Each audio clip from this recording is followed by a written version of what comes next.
Billionaire's Secret Vow, a fake marriage romance audiobook. The Sons of Sin, Book 8. By Michelle Love.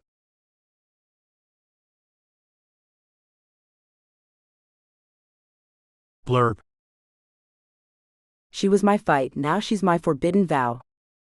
She crashed into my life, a fierce beauty begging me to spare her crumbling lighthouse. I'm the billionaire who rips down the past for profit, not pity. Her pleas mean nothing. Then an ex slinks in, venom in her veins, and I'm cornered. One lie saves me. She's my wife now, a reckless ruse born in a bar, sealed with a kiss that burns. Penthouse nights unravel us. Her defiance stokes a hunger I can't shake, her touch a secret sin. The ex, a judge with power to destroy, stalks our every move, her threats closing in. One fake ring binds us, but her fire's rewriting my rules. Too late to turn back now. Her Castle. Chapter 1.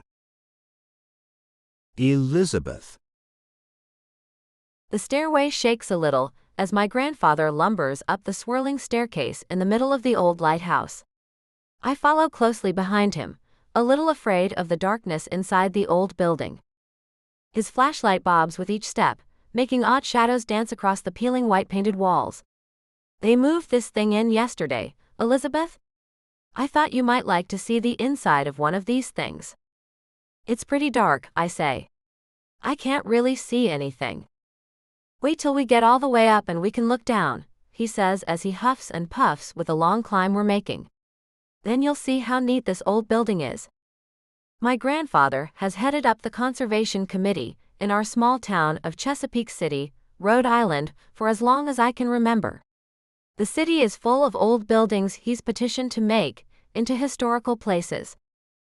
This lighthouse sits on the northern side of the city. This side isn't known for the historical sites as well as the southern side is.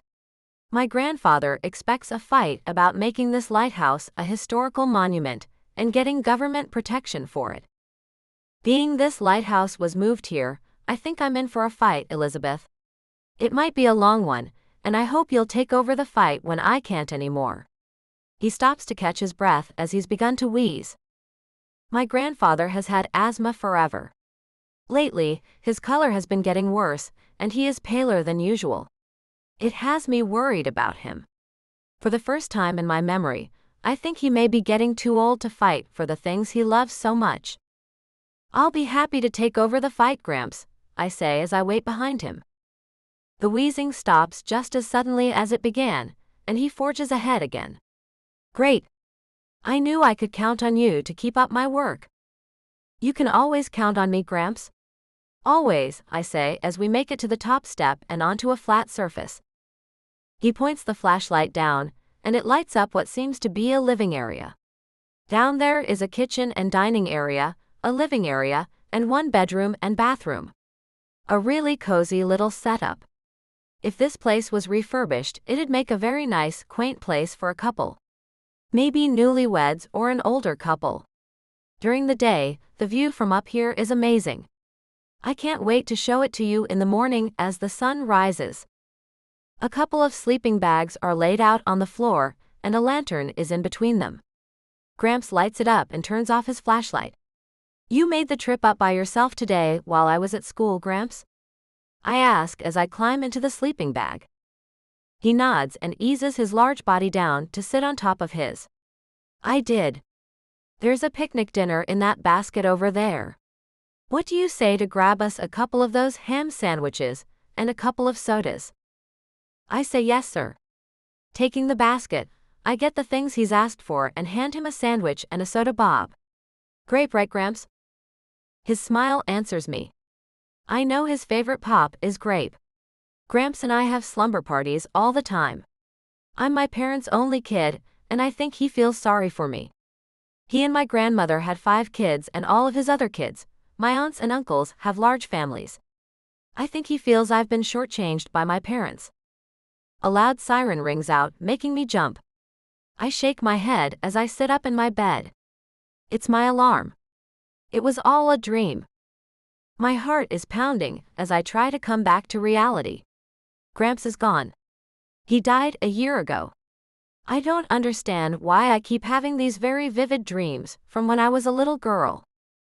Looking out of my second-floor bedroom window, I see the sun rising behind the old lighthouse that still stands on the water's edge not too far away from my apartment. Gramps never could get that place into the history registry. Since it was moved there by the owner, it's not considered historical. It's historical to me, though. My grandfather and I had many sleepovers in the old building. We'd walk along the shoreline and pick up shells and bring them home when we made our visits. Nearly once a month we'd go. Until I went away to college. Not a month after I graduated with my history degree, my grandfather died, joining my grandmother in heaven. She left us 2 years before he did. Not a day goes by that I don't miss them. With my dream, I think Gramps is trying to tell me I need to make a visit to the old place. I haven't been over there in nearly a year. It sounds like a great idea for a sleepy Sunday afternoon, to go back in there and have a nice reminder of when days were simple, and me and Gramps were like best friends. We may not have been able to get that lighthouse protected the way we wanted to, but so far the owner has left it like it is. And thankfully, there's never been a no trespassing warning posted on the property. Luckily, we don't have very much vandalism in this town to make that a necessity for most property owners. Which is good for people like me, who like to hang around old buildings and conjure up old memories.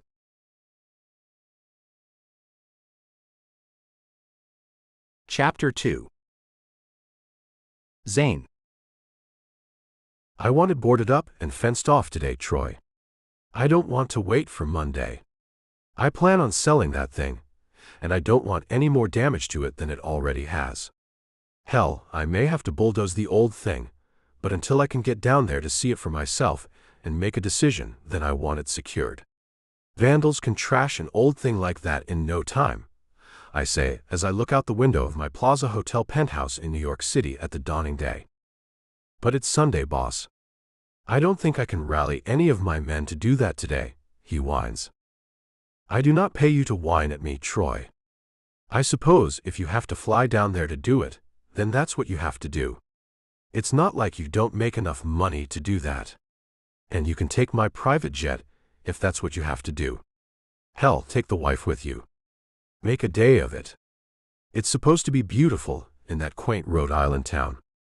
I tap my finger on the table to indicate for the maid to place my breakfast on it instead of hovering around, waiting for me to get off the phone. It's Chesapeake City, right? He asks, and I hear his wife squealing in the background. She's delighted, so he should stop trying to get out of what I need him to do for me. It is. Picking up the cup of hot coffee, I blow over the surface, making the steam swirl.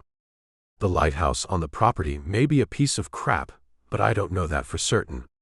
Either way, it will be removed from the property. I'm going to build upscale condos on it. With the purchase made, I want the property secured. The old owner left it wide open. I have no idea how bad the condition of the whole property is, but that really doesn't matter. Bulldozers make conditions right pretty damn quickly. Okay, boss. I'll get on it right away. I'll let you know when I've got it done. You want me to send you pictures? No, I'll be going down there soon. Just lock it up for me, I say, then end the call. Grabbing up a bagel and slathering it with cream cheese, I place a layer of smoked salmon across it and take a bite just as a knock comes at my door. The maid hurries to answer it, and I hold my hand up, then wiggle my finger for her to come to me first. She does so, and I whisper, "If that's Miss Saunders, tell her I'm not in." With a nod of understanding, the maid walks away, and when she opens the door, I hear the shrill voice of the woman I was worried would be coming here this morning. I made a grave mistake last night. The liquor got to me, I'm afraid. Where's Zane? She asks. I must see him. He's not home at the moment. I will be sure to tell him you stopped by, Miss Saunders. Easing out of the dining room, just in case Megan manages to get her head in enough to look around, I hide just inside the pantry and the kitchen. I feel like an idiot, but seeing her is not a thing I can handle right now. I still haven't figured out how to tell her that was a drunken mistake that will never happen again. Let me in to wait for him, Megan snaps at my elderly maid. He and I are a thing now. He'd expect you to let me in to wait for him. I'm sorry, ma'am, Lois says apologetically. I cannot let you in without him telling me to. Megan makes a loud huff, no doubt. Tell him to call me as soon as he comes in. I've tried calling him, but it keeps going straight to voicemail for reasons I cannot imagine. He and I had an intimate night, and I know he wants to see me today. Of course he does, ma'am, my maid says. I'm sure his phone has run out of battery. I'll make sure to let him know you are here and would like to speak to him, Miss Saunders. See that you do, Megan says with a snippy tone to her shrill voice. I'll be at the bistro on the corner. Tell him to come see me there. I will, Miss Saunders. The sound of the door closing lets me know I can come out of hiding, and when I step around the door to the pantry, I'm met with a pair of disappointed light blue eyes. Really, Mr. White? That woman? I know, Lois. My gosh, do I know. I had too much to drink, and she swooped in on me when I least expected it. I have no idea how I'm going to shake her now. Going back to the dining room, I sit down to finish my breakfast and suddenly don't feel the least bit hungry. How long has it been? Lois asks as she takes the feather duster out of her white apron and begins dusting the furniture. The lightweight particles fill the air and land on her black dress. She's been after me for years. I haven't kept count, I say, then sip my coffee. Her position as a judge in this town makes her a necessary acquaintance for me. It makes the eviction process much faster for the real estate my company rents out to be settled in a timely fashion. Money, Lois says as she moves a Tiffany lamp underneath it to clean it. The root of all evil. Her short white, tight curls bounce a bit as she jumps up to reach the top of the lamp to dust it. I get up and hold my hand out for the duster. The woman is about 4 feet tall, and I hate to see her trying so hard to do the littlest thing, like taking the thin layer of dust off the top portion of the lamp. This is why you have that stepping stool I bought for you, with some of that evil money you're talking about. The same evil money that pays your wages. Nice wages, as a matter of fact.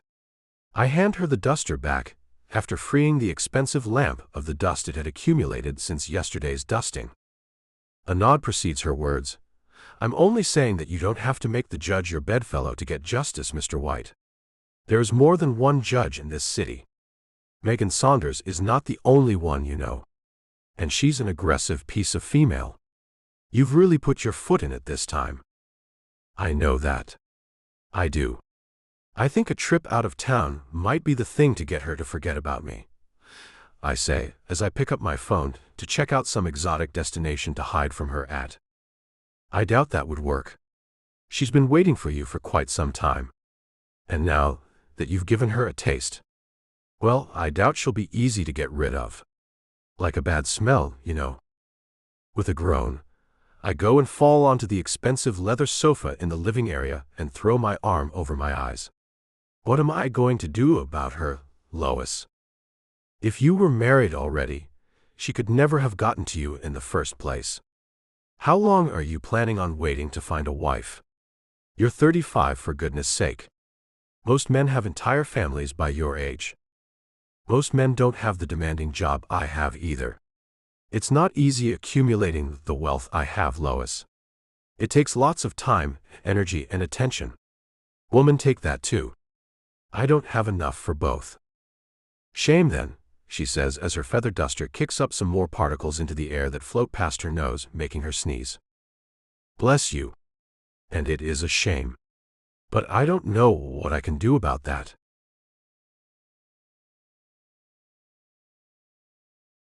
Chapter 3. Elizabeth. With Sunday's chores out of the way, I walk down the street to visit the old lighthouse. My grandfather has stayed on my mind all day long. The list of things I needed to do today, my one day a week to get things done, grew. Laundry, grocery shopping, wash my car, vacuum, mop, dust. It took nearly all day, and the evening snuck up on me. The summer air is nice, and there's a pleasant breeze coming in off the bay, as I walk along to make what now will be a quick visit to the place Gramps and I would hang out at so often. The sound of a hammer bangs away in the distance, and has my natural curiosity looking around to see who's doing what. The sound gets louder the farther I walk. Then I see a truck parked at the edge of the little dirt road that leads to the lighthouse. A woman is sitting on the passenger side of the truck, with the door open. "Hello," I call out as I come up to her. She turns and gives me a smile. "Oh, hello." Looking out at the lighthouse, I see a board is covering the door, and it sends a chill through me.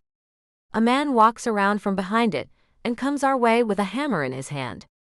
"What's going on here?" I ask the woman, with confusion. "This place has been bought by my husband's boss. You're soon to have a brand new set of luxury condominiums." She steps out of the truck and offers her hand to me. "I'm Sandy." I shake her hand. "I'm Elizabeth. So the lighthouse has been sold?" I had no idea it was even up for sale. "Well, I don't know what to tell you. I guess it was. My husband's boss, Zane, just acquired it. He told my husband to get down here and board it up, and put up some fencing to keep everyone out." My heart stops, and I look at the old place I may never get to see the inside of again. Not ever. "This is terrible," I mumble. "Why?" Sandy asks me. "It's just an old, run-down building. The property will be looking fantastic in no time. You'll see. This place has a lot of memories for me. My grandfather and I used to have sleepovers on the observation deck inside. We used to watch sunrises there and some sunsets too. We used to look for shells on the shoreline, and pick them up and take them home." I look at the man who's just finished boarding up the place and find myself near tears. "Hi there," he says with a friendly tone. "Troy Sandoval with the Sandstone Company. How do you feel about getting a brand new condo complex right here in your little town, miss?" I feel like I don't want to see that there. I feel like I want to keep the lighthouse here instead of that terrible idea, I stammer. I've tried on many occasions to get this property declared historic, but haven't managed to do that yet. This place is special to me. "Oh," he says, his green eyes drooping a bit at the edges. "I'm sorry to hear that. But the lighthouse might be sold and moved somewhere else. If the owner decides to do that, instead of demolishing it." "Demolishing it?" I cry. "He might tear it down instead of keeping it intact and selling it? That's terrible." The man seems stunned by me and goes around the truck. "Sorry, lady. The fencing will be done tomorrow." He pulls something out of the back of the truck, and I see it's a sign on a wooden stake. A no trespassing sign. I watch him take the hammer and pound it into the ground. "I can't go look around anymore?" He shakes his head. "Nope. Boss's orders." "Sorry, lady." I turn and start to walk away in a daze. The lighthouse is off limits to me. It's been taken away just that quickly. I have no idea what I can do to stop this. I've circled numerous petitions, as has my grandfather, to get the place protected, and none have gotten enough signatures thus far. I don't see how that will help this time either. My head feels light as I walk back home. The truck comes by me as they leave the place I used to think of as our own little personal spot. The place we would hang out and talk about our day and our plans for the future. The place where Gramps and I could just hang out and enjoy each other's company. And it's going to be taken away. Gone like the wind. It's not fair. It's not a thing I can allow to happen. Maybe I should chain my body to the building. Maybe I should go back down there with my own hammer, and take the plywood off the door, and go inside and occupy the lighthouse to stop its destruction. But maybe the owner will decide to sell it. Maybe I could get the town to buy it, and put it in one of the parks or something. But it still won't be the same as where it is now.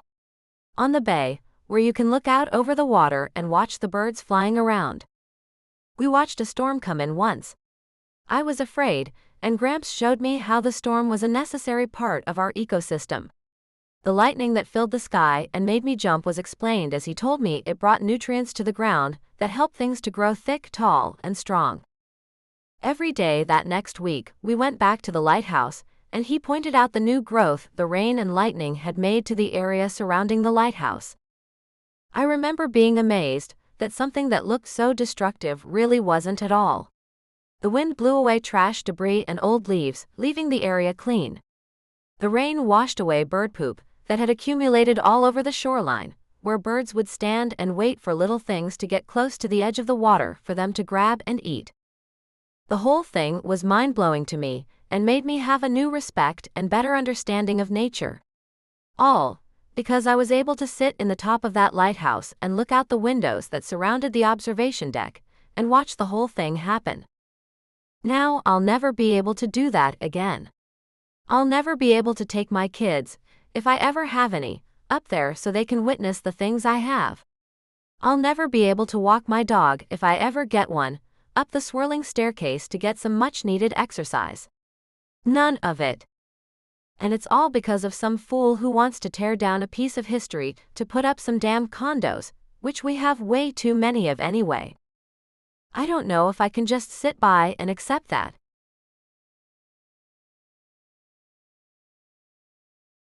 Chapter 4. Zane. What do you mean she refuses to go? I ask my secretary, who has called me to tell me some woman from Chesapeake City, Rhode Island, is at our office and is refusing to leave until she can talk to me personally. I told her you only see people who have made appointments, and she said she wanted to talk to you, and it would only take a minute or two of your precious time, Lane tells me. Did she actually use the word precious? I ask as I walk down the sidewalk toward the building I own, and our offices are located at the top of. Yes, sir.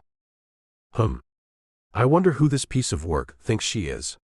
Did she give you any idea what she wants? She's muttering a lot about a lighthouse as she paces back and forth in front of your office door. The lighthouse on the property I bought last week, I'm guessing. What the hell does she care about that?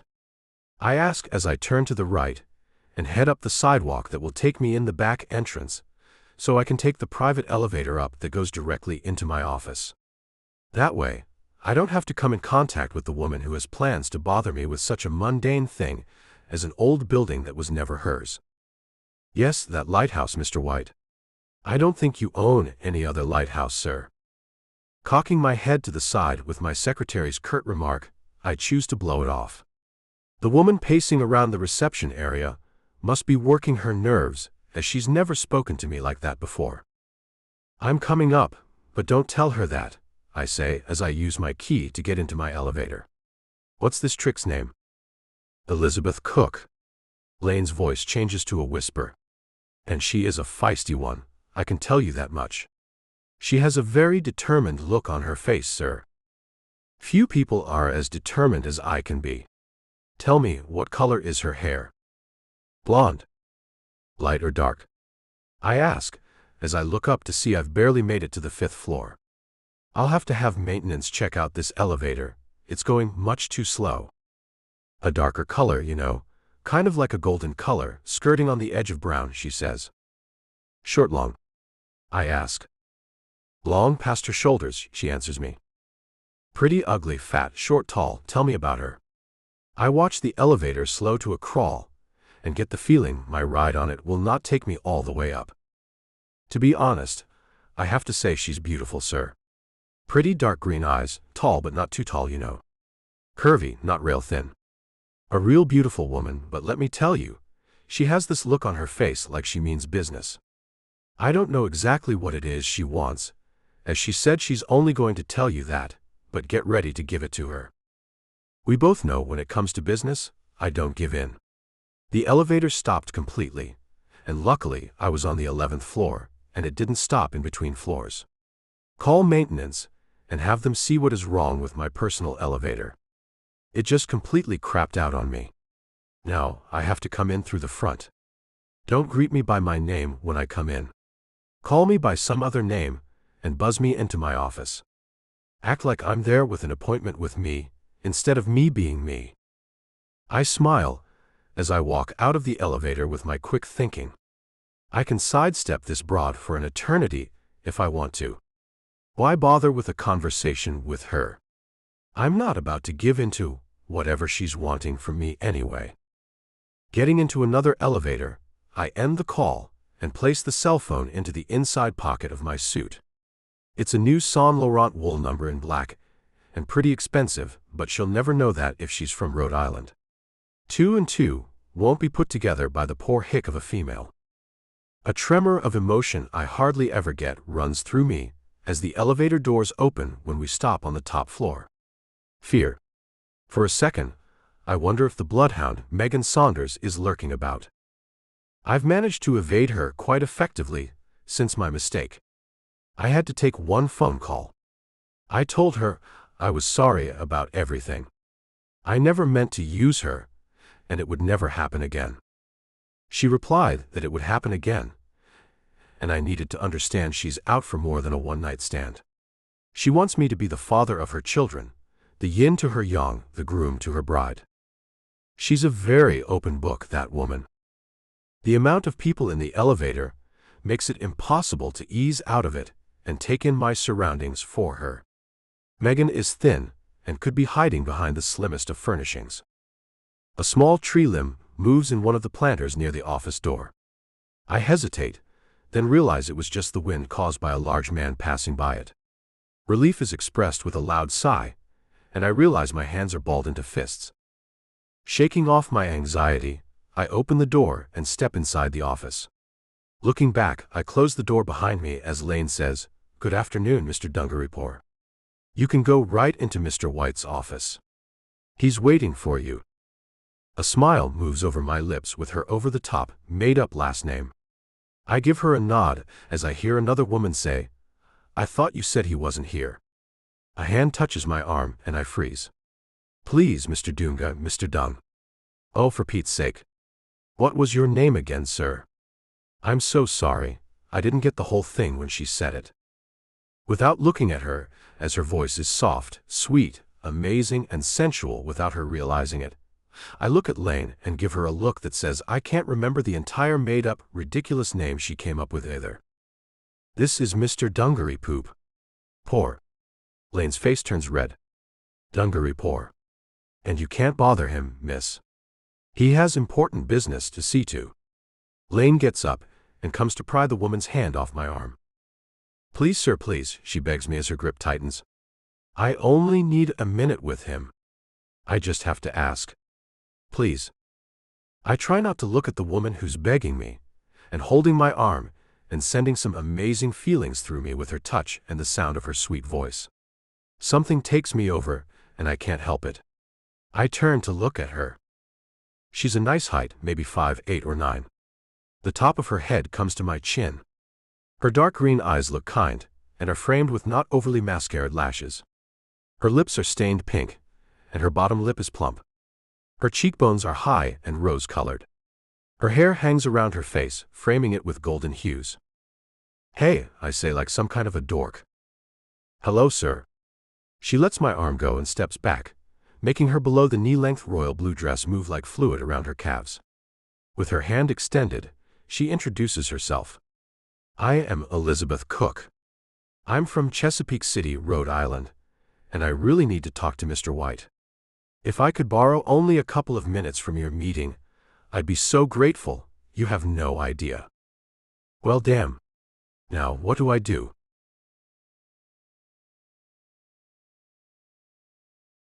Chapter 5.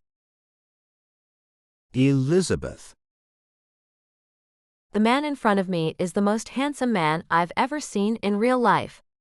He's tall, broad in the shoulders, and wearing a very nice suit that feels like it's made out of a fabric I've never felt before.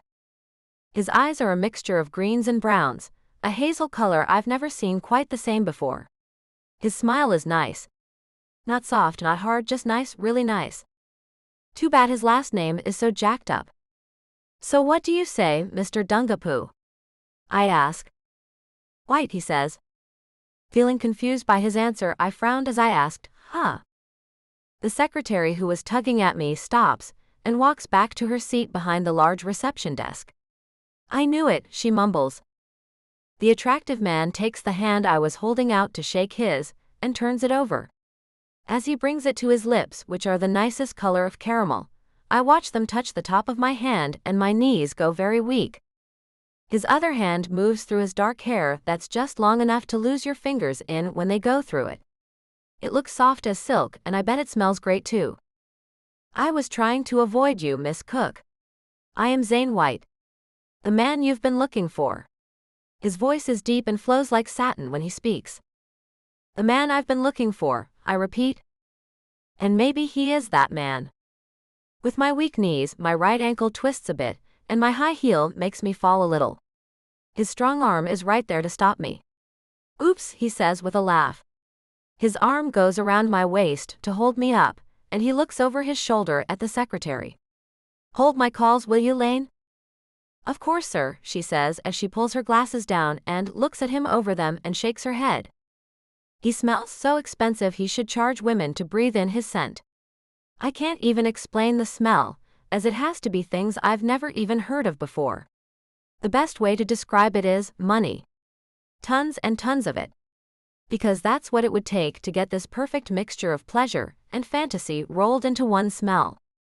The sound of a beep makes me look up, as I've been watching my feet. They feel as if I'm floating, but I am taking a step at a time. My black heel-covered feet walk next to his black fancy shoe-covered feet. Just walking next to him like this makes me feel as poor as a church mouse. His attire alone probably costs more than the car I drive. Opening the door to his office, his hand moves to the small of my back. "I'm so sorry about how this all started. I've had some issues lately. Please accept my apology, Miss Cook." His hand stays on me as we glide over the black carpeting. His office is a mixture of blacks, deep browns with some reds here and there. Masculine to the max. With the company name of Sandstone, I thought your office might be more of a neutral color. How wrong I was, I say as he keeps his hand on my back all the way until I sit in the soft black leather chair with tons of cushion in the back and the seat. I like dark colors. Sandstone came from the stone I chiseled for my father's marker. He moves around me to lean on the front of his large dark wood desk that has not one thing on top of it. "Marker?" I ask as I have no idea what the hell he's talking about. He died when I was 19.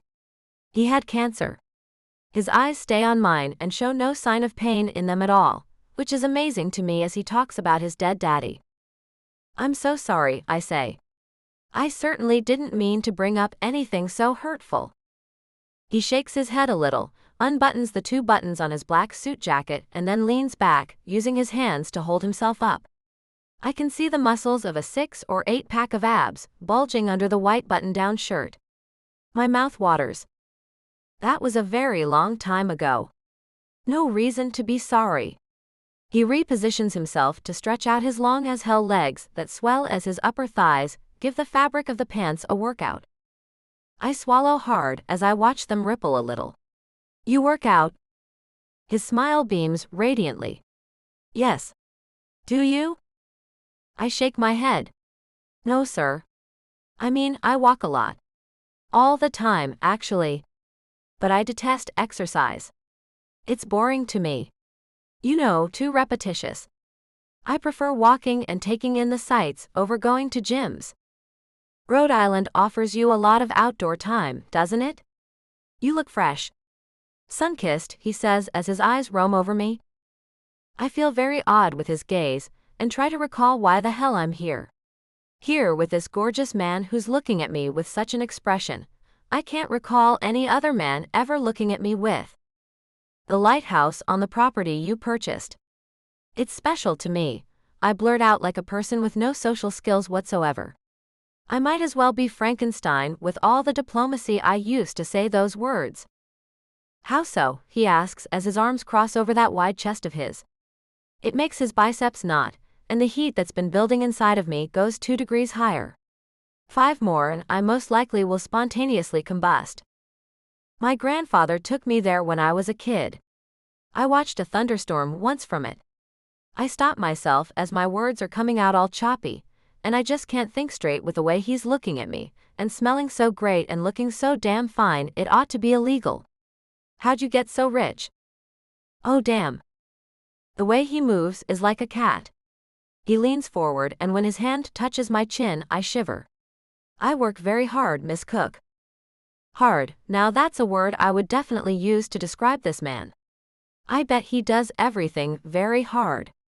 And now I'm sweating. 3, 2, 1. Am I on fire yet? I'm sure you do. So do I, Mr. White. You see, my grandfather and I have spent years trying to get that lighthouse under the protection of the Historical Society of our town. But we've never been able to. And that was okay, until you bought the property, and now it's just not okay to get rid of the memories my grandfather created for me there. His fingers leave my chin and I swear it burns. He moves back, then his back turns to me as he gets up and goes to sit in his massive black leather chair with a very tall back. He sits and laces his long, thick fingers together as he looks at me with those brown-green eyes which have gone dark. You do understand the nature of business, don't you, Miss Cook? I do, I say as I fidget in my seat. But you understand the nature of memories and love, don't you, Mr. White? He turns his head to the left and mumbles, "The nature of love isn't a thing I know much about. My father was my only family, and he left this world what seems like a lifetime ago, leaving me alone." His eyes are dark as night as he looks back at me. All I know is the nature of business. And business dictates that the lighthouse has to go. One way or another, it has to go, Miss Cook. Well, what do I do now?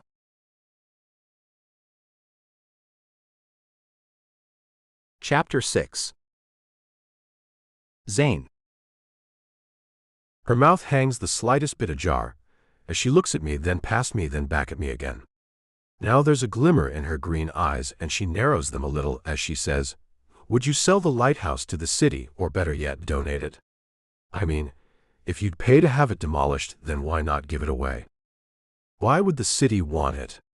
I ask as I lean back in my chair and watch her fidget in hers. She's completely adorable, as she's trying to look all businesslike, but she doesn't realize the sun shining through the window behind me is making golden strands of her long hair glisten. It's mesmerizing. Because it's a lighthouse, her eyes roll to the right. Who wouldn't want it? Do you have any idea how much it costs to move buildings, Miss Cook? I ask and find myself straining to see more of her. Her calves are just the right amount of slender and plump. Her skin is a creamy color, like a very light latte. I wonder how she tastes. You have lots of money, Mr. White. My eyes dart to her mouth. It should be no problem for you to have it moved. It would give you a leg up in the community and help you sell those condos you're going to build. I don't need a leg up or any kind of help selling those condos. The fact is, I have a handful of them that will be filled immediately after they're finished. So, I'm not into this idea of me having the expense of moving this old, dilapidated lighthouse. Leaning forward, I lean my arm on the desk. Have you spoken to the city about this thing you're asking of me, Miss Cook? She shakes her head. I watch a lock of her golden hair flow back and forth. No. The truth is, I have no idea if they'd even want it. You see, this is about me and my memories. My grandfather passed away last year. That place is special to me. It holds tons of memories and... She stops and looks all around before she continues, I need it. Mr. White, I need to be able to look out the window of my bedroom each morning and see the thing. It's all I have left. Can't you build your condos somewhere else? Her sentimentality is sweet. This is purely business. I don't let things like sentiments get in the way of making practical decisions. I'd still be poor as a church mouse if I handled business decisions that way. Surely you understand, Miss Cook. Getting up out of the chair, she begins pacing back and forth in front of my desk as she wrings her hands in front of her. Business is business, I get it. She stops and looks at me with one wrinkle on her otherwise wrinkle-free forehead. I assume that means she's very distraught. But you have more money than most, or I wouldn't even ask this of you. Please just think about leaving the lighthouse where it is, and building your condos somewhere else. No, I say, feeling a little bit bad about having to say it. But only a little. I don't cloud business with emotions. Not ever. No, she asks with a deep frown. Just no. Not a, let me think about it. Not a, we can take some time and see. Just a simple no. With a nod, I answer her, no, just a simple word that lets you know I will not be doing as you have asked. Placing her hands firmly on my desk, she leans on them and her eyes go all shiny with unshed tears. Please, Mr. White. I've never begged for anything, and I am begging you to at least consider leaving the lighthouse where it is and build elsewhere. Please, sir. You've never begged for anything? I ask, as I can see she's not used to asking for anything more than once, obviously. She's very beautiful. I assume she always gets what she wants. How sad, I have to be the first to end her run of getting what she wants. But someone has to be that person. The one who crushes one of her dreams. I wonder how many dreams she's had that have gone uncrushed. I have never wanted anything this badly before. If you knew how my heart aches with the thought that I'll never be able to go back inside of that place again, you'd have more compassion for me. You say you've never wanted anything as badly as you want this building. And you want this building to stay where it is, really. You don't want it to be moved into some city park. You want things to stay exactly the same way as you've always known them. But that can't happen. Things change. Life goes on. The absence of that lighthouse isn't a thing that should mean that damn much to you. But it does, she says as she moves her hand off her heart and down to her side. It really does. Then you really need more of a life, my dear young woman. Because most people wouldn't put that much energy into a material object. You do know some force of nature could come in and remove that building, don't you? I'm not the only threat to its existence. Yet I am the only one who you are pleading to. I tap the desktop as I watch her mind working. I'm offering valid points, and she's trying desperately to unseat them all. She's up against me, though. I am a master at this. She's so out of her league. I suppose if nature took it, I'd be fine with that. I'd miss it, but that would be an act of God, and I never second-guess the man upstairs, she says, then brings her hand up to her lips and puts her index finger near them and nibbles on her short fingernail. I laugh and get up, going to her. Taking her hand so she can no longer nibble at her already nibbled nail, I bring her hand to my mouth, where I deliver another kiss to it. No reason to bite your nails over something so trivial as an old building. Tell me, Miss Cook, is there a man in your life at the present? She shakes her head, and I can tell she's not breathing as I'm so close to her and I can see she's nervous. So I let her hand go and take a step back. I notice her exhaling, then she says, no. What does that matter? Going back around behind my desk, I take my seat again and gesture for her to do the same. She does as I've asked, and I smile at her. It's just that I think if you had a boyfriend or husband, then you wouldn't be here right now. All the way to New York to bother me about this. Bother you, she shouts, then jumps up out of the chair. Reaching into her purse, she pulls out a small business card and slams it on top of my desk. Here's my number. If you decide to grow a heart, give me a call and let me know about it. You heartless son of a gun. And off she goes to storm out of my office. Only the button has to be pushed to open the door, and I'm not about to let her out of here yet.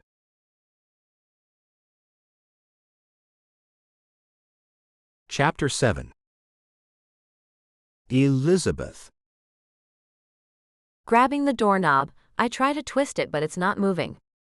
I pull it and still nothing, and when his laugh comes from behind me, I spin around to find him standing right behind me. Hold on a minute, Miss Cook, he says with that deep voice that's making me crazy.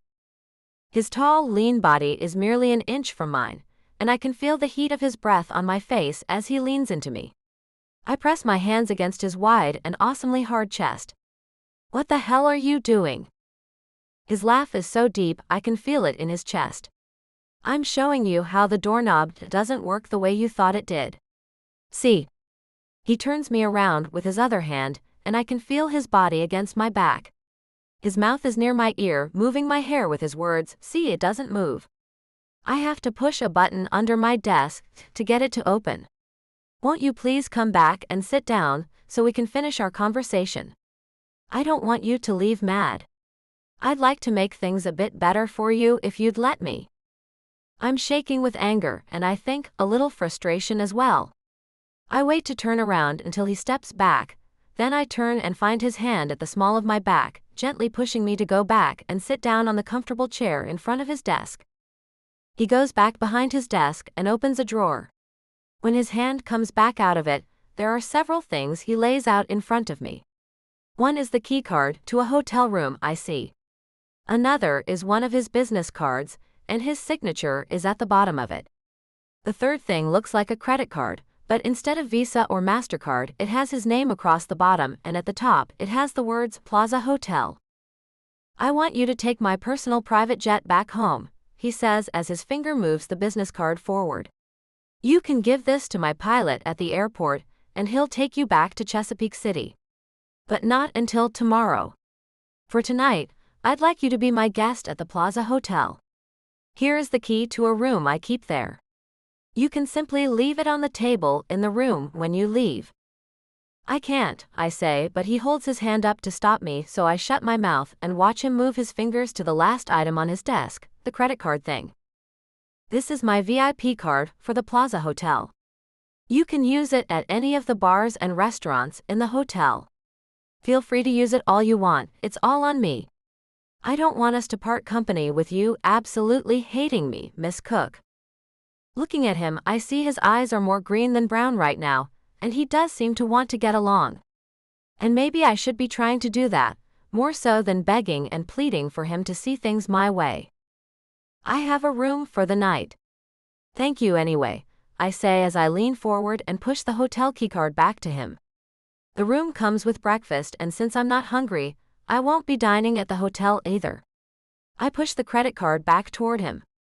And I have a round-trip ticket, so I don't need to bother you with using your private jet. I push the last piece of his offering back to him, and give him a smile. Thank you though, Mr. White. Call me Zane, he says as he pushes the things back toward me. And please accept my gifts. Surely you're not staying any place nearly as nice as the Plaza. And I would assume that even if you aren't hungry yet, you might get that way later. I have no appetite with losing my lighthouse, I say quickly. His eyes droop a little at the corners, then he says, and your round-trip ticket, is it in coach? I nod. Of course. He smiles. Then you will love the upgrade to my jet. And it leaves when you want to, instead of the other way around. I won't take no for an answer. I feel my eyebrows raise up, and so does my voice as I say, yet you expect me to. He nods and comes around to lean his butt against the front side of his desk. I do. I don't expect you to be happy about it, though. That's why I'm giving you some things to cheer you up. A nice night in the big city. Something to remember your experience here, with a little better sentiment than you would have if I allowed you to leave in a huff like you were about to do. Go to the hotel, have a few drinks and calm down. I'll have your things taken from the hotel you're currently in and brought to the new room at the Plaza. I'm not sure what to do. Of course, who wouldn't want to stay at the Plaza Hotel and dine there and enjoy one of the fabulous bars there? But my pride is boiling inside of me, and I don't think it's going to allow me to take anything he's offering. Look, Zane, I think it's best if I keep things the way they are. I don't want to be beholden to you in any way. This doesn't make you beholden to me. May I call you Elizabeth? He asks. I nod. Yes, and yes it does. I don't know why you can't see that. If I take these things, it's the same as telling you I'm giving up the fight for the lighthouse, which I am not doing. Oh, but you really should, he says with a frown. It's really a huge waste of your time, you see. I hate to see time wasted. It's so valuable.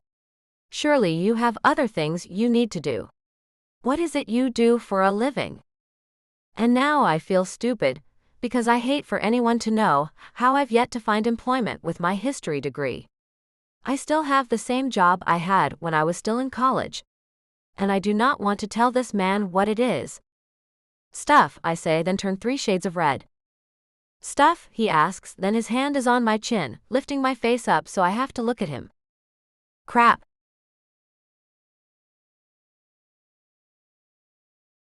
Chapter 8. Zane.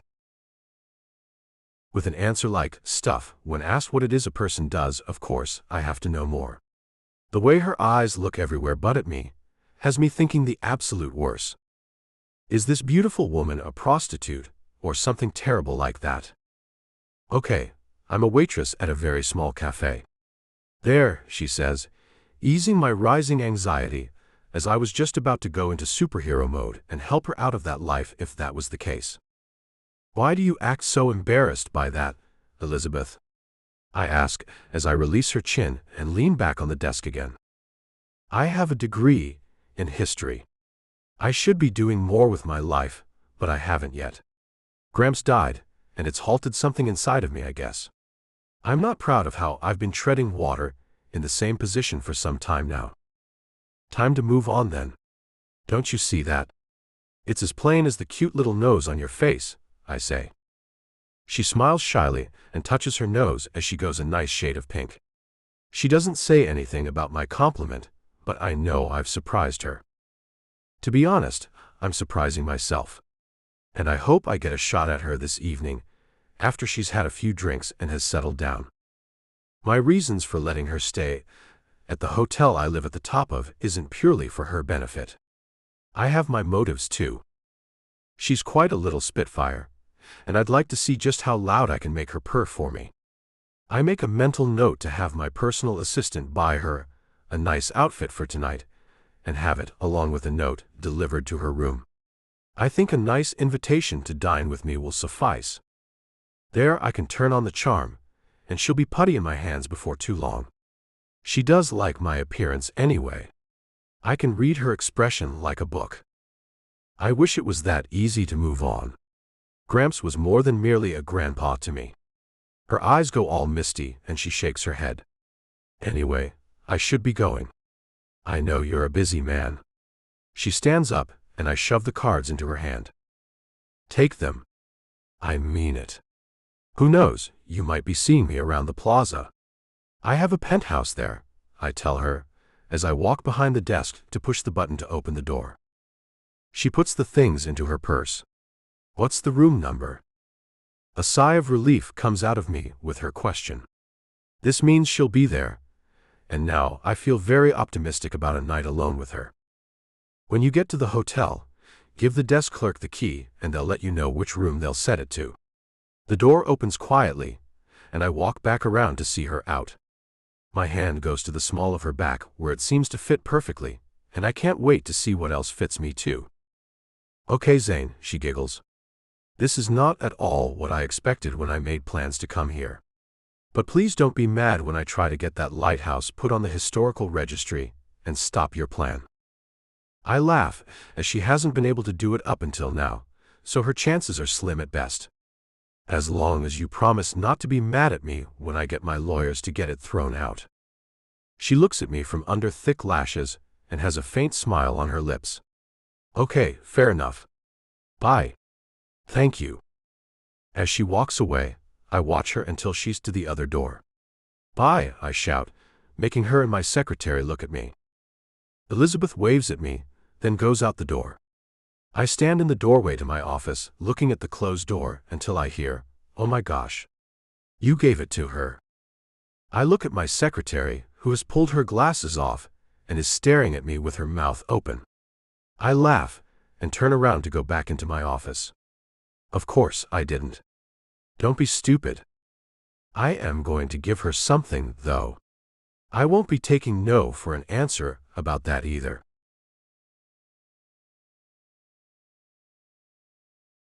Chapter 9.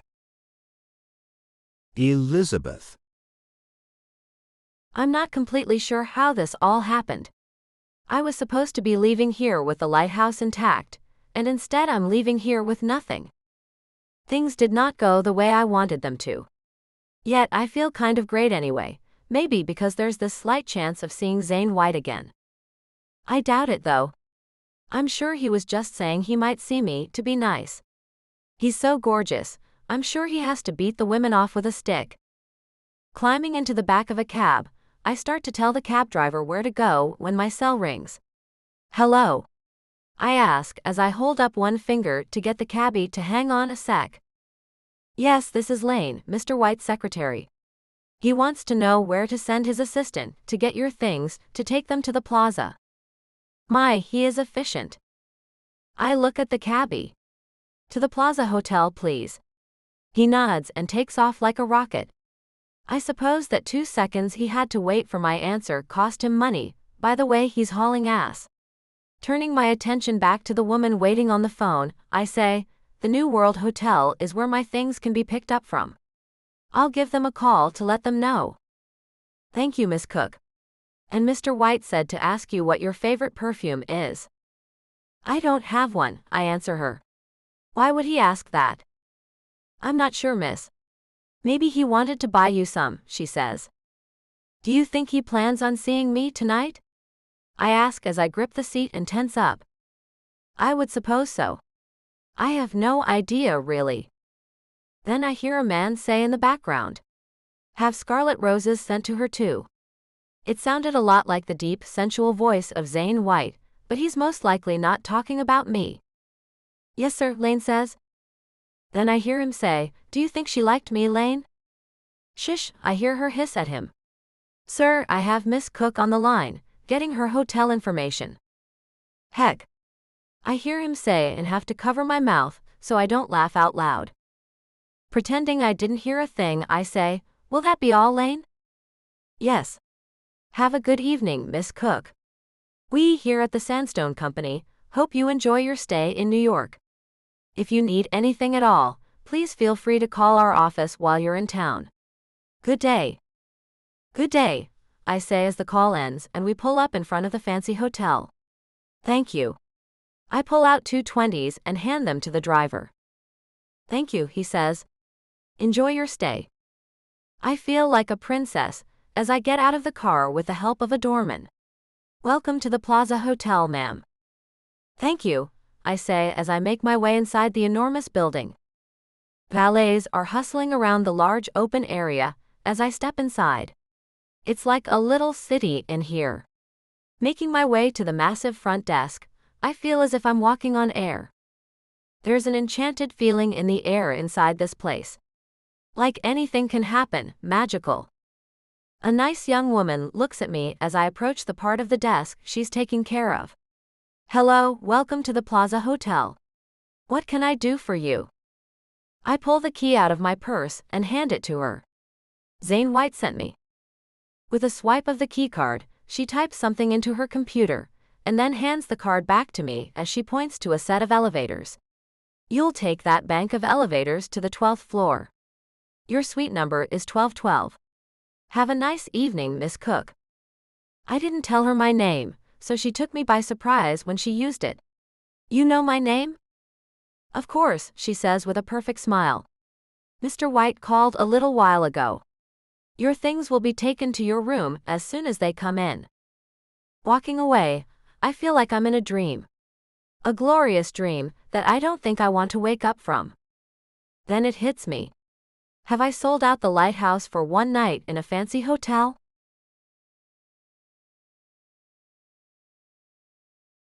Her quest. Chapter 1. Elizabeth. Feeling as if I've fallen down a rabbit hole and ended up in an alternate universe instead of in a gorgeous hotel in New York, I walk into the suite Zane has set me up in. The surroundings are so plush, I can foresee I'll be spoiled from such extravagance for some time. Being an avid fan of fancy bathrooms, I make my way to it and find myself anything but disappointed.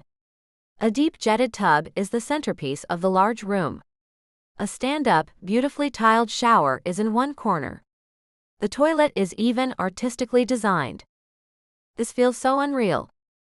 Absent-mindedly, I fill the deep tub with hot water and go to the vanity to pick out some scented soap and hair care products.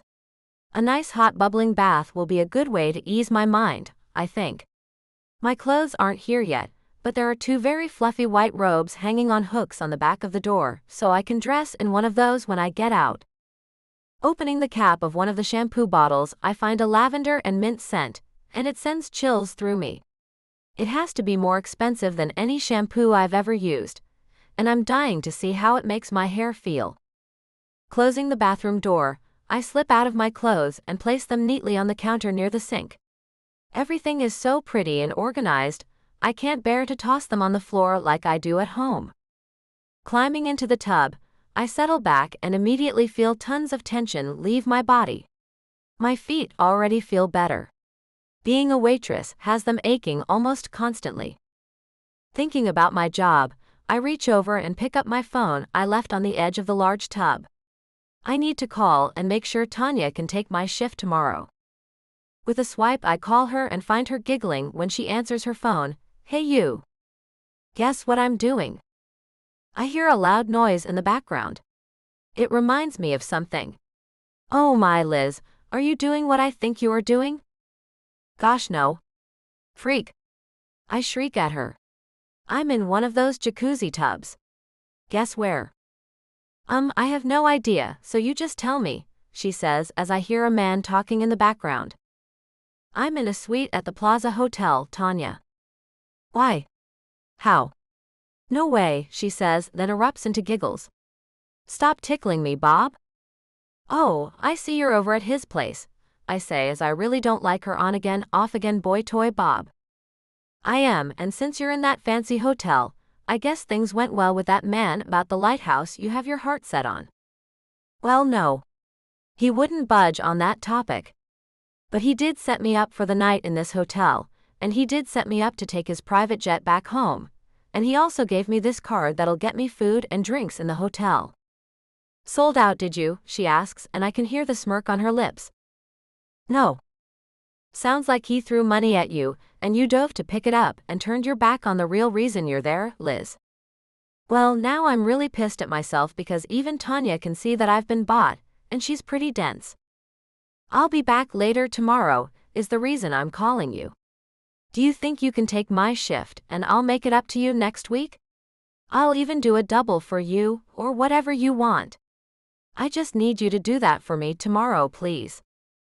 I hear more giggles come out of her. Then Bob says, "She'll do it, but you have to work for her for 3 days next weekend, because I'm taking her to Vegas so we can get married." "Congratulations?" I ask, as I don't really think she should marry the just-turned 21-year-old guy who has no job and lives with his mother. "Thank you, Liz," she squeals. "You should see the ring he gave me." Bob butts in, "It's a 3-carat. "My goodness. How did you ever afford that?" I ask, as I think the kid must have robbed a bank to be able to buy something like that. "It's a cubic zirconia, Liz." "Come on, get real," Tanya says with a laugh. "But it's gorgeous. It looks real." "I'm sure it does," I say and shake my head. I'm afraid that's what her life will be with this dude, a series of empty promises. I'm glad my parents didn't raise me to need a man, any man, in my life to make it complete. I'm glad my head is on straight, and I know I can be by myself forever if that's the way life goes for me. I don't need or even want a mister right now.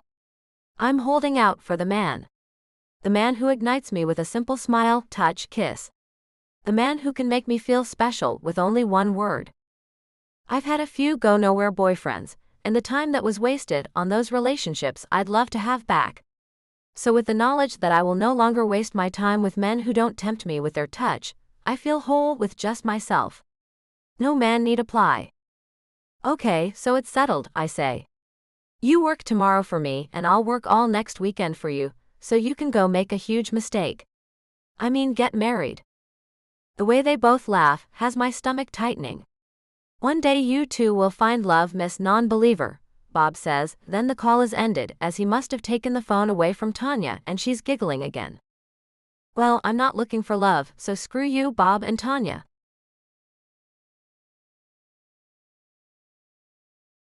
Chapter 2. Zayn.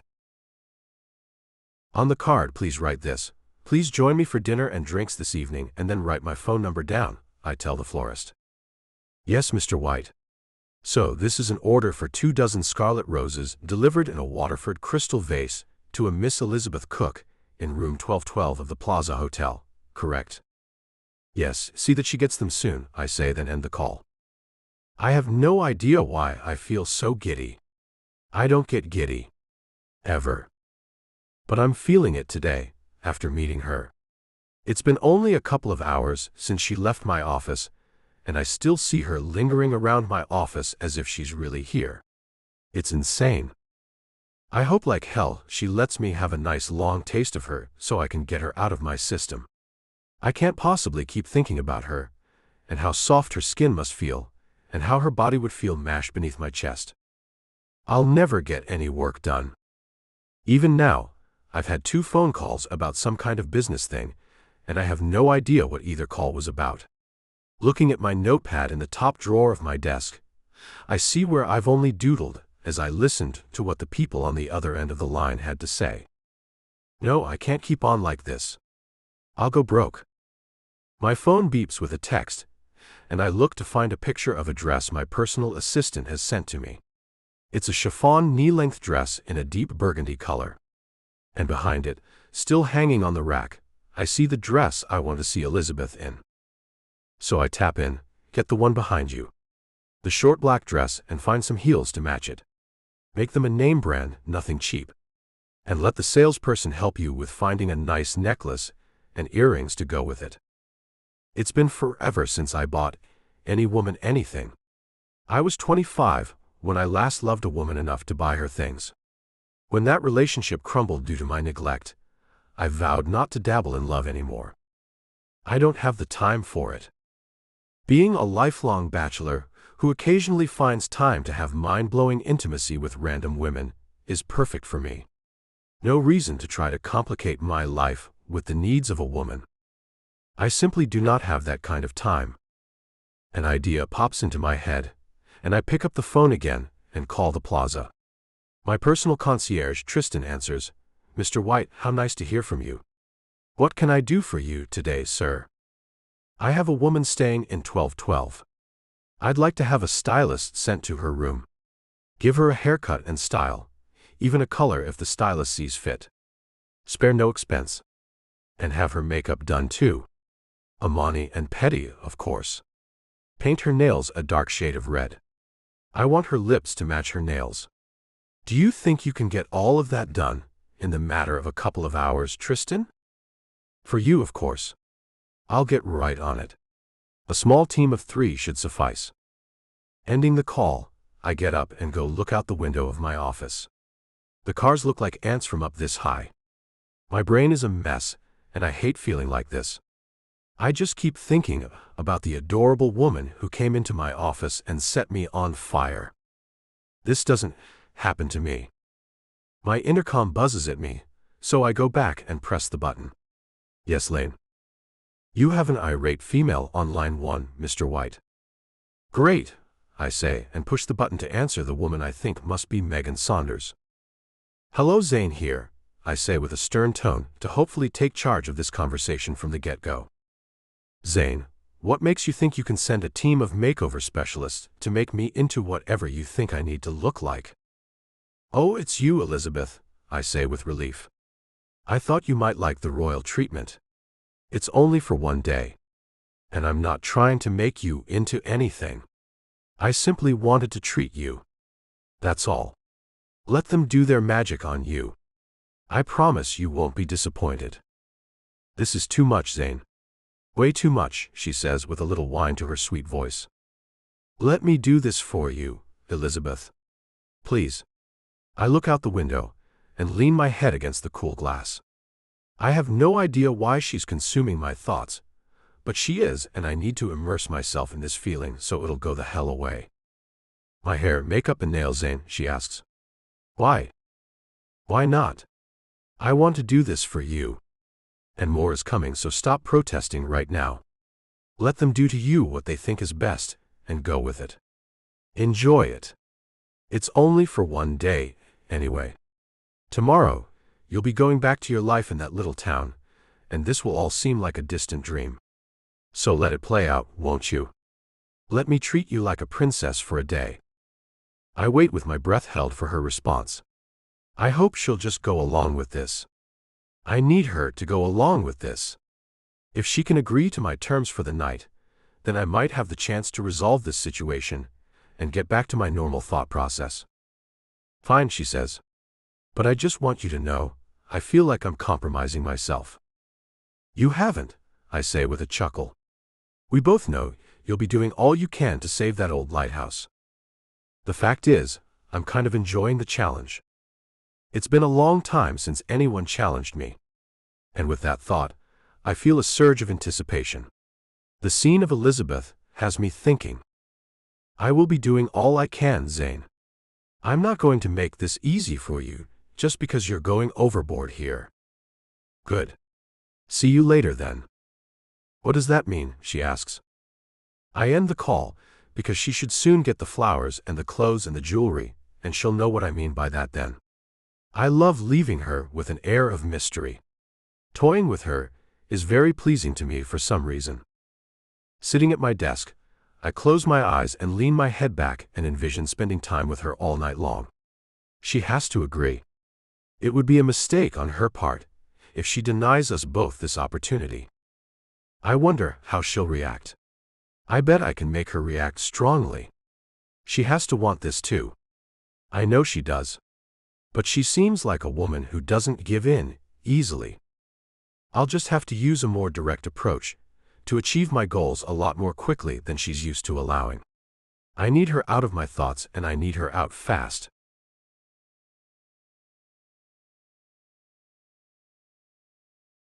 Chapter 3. Elizabeth. Sitting in the living area of the large suite, my feet in a bath of some exotic salts, my hands in bowls of some kind of liquid, on either side of me, a woman cuts my hair. I think no color is necessary, as your natural color has many streaks of gold in it already. I agree with her and give a nod as there is a mud mask on my face, I think might crack if I speak. She smiles and snips away at the ends of my wet hair.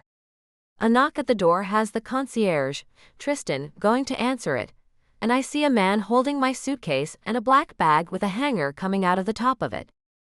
Hey Tristan, the man says as he comes inside and goes straight to the bedroom.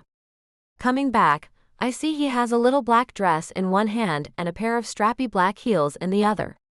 I'm Jeremy, Mr. White's personal assistant, Miss Cook. I nod as I obviously still can't speak. He wiggles the dress in front of me. Mr. White personally picked out this dress for you.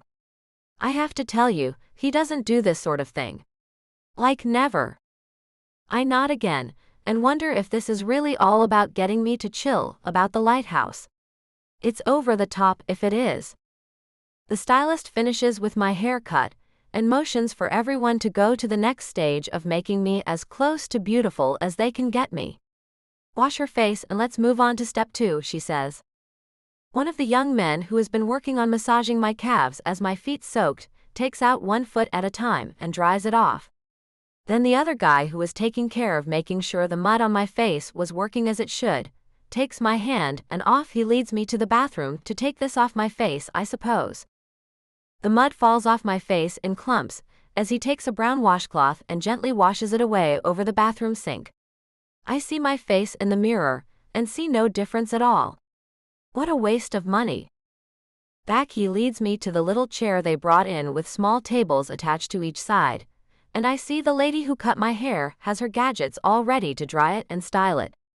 Plus, the makeup guy has out his large case of makeup, and I see a deep red nail polish on one of the tables too. Red, huh?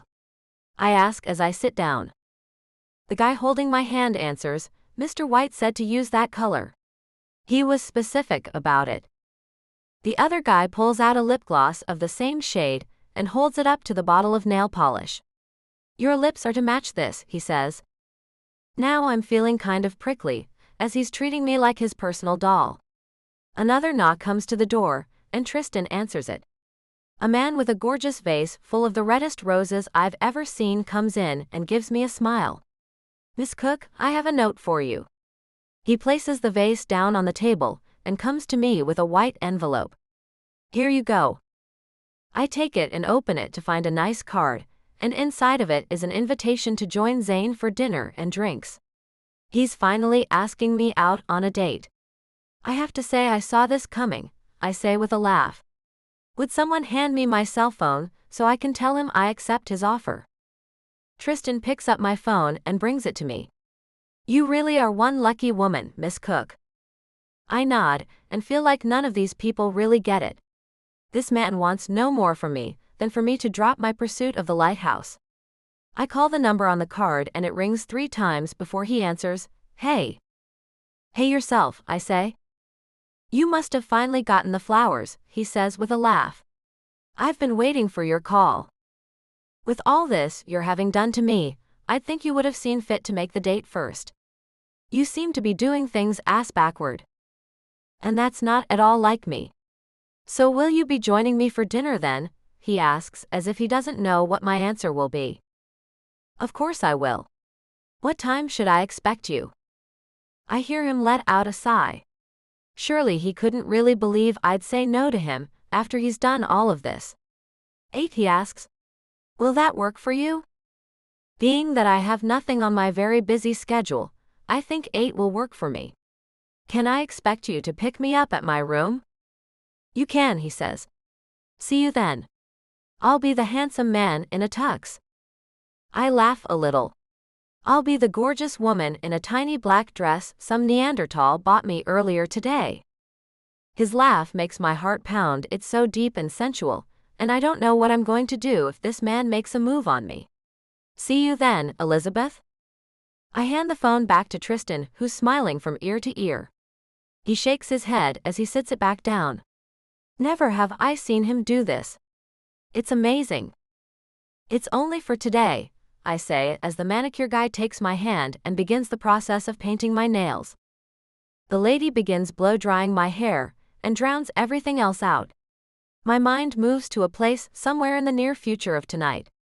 I go to a fancy ballroom where only the handsome Zane and I are dancing to a slow song. Our bodies close, his lips near my ear. Little whispers tickle it, and I giggle. One of his hands slip down to my butt, and he gives it a little squeeze. I make a little yipping sound, and grip his shoulder with my red nails. I know that's not how it'll play out. There is no place in this hotel with so much privacy.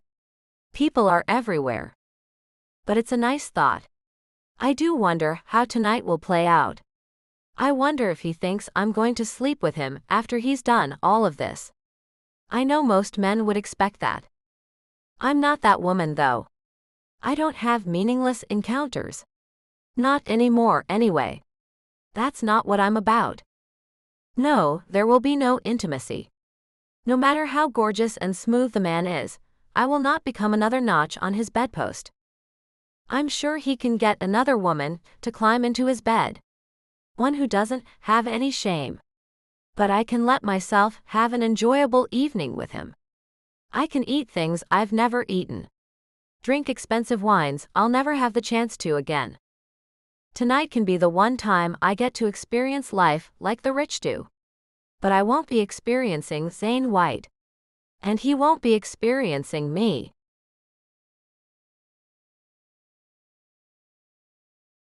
Chapter 4. Zane. With the last of my business for today completed, I leave my office and find I'm the last one here. Locking the door behind me, I turn around and see a very unwelcome guest. Her foot is tapping at a rapid speed. Her thin arms are crossed and her light blue eyes are narrowed at me. You're a hard man to get to see, Zane. Your little Nazi of a secretary refused to even let you know I was here waiting for you. She kept telling me I needed to call to make an appointment with you. Well, that is the way we handle business, Megan. I'm very busy. I'm afraid I don't have time for you this evening. I walk past her to get onto the elevator, and she follows along, much to my disappointment. No one else is on the damn thing, leaving us alone. She stands right next to me, as if it was crammed full, though. Zane, why are you being like this? You know that night we shared was special. What are you so afraid of? I'm not afraid of anything. I told you I was sorry for taking advantage of you that night. What more do you want? I look at her for only a second, as her eyes are still narrowed, and her expression is set in an obstinate glare. I want you to finally realize that you and I will make one hell of a power couple. That's what I want. The real estate mogul and the high-powered judge. We can really get places together if we combine our forces, Zane. You have to admit you enjoy the intimate moments. My stomach clenches with her reminder. I don't know how to tell her I felt nothing for her. It was an intimate act and nothing more than that. But she's a person with whom I can't be that blunt. I still need her help now and then. I'm not able to make any commitments, Megan. I step off the elevator as the doors open. She follows me, of course. Why not? Because, I say, not knowing what the hell else to tell her. She follows close behind me as I hail a cab, and I find her slipping into the seat next to me as I get into the back of one. I'm going with you, she says. You and I are going to talk, mister. Not tonight. Megan, look, I have a meeting with an important client. I cannot do this tonight, I say as I scoot over. Her hand goes to my knee, and she scoots right on over too, squeezing me between her and the door. I can go with you to meet this client. You should have a woman on your arm, Zane. It makes you look more powerful when you do. You have to agree about that. I do not need some arm candy to command respect in the business world, Megan. And being a woman of your status, I'd think you'd see women as more than merely arm candy. I'm a woman who wants a man. I'll be whatever you want me to be, in private. I don't want you to be anything to me, anywhere, I say as I pull my hand back. You don't seem to understand me. I am not available. A pout forms on her thin red lips. The shade is more orange than red, and I really hate it. It makes her teeth look yellow. There's so much about Megan Saunders that I find unattractive, it's not even funny. I saw her as a beautiful woman when I first met her. Her aggressive nature quickly put me off, though. I can't stand the fact she can't take no for an answer. No, not one kiss, and keep your hands off the goods. Why did you do that to me then? She asks and starts to get a weepy look. You let me have the knowledge of what it feels like to lie in your strong arms. The cab driver's eyes catch mine in his rear-view mirror, and I find myself blushing. I think she reads too many of those romance novels, I tell him. He nods, and Megan grabs my face and pulls me to her. Just before our lips touch, I yank my head out of her grasp. Zane. No, Megan. I grab her hands and hold them between us. I am not available. The cab driver stops at the hotel, and the doorman opens the door. I climb out the other side and see she's gotten out too. I'm coming up to your penthouse. We're going to talk. Looking up at the sky, I ask, why, Lord? Why tonight, of all nights? Walking quickly around the back of the cab, I catch up to her and grab her by the arm. You can't come up. She stops and puts her hand on her narrow hip. And just why not? It's not as if you have another woman up there. I do know that about you, Zane. You aren't seeing anyone else. I don't see why you can't give me a little of your time. She leans in and whispers, I need you. I need some more of what you gave me. You can't just show a woman a time like you showed me, and think she'll never need that again. No man has ever made love to me like that before. I need more. That wasn't making love, Megan. That was a drunk one-night stand. How can you not understand that? I whisper back. I don't love you. Well, if that was a drunk one-night stand, then I want to know what a sober one is. So take me up to your penthouse and show me, she says as she runs her hands over my shoulders. I have to know. No, I say as I gently push her back. I'm not going to be doing that. Not ever. I'd love to know why you think you coming to me like this is a thing I would like.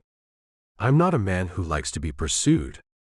Sure you're not, she says as she follows me as I try once again to get her to leave me alone. I know what I want. What's not attractive about that? Only everything. Look, I have things to attend to. You need to go. You won't be coming up to my place. You need to go catch a cab and be on your way. Her heels click as she hurries to stay by my side. I'm not taking no for an answer. A drink then. A little drink, and if you still don't want me after that, then I'll give you some space for tonight. But I will never stop until I have you, just so you know. If it'll take one drink to get her off my back, then I'll do that. Otherwise, I foresee her interrupting my plans with Elizabeth, and I do not want that. One drink at a bar here in the hotel, and not up in my penthouse. She hangs onto my arm and makes a little purring sound. Oh, all I need is one drink with you, and I'll get you to change your mind. Shaking her off me, I take a couple of steps to get in front of her. My mind can't be changed. I really am not available. We'll see about that, she says as she struggles to keep up with me. I can't get this drink over fast enough.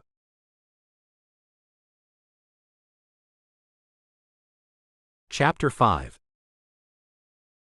Elizabeth. With the suite empty of all the people it took to make me look better than I ever have in my life, including my high school prom, I find myself very nervous about this date. It's about an hour from now, and I think I need a drink to help me not act like a fool over the attractive man. Jeremy, Zane's personal assistant, even moved my things from my purse to this black clutch he brought along with the dress, shoes, and jewelry. I open the clutch to make sure that card is in there, to pay for my drink and find it. As I head out the door, there's a couple heading out of their room too, and the older man with gray at his temples looks me up and down. The woman holding onto his arm gives him a jerk, and his eyes leave me and go straight ahead. So I must look pretty damn good. My hair is pulled up into a very fancy updo. Little curls are hanging around my face, which is made up perfectly. Not too much makeup, and I look pretty natural. The dress is the shortest thing I've ever worn. Just covering my butt, it ends in a lacy edge, and I find it pretty with a sensual edge to it. It's a nice combination that I'd never have picked out on my own. As I get onto the elevator, I notice the man sniffing the air. He must have liked the perfume the stylist misted me with. I have no idea what it is, but it does smell very nice. I take in my own scent too and smile. It does feel awesome to have been so pampered. I know it's only for tonight, and it'll never happen again, but it was very nice. I do feel like $1,000,000 now. The elevator stops and a man gets on. His dark eyes move over me, and he comes to stand next to me. "First floor," he says to the other man who's near the control panel. The man gives him a nod, and then the guy turns his attention to me. I'm about to get a drink. "Would you like to join me?" I smile at him, and cannot believe he asked me this quickly. "I'm sorry, I can't." His eyes move to my left hand. I see no ring. "No you don't," I say with a light laugh. I offer no more than that. The elevator stops again, and 3 more men get on. All have on tuxedos, and all look like they're about to go out for the time of their lives. One of them boasts, "Watch out ladies, this man is out as a single man for the last night in his life. He's on the prowl." The man next to me uses his shoulder to bump against mine. "You sure you don't want my company for drinks? I'd hate to see you be the conquest for that guy." I smile and shake my head. I really can't. His words have the 3 men looking at me, and 2 give me whistles. I blush and look down as I bite my lip. I am totally unaccustomed to this kind of attention. "Wow, what a knockout," one of them says. "Did you just come from a shoot or something?" "A shoot?" I ask as I look back up at the nice-looking guy who said that. "Yeah, you've got to be a model," he says as he wiggles his eyebrows. "You should come with us. Free drinks all night long, baby." I feel the man next to me run his arm around my waist. Find some other woman to harass, gentlemen, and I use that term loosely. I laugh, and cannot believe this is really happening to me. "Thank you," I say and move over a little. He moves his arm and gives me a nod. The doors open in the lobby, and we all get off the elevator. I make my way toward the nearest bar, and find the bachelor party moving away from me, thankfully. The other man steps up next to me. "I'll give this one more shot." If I lost my chance, I'd kick myself. Are you sure you won't join me for just one drink? I can't. Thank you though, I say as we walk to the same bar. Meeting someone? He asks. I nod. A little later. I just need one drink to steady my nerves for our date. I see, he says with a frown. Okay then. If it doesn't work out, I'm in room 1067. Just so you know.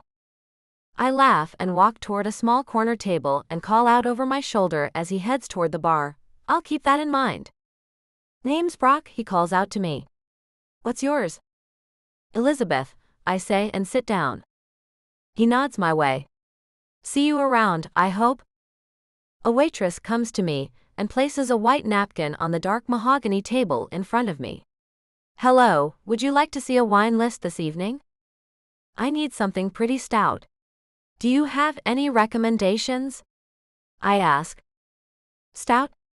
How about a whiskey sour? They're pretty stout.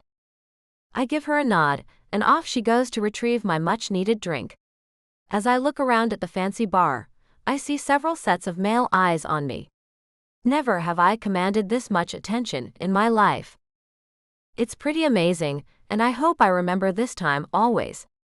Especially when I'm a little old lady, living with a house full of cats, and wondering how I ended up all alone. I can look back and say, one night I was really pretty and had tons of men's attention. That should be enough for me. When the waitress comes back, she has my drink and 2 more of them. These are all from the gentleman at the bar. You're very popular, miss. 3 drinks and all I wanted was 1. Tell them all thank you for me. But I'm not available. She nods and leaves me with my drinks. The first drink is a rough one. It is stout, and I can see it should definitely chill me out. I pull out my phone to look at my social media while I sip on my drinks, and before I realize it, all 3 are gone. Checking the time, I see I've been here for only 20 minutes and have downed those drinks way too fast.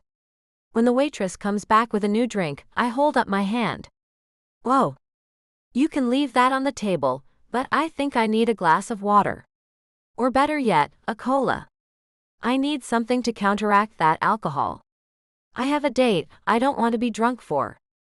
With a nod, she takes up the empty little glasses and leaves me to figure out how I'm going to knock this buzz off. I smile at her as she returns with a tall glass of cola and a little tray of crackers with summer sausage and cheese on top of them. You're a lifesaver, I say as she places the things on the table. I've been told that on occasion, she says with a smile. And they say New Yorkers are rude.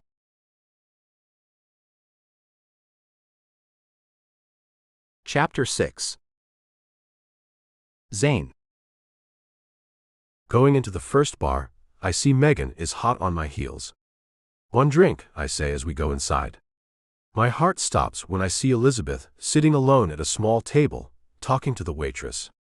Heck. What? Megan says as she comes up to my side. I've stopped dead in my tracks. Elizabeth looks past the waitress and sees me. Then her eyes go to Megan and she looks away. I have no idea what she must think. My mind is spinning with what to say and do. I could turn around and leave, but that would look odd to Elizabeth. So that's out. I could tell Megan to beat it, but I know she won't do that.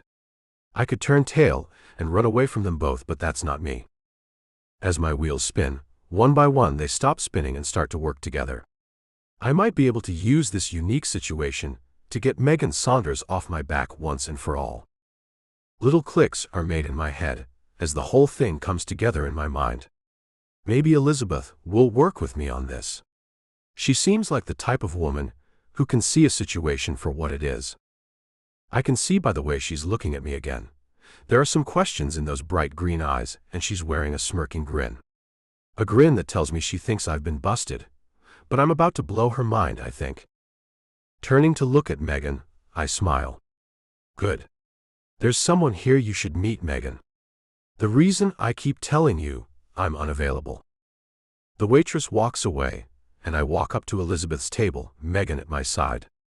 Hello, gorgeous, I say as I reach out for Elizabeth's hand. She places it in mine and says, Hello yourself, Romeo. Megan makes a huffing sound, then says, Who is this?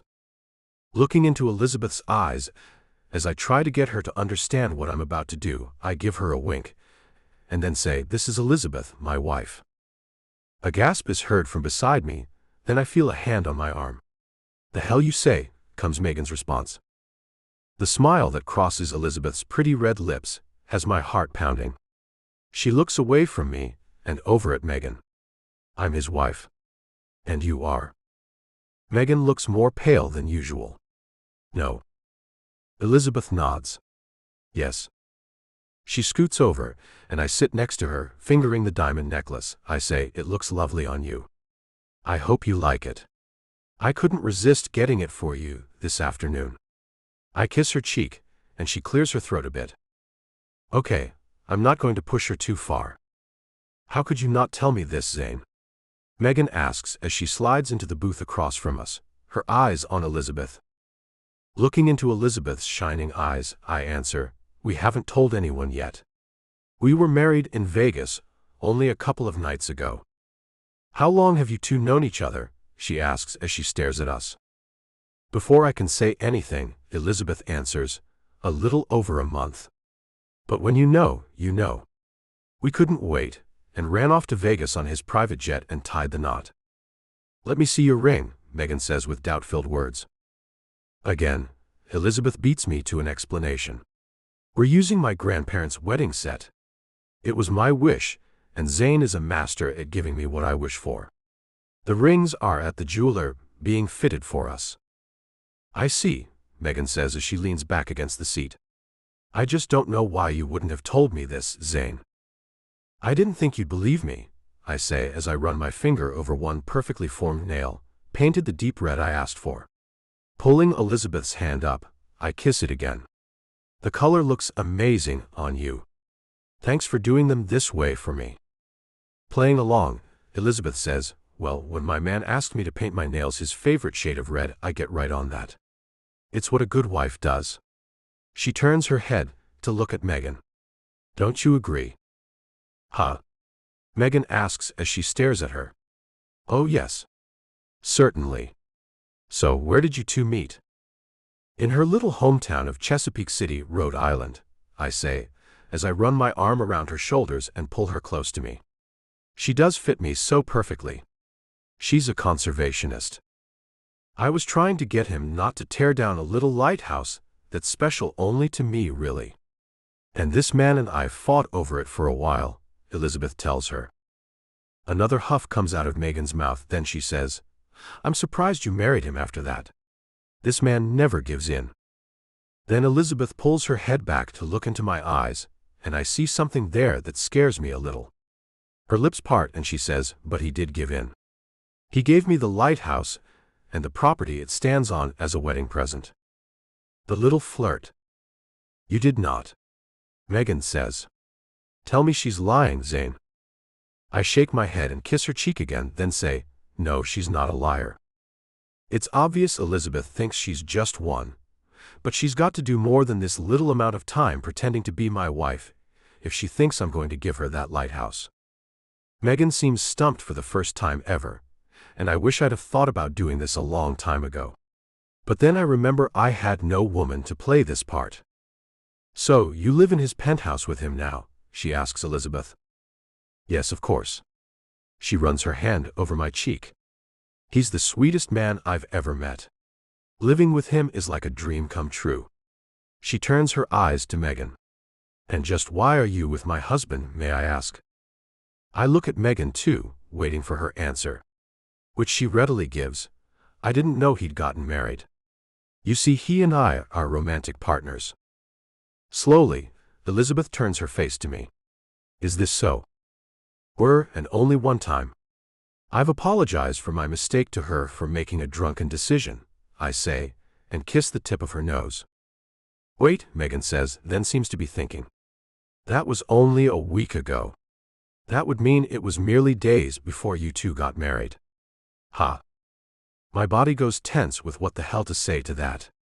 Elizabeth's hand moves over my leg. Oh, she's the one. I'm sorry, he never told me your name. You see, it was me who told him to sleep with one last woman. I wanted to make sure he had no more wild oats to sow. I breathe out a sigh of relief. See, that's why I was drinking so heavily that night, Megan. And that's why I apologized and told you it could never happen again. Megan's light blue eyes narrow at me. Why wouldn't you tell me about her? To be honest, I wasn't positive she would accept my proposal. I don't like to spout off about things. You know that. I give Elizabeth a little squeeze and kiss her cheek again, as I just love the way her soft skin feels on my lips. And it makes me wonder how the rest of her skin will feel against my lips.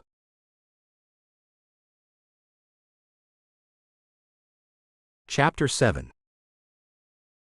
Elizabeth. With the alcohol buzz beginning to wear off, I become acutely aware of the woman staring at me.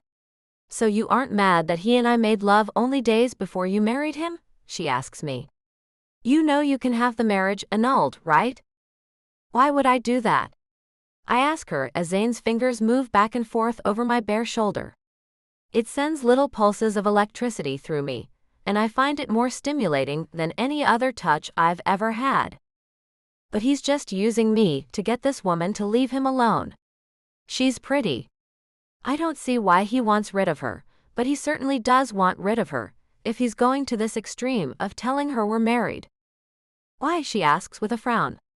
Because he made love to another woman while he was with you. His lips press against my other shoulder, and then they graze over the surface, making my stomach flip with the sensation. I didn't sleep with her, Elizabeth. You know that's something I've only done with you, my love. Looking into his eyes, I see a sparkle in them as he says the words that aren't true but feel so oddly true as he looks at me.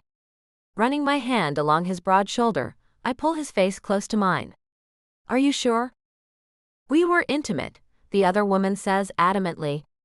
We were. Zane looks into my eyes as if he really cares that I know the truth. It was a physical encounter, that's all. Like I told you when I got back to you. I did what you said. I was with another woman, but my heart still belonged only to you. My one and only true love. My heart beats hard, and I wonder if this is how actors feel when performing a romantic scene. It feels real even though I know it's not. Looking at the woman who's sitting across from me, I say, I believe him. He has no reason to lie to me. He has every reason to lie to you. He doesn't want you to have the marriage annulled. Let me tell you something, I've known this man for quite a few years. I interrupt her. And yet he and you have only been together once. That should tell you something, don't you think? What is it you do? I am a judge, she says as she sits up a little straighter. And he and I have had a long-standing relationship. I don't see how he never mentioned me to you. I find it odd, don't you? I turn back to look at Zayn, and catch him gazing at me as he plays with a tendril of my hair.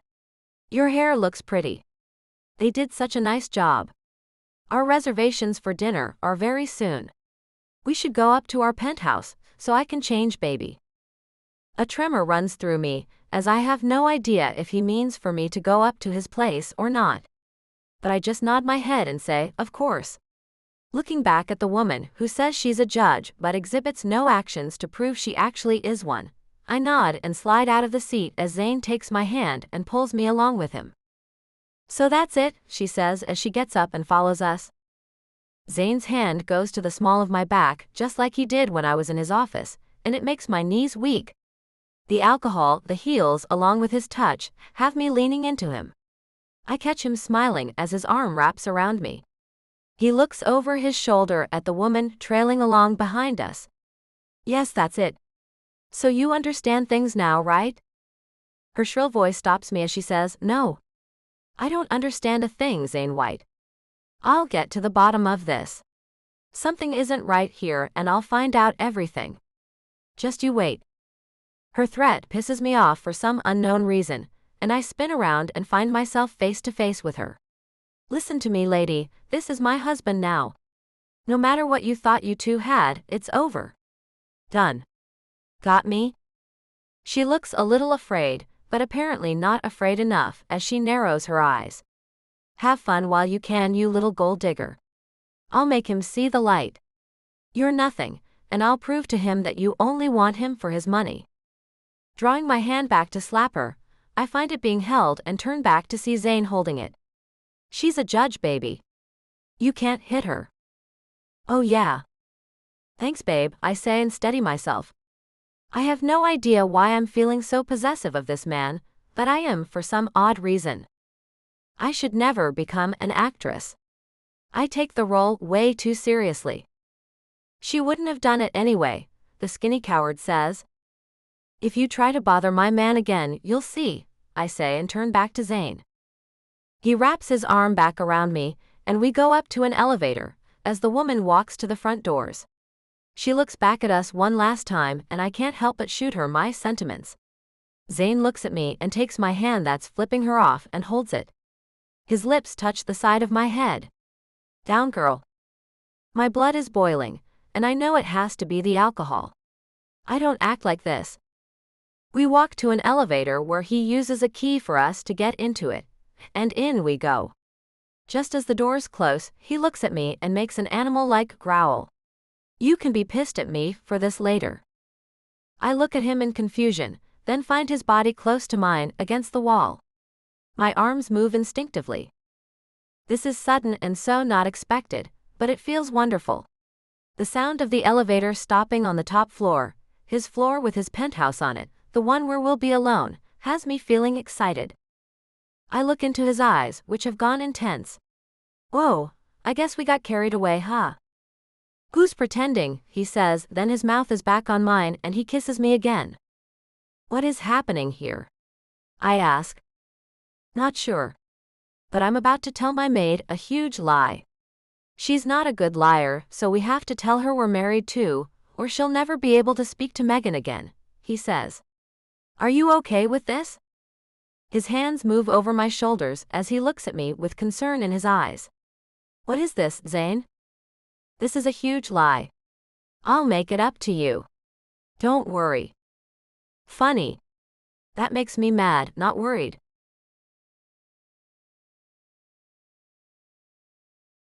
Chapter 8. Zayn. Compensate me, Elizabeth says with a low voice, even toned with an edge of piss to it. You seem mad, I say as I wait to open the door to my penthouse. I can't go inside and deliver this news if she's not going to do this. I don't want your money, Zane. I don't know exactly what you've gotten yourself into with that woman, but this isn't a thing that can go on and on. You do realize that, don't you? Her eyes are twinkling with her angry edge, and it's crazy how much I like that look. We'll figure that out as we go along. Don't worry.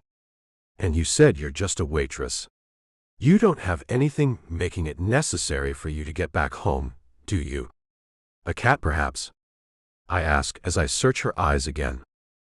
I didn't come here to stay, she says, then her arms cross over her chest and I see the whole mood is blown. Look, we'll hammer out the details later. We do have reservations, and I need to change, so just go along with me as I tell my maid the news. Taking her hand, I open the door and pull her inside. Wow, she murmurs. This is even nicer than the suite I'm in. What's it like to always live this way? It's life, I say as I pull her along with me, making my way to the bedroom. Lois. Here I am, Mr. White, she says as she bustles out of the kitchen. She stops as she sees Elizabeth. Oh, hello, miss. Mrs., I correct her. She looks at our clasped hands, and I let Elizabeth's hand go and wrap my arm around her shoulders.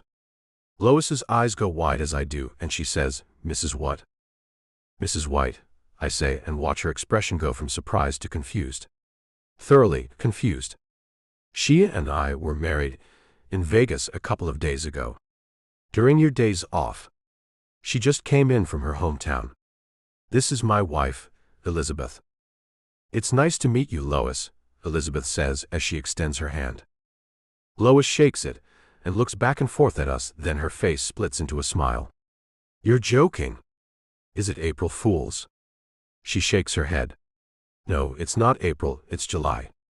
What are you doing, you silly man? It's real, Lois. I took your advice and got married. She and I met when I went to look at a property in Chesapeake City, Rhode Island, a month ago. I didn't tell anyone, but we've been talking all this time and secretly meeting. I asked her to marry me, and she accepted only a couple of days ago. She seems stunned and backs up to sit in the chair behind her. I'm sorry, I feel like I don't even know you. Elizabeth gives me a frown. You should get changed, don't you think? Taking her with me, I head toward the bedroom and find Elizabeth looking back at Lois over her shoulder. I know she looks frazzled, I say. No, not frazzled, she says as she looks at me. She looks upset. This isn't a nice thing to do to her. Into my bedroom, I go and close the door behind us.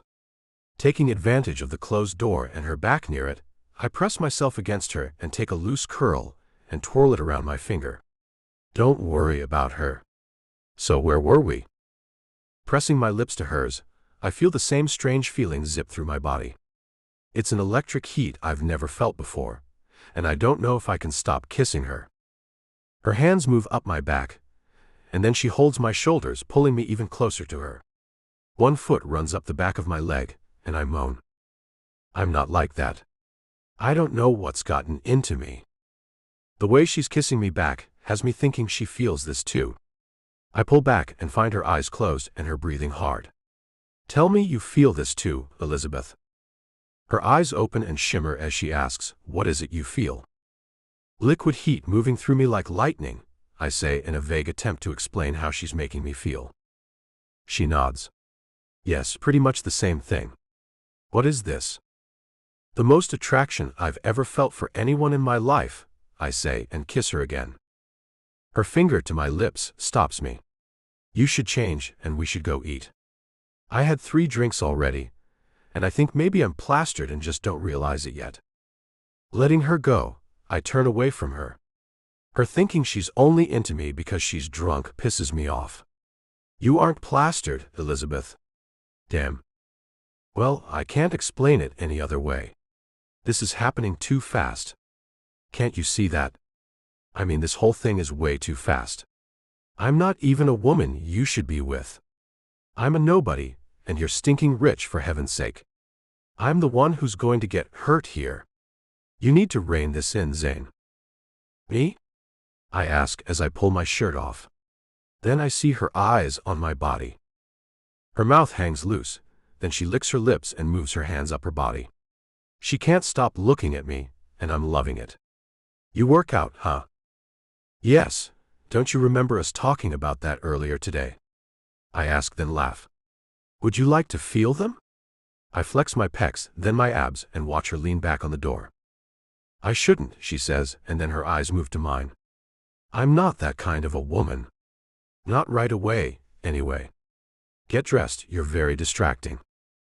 Instead of putting on another shirt, I make my way to her. She stands still, mesmerized by my upper torso, and if she's this impressed with this part of my body, the next section is going to really send her libido through the roof. Taking one of her hands, I run it over my pecs. Her smooth palm flows over my skin, leaving a trail of heat in its path. You have no idea how badly I want to skip dinner and take you straight to that bed over there, Elizabeth. I move her hand down over my abs. You feel amazing. Leaning in, I take her lower lip with my teeth and tug it gently. Our mouths kiss as I pull her up and carry her to my bed. I have no idea how I'm going to make it through an entire dinner until I have felt her body against mine. Laying her on the bed, I gaze at her as she lies propped up on my pillows. Then I make a confession to her. I've never been with a woman in here. I don't believe you, she says as her eyes go wide. You don't have to lie to me. Then she sits up and looks deeply into my eyes. My gosh. You're nothing but lies, aren't you? What? I ask, as I feel as if she's just punched me in the stomach. I'm not a liar. This is just about the first lie I've ever told, and I did it for my sanity. I've had little time for women in my life. So when I ever had time to be with someone, I most often did that at their places so I could leave and not have to deal with them. Wow, she says as she moves to get off the bed. What a jerk you are. You've called me a jerk, all in the matter of one day. People don't speak to me that way. Not ever. I say, as she gets off the bed. Let's go to dinner. Get dressed. I have things to think about, and I need my wits about me. You do something to my brain, and I need to figure out how to stop. Why does this need to stop? I really like this, whatever it is. Well, I like the parts where she's not calling me names anyway.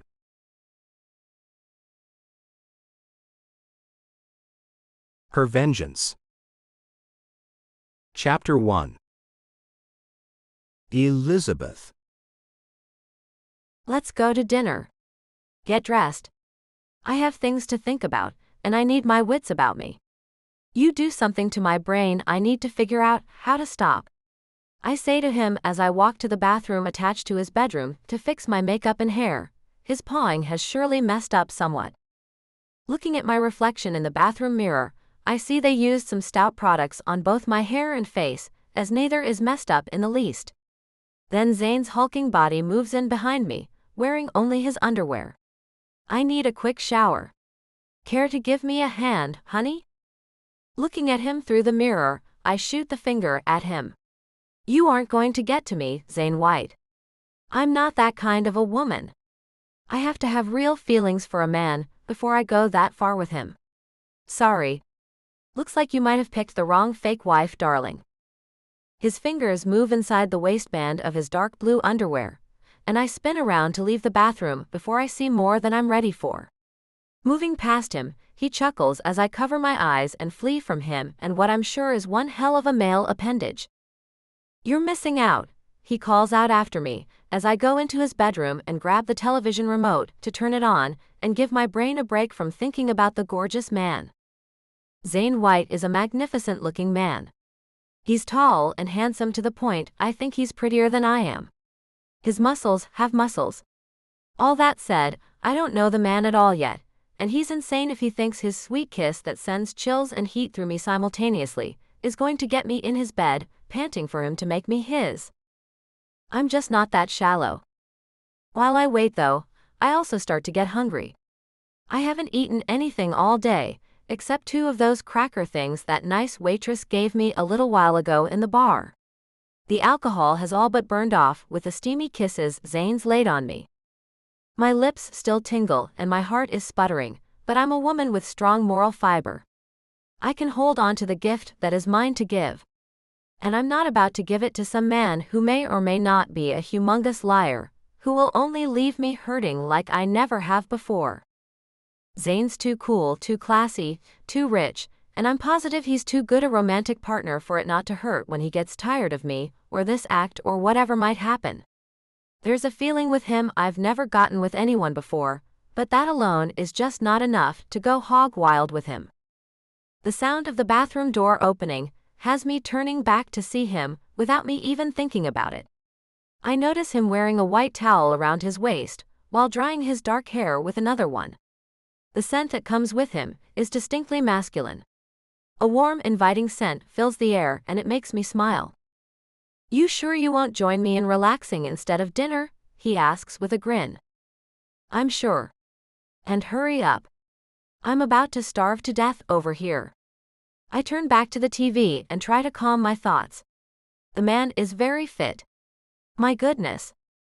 I see he's noticed my reaction and is chuckling again. You know, if you'd just relax, you'd feel much better.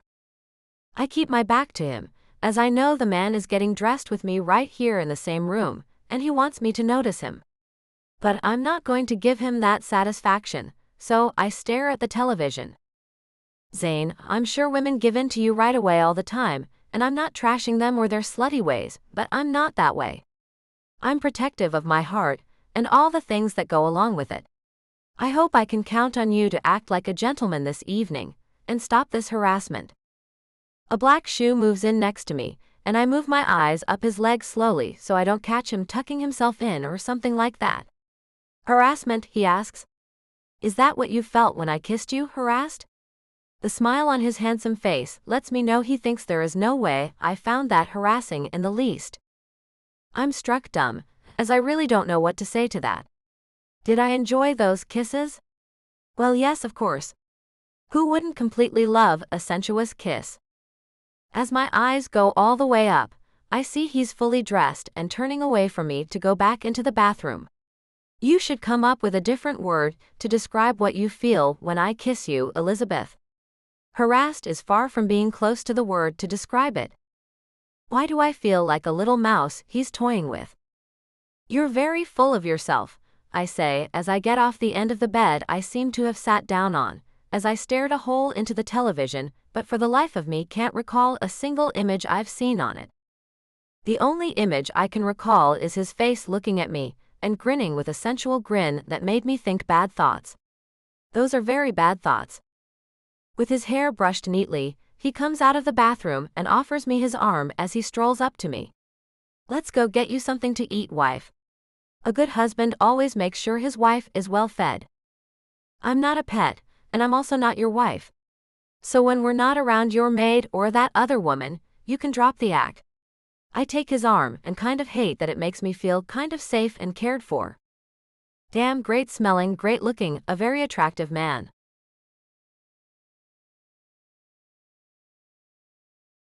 Chapter 2.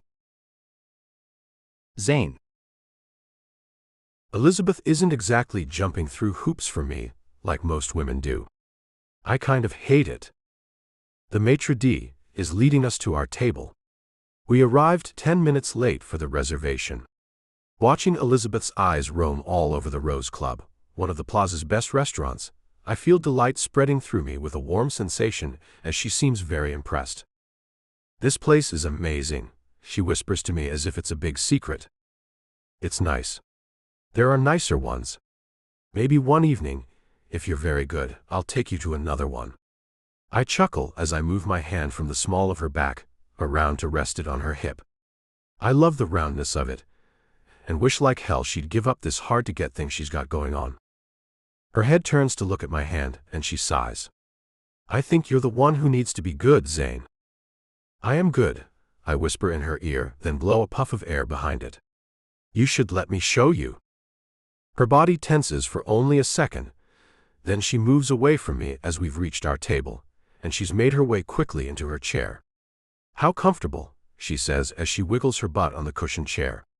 Everything here is just so comfy. I love it. She clasps her hands and smiles at the man who seated us. He's a stoic gentleman, who gives her a nod in return. Your waiter will be with you straight away. We here at the Rose Club hope you enjoy your evening with us. The Avalon Jazz Band is providing this evening's entertainment. I watch Elizabeth's mouth open to say something to the man, but he turns before she can. Running my hand over her thigh, I lean in and whisper, he's not into talking with the guests very much. People have their little roles in New York fine dining establishments. If you want to talk to someone, talk to me. I'm dying to hear all about you. You are, she asks with her eyebrows way up high. Surprise riddles her pretty face, making me laugh. Of course. I can see she's the type of woman who needs to have emotional intimacy. Now, I want to see if I can find out enough about her and tell her enough about myself to get her into my bed tonight. I can envision things going well for us all night long. Over and over again. I'm sure once her Puritan ways are pushed aside, that she's going to have one hell of a good time. If I can just get her to let me show her one, that is. The waiter shows up with a wine list, and I think I may be able to ply her with alcohol to loosen up her tight control over her body. He hands me the list without a word, and I point to the one I want. Elizabeth waits and watches as the waiter starts to walk away. Wait, she shouts. The people from the tables around us all look at her, and she sees that and blushes. Yes, madam. I need some water. I don't want any alcohol. She looks at me. What I drank before has finally worn off, and I want to keep my head straight. A little wine won't hurt. I look at the waiter. Bring her a glass of water and the wine. He nods and leaves as she sighs. I won't drink any. You don't have to, I say as I run my arm over the back of her chair. But it'll be on the table, just in case you change your mind. So, you said you wanted to know about me. Is that right? She says quickly as she leans forward to place her elbow on the table and rest her chin in her palm. I do, I say as I lean up and mimic her pose. Our faces are much closer this way, and I can smell her sweet breath. What's your family like? Well, I'm an only child. My parents, Ted and Nancy, are currently on an extended vacation in Mexico, where I think they may start living every winter from what Mom told me the other day when we were talking on the phone. Now, I get to ask you one. Where were you born? Here. And where were you born? She smiles and says, Canada. Are you an American citizen? I ask as the waiter brings our drinks. I am.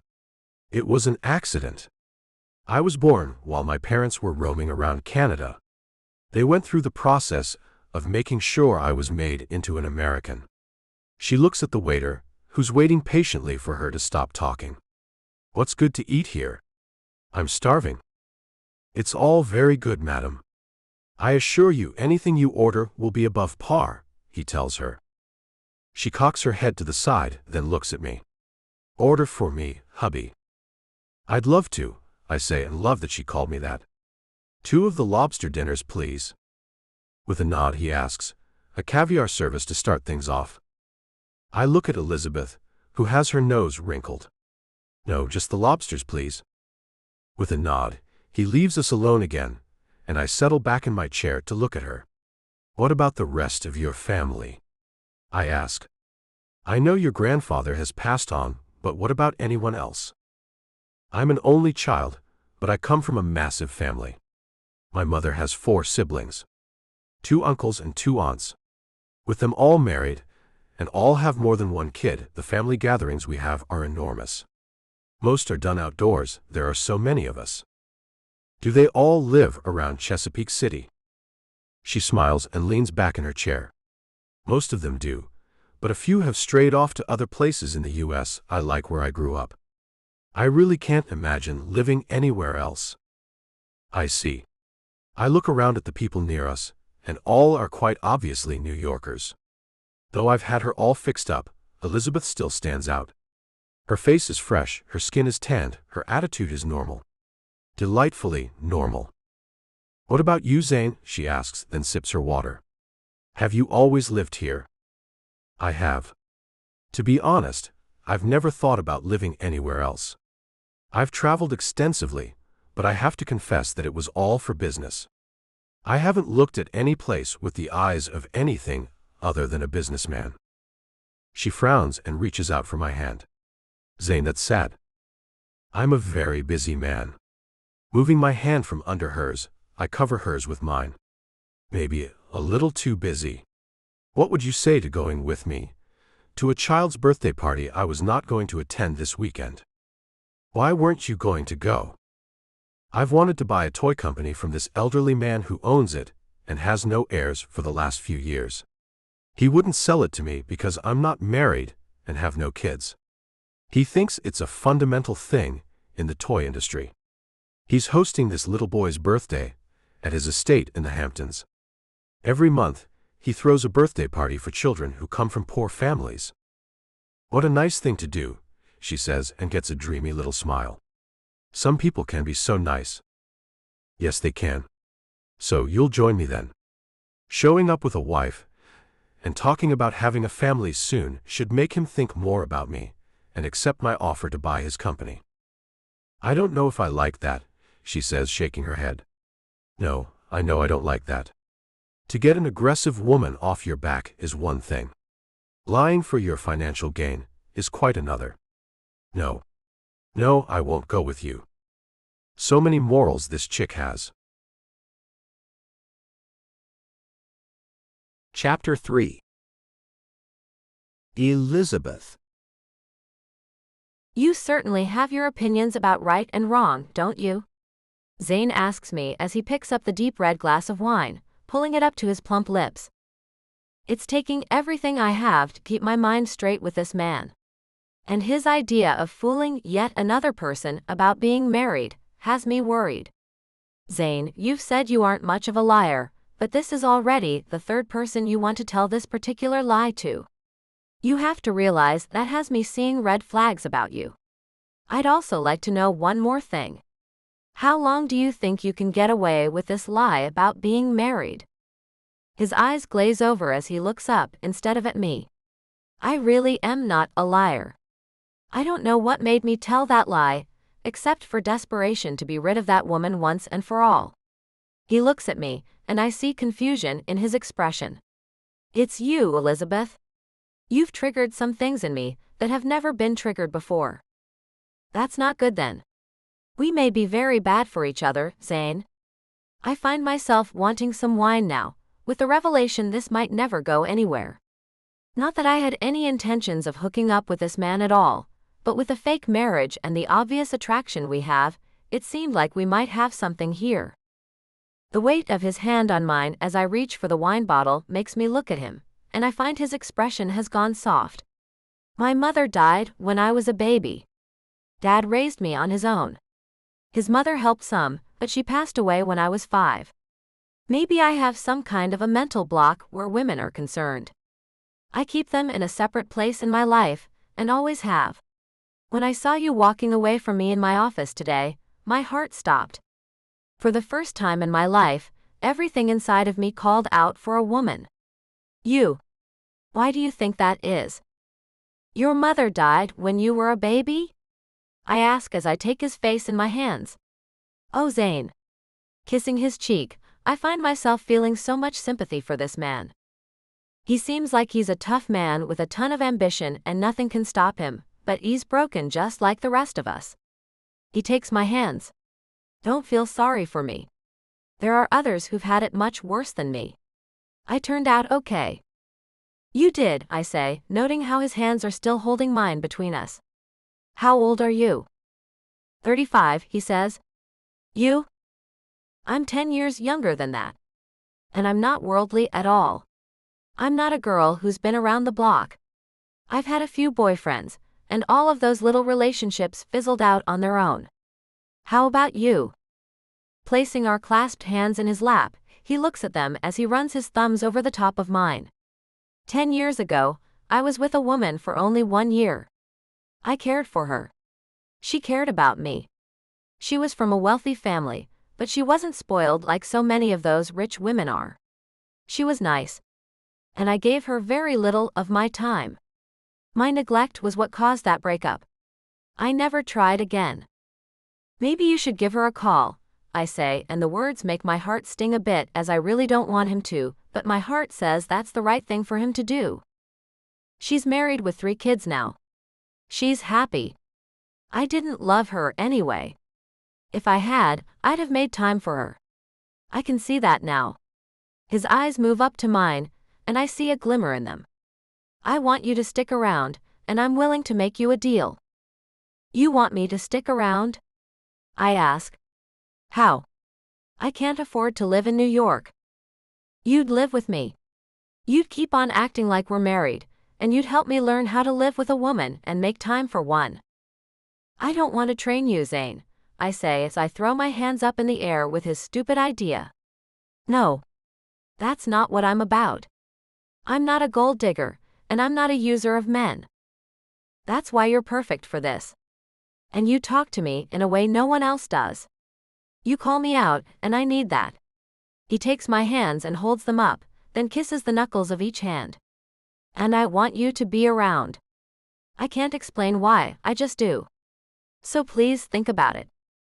An idea pops into my head, so I spit it out. Will you give me the lighthouse legally?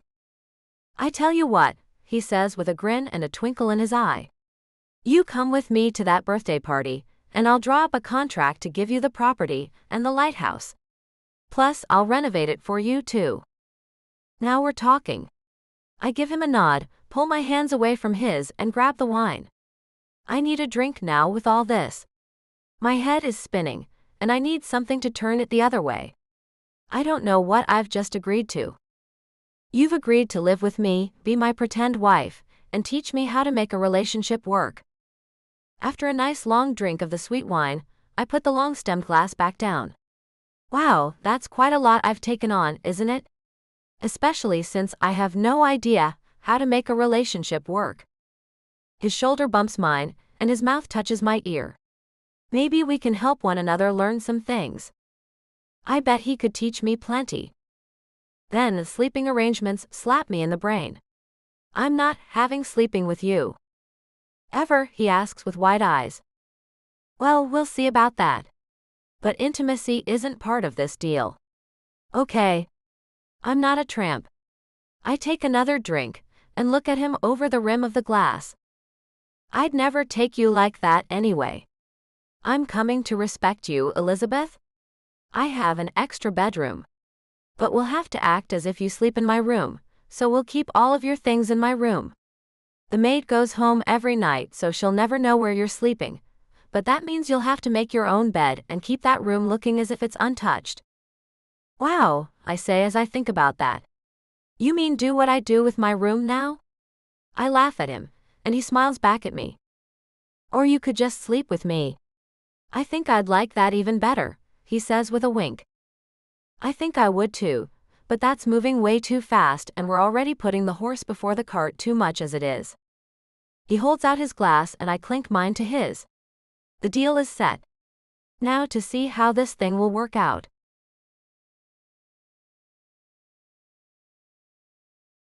Chapter 4. Zane. I don't know what made me ask her that. There's something so different about her. There's something so different about me.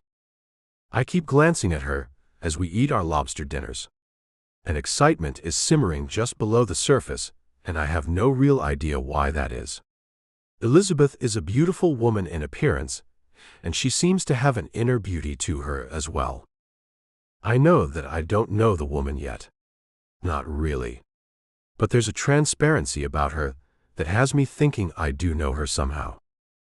In milliseconds, I've gone from wanting to get her into my bed so I can get a good dose of her and get her out of my system, to asking her to move in with me and teach me how to have a relationship.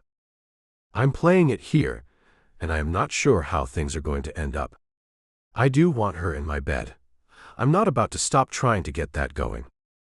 She's not a woman who's had men hurt her, so she's not some damaged, frail thing who I need to be easy with for fear of running her off. She's not completely innocent, and I have to be careful with her. She's a grown woman who is more than capable of protecting her feelings as well as her body. In my opinion, she's fair game. That lobster bib looks good on you, I whisper as I lean over and wipe a rogue drop of butter off her chin. She giggles and nods. Yours is pretty attractive too. We look like a couple of very sophisticated toddlers. The chandelier's light hits the diamonds in her dangling earring, and I touch it, rubbing my thumb over it. These look amazing on your cute little ears. My ears are tiny. I'll probably never wear them again. I seldom wear earrings, so attention doesn't get drawn to my little ears, she says as she bats my hand away. I hope you do wear them again. Those are real diamonds, you know. Her mouth falls open and she shakes her head. No. Zane, why would you buy real diamonds for a woman you don't even know? Her hand flies to her neck, and she runs it over the diamond necklace I gave her. These are real too? I nod. I don't waste money on fake things. And I have no idea why I bought those for you. I've never even sent flowers to anyone before, much less bought them jewelry. You're the first. It came into my head to do it, and I did it. I have to admit, that was the very first time anything like that has ever popped into my head. Well, I won't be keeping them, she says like it's a matter of fact. You can take them back to where you bought them and get your money back. This is thousands of dollars worth of jewelry. I don't like to be responsible for such an extravagant amount of money. I can have them placed in one of the hotel's safety deposit boxes if you'd feel better about their safety. I'm not taking them back, though. They're yours to keep. I hope you keep them forever as a reminder of our first date. Leaning over, I kiss her cheek. And I'm not taking no for an answer about that. She shakes her head and sighs. They are gorgeous. I do love them. Maybe I will feel better about them being in the hotel's box thingy. But when I go back home, I don't know what I'll do with them. Banks have them too. You can transfer them to your bank when you go home. I find that thinking about her leaving is giving my heart that little pinch it had when she tried to walk out of my office today. I'm not sure I'll ever want her to leave, and that feels so odd. How can a person who I didn't know existed only hours ago mean that damn much to me? Finishing her last bite of lobster, she turns to me. How about some real New York cheesecake for dessert? I laugh and nod. Okay. You really aren't like any of the other women I've ever known. Your appetite is a thing I never knew I'd like to see in a female, but I very much like it. Cheesecake it is. You only live once, Zane. You should experience all you can. Like a sunrise in a lighthouse, for example. Is that an invitation to spend the night with you in your new lighthouse, Elizabeth? I ask, then give her a wink. Yes, it is. I have a couple of sleeping bags left over, from when me and Gramps had sleepovers in it. You can borrow his, she says, then winks back at me. The waiter comes back, and I order the cheesecake. To go, she asks. Yes, to go. I want to feed it to you while we lay on the sofa in the penthouse. I think you should be fed New York cheesecake by a real New Yorker. You know, so you can really experience it. She laughs, and the sound is delightful. Light, airy, amazing. That does sound like something. Good. Pulling off my lobster bib, I place it on the table, and then gesture for her to turn around so I can take hers off. Remarkably, she does as I've asked, and I untie it and stand to pull it off so as not to get any of the traces of butter on her dress. Taking her by the shoulders, I turn her back to me and find her smiling at me. Thank you. Taking her hand, I help her up. Time to go upstairs, honey. We need to stop by the suite you set me up in. I need to get my things, she says as she takes my arm. Or maybe I should just stay the night in that room. I think that might be for the best. No, it wouldn't. I want you to stay in my penthouse from now on. With a nod, she says, we really do have to hammer out a time limit, Zane. I don't want things to get weird between us. I'll think about it. Is there anything pressing that you need from your place back in Chesapeake City? Any reason you need to go back there anytime soon? I have to go back next weekend to work for the girl who's taken over my shift tomorrow. She's getting married in Vegas to her no-account boyfriend then. I promised I'd work for her. You know I mean for you to quit that job, right? I ask her as I take the cheesecake, which has been boxed up for us, and give the waiter a nod as we leave the restaurant. I don't know what's wrong with me, she says as she shakes her head. I can't up and quit. I don't see how I can do what you're asking of me. What the hell?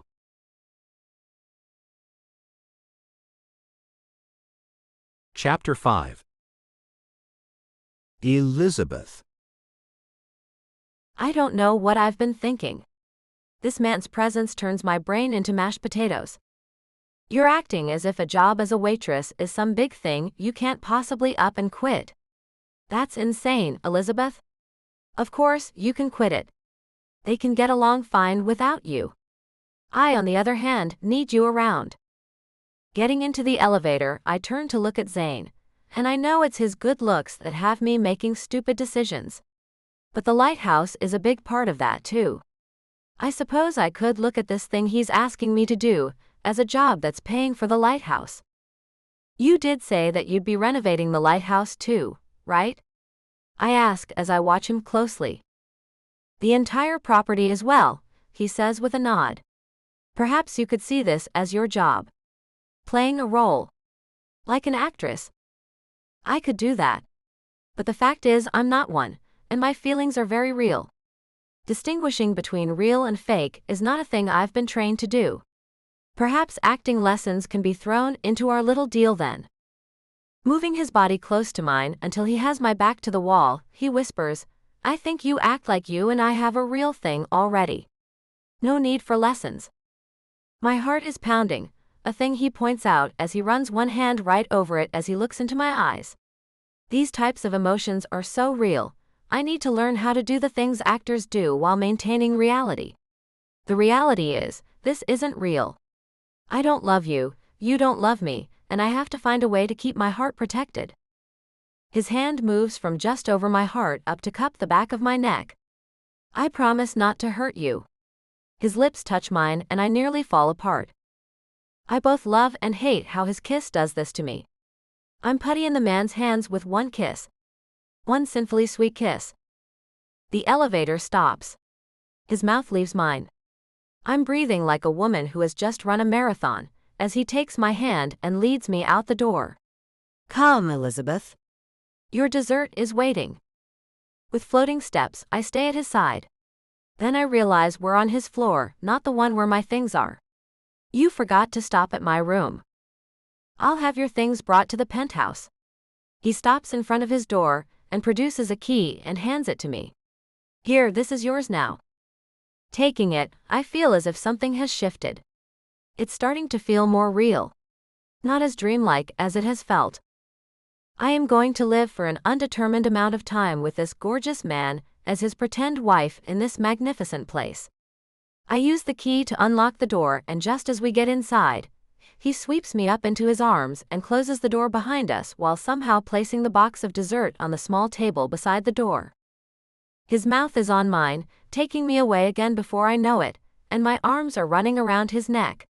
Then I'm laid on the soft cashmere sofa, and he lies next to me, never letting our mouths part. I shouldn't be allowing this. I know I shouldn't. But the way he makes me feel is so hard to say no to. My body is on fire. There's an ache so deep inside of me, I can feel it in places where I've never felt a thing before. My body does what it wants to, leaving my brain out of it. I arch up to him as his hand slides up my thigh and over my panties. My dress is moved up by the motion, and I can feel the soft fabric of the sofa on my back. I'd love to know what it would feel like on my naked skin. I wonder what he'd feel like on my naked skin. Clawing at his clothes, I want them off him, and he pulls his mouth away so he can pull the jacket off, and when his fingers move to unbutton his shirt, I stop them with mine. You know we shouldn't be doing this, I say as I hold his hand still. But this could make the act so much more real. Intimate knowledge of each other is pretty essential in a marriage. Don't you think? His logic is dizzying. And my body is screaming at me to shut the hell up and let him do what he wants to. I look at him as he hovers over me. I so want to give in and do this with him. But I can't seem to get past my morals. I'm not saying never, Zane. But I don't know you yet. I'm sorry. He groans and gets off me. I need a drink. Lying on the sofa, I try to gather my wits. Looking up at the ceiling, even that's ornate in this luxury penthouse, I almost want to cry. My body is not happy with my brain right now. Getting up, I go to find a bathroom as Zane has disappeared. I can't fault him for his actions. He is a man, after all.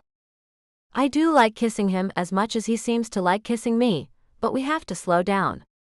His speed is going to wreck us, for sure. Someone has to be the voice of reason in this thing. The need to wash away this glamour overcomes me as I go into the bathroom. I find myself pulling off the dress and jewels and getting into the shower.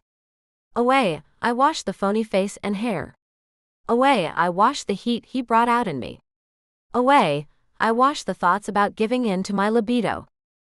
As I get out, fresh and feeling much more like myself, I dry off and put on the white robe hanging on the back of the door. Running my fingers through my hair to kind of comb it out, I look in the mirror and see myself again. Taking a deep breath, I head back out to the living room and find Zane sitting on the sofa with a glass of dark liquor in his hand. His eyes are glazed over as he stares at the television that has no sound on. When I come into the room, he turns and looks at me. His eyes move up and down my body and he groans, then gets up and goes across the room and picks up the box of cheesecake. Turning back, he comes back and places it on the sofa next to him, then takes a drink as he pats the sofa for me to sit next to him on the other side. I think that's a bad idea, I tell him as I look around. Where's this other bedroom? He points down the hall without looking at me. Just as I turn to leave, I hear him say, I want you, Elizabeth.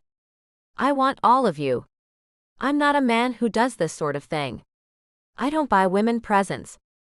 I don't want women around even. But I want you. I want every bit of you. I've never wanted anything so bad in my entire life. You walking out of this room right now is like torture to me, and I don't even understand why. It's torture to me too. I wonder why that is. Chapter 6. Zayn. I can't look at her. She's driving me insane.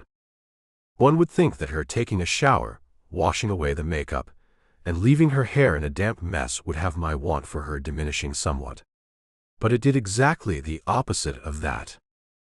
I can't have sleep with someone without feelings, Zane. Go to bed then, I tell her as I pull the glass of forget-everything juice to my lips. I've never been the kind of man who drinks as much as I've put into my system this evening. I'm avid about keeping myself healthy. With 2 parents and several grandparents who died much too young, I've been health conscious for as long as I can remember. The sound of her leaving the room fills me with disappointment. A part of me thought she'd come to me anyway. I don't know why I thought that. She's been very upfront with me about her morals. I suppose somewhere deep inside of me, I thought our attraction would get her where I want her. She's one tough chick.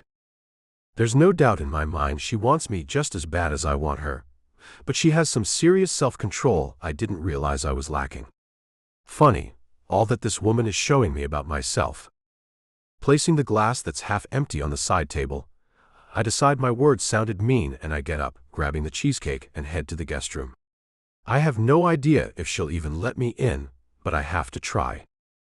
With a light knock on the door, I hear her quiet answer, "Come in, Zane."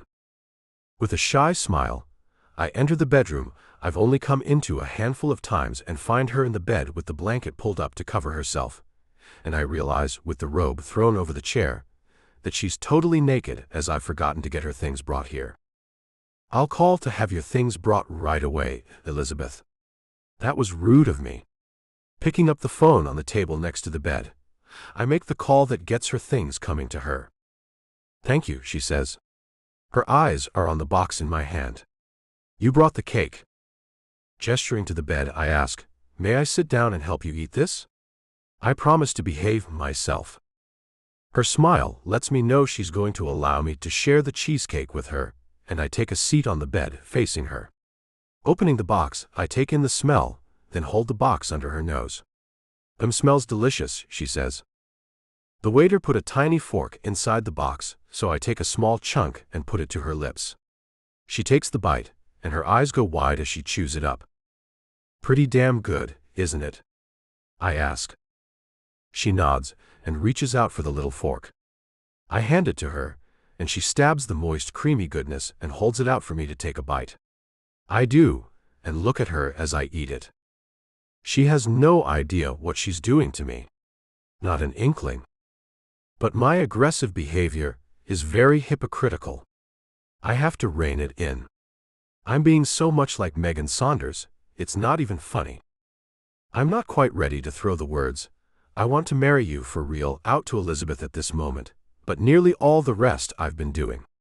So I have to exercise some self-control, or I'll surely have her hating me. "I'm sorry," I say as I give her another bite. "I've been an ass." Her laugh is light, and then she says, "Just a little bit." She gives me a bite, and I take her hand before she pulls it away. "No, a big one." I take the bite as her smile fades. Then I ask, "Do you really want to do this, Elizabeth? I've just realized that you really want that lighthouse. You want it so damn bad you'd nearly sell your soul for the thing." "Well, I'm not selling my soul or anything else for that matter." Her brow furrows as she looks into my eyes. "The fact is, I feel something towards you. I'm not sure why that is, but it's there, and it's strong. I don't want to go home and act like nothing's happened. Something has happened.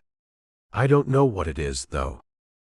If I told you that you could have that lighthouse without pretending to be my wife, what would you say? Would you do that? She asks. Would you just let me have it and leave me alone? If that's what you wanted, I might just do that.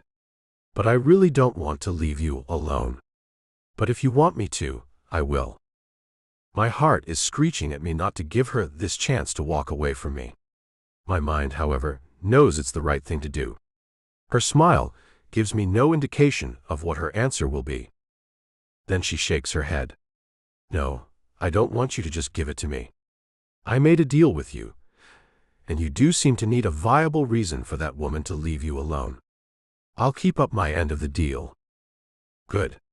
And I'll make it my top priority to be more of a gentleman with you.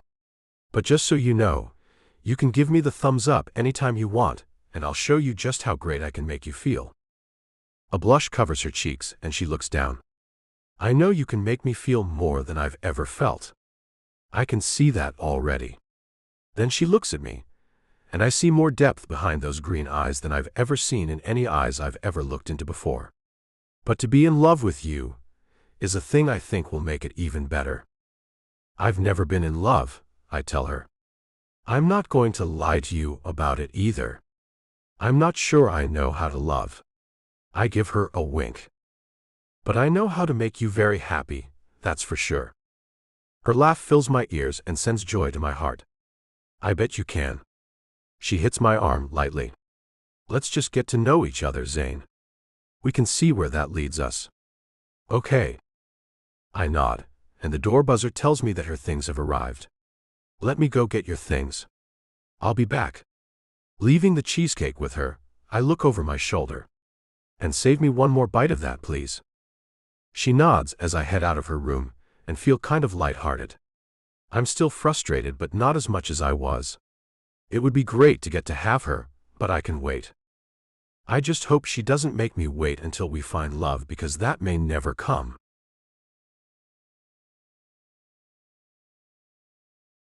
Chapter 7. Elizabeth. Kids are running and screaming at the tops of their little lungs as a herd of them runs past us, shooting each other with huge water guns. Eugene Brasco of the Brasco Toy Company laughs with delight as he watches the kids playing. "Go get them, Johnny," he shouts to the birthday boy he's throwing the party for. Zane and I have been cohabiting for 2 days now, and my decision to join him at this birthday party was not without my own incentives. I want to see how the man is with children. My feminine curiosity overcame me, and I'm not entirely sure I like the outcome. He's more than a bit stiff with the kids he's interacted with, which was about 3 of them. He's all business, this man. So Eugene, I was looking at last year's sales, and I couldn't help but notice that while they were good, they could have been better. You've neglected to get into the visually interactive games kids love to buy, Zane says as he tries to talk to the man for the umpteenth time about his company. Video games? Eugene asks as he throws his hand in the air as if waving off the notion. Bah. I detest them. Look around, White. Tell me what you see. A bunch of kids acting like maniacs, he says with a shrug of his wide shoulders. I laugh and try to save things for the poor guy. Zane, really look at them. They're having the time of their lives. A thing they wouldn't be doing if they had a gaming device in their hands instead of a water gun.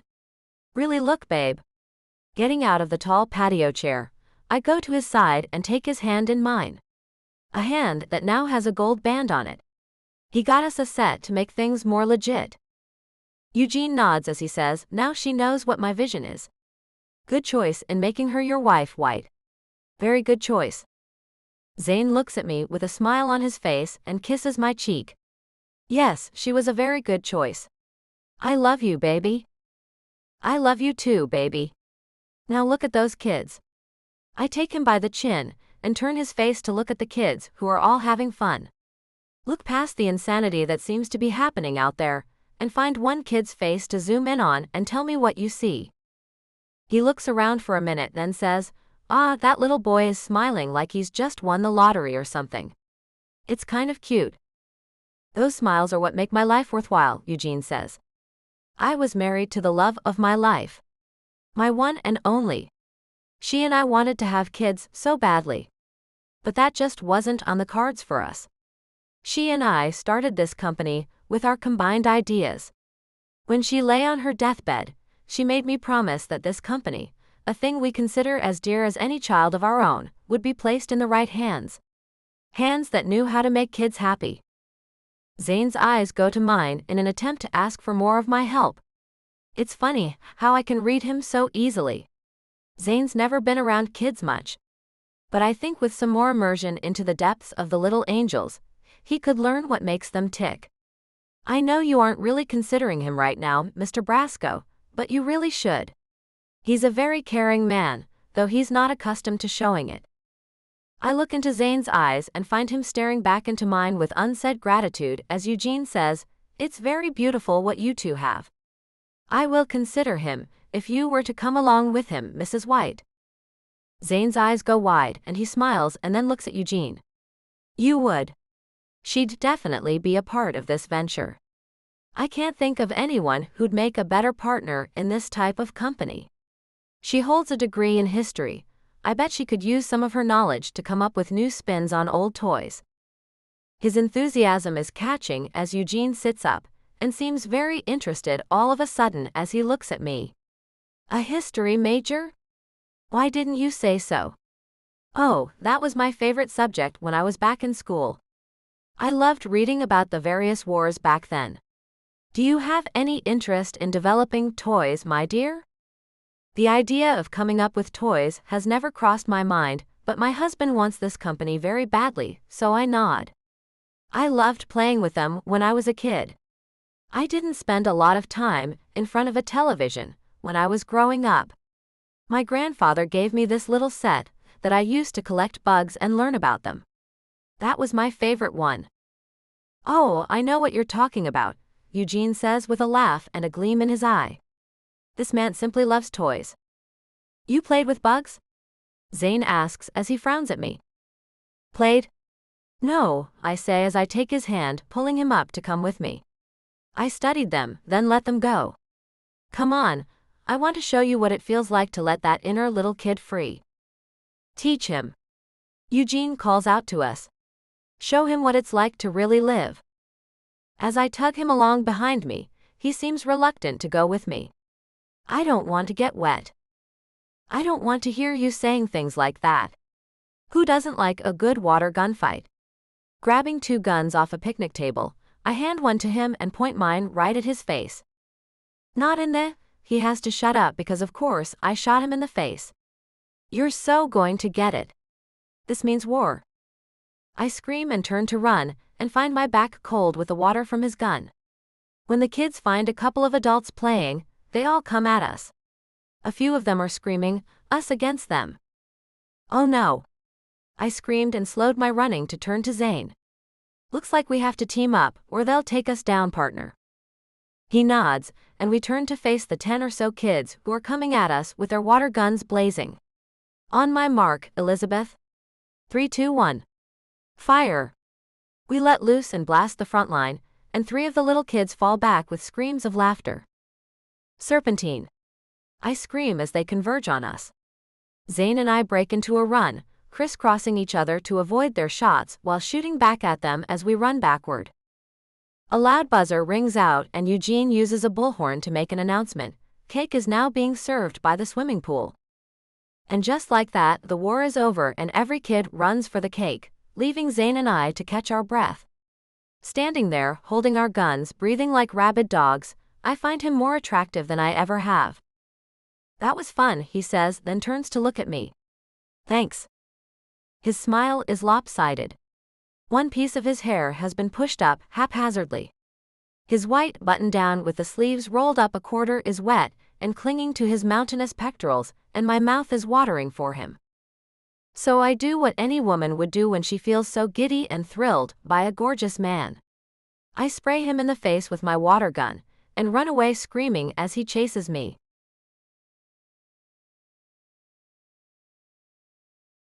Chapter 8. Zane. "You've got cake right there," I tell Elizabeth. who uses her tongue to lick around her mouth to clean away the imaginary cake I told her about. You didn't get it, I say, then run my finger through the chocolate icing on top of my piece of cake. Here, let me. I run my chocolate-tipped finger across her bottom lip, then lean in. Running my arms around her, I hold her close. You make me feel like one. I kiss her again, then hear the sound of someone clearing their throat. We'd been alone in the kitchen, as we snuck in to get a piece of the birthday cake we missed, while we were shooting each other with water guns outside when it was served. So, the sound of anyone else in here has me letting her go. Megan Saunders is standing there with a gift-wrapped present under her arm. Her eyes go to my left hand as she says, "So the rings came in, I see. What are you doing here?" I ask her, as I take Elizabeth's hand in mine. I'm always on the list of these things Eugene throws. You aren't the only rich person he invites. But this is the first time I've ever seen you at one. I always drop off a gift, she says as she places the gift she brought on the table. We were just going to go back outside, I say, as I tug Elizabeth along with me and walk out past Megan, who looks down her nose at us. You look like something the cat dragged in, Zane. What's that about? Megan asks as she falls in behind us, much to my disappointment. None of your business, Elizabeth says. Just so you know, Megan, I really don't like you. Giving her hand a squeeze, I have to stifle a laugh. Not the place, hun. No, it's not, Megan says. I suppose there are no rules of society in Chesapeake City, Rhode Island.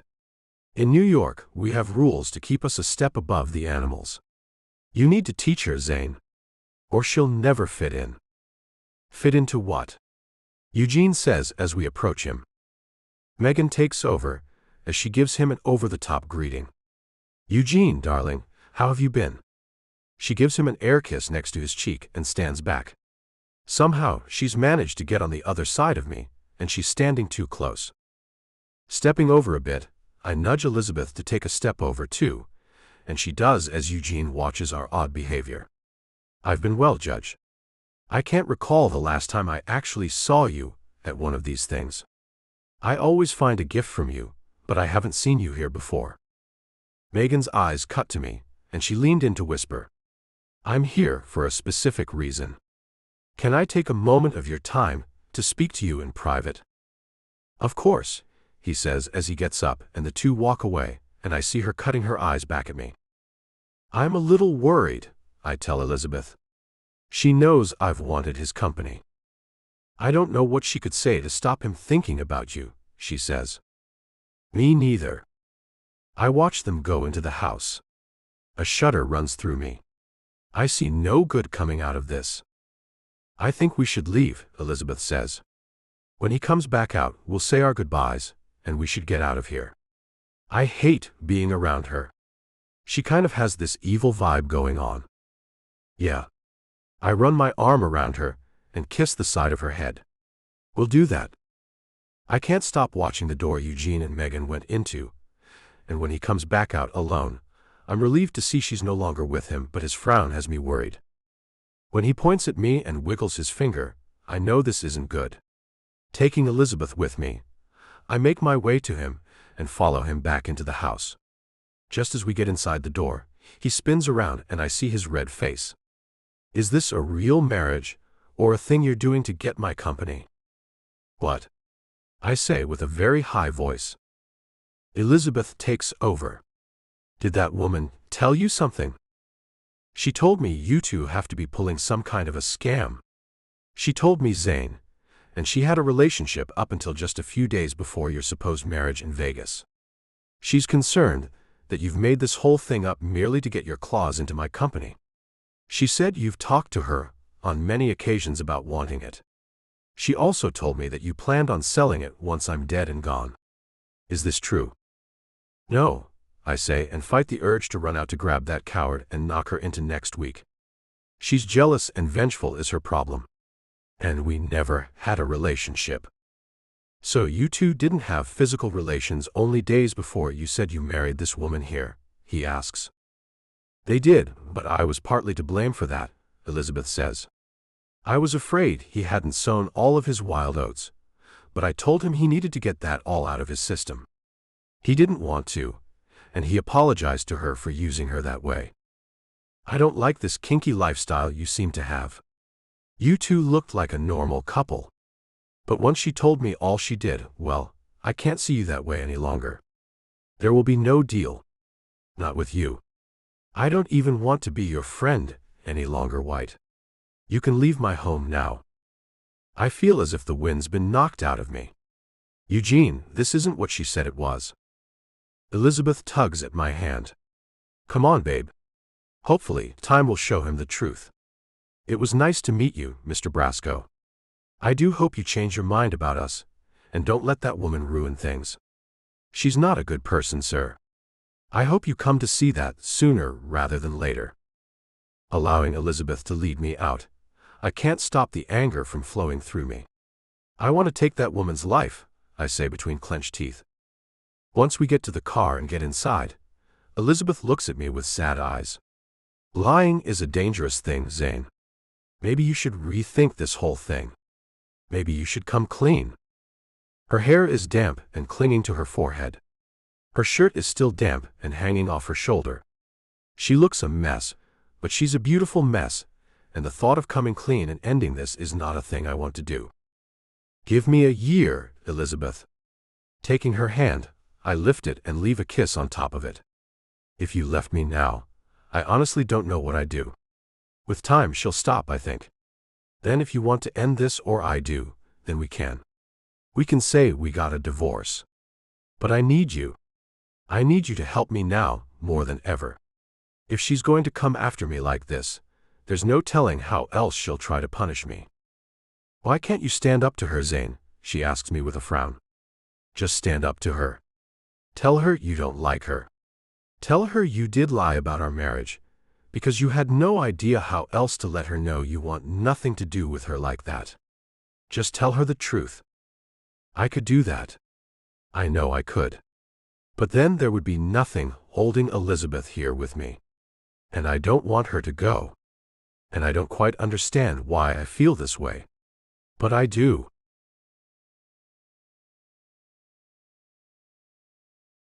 Her control. Chapter 1. Elizabeth. Did you make the call today? Zane asks me as he finally comes home from his office. Yes, I quit my job and my friend is super pissed at me. Lois is busily dusting the end tables and all their little trinkets that cover them, as she pretends not to listen to us. Zane comes to me and plops down on the sofa next to me. Tugging me to sit on his lap, his hand runs around the back of my neck and pulls me in for a kiss. I love you, baby, he says as he rests his forehead against mine. And tell her we'll be sending them a very nice wedding gift. We should get them something nice. Pick out something and put it on that card I gave you. Zane hands out I love yous like M&Ms when anyone is around us. I really do need to figure out how to handle this acting thing, because I'm finding myself believing him. And myself believing it when I say it back to him. Okay. I'll ask her what kinds of things they need. Well, they need everything since the guy hasn't ever had a job. Maybe I'll send them a gift card. I play with the top button of his shirt as I look at it. His fingers touch my chin, pulling it up. That's not going to cut it. This gift is from us. I'm not a gift card giving kind of man. Make it from the heart. And I've yet to hear you tell me something I've been waiting to hear you say all day long. I love you, I say, then kiss him again. Sorry for making you wait. Lois turns to look at us, and her smile tells me she's buying this little marriage thing. It's time for me to leave. I'll be bringing in groceries in the morning. So I'll be in a little later than my usual 9, Mrs. White. Can I bring you anything special? No, I'm good with what you've been bringing, Lois. Thank you. She nods and leaves, and I go to move off Zane's lap with her gone. He holds me tight. And where is it you think you're going? She's gone. We don't have to pretend anymore. I wiggle to get him to let me go. It's not all pretending, he says, then his lips touch mine. His kiss is soft and sweet and I can feel more in it than when we first kissed, but he still doesn't love me, and this love talk we do is very confusing to me. My phone rings and I'm thankful for the interruption, as my insides were getting all wiggly with his kiss, and how his hands were roaming all over my back. I take a deep breath to slow down how fast I am breathing, and he smiles at how I've reacted to him. He reaches over to get my phone and hands it to me. "You're staying right where you're at." I see my Aunt Audrey's name on the screen and moan, "It's family reunion time." "Hello, Aunt Audrey." Well, well, well," she says. "And how have you been?" "Just fine." "I suppose this is about the reunion." "It is. But first things first. What's this I heard about you quitting your job at the diner?" "You heard about that?" "I just did it," I say as Zane plays with my hair, then his mouth touches my neck. I nearly melt into him, but manage to hold myself back from that. "I know. Martha called me right away. She wanted to know if any of us knew why you'd moved to New York." You can imagine my surprise when she said that. I told her you hadn't moved anywhere. Am I wrong? I kind of live here. I have a job here. I got it when I came up to see the man who bought the lighthouse. You know mine and Gramps' lighthouse. He gave me a job, so I'm going to be doing that for like a year, I guess. His lips touch my ear. Or forever. I shudder with his words. He's constantly toying with me. Well, I hope you know we all expect you to scrounge up a date this year. We've all talked about it, and we're going to get interactive in your love life, since you don't seem to be doing anything about it. I, for one, want a few nieces and nephews out of you. And I want them soon. Oh no, you guys don't. I'm not coming, if it's going to be that thing again. Last year, 4 of my cousins brought eligible men to set me up with. Not this year. No way. I say as Zane begins nibbling my neck. "Take me, use me for once, Elizabeth," he mumbles as he makes me insane with his mouth. My wheels begin to turn. Do I dare use him the way he's using me? Should I use him to get my over-the-top, procreating family off my back once and for all? "I will be bringing someone, and boy are you guys in for a shock," I tell her. Zane's growl sends shivers down my spine as his fingers press into my shoulders and he goes to town on my neck. I feel him, but I have to get off the phone. "Great," Aunt Audrey says. "And bring a bag of chips and a dip too. See you on Saturday. Bye." With the call ended, I put the phone down and begin to wrestle my body out of Zane's clutches. "Ah, come on, baby. Just a little taste." "No tasting. Come on, Zane. This is confusing enough." Stopping his neck nibbling, he looks at me. "What's so confusing?" "This is. We've known each other for less than a week, and using the word love a hell of a lot, and kissing and holding each other when we're around other people. And it's just confusing. Stop making it that way. Come to the dark side, Elizabeth, we all float over here," he says with a laugh. "You're mixing up characters, genius. And I still have a set of morals. I need to know what my true feelings are, and what yours are too, before I go giving such an important part of myself away." "How do you know it's not true when I say it?" His lips touch mine for only a moment, then he's looking at me again. "We both know it's not," I say and push against his chest. "You're making me all giddy and thrilled. Let me go." "You keep me charged and ready for fun," he says as he holds me right where I am. "Now when's this family thing, and what are you going to tell them?" "It's this Saturday." I totally forgot about it. Thank goodness I quit my job, or I'd have been in a real pickle. One cannot miss a family reunion. Heaven forbid my bag of chips and dip don't get there. "So what did I hear about you needing to have a date, or they'd be forced to help you out?" I'm the lone cousin who has yet to marry. I'm the only single in my extensive family over the age of 19. My family is old-fashioned. Get married, have kids, do your part in keeping this world populated. You know the type. I run my hand through his silky hair and wish I hadn't, as his eyes light up and my heart skips a beat. I'm really, really falling for him, and I know he's just playing with me. This is getting too hard, I think. My head's telling me to bail on this thing and let the lighthouse go for my own sanity, but my heart's all, stay with him, stupid girl. I feel the heartbreak coming. And with a whole year of hanging out with him, I foresee a real tear fest when he ends it. If I let him show me how great he is in bed, I'll probably die when he ends it. And he will end it. I know he will. I'm not a thing like anyone he knows. I may as well be a hick for all my class. I like it. Count me in, he says with a laugh. Use me, baby. Use me up. Oh my, what am I about to do? Zane, I don't know about doing this. I mean, we both know this isn't real.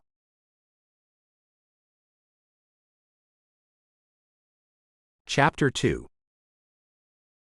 Zane. Never have I met a woman with no clue about when a man likes her. Look, I don't know what you're thinking, Elizabeth. I'm not faking things with you. I mean it when I touch you, and I love it when you touch me. I like your personality. I like your cute little ways of doing things. I like you, and I think you like me too. You know we have hardly anything in common, she says as she continues to struggle. We have tons in common. I like pizza, you like pizza. I like watching the news, you like watching cartoons. That's not the same thing, she says with a little giggle. Isn't it? I ask, then tickle her ribs a bit, making her screech with laughter. The truth is, she's growing on me more and more with each passing day. I did want to hear her sweet voice tell me she loved me all day long. I did crave the way her lips would feel when I kissed her once I got home. I think that must mean something. And now, I'm going to meet her family. This is where I'll see if she really is wife material. They say the fruit doesn't fall far from the tree, so what better place to see what kind of fruit she really is? Can you come to work with me tomorrow? I ask her, as I ease my tickling. Me? She asks with surprise. Why? I have a meeting. It's a lunch meeting, and I think it would be a good idea if you came with me. I'd like your input on what the guy has to say. Why? She asks as her forehead wrinkles.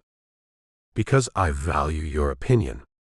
And we don't have to do the lying thing with him, so you don't have to worry about telling another lie. I'll introduce you as my girlfriend. The man is from Switzerland. He doesn't know anyone here.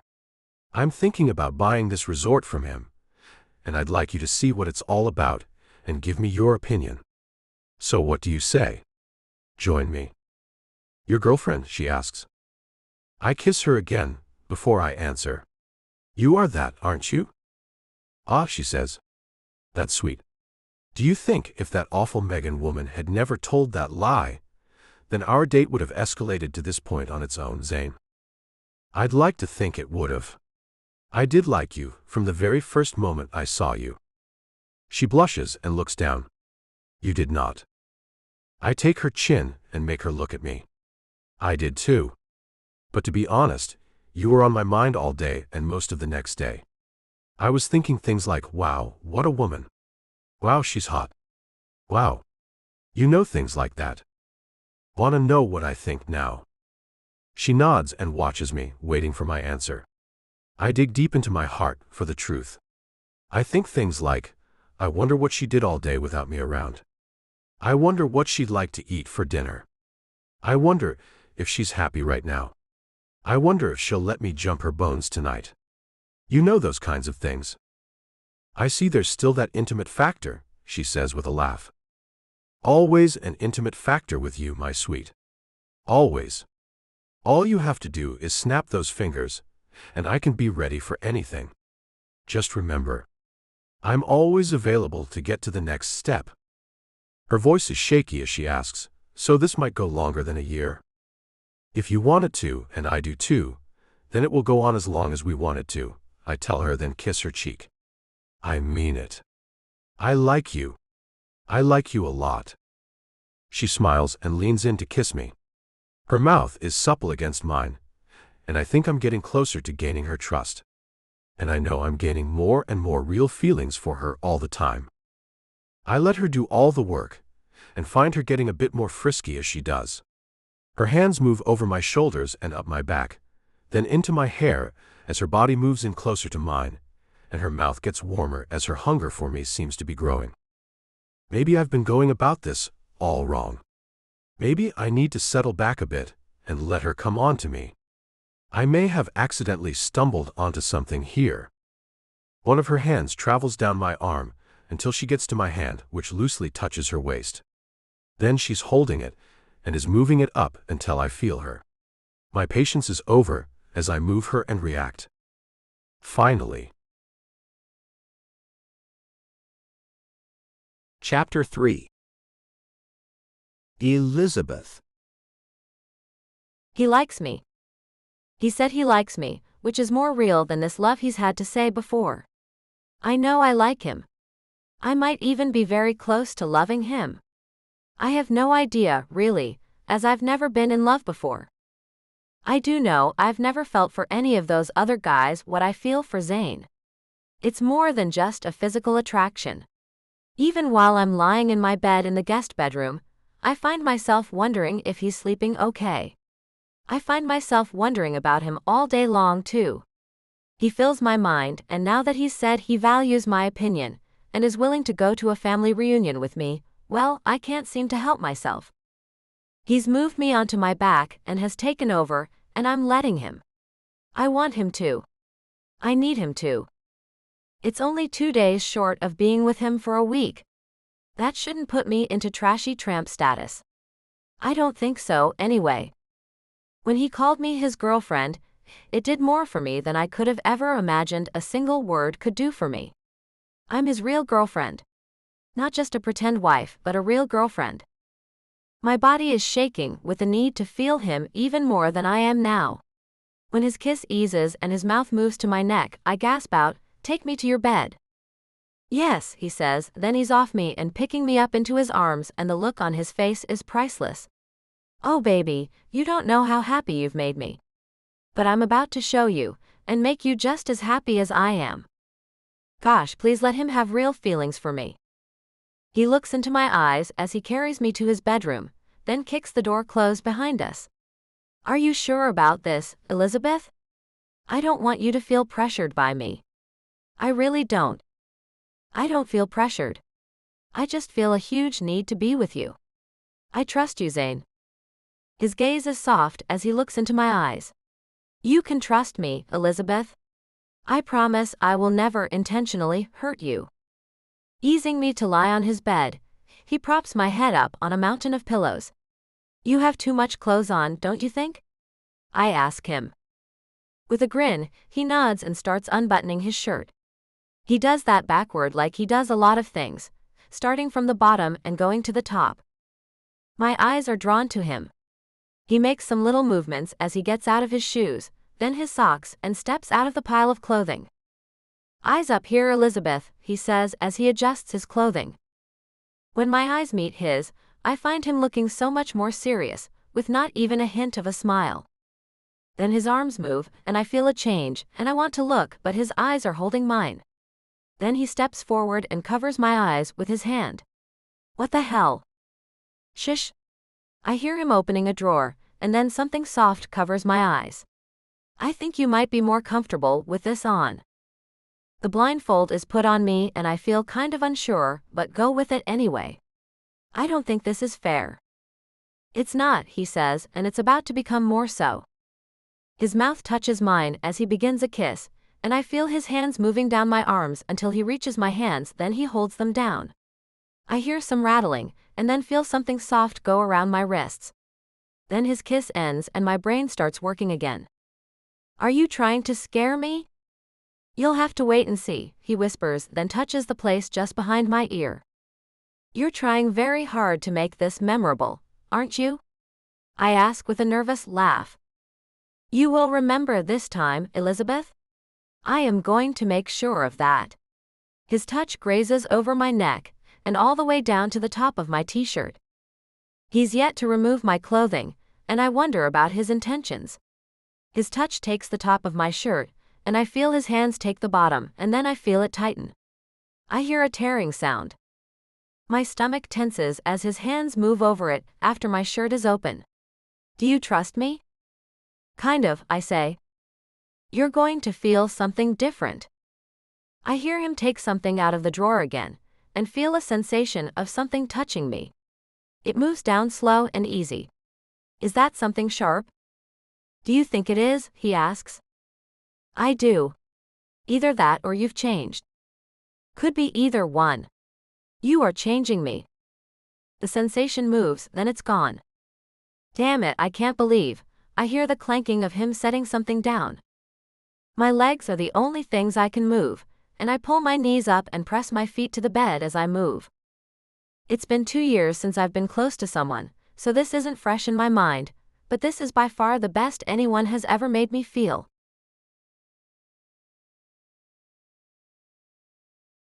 Chapter 4. Zane. She is ready. She is wonderful, and I feel drawn to her. I've never felt this way about anyone. Since I knew this day would come, I prepared for our time together. Some items to enhance the experience.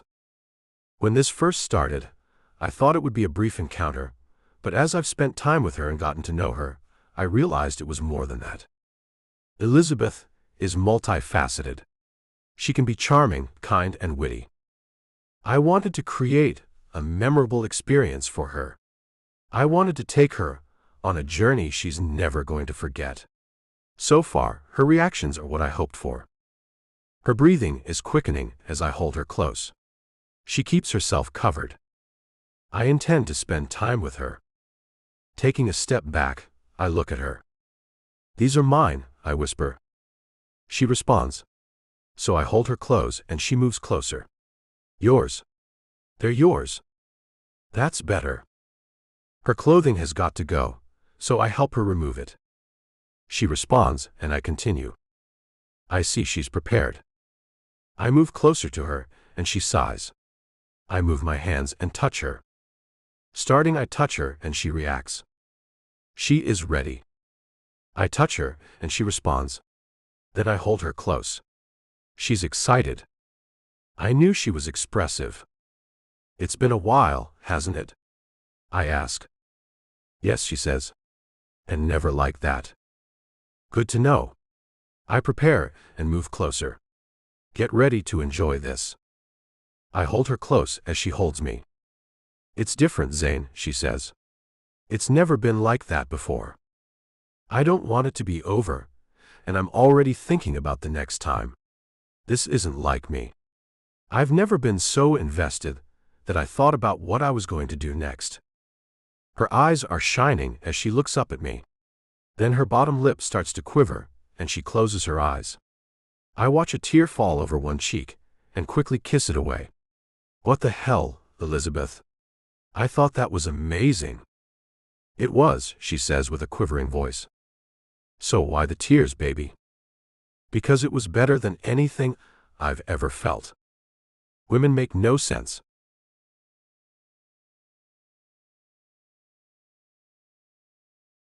Chapter 5. Elizabeth. First, it was one tear that escaped, then it went to a lot of them, and now I'm in the bathroom trying my damnedest to stop crying. I really don't know what's come over me. And I feel like an idiot. A knock comes to the bathroom door. Baby, are you okay? Yes, I say, then cover my face with a thick towel and hope he can't hear that I'm crying from the sound of my voice. I did manage to climb out of the bed with the excuse of having to pee before any more than one tear had gotten away from me. Hey, let me in. We can take a bath together. Crap. Wiping my eyes, I hurry to try to conceal the fact I was crying, and have no idea why that is. With a quick look in the mirror, I think I look okay. A little red around the eyes, but I can tell him it was the blindfold that caused that if he asks. Opening the door, I find him looking at me with concern. Are you really okay? I nod and step back. A bath, huh? If you want, he says and pulls me into his arms. Our bodies press together and it feels so right, and I feel the knot forming in my throat again and don't understand why that is. He kisses the top of my head. I'll start the water. You want to go to the kitchen and get us a bottle of wine and a glass so we can share a drink while we soak? With a nod, I leave him to get the tub ready and wonder what's wrong with me. Padding naked down the hallway, I think it must be fear that has me crying. Fear that things are going too well. Things have never been this good for me. I'm living with a rich man. I'm in a relationship with a man who can rock my world. So what's there to be afraid of? It ending? Grabbing a bottle of red wine from the wine rack, I pick up a glass too and head back to the bathroom. I know everything ends eventually, even if it ends in death. I don't know why my heart is getting all crazy on me. Pushing the bedroom door, I make my way back to the bathroom and find him already settled into the deep tub. So I pour us a glass of wine and climb in front of him. So tell me about your family, Elizabeth. Are they all crazy like you are? He asks with a chuckle. More so, I say. Mom and Dad are going to be there, I'm sure. Mom hasn't called me to tell me so, but they never miss the get-togethers. They're in some little village in Mexico, for their summer break as they call it. They may get a shack there to live in during the winter months. A shack, he asks as his hands rub a clean-smelling soap over my shoulders. Well, from the picture she sent me in a text, I'd call it a shack. She called it a bungalow. They sound like the kind of people who like to travel a lot, he says, then takes some water to rinse the soap off me. They are. I came along and slowed their roll for a few years, then they got back at it. Mom and Dad both worked at a lumber yard in our little town. Mom made it to management, and Dad finally did too. They were able to retire last year, and I think they're making lots of plans now. How long have they been together? He asks me, then kisses the top of my shoulder and it sends a chill through me. For a man who says he's not sure what love is, he sure does make me feel like he loves me. Since they were in their early 20s. I swear they never wanted kids to get in their way. I was an accident. They're all about each other. How sad, my little Elizabeth was an accident, he says, then turns me around to face him. My body slips easily over his, and I move my legs to anchor me to him. They say I'm not, but when I was about 5, I asked them if I was ever going to get a baby brother or sister, and the way they looked at each other and laughed then told me no way made an imprint on me. Even at that young age, I knew they felt trapped or grounded by me. That's part of the reason I spent so much time at my grandparents' house. If I ever have kids, I want them to feel special. Suddenly, his hands are on my waist and he lifts me up and gives me a kiss. When he lowers me back down, his hand moves over my face to brush back my hair that's fallen into it with his handling of me. Placing my hands on either side of his face, I lean in and kiss him with a sweet kiss. Thank you, Zane. You're very nice. So are you, he says, then kisses me. Lying in the tub, full of warm water and kissing him, has me feeling better than I've ever felt. I pull my mouth off his and just look into his eyes. There is something in them that wasn't there before. I could be lying to myself about what I see. I could be lying to myself by thinking this can last. But for now, I think I'll let myself believe just that. I think you'll like my family if you like me. His hand moves up my arm, then over my shoulder, and his finger runs over my lips. And I like you very, very much. How much do you like me? More than I've ever liked anyone. Good. Because I like you more than I've ever liked anyone too. A kiss ends his sentence, and I find myself falling so damn hard for him it physically hurts me. I never realized I was the type of person who was afraid of love or losing it anyway. When our mouths part, I find him looking at me with a smile. Hungry?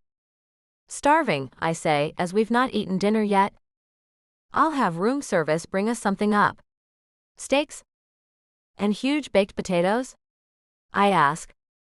What kind of dessert? He asks. I was kind of thinking I'd have you for dessert. A grin moves over his lips, and I have to kiss it off of them.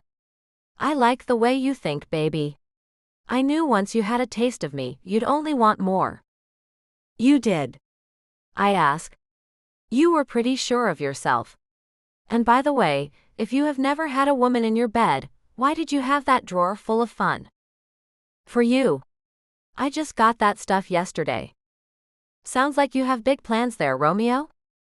I do, and you're in every single one of them.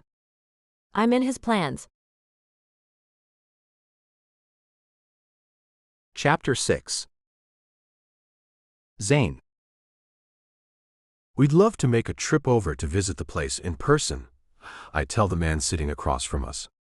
Stephen Schweiz's resort property is a thing Elizabeth is finding very interesting. I can't wait to see it, she says as she claps her hands. How exciting. When can you make it? Stephen asks. Elizabeth looks at me for the answer, and I decide to let her make this call. You can decide, Elizabeth. Me, she asks. I have no idea what you have coming up. It's okay. I can schedule anything I have for what you want to do. I'm trying to figure out how to incorporate her into my life, so I don't make the same mistake I did before. And I'm finding it so much easier than I did before to think about her. I do it pretty much all the time. When's the best time of year to make a visit, Stephen? I'd like to see it at its peak. Patting her on the thigh, I lean over and whisper, "Great thinking." She smiles and nods, then looks at Stephen to get his answer. The spring is the best time. I can schedule you in for a week's stay in the spring then. That would be great, she says. I can't wait. Spring is about 6 months away, and I find myself feeling extremely happy that she's made a plan that far into the future. I think this thing we have is growing. It was lovely meeting you too. I had a wonderful time, and look forward to seeing you in the spring. I will be in touch, he says. Then we all get up to leave the restaurant and part ways. He gets into one cab, and we get into another. You handled that very well, Elizabeth, I say, then kiss her cheek. You have a natural diplomacy. I think you should consider working with me. As what? She asks as she looks out the window. I just can't get over all the tall buildings. There are just so many of them. You're adorable, I say, and kiss her cheek again. You could be my assistant. You have one of those already, she says, then looks at me. Don't you think, if you had me around all the time, you'd get sick of me?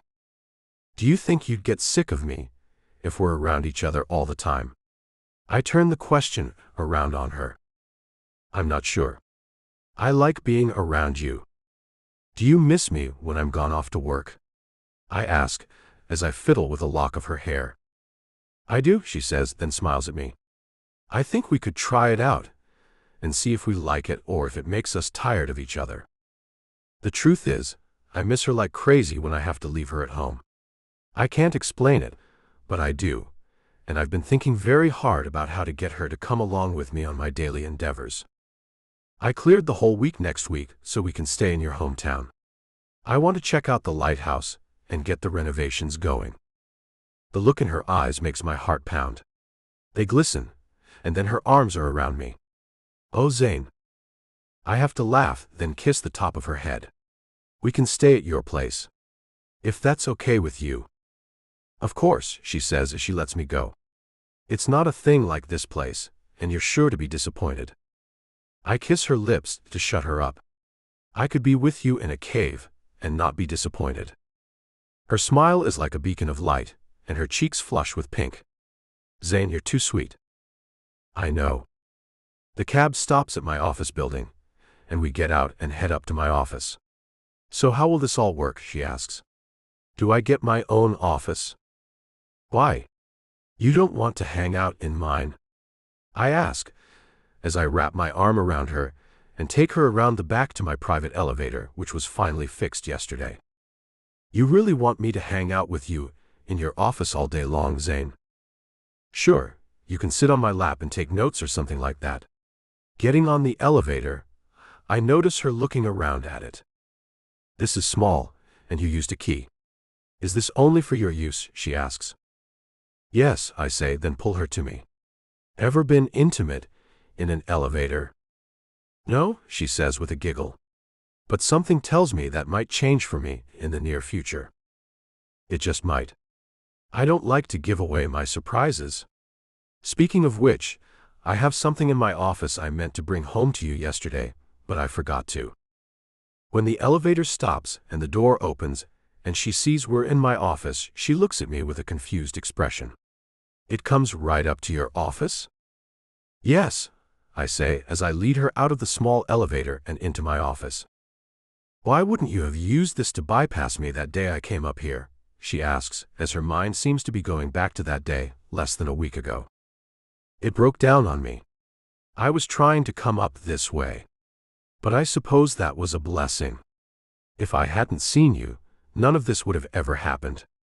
Pulling her into my arms, I kiss her, and she melts into me. When I end the kiss, I still see confusion in her green eyes. Don't you think this is odd? I'm a nobody from virtually nowhere, and you're this big billionaire. There is absolutely no reason for you to have the slightest bit of interest in me. Well, you are gorgeous. No, I'm cute, she says, then pulls away from me. You're gorgeous. You're actually much better looking than I am. And you're smarter too. Stop selling yourself short. You are gorgeous and smart, and you're about to find that out about yourself as I move you into the business world and you find out just how great you really are. I go to my desk and fish out the little trinket I bought for her. Holding out the small box, I watch her pluck it from my hand and take the top off. She pulls the little necklace that's really not a thing I'd normally even look at, but when I was walking back to the office after lunch, I saw it in a tiny jewelry shop and had to have it. It's a necklace with a lighthouse pendant hanging on it, she says in a whisper. When she looks at me, she has tears in her eyes. Don't cry. I didn't get it to make you cry, baby, I say and pull her into my arms again. It's the sweetest thing, Zane. How come you're so nice to me? And there goes the waterworks again. Is there anything nice I can do for her that won't make this chick cry?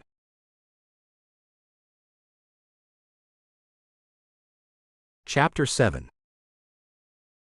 Elizabeth. After renting a car at the small airport in Chesapeake City, we're driving to my family's reunion at a local park and Zane's phone is going off like crazy. I can't believe she's doing this, he says, with a tension to his voice I had never heard before. Maybe I should answer it, I say as it's Megan Saunders, who is blowing his phone up about what I have no clue about. His eyes cut to me and then he says, do it. See what the hell she wants. With glee, I answer his phone. What the hell do you want, Megan? Answering his phone, huh, she says with a laugh. Look, I'm on to you too. I'm not one to be lied to. I know you've made your way back to your little town, and I know you have a family gathering you're taking him to. How do you know our business? I ask as I feel the most pissed sensation I've ever felt in my life. I just do. I have a ton of connections. You need to let Zane know that I am not done with him, and he needs to be well aware of that. I fight for what I want. I always have. Don't call him anymore, I say and end the call with a swipe of my finger. I really hate her, Zane. I heard her, he says. She's really a lot crazier than I realized. I wasn't going to tell my family the lie about us being married, but I think I should. If she does find out you told her a lie, I hate to think what she could do to your reputation. He glances at me, and then looks back at the road. I'm beginning to regret that lie more than I ever thought I would. But I think you're right. You should tell them the same story we've told her. I nod and feel a little sick in my stomach. I've never lied to my entire family before. It feels wrong on so many levels. And I have a sudden irritation at Zane for putting me in this position. I have to get the chips and dip, Zane. Pull into that little store there and I'll get that stuff real quick. As he pulls into the parking lot, I see the car of one of my former boyfriends and feel a little uncomfortable. Man, that's Rodney's car. Who is Rodney? Zane asks. One of the old boyfriends. He was the last one. Then I'm coming with you, he says as he turns the car off. And you let me open that door. No, that's okay, I say, but he gives me that look and tells me to let him do it. So I wait for him to come around, and feel like a fool as he opens the door for me and takes my hand, helping me out. Then his hand goes to the small of my back as we go inside the little store, and everyone looks at us as we walk in. "Where have you been all week, Lizzie?" the clerk asks me. She and I went to school together. "New York," I say, hurrying to the chip aisle. And then I see Rodney, who looks at me with a grin. "Hey you." Zane's hand moves from my back to my hip where he leaves it, and Rodney's eyes go right to it. I just smile an uncomfortable smile. "Hi Rodney. How have you been?" "Doing good." "Are you going to introduce us, Liz?" he says as he gestures to Zane. "This is Zane White." Zane reaches out to shake Rodney's hand. "Her husband." Rodney's eyes go wide and the clerk shouts, "What the hell?" Well, this will probably be spread all over town before I even get to the park and have my family reunion. An itchy feeling starts creeping all over my body, and I think I might be getting a case of hives. I've never told such a huge lie before. I might be allergic to lying on this grand scale. "When did this happen?" Rodney asks. "I mean, I saw you a little over a week ago at the diner, and you told me you were still single." "She was then," Zane says. "She's not anymore. We were married in the middle of last week." Looking at Zane, I'm mentally willing him to shut up, as Rodney and the clerk look at me in disbelief. "What's the date?" Rodney asks. "The 16th, I say." At the very same time, Zane says the 17th. "So which is it?" Rodney asks with narrowed eyes. "Well, we married in the middle of the night in Vegas." He's right, it's the 17th. I look at Zane again. We have a reunion to get to, or I tell you all the details. Grabbing a bag of potato chips, I try to walk away, but Rodney steps in front of me. "Not buying it. I saw you one day before that." "What's up?" Nothing, I nearly shout. I just didn't want to tell anyone about him until I knew he was for real, and I told him that if he wanted me for real, then he had to marry my ass, and so he did. I look at Zane. "Go grab a thing of dip so we can get going." He goes to do what I've said as my tone is snippy, mostly because I'm not used to lying and coming up with stuff on the fly. Rodney eyes me like he doesn't believe me because, let's face it, who the hell is going to believe this gorgeous man married me because I said he had to? And now I'm stuck with that damn lie because that's what the whole town will soon hear. The clerk looks at me and shakes her head. "I don't know, Lizzie. Carla, I don't know how to explain this whole thing. He and I have an odd relationship." Zane pays for the things, then we walk out and get into the car. He looks over at me after he starts the car. "You're really bad at lying. Why were you so good at it in New York?" "I suppose because I was anonymous there." Putting my face in my hands, I shake my head. "I can't believe I came up with that weak excuse. No one will ever believe you married me, because I said you had to. I suppose I can play kind of weak. You played a role for me. I think I can do that for you too." His hand moves over to take mine and I look at him. "I don't even want you to play a role, Zane. It's okay. You did it for me." And as we drive to see my family, I know this is terrible. It's back to unreal again, and I hate this feeling. I wanted to introduce him as my boyfriend, but that damn Megan Saunders has to ruin everything. My stomach hurts as we pull into the already packed parking lot. The huge group, my family, is bustling around a set of picnic tables, and I want to drive away. I don't want to go to them and lie. Zane looks at me with a smile. "Come on. You need to act bossy with me. I'll do what you say. It'll be a piece of cake. You'll see." You sure about that? I ask as I go to open the car door and he shakes his head. Let me. I have to look like a real kiss ass if we're going to pull this off. I feel like a jerk. Chapter 8. Zayn. "What?" her entire family shouts as Elizabeth introduces me as her husband, and takes my left hand in hers to show our wedding rings to them. She's managed to take on a complaining attitude as she says, "Well, I told him I wasn't into playing games, and if he really wanted me, I needed to see a ring on my finger. So he did it. He took me to Vegas, and we tied the knot." Her father looks at me in disbelief. "You just married her because she said that. What is it you do there? Did she say your name is Zane?" "Yes," I say. Elizabeth's head snaps and she says with a commanding tone, "Yes, sir, Zane. Don't let me catch you not minding your manners, or you know what you'll get." I almost laugh out loud but hold it in. "Yes, sir. And I'm into real estate mostly. I bought that old property with the lighthouse on it. I was going to put up condos, but Elizabeth contacted me and asked me not to. That's when I fell in love with her. I feel good about that line because it's pretty close to being true." "So, we're going to have some new condos?" one of her aunts asks. I hadn't heard about that. "That's because Zane called that plan off. He gave me the property. He's going to refurbish the lighthouse," Elizabeth says. Her mother shakes her head as she looks at me. "Why would you do that?" Elizabeth answers, "Because I told him to, or I would have nothing to do with him." Her mother looks at her like she's looking at a stranger. "Lizzie, who the hell are you? This isn't how you act." I see Elizabeth's face freeze, so I jump in to help out. It's something in me that has her acting this way. I need a certain amount of control from a woman. I need it. The stares I get make me feel like a loser, and I wonder if this is really the best way to get introduced to her family. A family I might like to be a part of one day. Like some kind of a gimp? One of her uncles asks. I shake my head and cringe when I find Elizabeth nodding hers as she says, "Exactly, Uncle Roger." "Oh my," her mother says, and then her father takes her hand and helps her to sit down. "Here, sweetheart," he says to his wife. "You sit down. This is all too much."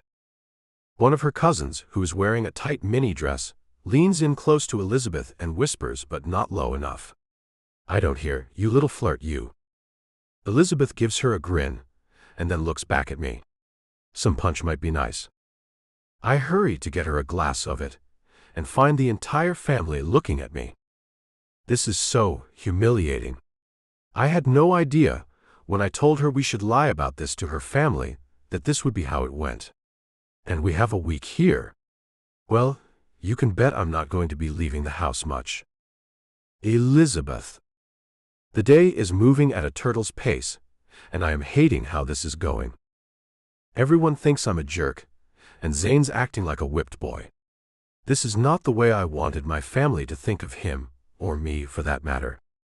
Zane brings me another chicken leg, as I told him to with a barking command, and takes a seat next to me at the picnic table. He leans in to whisper, "When can we get the hell out of here?" Feeling the same damn way, I say, "Now." I'm exhausted. Getting up, I take my chicken leg and eat it as I wave at everyone. Gotta go. We'll be here all week. I'll stop by for a visit, Mom and Dad.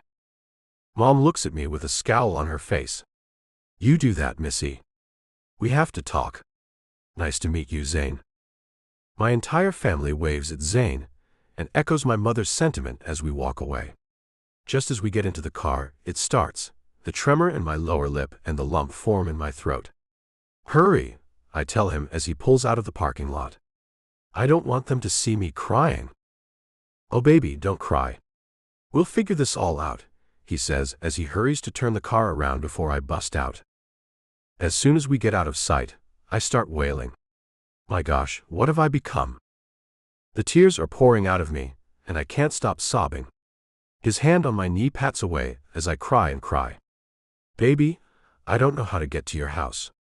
Can you try to stop crying so you can tell me?" Wiping the tears away, I look around. The third road to the left. Why does that terrible woman have to exist? "I'll fix this. I can't stand to see you like this," he says. "I'll just tell the truth, and then we can tell your family the truth too. We're not married, but we are living together because we're a couple. Where do I go next?" In 1 mile, take a left, I say. That's not going to work. It's too late. I've lied to them all. I can't just tell them that. We can explain the whole thing. His phone rings, and I wipe my eyes and find it's that coward again. He sees it too and tries to pick it up, but I grab it first. Don't, Zane. We need to think about things. Come up with a plan. We've been doing everything we do by the seat of our pants. Let's stop, slow down, and make a plan. Because neither of us is any good at this lying thing. You're right about that. You especially. A gimp, Elizabeth. Really? I almost lost it when you agreed to that. Then the image of Zane makes me laugh, and I stop crying as I laugh. But it's kind of a hysterical sound, and I stopped it. I'm sorry. I'm sorry for everything. I have no idea how we're going to get the hell out of this mess. I have enough money to run away forever, Elizabeth, he says as he runs his hand over my thigh. I love my family. They think I'm pretty disgusting right now, but I still love them, and I have to figure out how to right this wrong without losing you in the process. What the hell does that mean? He asks as he looks at me with his jaw tight. It means the only logical thing to fix this lie is with another one. That one being that we got the marriage annulled and went our separate ways. That's the only thing that will clean this very messy slate. Well, we're not doing that, he says. I'm not ready to end this. Are you? Turn here. This is my apartment complex. He takes the turn and asks again. Are you wanting to end this, Elizabeth? I point to the right. Go around this way, and all the way to the back. It's the last building on the right. You can't miss it. The lady on the first floor has her door painted in rainbow colors. He goes where I've said, then parks in front of the rainbow door where Miss Shirley lives with her 7 cats. Then he asks me again. Elizabeth, answer me. Are you ready to end this? I think we have to. Her demise. Chapter 1. Zane. No, we don't, I tell Elizabeth, then get out of the car, then get right back in. Take me to your lighthouse. Now, she asks as she looks at me in confusion. I think we need to reevaluate this situation and how we're ever going to fix it. Do you want to go look at the old lighthouse? I don't understand. I want to see what inspired you to come up to New York in the first place. So show me how to get there. Turning the car back on, I head out of the parking lot and take a left as she points in that direction.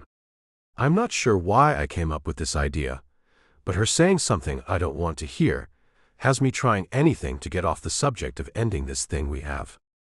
After going about a mile down the street, I see it. It's old, beat up, and the property looks like crap. But she loves this ugly old thing, so I pull to a stop just outside the fence. How will we get in? She asks. Taking a ring of keys out of my pocket, I hold them up. One of these will get us in. She gets out of the car at the same time I do, and meets me at the gate. It's funny how I kind of keep letting it slip my mind that you're the one who locked this place up. After trying 3 keys, I find the right one and unlock the padlock. The grass has all grown up, so we have to wade through it to get to the lighthouse, which has been boarded up, as per my orders. I didn't think about it being boarded up. There's an old crowbar over here, she says as she moves off to the right. I saw it here a couple of years ago. I know it's under this thick grass somewhere. Let me get it, I say. Then she disappears under the tall grass, and with a loud grunt, she comes back up with a rusty crowbar in her hands. I found it, she says with a smile, then hands it to me. I'll let you use it, though. It is yours now. I gave it to you, I say, as I take her hand and lead her back to the door of the lighthouse. Well, that hasn't been legalized yet, she says as she follows along behind me. I'll get to that this week. We can also get to renovate the building and the property. You can tell me how you'd like this place to look when we're done. I see there are only 4 nails holding the plywood on, and I easily pry the board off. Elizabeth turns the doorknob and pushes it open, revealing a very dusty floor. "Smell that?" she asked with a smile. "Mold mildew." She shakes her head. "Memories." "Oh yeah. I can't seem to get past the other odors in here." I run my arm around her and turn the flashlight on my cell phone on. It's kind of dark in here. There are only 2 small windows on the main floor, and they're both so dirty they let in only a minimal amount of light. The majority of the light comes from the windows at the top of the thin spiral staircase. Elizabeth holds her arms out. Down here is the living area and a little kitchen area with a tiny dining area included in that space. That one door over there leads to the one bedroom it has, and there's a small bathroom in there too. "Not much room, is there?" I ask, then point up the stairs. "How much room is up there?" "Come on," she says with a giggle. "I'll show you. That's my favorite spot anyway. I can see making a living area up there, and maybe making the bedroom and kitchen larger down here." "Sounds good," I say as she takes my hand, leading me up the narrow staircase. "This is very thin. Don't you think? Maybe a new staircase is in order." She stops and turns to look at me. "No. No way." "And why is it an automatic no?" "Because this is one of my memories. I always walked behind Gramps when we came here. I remember the way the staircase shook with his weight, and he moaned under it. It's part of the charm of the place. Since when did ricketiness become something one cherishes? Safety is important too. Maybe we could keep the staircase outside and use it for something else. You know, repurpose it into something else." She looks at me for a moment, then turns back and starts climbing up again. "We'll see about that, Zane. No promises, though." Finally, we arrive at the top, and I can see why she likes this place so much. Nice view. You should watch a thunderstorm come in from up here. It's beyond anything you could even dream of. She plops down on a very dusty sleeping bag, and I look down at her as she gazes out the dirty window. With a sneeze, because she made the dust fly all the way up to tickle my nose, I shake my head. "I'll get a cleaning staff up here tomorrow. Do you know a good cleaning agency here?" Vera's Buckets is the only cleaning service here. She's good. 90 or so, but her grandkids do the cleaning now. Her eyes are sparkling as she looks around, and I have to admit she looks happier than I have ever seen her before. So, I take a seat on top of the dirty sleeping bag with her. "Okay, we'll hire them and a landscaping crew to get this place in order so we can look at what we have to work with here." "I can't believe this is real, Zane." She looks at me and runs her hand over my cheek. "We have to fix the lie, babe." "We could just really get married," I say with a chuckle. But somewhere deep inside of me, I kind of mean it. "No," she says too quickly. "I know I like you, but I'm not in love with you." "Ouch," I say, and put my hand over my heart. "That hurt more than you meant it to." She giggles and runs her hand over my heart. "I didn't mean to hurt you at all. I meant it to bring your head back into reality. The reality is, I do like you very, very much." "I know you do," I say, and wish it was 3 or 4 months in the future and she'd feel more than that for me. Time is such a pain in the ass. Chapter 2. Elizabeth. 2 days have passed and the cleaning crew is just now finished with the cleaning of the inside of the lighthouse, and the landscaping crew has gotten the last bit of grass cut. Zane and I are on our way there to assess what he calls the damage to the building and the grounds. "What do you say to making additions to the building?" he asks me. "Are you completely against them?" "Well, I don't exactly want it to look a whole lot different. I know there's not a ton of room in it, but it's only going to be me and you when you come to visit me." "Whoa. What do you mean by that?" he asks as he pulls to a stop in front of the fence. "I'm going to live here," I say as I get out of the car. Getting out quickly, he follows me through the gate toward the lighthouse. "But I have to be in New York a lot." "I know you do." I keep walking until I get to the door. When I push it open, I like the smell much better. Lemony. It certainly looks better, and with the windows clean, you can see things much more clearly. I can see how we can make this work. The door to the bedroom is open now, so I go inside it and find that it's tinier than I remembered. It was always pretty dark down here. That's most likely why I never realized just how small it really was. This will never work. I know it's little, he says. But we can take the wall out and redo this whole downstairs area. This wall isn't holding anything up anyway. I'll have to get my contractor to come and evaluate the structure. Then we'll know what we can do to make it work for us. Me, you mean? I say as I turn to look at him. You said this is mine, right? It is yours, baby. Taking me in his arms, he sways with me. But I know a thing or two about making renovations. Don't you want the help of me and my experts? The truth is, I've been worried about things since the reunion. I've been very worried about how we're ever supposed to fix this huge lie. When I asked Zane when he thought he could tell Megan the truth, he told me there were 3 evictions scheduled for next week and he needed her help with them. I was more than a little put off by that, and found myself growing very quiet. In my opinion, there are more judges in that city who could help him. It has my spidey senses tingling about the woman he claims to have no feelings for. I know she annoys him, but he had to give her more than just the time of day, on more than one occasion for her to act the way she does about him.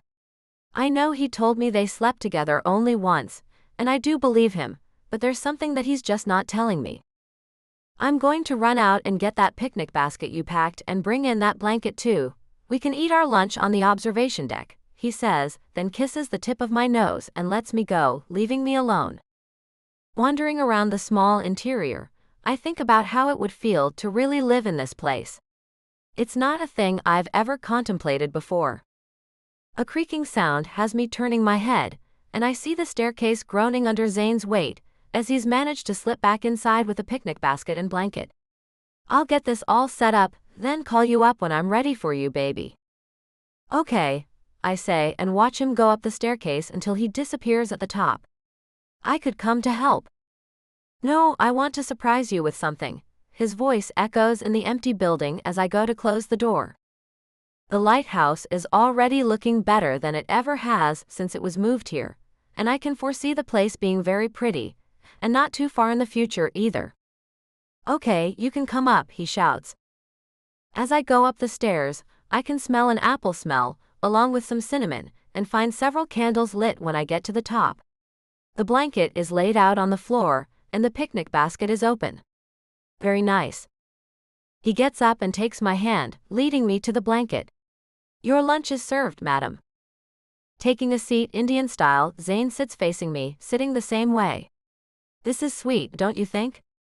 I ask him, as I take a ham sandwich off the platter. You've taken me to some very fancy places to eat, and I like this place and this food just as much, if not even more.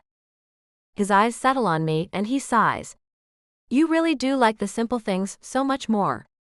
It's evident by how much you've smiled since we've been here. New York isn't your thing at all, is it?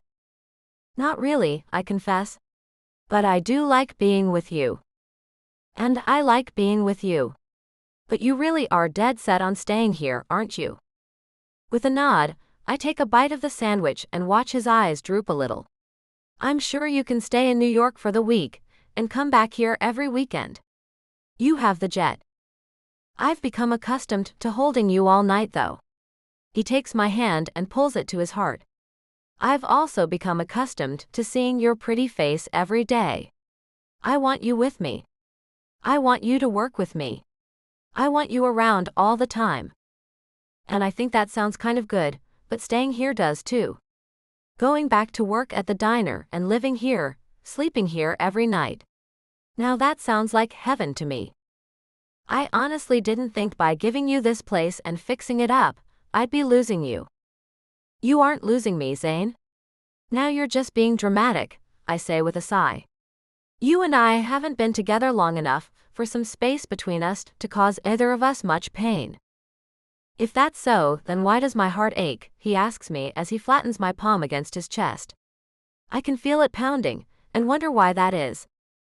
Taking the half-eaten sandwich out of my hand, he places it back on the platter I got it off of, and moves me back until I'm lying on the blanket with him hovering over me.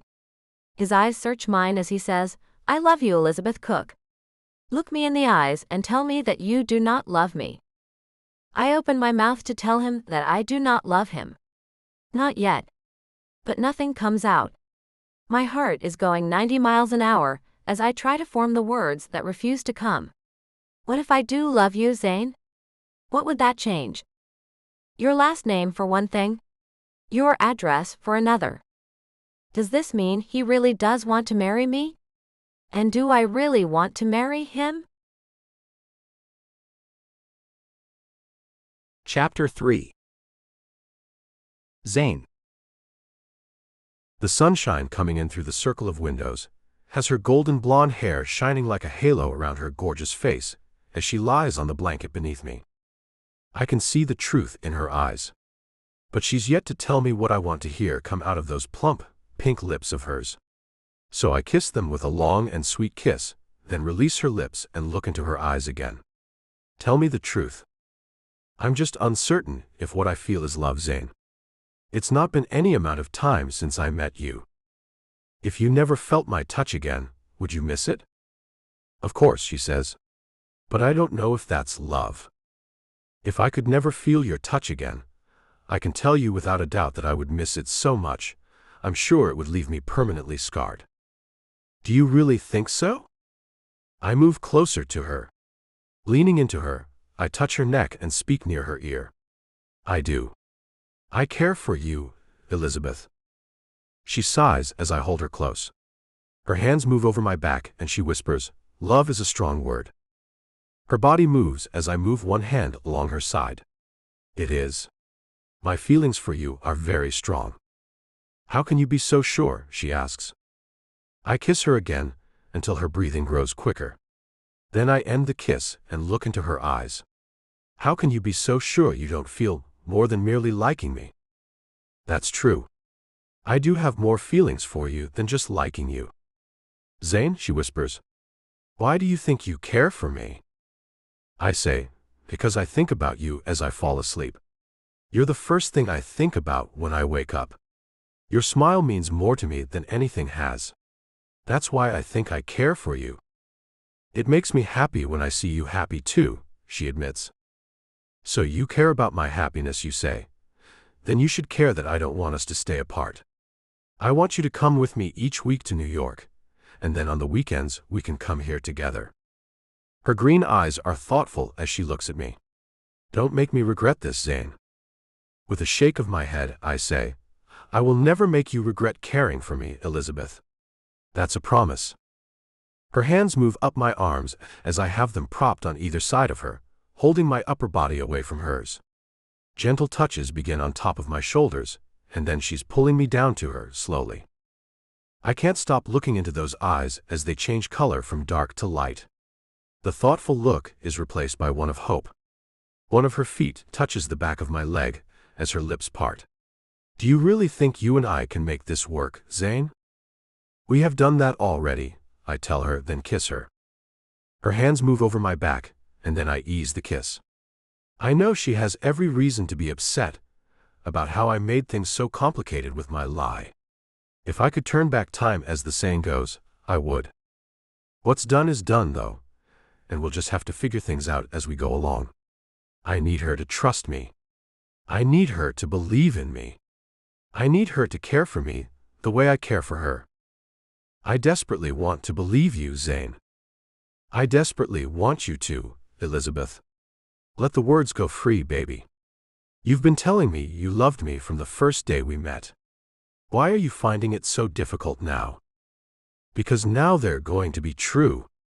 I want to be sure I'm telling you the truth, Zayn. I can see it in your eyes. I can feel it in your touch, I whisper. She laughs, a sweet light sound that makes my heart flutter. You know what, Zayn? I think it's true. I really do. Kissing her again to get her back on track, I kiss her hard until her nails are digging into my back. When I release her mouth, her body is shaking and her eyes are glassy.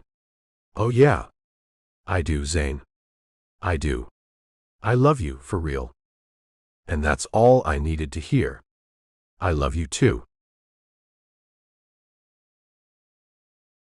Chapter 4. Elizabeth. White, I want it painted white, of course, I tell the contractor. But blue is nice too, he says, as he shows me a little sample of the color he's trying to sell me on. And we could make these black stripes around the top. It's traditional. Rolling my eyes to look at Zane, I make a huffing sound to get him to pay attention to our argument over here, which he's been ignoring. What's your opinion, Zane? She wants it exactly the way it was when it came here. So just freshen up the original colors. He takes my hand and pulls me along with him. Now we have to get on the plane and get the hell out of here. I have meetings starting in 3 hours. We'll be back on Saturday to see what you've managed to accomplish. Looking back at the local contractor Zane hired, I have to wonder if he's going to do what I've said. Gus is an old guy who thinks he knows more than anyone else does, and that has me nervous as hell. I'm worried about him, Zane, I say as he opens the car door for me. Don't. I set him straight. No more needs to be said. No need to worry, he says, then closes my door and walks around to get into the driver's side. This refurbishing business isn't as easy as it looks on television. So many decisions have to be made, I find myself whining. My head is throbbing with everything we've done this week to get this project going, and Zane wants me to go with him to the meetings he has later on today. I just don't see me being able to focus, and I'm about to let him down. When we get back to New York, I just want to take a nap. A very long nap, Zane. With a glance he says, fine. No argument? I ask with surprise. Just fine? Yes, fine. He nods his head and drives down the road toward the little airport where his jet is waiting for us. I expected a bit of disappointment. Instead, he looks calm and somewhat happy about me not going with him to the meetings. And now that makes me wonder why he's suddenly fine with me not going. Well, I can go if you really want me to, I say as I look at him to gauge his expression. No, it's not necessary. You need to rest. You've been tense with all the decisions the last week. I think you should go home, take a nice relaxing bath, read a book, then take a nap. Now you're making me feel like a whiny, bratty woman. No, I'll get a hold of myself and go with you. Not today, you won't. You'll do as I've told you to for today. I stare at him in disbelief. Really? He nods. Really? Who is she? I ask as I narrow my eyes at him. She? Yes, she? There must be a woman in today's meetings that has you wanting to go alone, I say as I tap my chin and think about things. You know who it is, and you know you don't get along with her, he says. One of the evictions, I say as my memory is jogged. Megan. He nods and frowns. See, it's better if you don't come. Now I'm going for damn sure. He looks at me over the top of his expensive shades. No, you are not. His voice is calm and mine is kind of high and squeaky with an edge of screw you, take me to my apartment. I'm not even going to New York with you. You are coming with me, and you are going to stop acting crazy right now, he says. Acting crazy? I shriek. I can show you crazy. And you're doing it right now. Look, you know you have a temper problem with Megan. You can't be calling her names or cussing at her when she's in her office, doing her job. That means you get to stay home, but not here at our penthouse. Rolling my eyes, I say, don't call it our penthouse. I can call it whatever I want to. Should I stop at a store? Huh? Why? I ask as I tap my foot, and wonder how I can get him to let me go with him to that damn meeting. You obviously are having some female issues. I thought you might want to pick up some feminine supplies before we get on the jet. He chuckles like he's really funny. Smacking him in the arm, I shout, I'm not on the rag, jackass. Not yet anyway, he says with another chuckle. Zane, that's not funny. He laughs harder, and I start to see red in the corners of my eyes. So I close them and count to 10 in my head. And as I begin to think more rationally, I realize why I'm so angry and agitated. I'm being kept. I'm not making my own money at all. Even the rent on my apartment was paid by Zane this month. He also took care of paying the electricity and the water, as well as stocking up the groceries. I can't do this, Zane, I say as I think about what I'm doing. I can't let you pay for everything and me not work. Everything is yours. Even what was mine is now becoming yours. I have to stop this. I need to stop this right now. What the hell are you talking about, Elizabeth? You're working. You're making the calls and decisions about the lighthouse renovations. That's a job. It's called being the project manager, and you're good at it. This experience will help you when we take on our next business project. The only reason I'm doing that is because you have given me the lighthouse. You're giving me everything. I can't let you continue to do this. I'm not a gold digger. I know you aren't. You're a smart woman with a lot of potential to become a great businesswoman. I can't wait to work with you on a lot more than a simple lighthouse renovation. You have great ideas and a natural knack with people. Most people, that is. Not everyone, but most. This meeting with Megan is to get her to sign one of the eviction notices. I've had trouble with this one, as one of my secretaries took a small payment from the people who are renting some office space in my building. She wasn't supposed to do that, and it might set us back from getting them out if Megan won't go ahead and sign the eviction notice. She's mad at you too, Zane. She most likely won't do it anyway. You need to get another judge in your pocket and let her go. Easier said than done, he says as he pulls into the parking lot at the airport. Now let's get on the plane and get back to New York. Tonight I'll take you out somewhere nice for dinner. This afternoon I'll have the concierge bring up the hair, makeup, and nail team to get you all fixed. I'll have a new dress delivered, too. I keep my mouth shut, but my thoughts pound my brain. He's treating me like his little doll. I do not like that at all. There are quite a few things I do not like about this whole thing. Being kept has never been a thing I've ever wanted.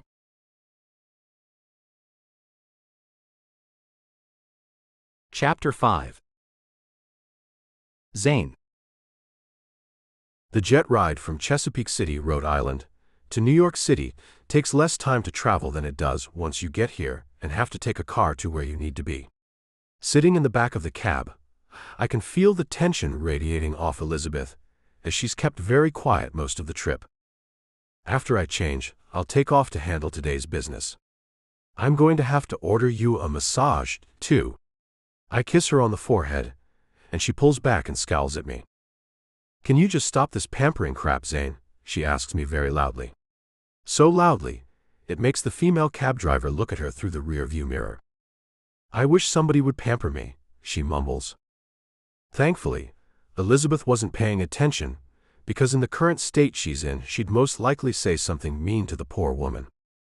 Running my hand along her side, I lean in close and whisper, "Okay, no massage, but how about I help you out myself with this bad mood before I leave?" Stop. We stop at a light, and the cab driver can't take her eyes off of Elizabeth as she shakes her head. I do hope she keeps her mouth shut. Elizabeth can be very harsh at times. Zane, I'm serious. I have to think about things. You have to let me get a job. I have to pay my way. Then the cab driver turns on me as she asks Elizabeth, "He won't let you get a job?" Elizabeth nods, and I shake my head and say, "She has a job. I haven't come up with a title for it yet, but she works for the Sandstone Company. I suppose she hasn't realized that yet. That's not official. Like everything else in our relationship," Elizabeth says, as she throws her hands up in the air. "Zane, everything we do is that way. You tell me I can work with you, yet there's no job title, no talk of how much I'll get paid or when. No talk about what benefits come with working at your company. Nothing. Well, we can talk about that tonight. After a nice dinner, you and I can hash that out, baby." "Baby? the cabbie asks as her eyes catch mine in the rear-view mirror. You're her boss, and you call her that? A smirk forms on Elizabeth's face. If you knew the whole story, you'd be shocked. The driver's dark brown eyes go wide as she says, "Oh girl. Fill me in. I'm a waitress from Rhode Island. I came to talk to this guy here about a lighthouse he bought and planned on tearing down." I interrupt, and I fell in love with this woman right on the spot. "Ah," she says, and I nudge Elizabeth. "See sweet," I say. Yeah, she mutters. Anyway, he put me up at the Plaza Hotel for that night and made a date with me after having my hair, nails, and makeup all done. He even sent an expensive dress, shoes, underwear, and some diamond jewelry for me to wear to the date. "Shut up," our cabbie cries, then looks back at me as we're stopped at another light. "Are you one of those really, really rich guys?" I nod, and she smiles as Elizabeth goes on. "You see, he has this high-powered lady judge who's excited for him. Like, she wanted to marry him, but she was too aggressive with him. She followed him into the bar I happened to be sitting in, drinking a few too many free drinks. He introduced me to her as his wife." "What?" the cabbie shrieks. "Who does that?" "Mr. Ass Backward here does that," Elizabeth says. "And just like everything else that's happened between us, things have progressed in that fashion. He moved me into his penthouse, and eventually, he and I became intimate. Then he told me he wanted me around all the time, and that I should go to work with him. And that's how things have moved. With big, enormous steps, and little discussion about any of them." "Non-communicative," the cabbie says as she looks at me. "I am not. I argue. I'm extremely communicative. This woman makes me do things I don't normally do, that's all." "Do you love her?" she asks me. "More and more with each passing day," I answer. "Ah," she says again. "Lady, he's great. You're going to need to get over this little problem, letting him love you, take care of you, cherish you. Just let him do it, or someone else will." "I don't want anyone else," I say. "And she'll come around. I think it's about to be her time of the month." Both women's eyes go huge as the cabbie shouts, "Oh no, you didn't." My arm is smacked as Elizabeth shouts, "Idiot. Well, damn it. You just started acting like this. What else should I think?" "She seems overwhelmed," the cabbie guru says. "Give her time and make some real decisions. Let her know what her job is. Women who've been independent need to know where they stand in every situation." "She's right," Elizabeth says, then she takes my face in between her hands. "Tonight we can sit down and figure everything out, so I can stop having all these internal feelings and thoughts and wondering." "Fine, baby," I tell her, then kiss her, earning us another awe from the cab driver. "Here you go," the driver says as a doorman opens my door. "The Plaza. You two have a wonderful day." For all of her unsolicited help, I give her $100 tip, and she gives me a huge, "Thank you, sir." "Thank you," I say, and take Elizabeth's hand, leading her into the hotel. "We do have tons to discuss, Zane," Elizabeth says as we go inside. "And I'll take you up on that offer of a massage." Grabbing her by the waist, I pull her to me once we get inside the private elevator. "My massage?" She giggles and throws her arms around me. "Of course, your massage." Her fingers move up my arm, then she fiddles with the top button of my shirt. I take her hand and kiss each fingertip. "We can work things out. I don't want you to worry at all. And stop thinking for even a second about you being some kind of a gold digger. You're far from that. I'm a waitress who isn't even waitressing. You're paying for everything," she whimpers. "You are a college graduate who has yet to do anything with that degree you worked hard for and earned.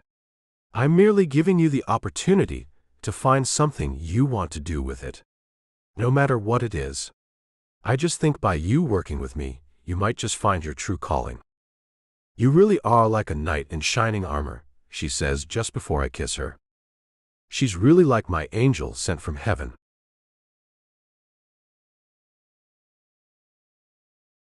Chapter 6. Elizabeth. His fingers touch my back with gentle pressure. Then his lips touch it and I laugh. And just what is the name of this massage technique? The touch technique. Zane? What? It's part of that technique too. He moves me and touches my arms. Moving my hands up his arms, I let them rest on his biceps. I had no idea he was moving, as he touched my back with his version of a massage. But I see now he managed to do that somehow. The way he moves his body close to mine has me sighing with how wonderful it feels as his flesh touches mine. His lips press against the hollow behind my left ear, then he touches it gently as he moves closer. My nails touch his back as we both sigh. Oh gosh, Zane. I know, he says, then starts moving gently. One of his hands moves and moves me closer. Yes, I say as I feel him move. You like that, do you? He murmurs near my ear, then touches my earlobe. I move closer to him, as our bodies move together. Up and down we flow together, and I can honestly say I've never felt anything quite as nice as this feels. Soothing, relaxing, yet invigorating. You are a true master of relaxation, Zane. Glad to hear that.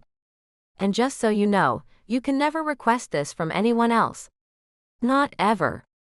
And you can never do this for anyone else. Not ever. I love you, Elizabeth. More than I knew was possible.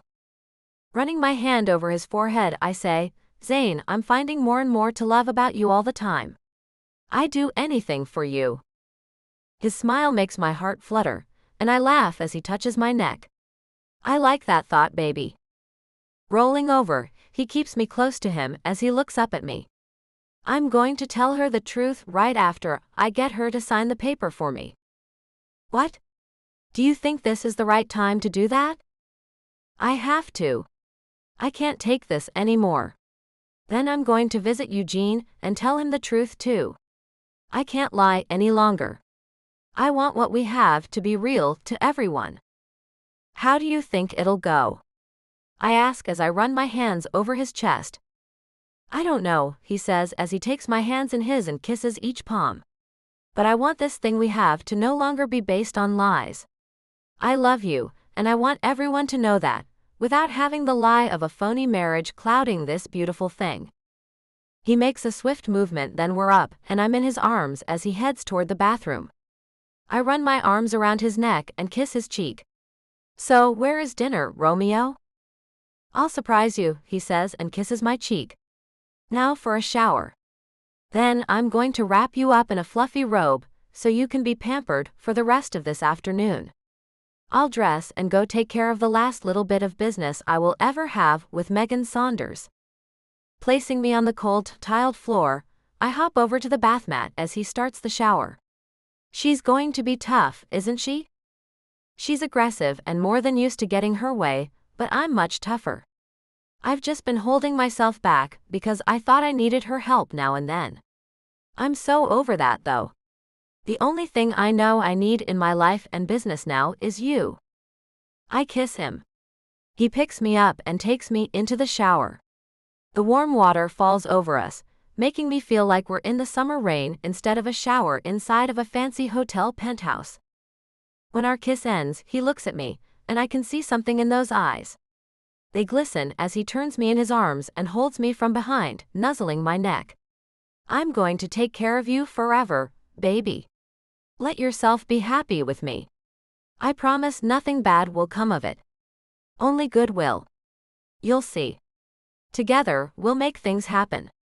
And one day, our family will benefit from our happiness and what we do with it. Our family? I ask with a giggle as his fingers touch my sides. Our family. I will have a family with you, Elizabeth. Ass backwards again. Imagine that. Turning in his arms, I move away, though he's reluctant to let me go. When I pick up a sponge and pour some of his body wash on it, he nods and puts his hands behind his head. Starting at his feet, I rub the soapy ball all over him. Getting bathed by you is better than I thought it'd be. You thought about me washing you off? I ask with a laugh. I've thought about so many things with you, it's not funny. Tell me about it, I say as I continue with his bath. You bathing me. You cutting my hair. You cooking me breakfast wearing an apron. You cleaning a stain out of the carpet in my office. My, I say. That mind of yours is very imaginative. Imaginative, he asks, then takes the soapy thing from my hands and runs it over my arm as he grins. I prefer to think of those thoughts as caring. And with that little sentiment, he touches my heart completely.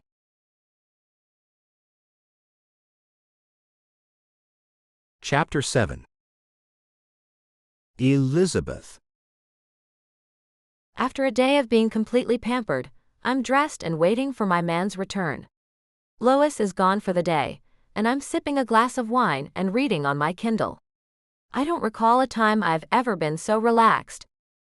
A knock at the door surprises me a little, but I've half expected another delivery, as no jewelry has arrived yet from Zane. But as I pull the door open, I see a very unwelcome guest standing there. We need to talk, Megan says as she pushes her way past me to come inside. I don't know what we need to talk about. I'm nothing to you, I tell her as I close the door. Zane told me he was going to tell you the truth. Did he do that? About there being no marriage? She asks as she takes a seat on the sofa. Yes, he did. And that is why I'm here. We haven't got much time, as he was going to see Eugene right after he left my office. We haven't got much time for what? I ask as I sit back down on the chair where I was and pick up my glass of wine. I really wish I'd chosen something a little stronger, since I have to be in this woman's company. Time for you to get what you have to have from this penthouse, and get out of here. She holds out a ticket, and then places it on the coffee table in between us. And your flight leaves in an hour and a half. I have to laugh at this insane woman, and then I say, I'm not going anywhere.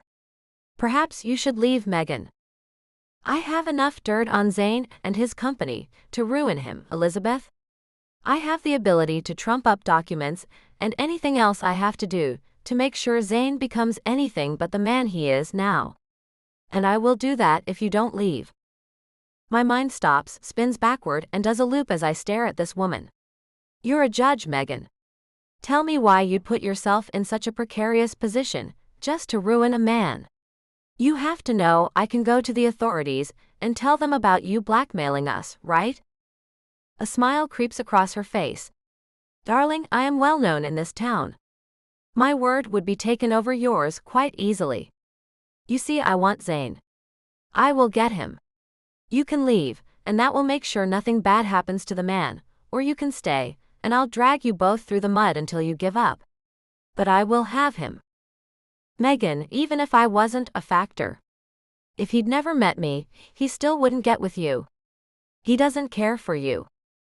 He will. Given time, and I know I have to ease off on the aggressive behavior to get him to like me, she says, then stands up. So get going. Scat.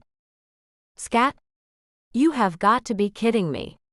I'm about to beat your ass, is what's about to happen here. I get up and she laughs, then pulls out a can of pepper spray from her purse and aims it at me. Do you think I came unprepared for such a thing, you little twit? Of course, I knew a woman with your background would be a person who would stoop to physical violence. Not only will you get sprayed, but I'll also have you thrown in jail for assault, and you'll be prosecuted to the fullest extent of the law. Either way, you're out of Zane's life. So go pack up. You don't want to miss your flight and have to take the bus back to Hicksville, do you? You'd really do all that to Zane if I don't do what you're saying? I ask, as I'm having a very hard time believing her. If I can't have him, no one can, she says, then walks toward the hallway to the bedroom. Come on, I'll help you pack. Following her, I'm trying to think of anything to say that might threaten her. But I can't think of anything. He'll come looking for me. I doubt that. You see, you're going to write him a little note. You're going to tell him you were lying this whole time. You're going to tell him the things you said weren't true, and you can't live this lie any longer. And if he does come to you, you are going to tell him those same words to his face. Or I will be forced to start the process of screwing his world completely up. I have no idea what I should do, but for now, I think I should do what she says. Fine, you heartless person. Grabbing the small suitcase, I brought some of my things in. I quickly packed my stuff up and walked out to the living room. She takes a notepad and pen out of her purse and puts it on the dining room table. Write the note. I jerk the pen out of her hand and hastily write a note that says all the hurtful things she's told me to say, and I pray that he sees through this. He has to see through this, he has to. I suppose I'll catch a cab, I say as I toss the pen on the table. I have a car waiting for you, and I'll need your phone, she says as she holds out her hand. Why is that? I ask as I glare at her. She merely wiggles her fingers, and I place the phone in her hand. The screen cracks into pieces as she breaks the phone, walks over to the trash can in the kitchen, and deposits it there. So you won't be tempted to contact Zayn before you are out of this town. And when he calls you, it'll look like you're sending his calls to voicemail, ignoring him. I don't know how you can claim to love that man when you'd hurt him so badly, I say as I walk to the door. I never said I love him. I don't believe in love. I believe in power. He and I can be a powerful couple. You'll see. I hope to be president someday, and a man like that can make it easier for me to get there. And now I finally get it. Corrupt to your very core, aren't you? A true politician. And you think you're going to get everything you want, don't you? I ask as I walk out the door. She holds her hand out again. The key, please. I'm going to leave it with a note. I hand her the key to his penthouse and give her a smile. I hope you stick around until he gets home. She laughs as she walks back through the living room, then goes to the dining table and places the key on top of the note. When she comes back and closes the door behind us, she says, I'm no fool. If I'm here when he gets back, he'll know I had something to do with this. It's funny that you think you're smarter than I am. It's very funny. I may not have her education, and I know I'm not nearly as devious as she is, but I'm not stupid. I might not be able to come up with what to do about this at the moment, but I will figure something out. I love Zane White with all of my heart, after all.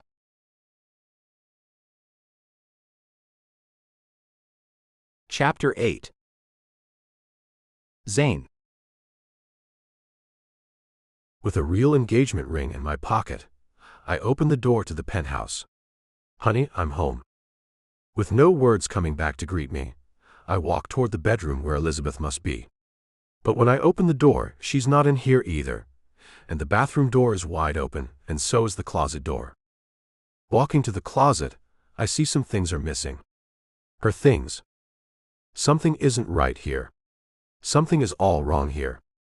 Turning on my heel, I go back to the living room and stop as I see something on the dining table. I find the key I gave her to the penthouse and a note. Zayn, I can't live with this lie anymore. I've been telling you what you wanted to hear, but I never meant to say the words. I never did. Now that your lie is out in the open, there's no reason for me to stay. Elizabeth.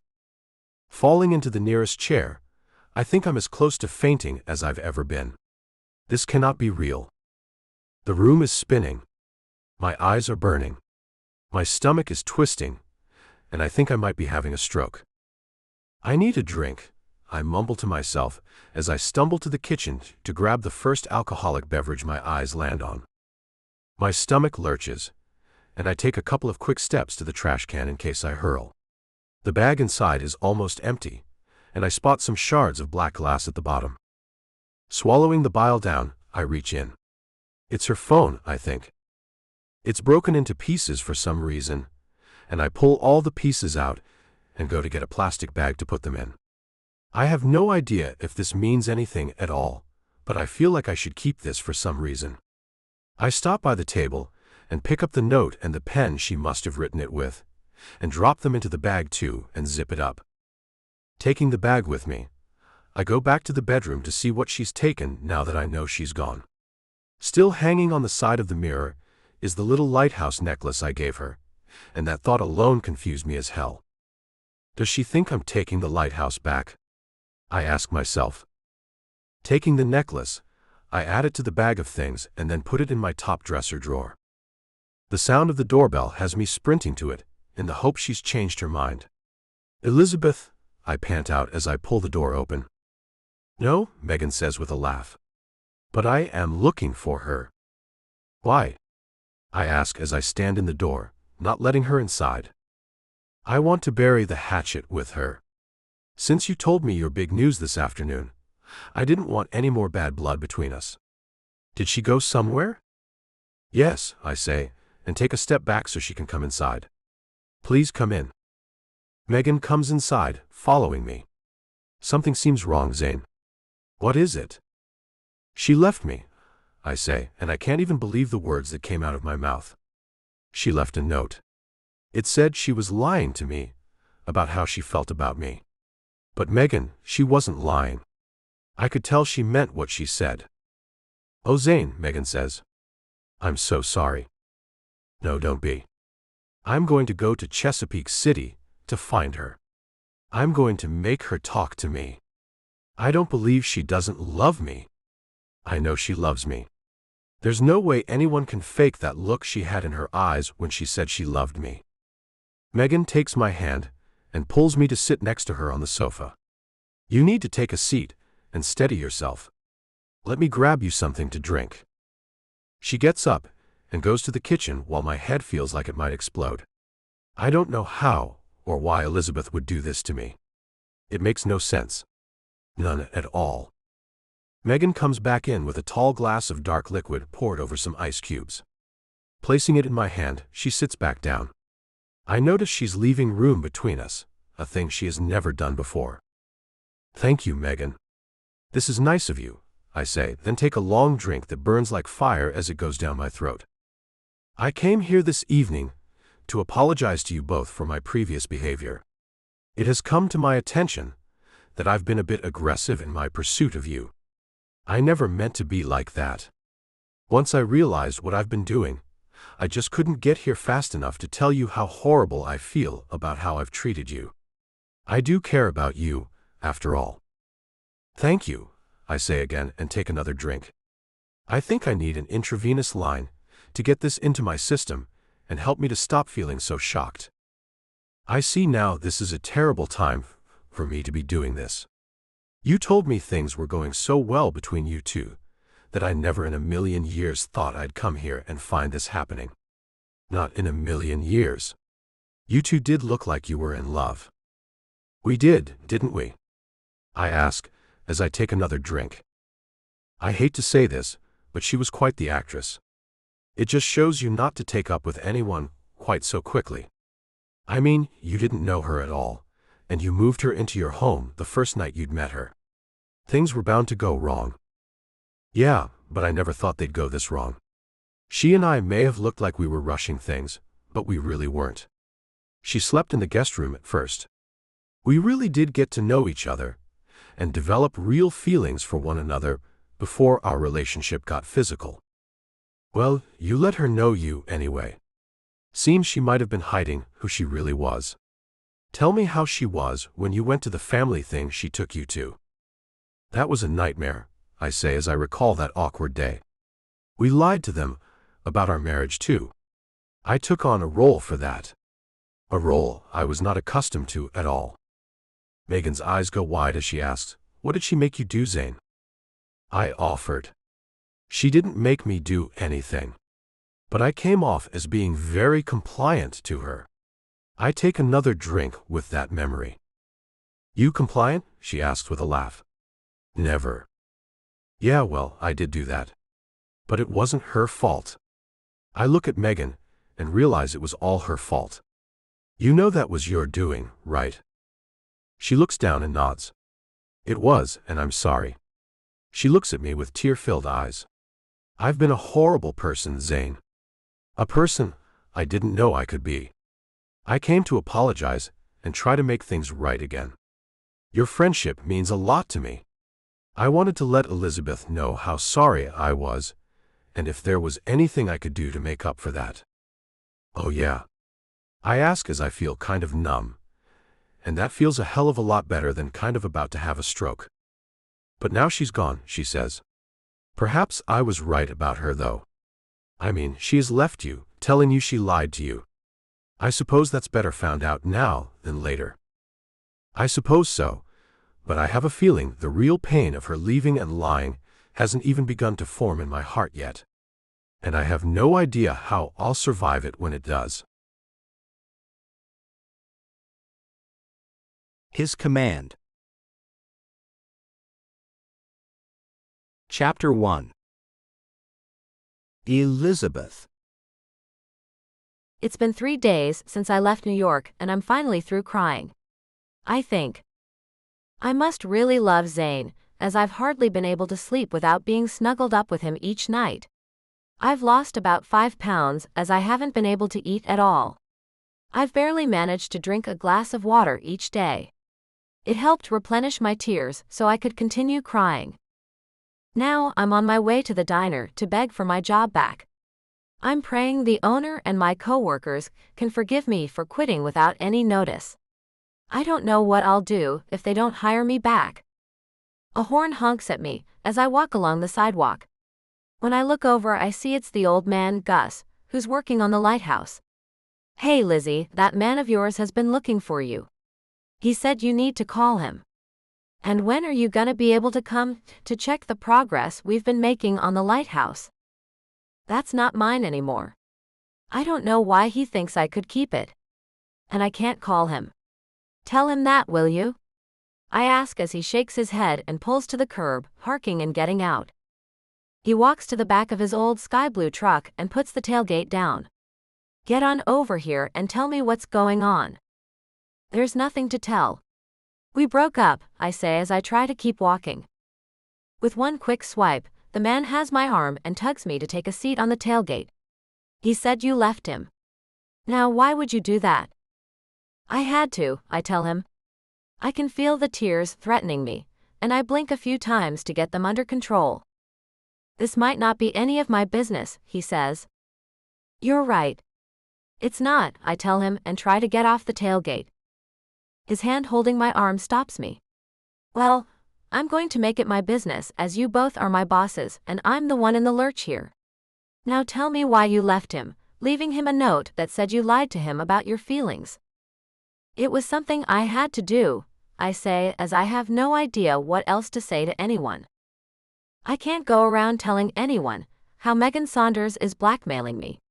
Someone would surely leak that information back to Zane, and he'd not take the threat seriously. I know he wouldn't. But I am taking it seriously. "Okay, so you had to leave him," Gus says.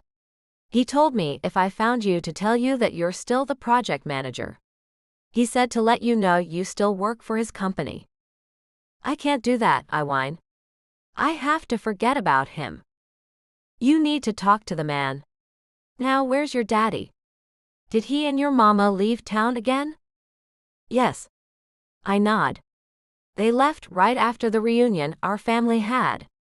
They're going to get a house in Mexico. They had to go back to make sure the papers go through. You need to go see someone. Maybe one of those aunts of yours. You need to talk to someone, girl. You're making big mistakes here." "Well, they're my mistakes to make, Gus. Thanks for caring, but you have no idea why I'm doing what I am," I tell him and I climb off the back of the truck. I need to go get my waitressing job back. "See you around." Tell Zane to go with what he was going to do with that property before I came along and messed up all of his plans. Having that lighthouse to look at won't be quite the comfort I thought it'd be. As a matter of fact, every time I look out my bedroom window and see it, it makes me cry. I'd like to see a bunch of condos there now. Gus watches me as I walk away, and I can see he's confused by my actions. His truck goes past me as he leaves, and I see him picking up his cell phone. Most likely calling Zane to let him know he talked to me. To hear Zane's voice would be so nice. But I think it would set me back. Not that I've moved forward at all. The glass front door of the diner opens up and Tanya shouts, "You have some nerve." Is that how things are going to be?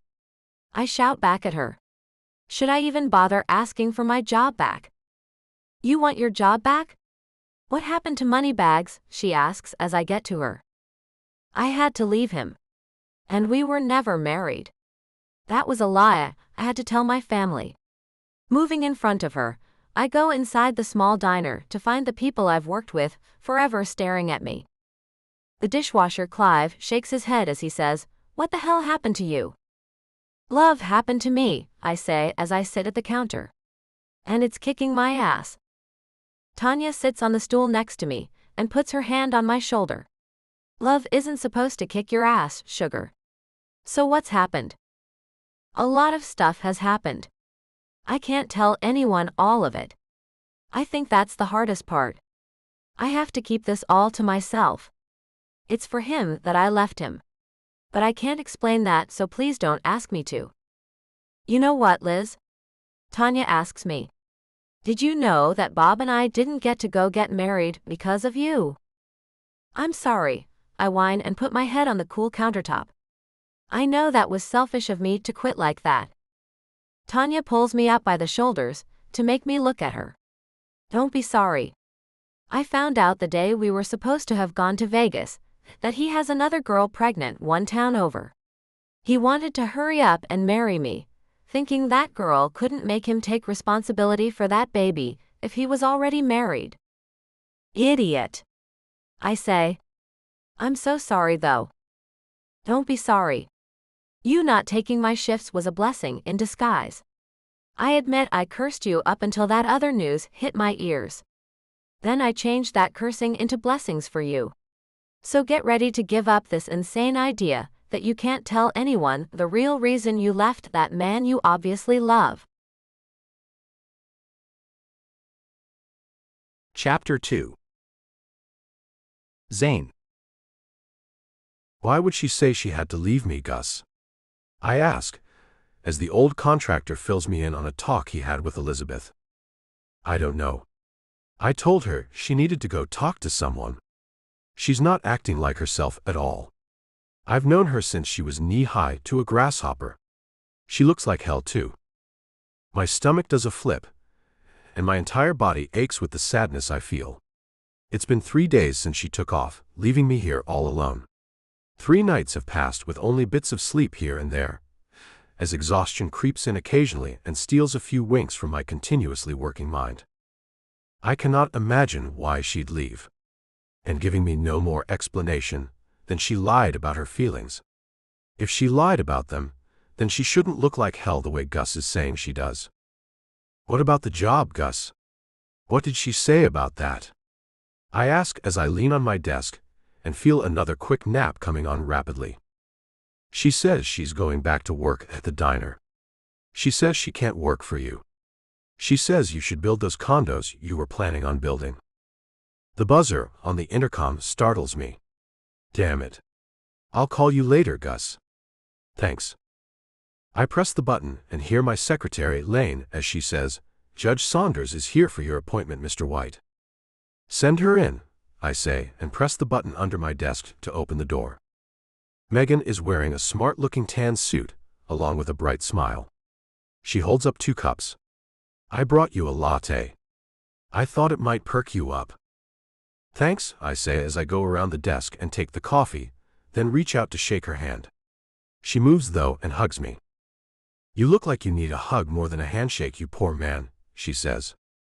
The hug is fairly platonic. Not too much squeezing on her part, which is new. Thanks. I'm having a hard time accepting her leaving. She lets me go, and I go back to sit behind the desk as she takes the chair in front of it.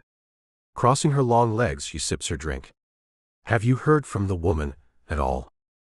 I just got off the phone with the first bit of information about her. The contractor we hired to make the renovations to the lighthouse I gave her called me. He said he talked to her, and she said to forget about the lighthouse and build the condos. She also said she's not working for my company. I'm trying to decide what I should do. "I think it's pretty obvious," Megan says. I nod and say, "Go see her." At the same time, Megan says, "Leave her alone." "Leave her alone?" I ask as I shake my head. "How's that going to fix things?"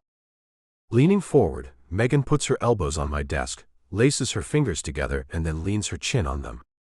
"It's been 3 days, Zane. She wasn't lying to you when she told you she had been lying before.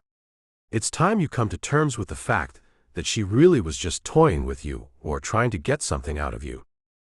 If she wanted something out of me, then why wouldn't she be accepting the lighthouse and the job?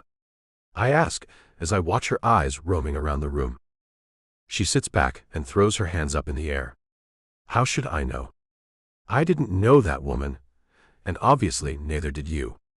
Anyway, about this appointment, show me your paperwork. I want to get this business taken care of. Then I have a little favor to ask of you. Pulling the eviction papers out of my desk drawer, I place them on the desktop.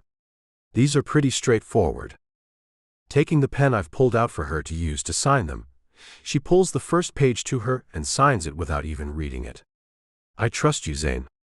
No reason to explain anything to me. She signs the other one, and then hands the pen back to me. Now, on to the little favor I need. I take the papers and put them and the pen back, leaving my desk clear again. What kind of favor are you in need of, Megan? I've decided to start my launch into the political world. I'm going to run for governor of New York. She claps her hands as if that's the greatest idea ever. Tomorrow night, there's a little get-together I'm hosting to start acquiring my supporters. I'd like for you to join me as the host of the soiree. Having you as a supporter would really get things rolling. You're respected by so many people in this state. Your business ethics are above reproach, you know. To have you in my corner joining me as the host would help me more than you know. Please say you'll do it. Tomorrow? I ask, as I don't feel like attending any kind of function at all right now. I can barely get myself out of bed to come to work. Yes, tomorrow evening at 9, she says as her eyes shimmer with hope. Please, Zane. I really can't think of anyone better to help me host this party. Please. She's being so nice, and she did just sign those papers without asking me a thing about them. I should help her. And so I say, okay. I'd love to help you. Oh, she jumps up and shouts as she runs around the desk and hugs me. Thank you. Thank you so much, Zane. This means so much to me. I've been thinking about this for a long time now. She lets me out of her grasp and goes back to sit in the chair. Can I tell you something? Sure, Megan, I say as I straighten my tie, her hug messed up a little. Her smile is wide as she says, I have more goals than merely winning governorship. I want to run for president 8 years from now. What do you think about that? Wow, I say, and don't know what to think of that. That is one large goal there, Megan. Do you think I have what it takes, Zane? She asks me with a worried expression. I mean, I really want your opinion. Please be truthful. Well, sure, you could be president, Megan. You're smart, well-educated. You've been in the legal system for a long time. With a stint as governor, I can see you being a qualified person to run this country. Sure, I say, and I kind of mean it. I'm not a political person. I've never been into any politics at all. I vote, but I have to admit that I just went to the party my father attended because I pay little attention to things like that. She leans in and smiles. Thank you, Zane. Your support means more to me than anyone else's. Perhaps you could become part of my team. Part of her team. Chapter 3. Elizabeth. 2 months have passed and my feet are killing me. Back to work as a waitress, and taking double shifts to try to make ends meet is getting to me. Add in the fact I haven't gotten over Zayn at all, and you have the makings of a walking disaster. The work on the lighthouse has not stopped. I have no idea why he's still going on with that idea. I thought for sure it would have been torn down by now, and the work on the condo started. But I haven't stopped by to talk to Gus about what's going on. It's none of my business anymore, anyway. Hey, can you turn that television up? I want to hear the news, a man at the counter asks me. I grab the step stool and move it to reach the television that we've lost the remote to. It's placed high up on the wall so the whole diner can see the screen. As I get back off the step stool, I hear the news anchor say, And in national news, we have a new runner for governor of New York State. I take a few steps back so I can see the screen. Judge Megan Saunders has officially put her hat in the race. My jaw drops as I see Zayn at her side. She did it, I whisper to myself. The tramp did it. The bell over the door rings as someone walks in. I turn to see Gus coming in, holding up a set of keys and smiling.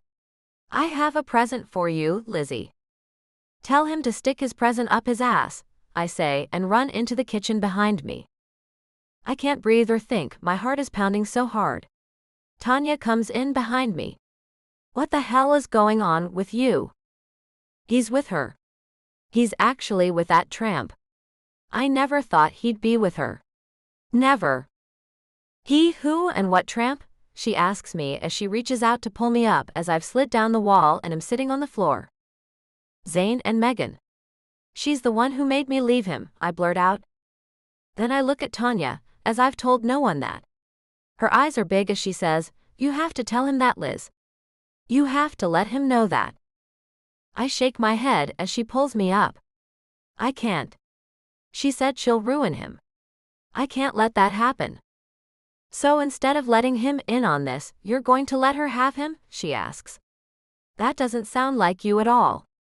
I know it doesn't. That's how much I love him. But I don't know what I feel about him now. He's with her. Tanya, I cannot believe this. The kitchen door opens and Gus stands there. I have to give you these keys, and I also have to tell you that Mr. White said he gave you the lighthouse. He also said to tell you, he's going to be paying the taxes on it every year. The electricity and water are also going to be paid by him. He's filled the closet and drawers with clothes for you. Go see. Why would he do that? I ask Gus. He's with another woman now. I don't know anything about the man's personal life. I just know he wants you to have the lighthouse. And he even had groceries stocked in the kitchen. You don't have to do a thing but take your personal things over there and start living, girl. I can't, I say, then Tanya grabs me by the arm. I look at her and she smiles at me. You can. Take it. It'll help heal that broken heart of yours. I'll join you for dinner tonight to celebrate. You will? I ask as I think about actually taking the thing. I mean, if he's moving on with that woman, then why can't I move on with my lighthouse? I open my palm, and Gus places the keys on it. There you go. I hope you like our work. He turns and leaves me standing there with no idea of what I really should do. What are you waiting for, Lizzie? Go check out your new house. Tanya tells me as she spins me around and takes my apron off. I'll cover for you. We're slow, and you don't have nearly the bills you used to have all of a sudden. No need for this double shift work any longer. That's right, I mumble as I float out the front door with my house keys in my hand. I have no idea if this is right or wrong to take the lighthouse, but I know I don't want all that hard work to go to waste because of some misplaced stubborn pride. As I get into my car, I wonder about Zayn. Why he'd continue with the lighthouse, why he'd give it to me, and why the hell he was with that damn woman on the television. Driving down to the lighthouse, I see it for the first time since it's been finished. On the bottom floor, I see white lace curtains hanging in the windows. 6 more windows have been added, so I know the interior lighting will be great now. The door is a deep blue now and brand new. The white paint is gleaming in the afternoon sunlight, and it seems to be sparkling. I wish Gramps was here to see this. Man, he'd be loving it. I close my eyes as I open the door and step inside, and close the door before I open them again. It takes me a second to realize this is all real. This is really happening. The floor was taken down to the cement, and stained a gorgeous deep blue swirling pattern. It shines brilliantly, and the rustic chandelier that is hanging from the bottom of the observation deck floor is reflecting on it. This is like an entry room, and has only one chair and a tall but small round wooden table right next to the door. From here you can go up a new spiral staircase or through another door. So I take the door, and find myself in the kitchen and dining area. All the latest appliances have been installed. Even the sink is new and polished looking. The chrome shines and the floor is just like the entry room's floor. One door is off to the right, and I open it to find the new and improved bedroom. A queen-sized bed is in the middle of the now pretty decently sized room. A blanket of baby blue is covering it, and the pillows are big and look fluffy. Walking to the bathroom, I open the door and find a nicely tiled, stand-up shower, and everything looking new and updated too. The whole place looks and smells wonderful.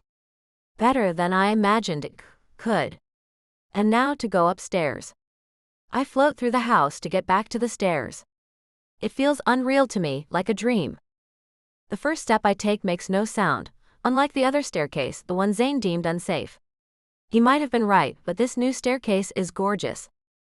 There's a handrail done in a brushed brass, and the stairs are made of some kind of wood. I think it's mahogany. They shine brightly too. As I get to the top, I can see no curtains are covering the windows that go all the way around the upper floor. Leather furniture in a sandy color is strategically placed so you can sit and see out. The view is very pretty this afternoon. Clear skies and calm waters meet my gaze as I look out one of the windows. The floor has been tiled in a dark blue tile to match the rest of the house. Falling onto the sofa, I find it feels amazing, and then a lump forms in my throat. I wish he was here too. Chapter 4. Zane. Looking down at my cell phone as it rings, I find it's Gus and cross my fingers that Elizabeth took the lighthouse. Hello. Hi, Mr. White. The mission has been accomplished. She's moved in. I made sure of that before I called you. She's let her apartment go, and I've seen her car there every night for the last week. Good, I say and sigh. I wish she'd have called me. Gus, how is she? She seems okay. Not great, but okay. And she was upset to find out you had another woman in your life, he says. What? I don't have anyone in my life. Don't know. She thinks you do. Anyway, I just wanted to let you know it all worked out. Thanks, I say, then end the confusing call. Why would she think I was with another woman? And if she was lying about her love for me, then why would she care? It's nearly 6 in the evening, and the cab is taking me home from work. I've immersed myself in work, much like I did before Elizabeth came into my life. When my cell rings again, I see it's Megan and decide not to answer it. She's had me at her side for several of her functions now, and I ended up on television with her when her candidacy for governor came out. Damn. I hiss. Driver, I need you to change routes. I need to get to the airport. I know she saw that on the news now, and I know if she's upset about it, then she does have feelings for me. I know she does. I text my pilot to get the jet ready, and text Lois to let her know I'm going out of town for the night. Elizabeth is going to have some company, whether she likes it or not. Elizabeth. Like some kind of old lady, I've dressed in my pajamas at 8 in the evening and am sipping on some hot chocolate as I watch the night take over the sky.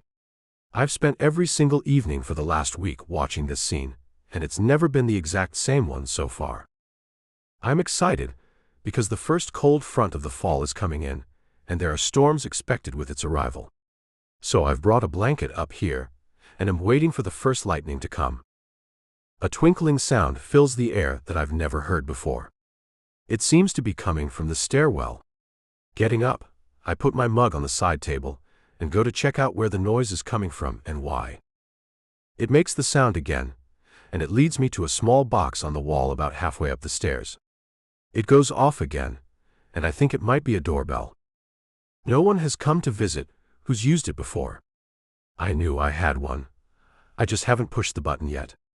I laugh as I go down the stairs to answer the door, sure that it's Tanya stopping by. You'll never guess what this sounds like, I say as I pull the door open after unlocking it. Hey, he says. My eyes run from his shiny black expensive shoes up to his black slacks to the white shirt that's tucked into them. I keep going, until I see his brown-green eyes sparkling in the porch light. What are you doing here? "Aren't you going to invite me in?" he asks. My heart is pounding so hard I can barely hear his words. "Zane, why are you here?" "I'm done waiting for you to come to your senses. And I found out that you are under the impression I'm with Megan. I'm here to set you straight." "You're not with her?" I ask. His hand touches my shoulder. "Let me in, and we can talk." I'm not sure if this is a good idea, but I take a step back, and he comes inside. He looks up at the chandelier and whistles, then his hands move quickly to pull me into his arms. I can't breathe. I can't think. I can't stop looking at him. His silky dark hair is hanging just right, accenting his chiseled features and making shadows under his cheekbones. He's so nice to look at. I can't believe it's been over 2 months since I've seen him. His mouth moves toward mine, and I know I should stop him, but I can't. I want him so badly. And he seems to want me, even though I've broken his heart. When our mouths meet, I'm lost. My brain is screaming at me to stop this. This will only make the pain worse. But my body isn't letting my brain have control. My body knows what it wants, even as my heart joins my brain in trying desperately to stop what will surely torture me. His mouth softens on mine, and he ends the kiss with a few little ones, then he pulls back and looks at me. Tears must have escaped me as he gently wipes my cheeks. "I love you, Elizabeth. Can this end now?" My heart is in my throat. I don't know what to say. I want to tell him yes, but I can't do that to him, so I shake my head. His sigh, and the way his eyes droop physically hurts me. I don't know if I can hang on to this secret. Then I want to know why. And in an instant, he has me up in his arms, carrying me through the door to the rest of the house and, I suppose, the bedroom. Swallowing the lump that's in my throat down to a somewhat manageable position, I whisper, "Not in there." I know I can't trust myself in the bedroom. He only shakes his head. "Yes, in there." Zane is a force to be reckoned with when it comes to what he wants. And I have no idea how I'm going to be able to rein him in, but I have to try. "Zane, it's best if we talk away from a bed." "Why, you don't trust yourself?" he asks me as he goes straight into the bedroom anyway. Sitting on the bed, he holds me on his lap. "I can't believe you came here. I can't believe you ran away from me and expected never to give me any more of an explanation than a very short note." He pushes the thin strap of my tiny pajama top off my shoulder. His lips graze across my skin, and I can't stop the moan from coming from my lips. Lips he captures with ease. It's pretty obvious I'm not going to be able to talk much with him doing this. Chapter 5. Zane. If she doesn't love me, then why does her kiss tell me something different? Her body is melting into mine as our mouths touch. Perhaps she thinks this is merely lust she's feeling. I'm not sure what her problem is, but I'm about to show her that I'm done with her doubts. Gently, I lie her back on the bed. Pulling my lips away from hers, I push her golden hair back. "I've missed you more than I knew was humanly possible." Her lips part, as if she's about to tell me the same thing. Then they close tight, and her eyes move to the side. Her silence is something that upsets me. I think she owes me an explanation for her odd behavior. "Zane, I'm sorry," she mumbles as she attempts to deny me any eye contact. Taking her by the chin, I make her look at me. "Why are you sorry?" "I can't do this." "I don't," she stops before she says the last words, which I know are, "love you." "If you don't love me, then why do you respond to my kiss, my touch, my mere presence?" "You're very attractive," she offers.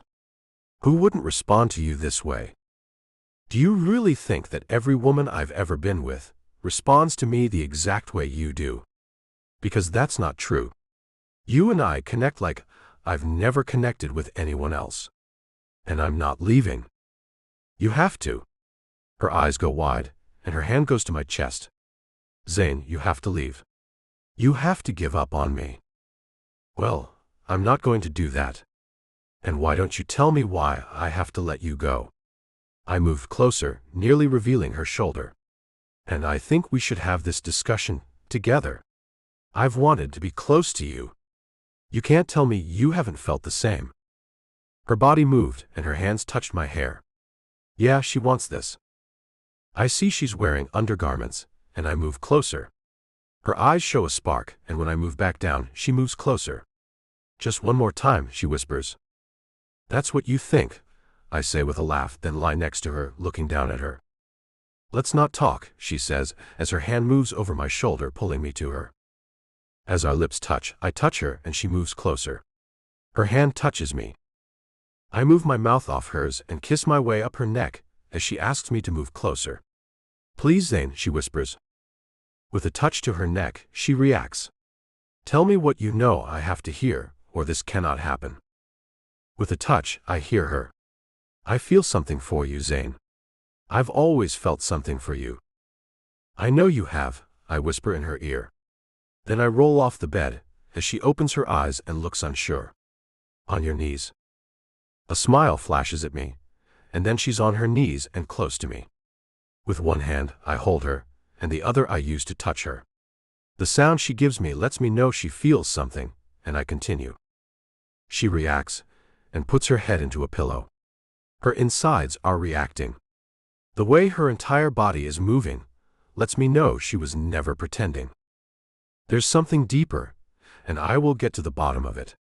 First, though, I have to satisfy this feeling. I feel something for you, Elizabeth. I feel something for you, she echoes, and now I can fall asleep. For the first time since she left me, I can easily fall asleep.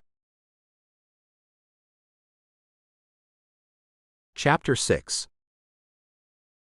Elizabeth. The sky is a brilliant blue as I look out the windows on the observation deck. Zane is still asleep in the bedroom, and I woke up early to watch the sunrise like I have every day since I moved into the lighthouse. Last night was something I needed desperately. But today, I have to make sure he understands this is over. I love him too much to let Megan Saunders destroy what he's made of himself.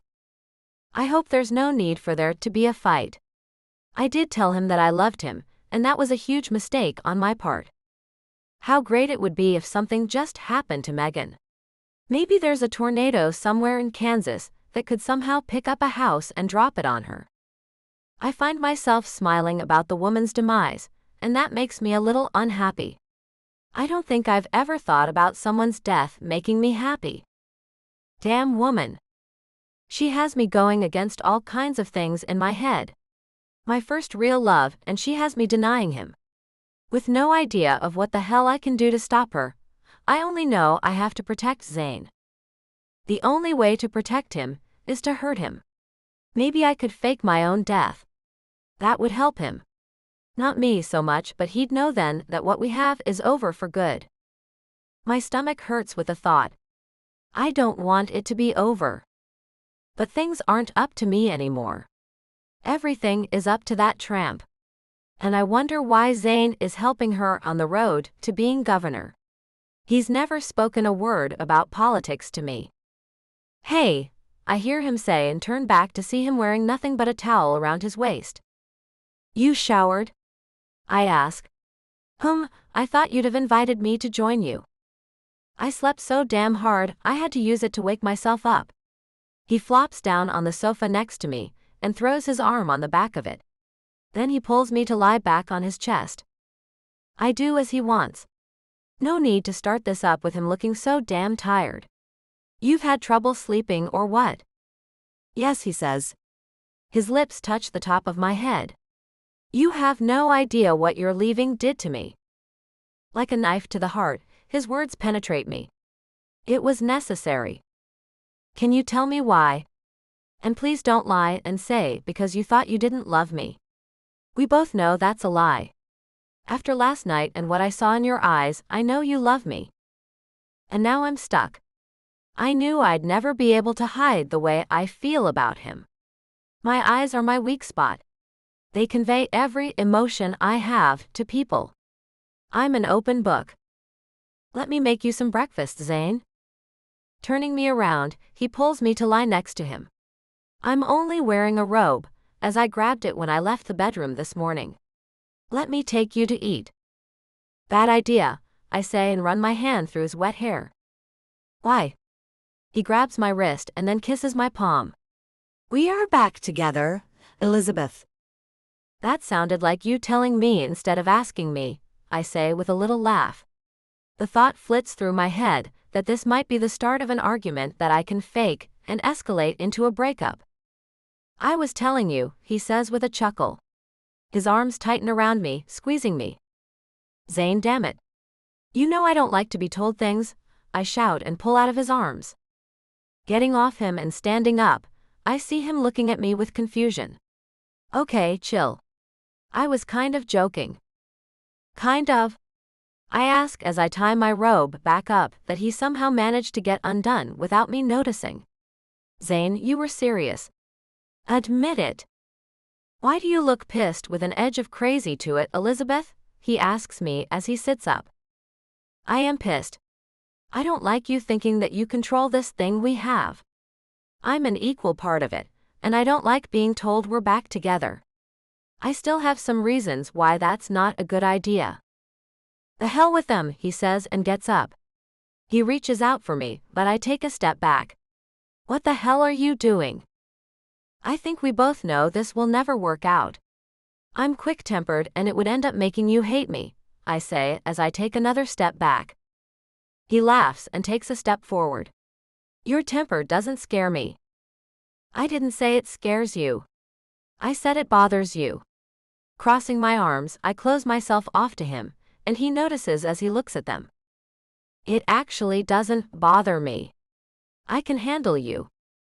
Now that actually does make me mad. You think you can handle me? I ask as I make little quotation marks in the air. You cannot handle me. This is being blown way the hell out of proportion.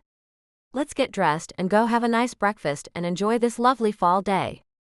The rain last night has made everything fresh, and I want you to show me how you and your Gramps used to look at things after the rain. The way you told me you two did. Him bringing up Gramps takes the wind out of my sails.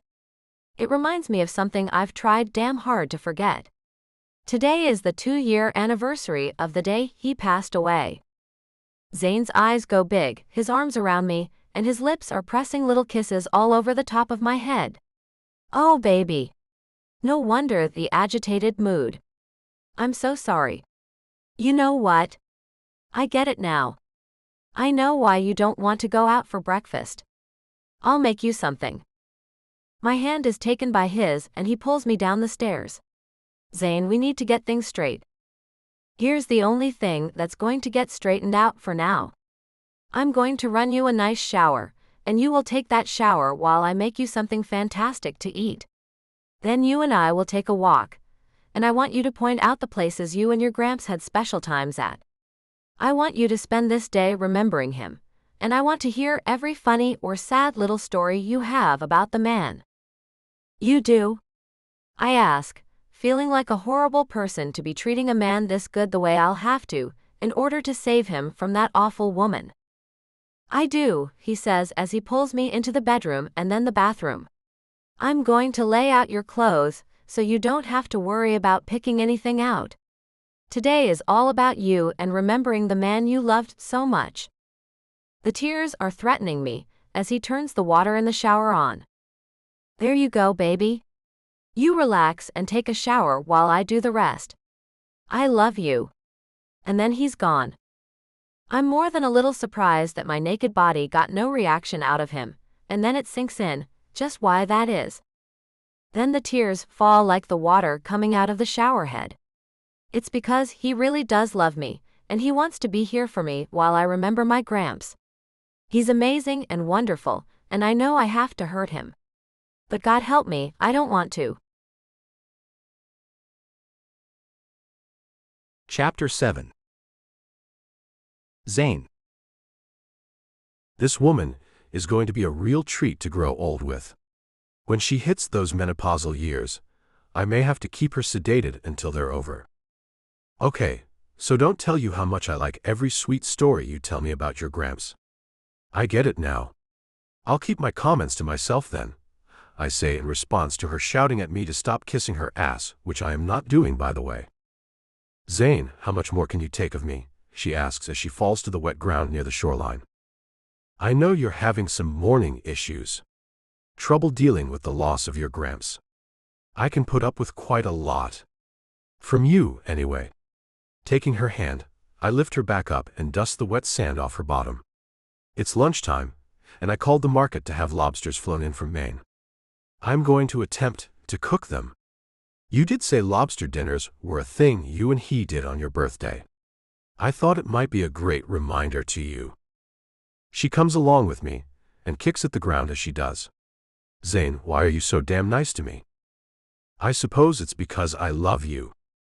She stops and I turn back to look at her. Please stop telling me that. You're making this so much harder than it has to be. Making what harder? I ask, then tug at her to come along again. She stands firm. This isn't going to work. This had to end. You have to see that. Letting her hand go, I find heat rising inside of me. Okay, tell me what is going on. Now. It's just that this will never work. Cocking my head to the side, I ask, is there someone else? Her arms fly into the air as she shrieks, why do guys always have to do that? Why can't you believe the fact women do not have to have anyone else in their lives to break up with their current man? I don't know, I say as I throw my arms up too. Maybe because everything is going right. The intimacy is off the chain. Tell me it's not. She simply stares up at the sky. So, she finally says. So? I ask as I glare at her. Tell me it's not great. So what if it is great? There's more to life than great intimacy. I know that. Things like making the woman you love a part of everything you're about. I do that with you. Things like thinking about what would make them happy. I do that for you. Yes, we can both agree you are fantastic. It's me who isn't. I'm a real pain and you know it, she says, then walks quickly by me. And being the pain that I am will have you leaving me one day. And I'm just trying to bring this to an end before my love for you destroys me when you leave. You will get tired of me. I won't, I say, and catch up to her. Taking her by the shoulder, I spin her back to me. There's something you're not telling me. I know it. You might as well tell me because I will find out anyway. She shakes her head. I swear to you there's nothing else. If you're worried about me getting tired of you, then why not try harder to get along and stop letting that temper rule you? I know you tried a hell of a lot harder before to keep it under control. It's only just started to surface this badly. Her hands go to her hips as she wags her finger at me. And I suppose you're going to say, it's because it's my time of the month, aren't you? I was thinking that, but then I decided not to say it. No. I shout. Why do you think I'd say anything like that? You've done it before. And you will do it again. I will do it again. I know I will. But I hate that she thinks that. Will not. Will too. She stomps her little bare foot to punctuate her sentence. You're very hard to be around, and I know you're doing this on purpose. But guess what? I love you. I will take your bad days. I will take your good days. I will take every day I can have with you, because I cherish you, Elizabeth. It'd be great if you stopped trying to run me off, because I am going nowhere. Well, you have to, she screams and runs into the house. I stand stone still and watch her. There's no doubt in my mind that she's got something going on that has her being this way. Or someone has her ass in a sling about us. So I head inside, determined to get some real answers out of her. It's becoming more and more obvious to me that there is more than just her behind this. When I open the door, I find her sitting on the stairs crying her eyes out. I feel terrible, and have no idea if this is over her dead grandfather or me or a bit of both. If I left here right this minute, would it end your crying? I ask her, and wait for her to catch her breath to answer me. A couple of tear-soaked eyes look at me, and she shakes her head. So I turn and go through the door to the kitchen to see if the groceries were delivered while we took a walk, and find the packages on the counter where I told them to leave them. Setting about to make the lunch I had planned on, my mind eases a little with the fact it's not my presence that's making her so upset. Her cell phone is sitting on the counter, and it starts playing some funky music. Seeing the name Tanya on the screen, I give it a swipe to answer it and take it to Elizabeth. "Hello, Tanya. This is Zane. How are you today?" "Zane," she asks. "You are the man I need to talk to. Thank God you're here." "Oh yeah?" I ask, as I turn back to stay in the kitchen and listen to what her friend and coworker are so happy to hear my voice about. What has this woman been hiding from me? Chapter 8. Elizabeth. Sitting on the stairs, I cry and have no idea how I can even stop. I love Zayn. I love him more than I have ever loved anything or anyone. He's proving to be more substantial than I could have ever hoped for. But he has to go. This has to end for his own good. It's killing me, and I'm wishing he never came here. This is too hard to do in person. Leaving a note and taking off was hard, but nowhere near as hard as this is. With him not helping things, it's making it nearly impossible to get him to realize we're breaking up. He seems to be so damn determined to stay together, and that fact is making me love him even more. It's terrible. The door between the entryway and the rest of the house opens, and Zane stands there looking at me. "I'm not even mad at you for not telling me." "Huh," I say, then sniffle, and wipe my running nose with the back of my hand. "Gross," he says as he wrinkles his nose. "Come on. Let's clean you up. No need for any more tears. And I have no doubt in my mind that you really, really love my ass." "Why?" I ask as I allow him to take my hand, the one I didn't wipe my nose with, and lead me to the bathroom. He doesn't say a word, as he picks up a rubber band off the vanity and pulls my hair back into a ponytail. Getting a washcloth out of the drawer, he gets it wet and cleans my face. Grabbing a tissue, he holds it to my nose. Blow. I do wonder what makes him so calm and caring. "Zane?" He holds up his hand to stop me. "You don't have to ask. I talked to Tanya." "What did she say?"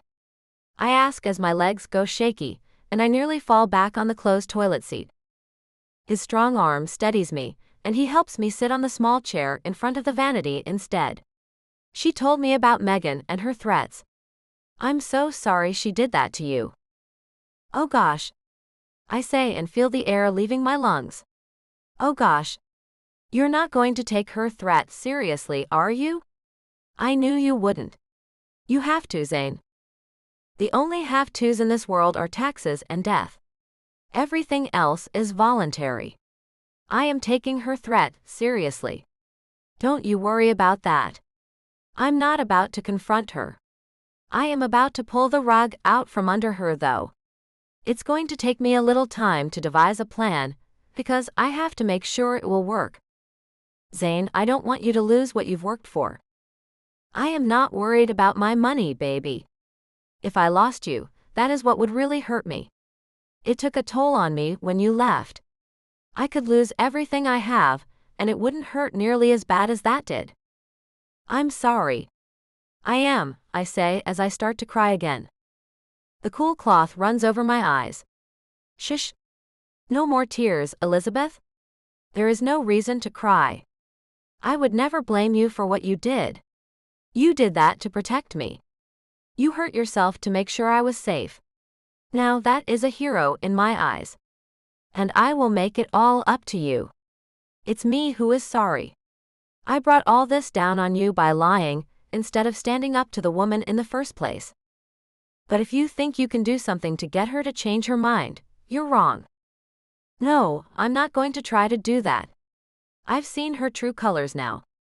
She swept in the night you left, and acted like she was coming to apologize to us both for her behavior. When in fact, she had threatened you and me, and was the reason we were apart. She is the most devious person I know. But that's okay.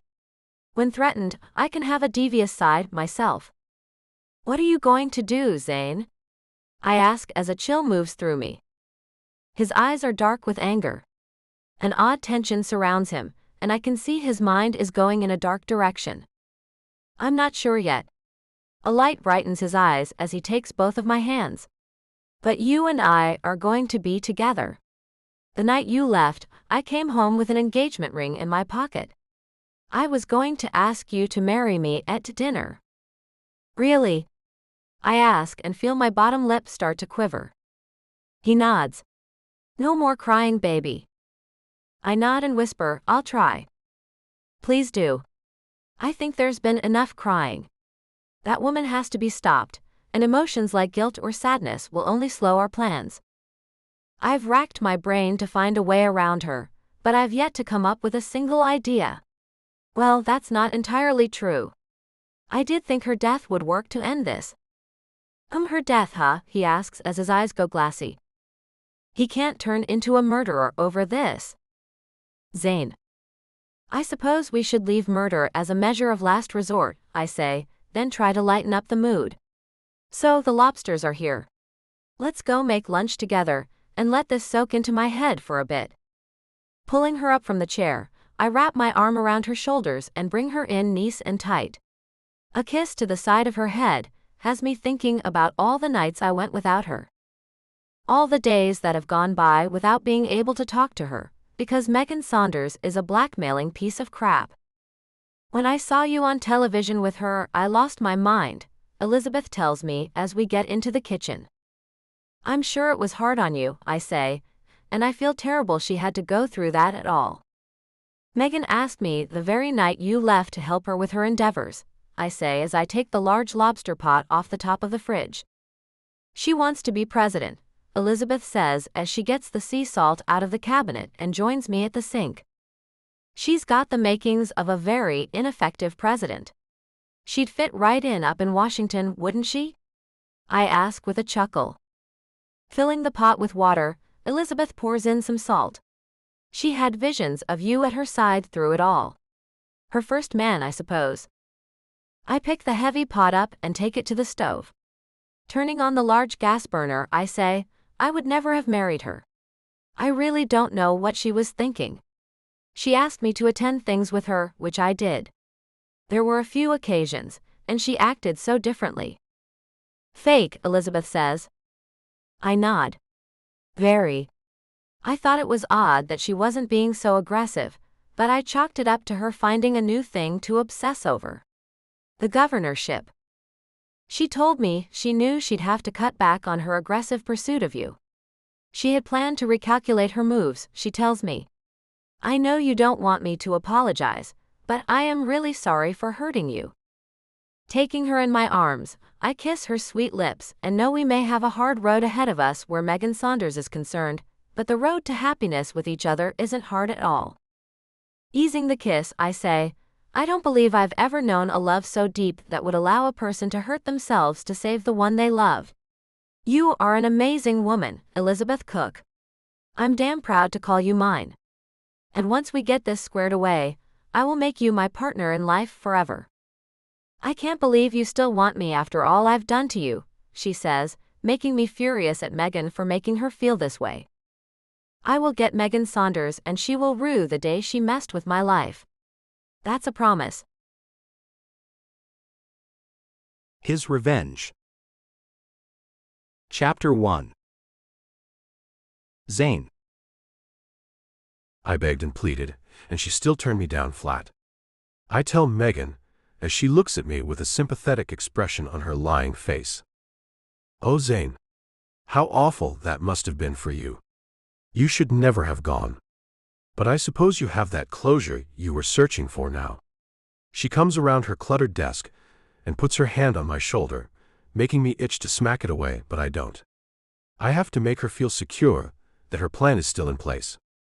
At least I know now, I say with a whimper. She doesn't love me. With a couple of taps on my shoulder, she says, no, I'm afraid she doesn't. Perhaps it's time to move on. My stomach tightens as I reach up and take her hand, then pull her to sit on my lap. Perhaps it is, I say, as I look into her light blue eyes. Eyes that show the lack of depth this woman has. She runs her arms around my neck and sighs, oh Zane. Do you really mean it? I nod, as I run my hand to the nape of her neck and pull her in slowly. Her lips part as her eyes close, and then my cell phone rings right on cue. Damn. I hiss. I have to take this call. I've been waiting for it. Sorry, Megan. Quickly, I place her feet on the ground and stand up to take the cell phone out of my pocket. With one finger raised to tell her to hang on, I walk out of her office into the hallway of the courthouse. Zane White here. Is she falling for it? Elizabeth asks me. It looked that way to me. Was it hard to watch? I ask, as I head into the men's room for privacy. Very, she says. And gross too. For me too. What's she doing now?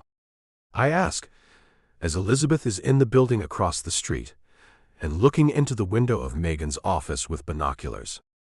She's sitting back down and opening her laptop. Okay, here's what we've been waiting for. She's typing in her password to unlock it. But I can't see what it is. You're going to have to get that out of her, Zane. And you're going to have to do it as quick as you can, because I don't know how much more I can take of your hands being on that woman. I laugh.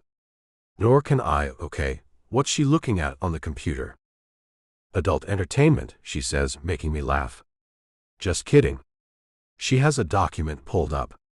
Let me zoom in here with these powerful suckers you bought. Oh wow. It's got your name on it, and she seems to be deleting it. I think that might have been one of the documents she made up to blackmail me with. We need a few of them to use against her, I say as I hurry back to her office. I'll go in and interrupt her. Okay, but try to get her to go with you somewhere, and you close the door and only pretend to lock it. Then I'll get in there, and you can give me possible passwords. I'll take her to lunch, I say as I get to her office. I'll text you when I get anything out of her. No kissing, love you, bye, she says, then ends the call. Putting away my phone in my pocket, I open the door to Megan's office. She closes her laptop and gets up. Important call over. It is. How about some lunch? I ask as I make my way to her and take her hand, slipping it through my arm. Lunch sounds great, she says, and then her lips touch my cheek and I have to fight not to jerk away from her. Thanks. Maybe after lunch, we can pick up where we were before the phone call. With a chuckle, I take her out and pretend to lock the door behind us. Now, we'll see if Elizabeth can get to any of those documents. Elizabeth. The courthouse is nearly empty with it being noon. I make my way to Megan's office. I don't pass a soul as I walk down the hallway and then find her name on one of the many doors. Putting on my gloves to make sure I don't leave any remnants of myself around here, I twist the doorknob. Finding it unlocked, I go inside, locking the door behind me. Now to look all through her things and find some incriminating evidence. In the top drawer, I find the first odd thing. A picture of Zayn at some function. He's not aware of the picture being taken at all, as he talks to some other man. I want to take the picture, but that would tip her off, so I leave it where it is. Then I pull the drawer out more, and see a few pictures of me with Zayn in various places. That means she followed us around like a crazy stalker. But we knew she was a little crazy. There's nothing in here I can use, so I close the top drawer and open the left bottom one and find it's full of files. So I thumb through them and find one that's labeled Security. The name is odd, as the other files have people's names on them, so I pull it out and open it up. The first thing I see is a picture of Zayn handing a large wad of cash to some man who looks pretty shady. The next picture has that same man handing Zayn a brown paper bag. I suppose it's illicit substances, and I have no idea if the picture is real or photoshopped. It looks real though. Behind that is some type of contract. It's with some company called Global Access, and the address is in Afghanistan.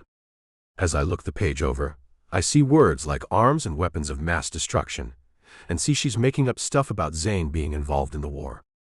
His signature is at the very bottom of the last page. It looks like his signature. The whole thing looks legitimate.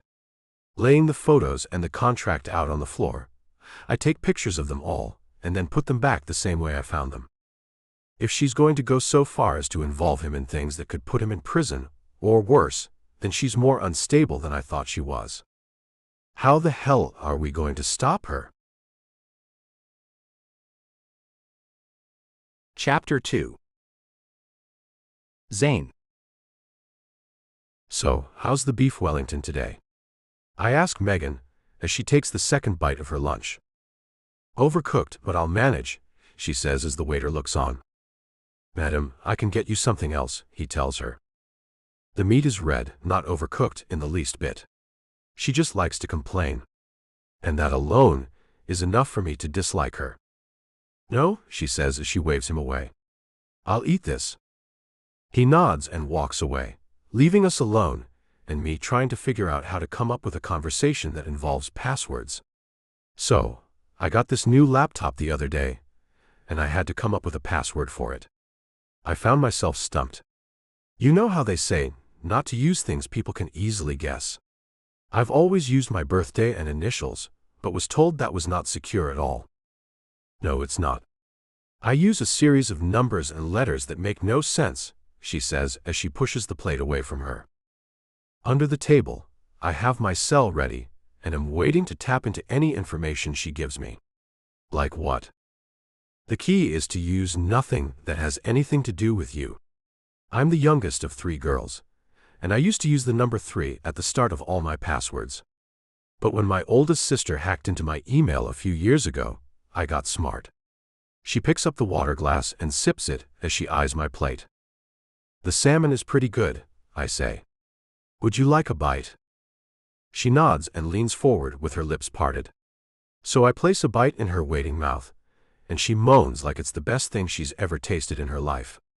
My stomach lurches with the sound. Delicious, she says. I should have ordered that. Let's make a trade then, I say, pushing my plate to her and taking hers. There you go, Megan. Zane, you're a wonderful man. Thank you. She starts devouring my food, and I'm suddenly no longer hungry, but I take a bite anyway. So, you were talking about your password system, I bring up again, then take a bite. Oh yes, she sips her water. Well, like I was saying, my sister taught me well. Now I use random numbers and letters. Could you give me A, for instance, Megan? I'm terrible with making things up that I can easily memorize. I take a bite, and put my finger on the cell phone screen to type in the password she gives me. Well, an example is J987K789. I type that in, and send it in a text to Elizabeth. You didn't say. And why did your sister hack into your email? She's a real pain, that one. She thought I was talking to her boyfriend, and she took drastic measures to find that out. Were you? I ask and grin at her. Maybe, she says with a little grin of her own. What a piece of work she is. I look at the phone in my lap, as it lights up with a text back from Elizabeth. Try again. Crap. So, do you always use a letter and then 3 numbers, or do you switch it up sometimes? I ask as I tap my water glass. The truth is, I use the same one for everything. I know they say not to do that, but I do. With such a random thing like 33KK77FFTT 564, who could figure that out? I managed to get that all typed in, and send it off to Elizabeth. I suppose you're right about that. It is very random. I should use that exact number. She laughs, then wipes her mouth as she's finished the plate. Then we'll match. And with her words, I get a text back with the thumbs up sign and we're in. And now, I know how to get into her home computer too. But that means going to her home, and that's not exactly a place I want to be. A mere 20 minutes later, Elizabeth texts back. Meet me in the hotel room. I have a ton of news for you. Are you ready to go? I ask Megan, who looks a little disappointed. Do you have anything else to do today? She asks. Yes, a few meetings, I tell her as I get up and pull her chair out. Oh, she says as she looks down. I was hoping we could go somewhere. Are you done at your office already? I ask, as we make our way out of the restaurant. Yes. I'm going to go home, I guess. Her face brightens. You could come over when you're done with the meetings. I'd love to, I tell her, then hail a cab for her. I'll come over when I get through. Okay, I can't wait, she says, then kisses my cheek. See you soon. Yes, soon. I make my way to another cab and get in. The plaza. I wonder what news Elizabeth has. Elizabeth. A knock at the door to the hotel room I checked into using my cousin's identification to make sure no one finds out I'm in town, has me jumping off the bed and hurrying to answer it. Zane. Yes, he says, and I let him in. How was lunch, lover boy? I tease him. Hard to digest. What did you find out? He asks as he pulls me into his arms. I found out Megan is more ruthless than I ever imagined. Moving out of his arms, I pick up my cell and show him the pictures of everything I found. I took screenshots of her computer where she had 4 arms deals. In her files, she has one more, and some pictures of you making some type of exchange with a seedy-looking man. Zane's face gets a little paler with each thing he sees. This picture isn't real. I've never made a purchase like that. My gosh. She's setting me up for treason. Yes, she is. So, how do we deal with this? I ask, then sit down on the edge of the bed. He shakes his head and sits down too. I have no idea. I suppose we should get some help from the government. But I have no idea which branch or what. The local police would most likely screw it up. I know. My head aches with the thoughts that keep running through it. Even running away from her wouldn't help. If she leaks any of that false information, then I have no idea what kind of trouble would come down on Zayn. Maybe getting all the information deleted and destroyed is the best thing to do, he says. She'll just come up with more, I say. We have to think harder about what to do. How could she be so heartless, he asks me as if I know. I don't know. But I think this is the worst thing I've ever seen anyone do to a person. My head is throbbing, and I fall back to lie in bed. He falls back on the bed too. His arm covers his eyes as he groans. Damn that woman. I know. Maybe I should pay her a visit, I say. No. Gosh, no, he says as he sits up quickly. She'll have you thrown in jail if you touch her. Zane, we have to come up with something. Anything. No answers seem to be coming to either of us, and that's definitely very bad. Leaning up on one arm, he looks down at me and grins. Maybe a little break from thinking will help us, baby. What do you say? Fancy a poke and tickle? With a laugh, I nod. With you. Always. Chapter 3. Elizabeth. His fingers stroke my shoulder as he lies behind me. His other hand moves over my stomach as his lips touch my ear. One day, that tummy of yours will hold our child, Elizabeth. I laugh a little and think about being pregnant with his child. You know, I never have even given a second thought to having kids.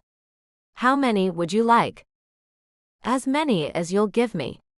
It would be the best thing in the world to see a bunch of little yous mixed with me running around. I'll buy us houses all over the place. Wherever you want. Small kisses are trailed down my neck until his lips land on my shoulder. As many as I'll give you, huh? I ask as I run my hand back to caress his cheek. Maybe 2. That's nowhere near enough, he says a bit too quickly. At least 3, but more would be better. And where would we want to live, Zane? In a castle in Ireland or Europe? I ask as I turn in his arms to face him and throw my leg over his thigh. I guess you haven't toured many castles. I've toured a couple, and they aren't nearly as comfortable as modern-day mansions. Plus, they're very drafty and most are haunted, he says, then makes a little moaning noise, making me laugh at him. You're silly. Okay, so no castles. Got it. Mansions, though. Pretentious, don't you think? His handsome face is begging for a kiss, so I leave one on his cheek. Pretentious maybe, but a necessity when you have a large family. Don't you agree? He kisses the tip of my nose. We won't have a large family for quite a while, you know. I kiss the tip of his nose, and when I look at him again, I see that he's smiling. Maybe I should hire a hitman, he says. My eyes, which had closed as I relished the sensations he's giving me, open. Then you will be committing a crime. We'll have to look over our shoulders forever. So don't you dare do that. Ah, you don't want me to go to prison, he says, then bucks up a little. Wanna ride the pony? You're such a dude, I say with a sigh. I am that. All dude. Now tell me to giddy up. Giddy up, I tell him as I laugh and know he has to be the man for me because no one has ever made me feel this comfortable. He has to be the one. Chapter 4. Zane. I'll make you another drink, Megan. No. I'm afraid this one has done me in. I guess I should have eaten first, she says as she lies back on the sofa. Her eyes are drooping, and her jaw is growing more and more slack with the hydrocodone I put in the scotch I made for her. The combination has proven to work as she starts to snore. Tossing a throw over her, I call Elizabeth. She's out. Come on in. Be right there. She's been waiting near the building where Megan's apartment is. I go to find Megan's personal computer and snoop through her things just as Elizabeth comes through the door. Come on, I bet she has an office in one of the 2 rooms off this one. Turning the handle of the first door, we find her bedroom. A nice normal bedroom done in gray, kept neat. No computer in here, Elizabeth says. The next room has to be her office. To the next door we go, and I find it's locked. We need to find the key. It's probably in her purse, I say, and point to a table by the door where a gold handbag is sitting on a table. Go see. With a nod, Elizabeth looks at the purse, and her face freezes once she opens it. Oh damn. What did you find? Her hand moves slowly into the purse, and comes back out with a syringe full of some clear liquid. Why the hell would she need this? Elizabeth asks. It's not insulin. I've seen those before. Placing the syringe on the table, she reaches back in, pulls out a tiny pistol, and places it on the table too. Walking over to check what else this nut job is hauling around with her, I find Elizabeth pulling out a bottle of prescription pills. My eyes feel like they've grown 2 sizes larger than normal as I read the label. OxyContin. Wow. And the name on the bottle is Philip Green. So, she has a secret drug habit. Elizabeth asks me as she smiles. This is very good news for us, Zane. This can be leaked, and her chances of ever being taken seriously about anything are over. She's a high-functioning dopehead, that's for sure. I watch the keys come out of her purse, and follow Elizabeth to see if one of them will open that door. She finds one that looks like it might work, and it does on the first try. Her smile is wide as she says, "Here we go, Zane." She pushes the door open, and we find a dark room. I flip the switch by the door, and a small desk is in the middle of the room.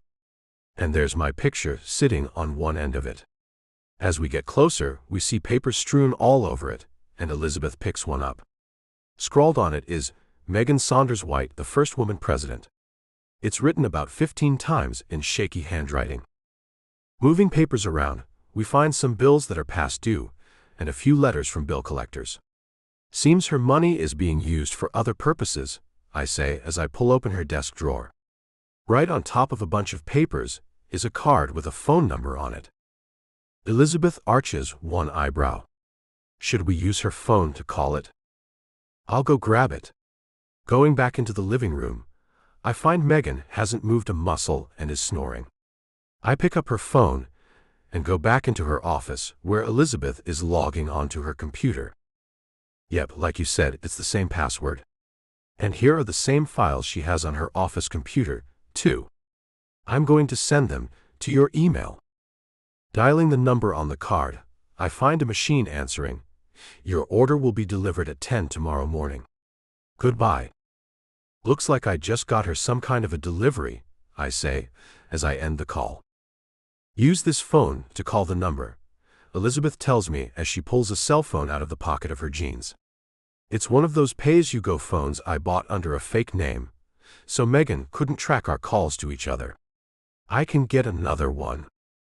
Taking it from her, I dial the number, and this time I get a real person. Who gave you this number? The woman on the other end answers. Wow, I say. Sorry, I must have the wrong number. I'm looking for Philip Green.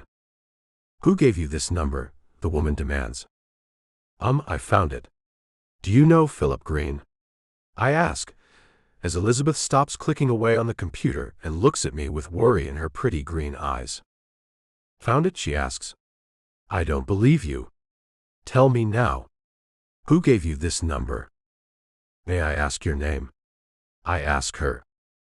No. Now give me the name of the person who gave you this number, or I'll have my men find you and take care of you. Tell me now.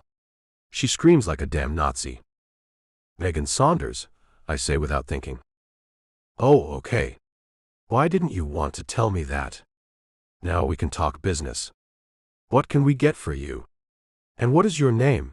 She asks, as I go all deer in the headlights and look at Elizabeth for an answer. Elizabeth shrugs and mouths, make something up.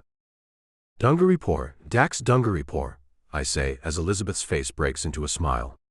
She covers her mouth to stifle laughter and shakes her head. I mouth to her, shut up. Using the name my secretary made up for me the day I met Elizabeth was the only fake name I could think of. I'm not used to making names up for myself. Dax, the woman says. What's your poison? I don't know. You got anything on special? I ask, as I look at Elizabeth for some answers again. She merely shrugs, and I can see she's going to be of no use. On special, she asks. Is this your first time ordering anything of this nature? It is, I say. So, can you help a guy out? Interesting, she mumbles. How do you like your steaks, thick or thinly cut? Thick, I answer and wonder what that has to do with illicit substances. Where would you like your thick steak sent to? She asks. Now I feel as if she's going to send her henchmen after me, so I end the call quickly. It rings right back, and I throw the phone on the desk. Elizabeth picks it up and turns it all the way off. At least we know this is a number we can give the authorities when we find the right ones to contact about all of this. I know this sounds stupid, but even though I used a fake name and used a phone we can get rid of, I'm still nervous, I tell her, then walk around to look at the computer screen and find my name on some contract for gun sales to Iran of all places. Damn you. Tell me about it. It would be great if she died of a drug overdose, wouldn't it? Elizabeth asked as she sent that file to my email. Now, I guess I need to tell you not to kill her, baby. I don't want to look over our shoulders forever about you getting found out either. Placing my hands on her shoulders, I kiss the top of her head. Is that the last thing? Yes. Can you take pictures of the weird paper and the picture of you on her desk? I think we also need to document the items in her purse and get the serial number off the gun, so we can give that to the authorities too. I suppose we might have enough evidence right here to get some kind of charge on her, I say as I walk out to take the pictures. The only thing I notice as I walk back into the room is that no one is on the sofa anymore. Damn.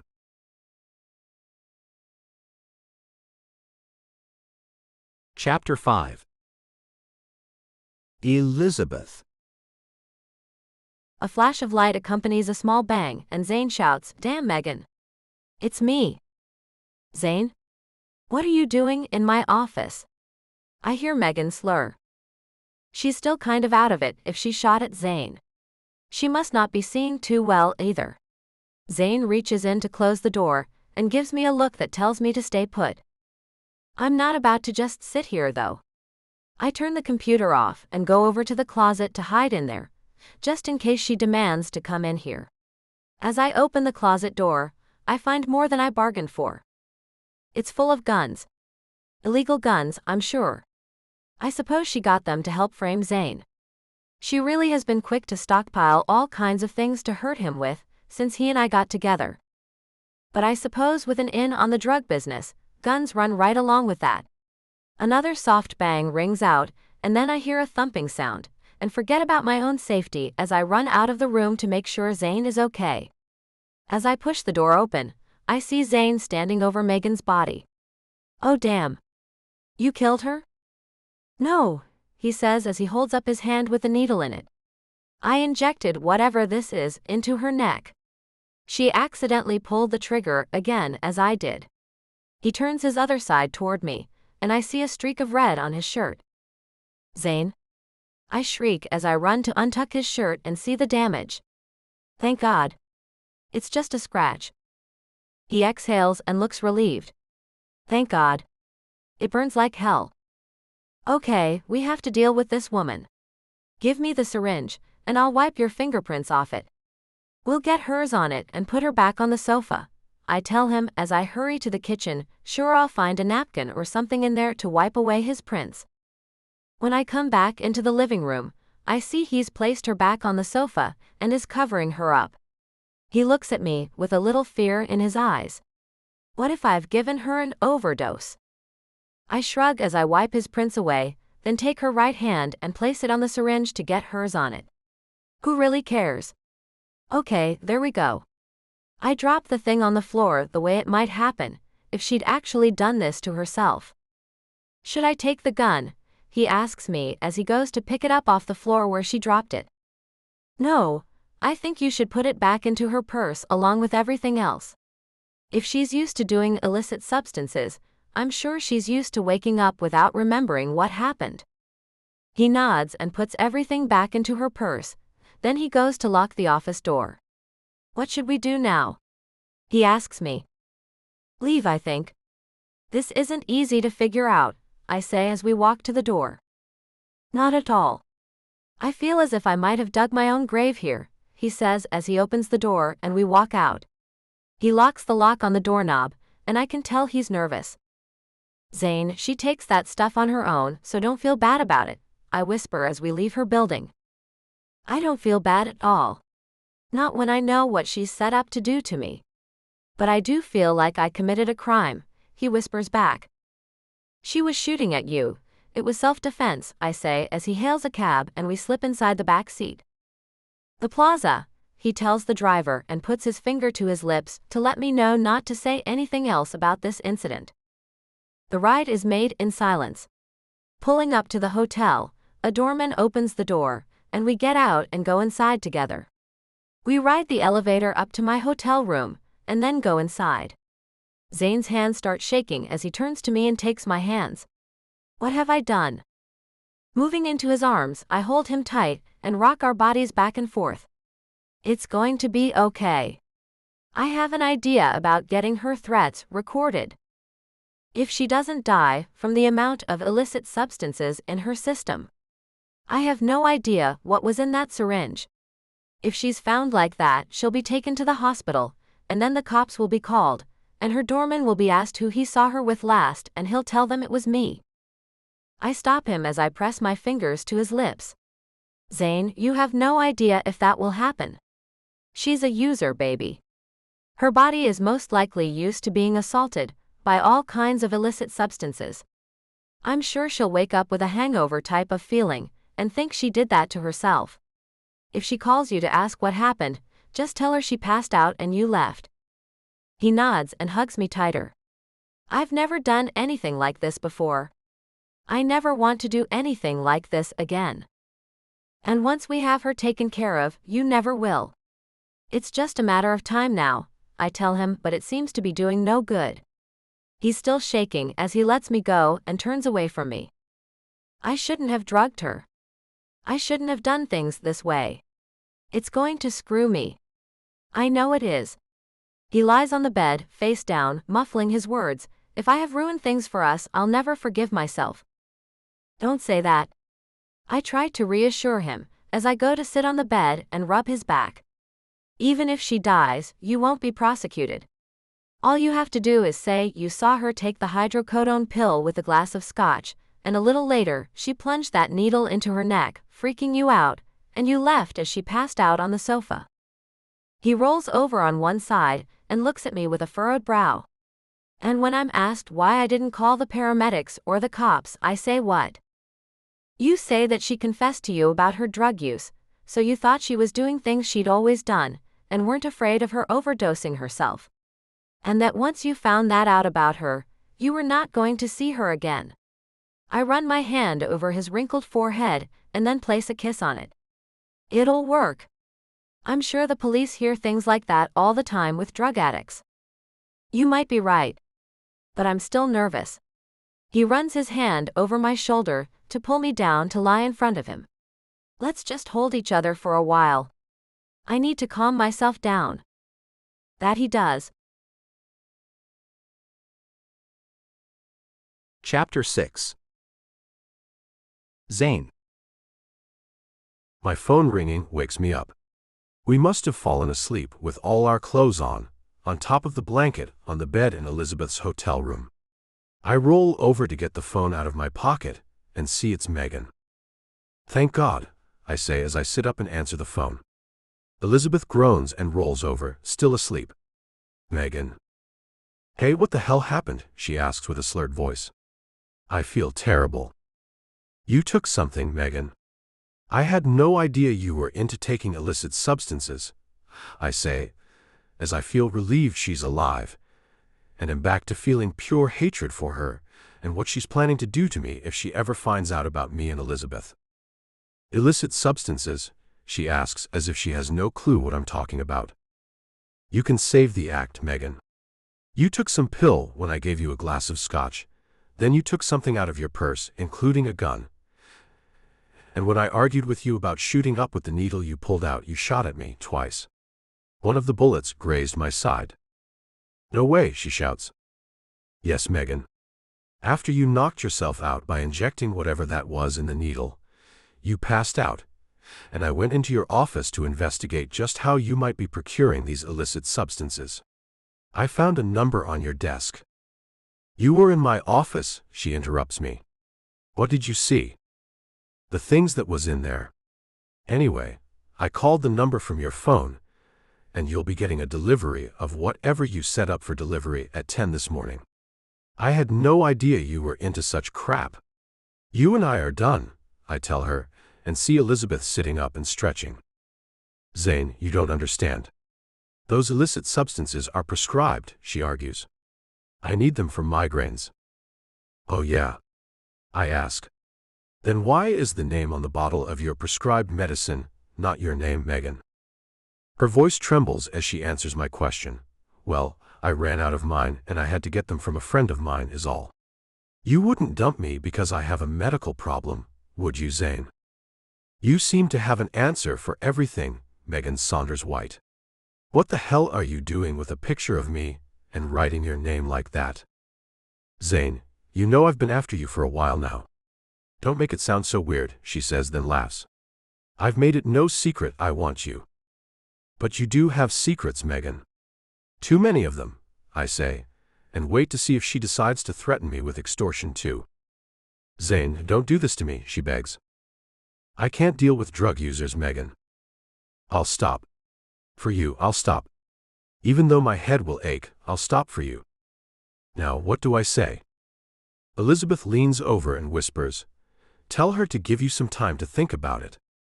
Give me some time, Megan. What I saw really shook me up, you know.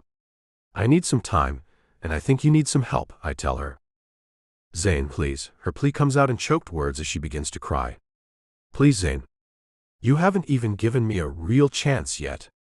Things were just beginning to go in the right direction for us. If it was what you wanted so badly, why did you feel the need to pop a pill and shoot up? I ask and feel a little bad for lying to her about that. But then I remember what she'll do to me if she doesn't get her way. And that guilt flies right out of my head.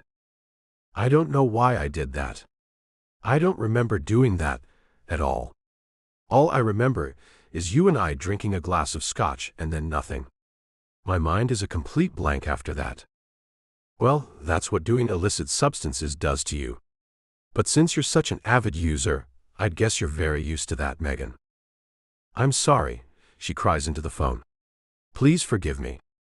Please give me another chance. Like I said, I need some time to think. I wait and listen to her sobbing, then find myself tired of her antics.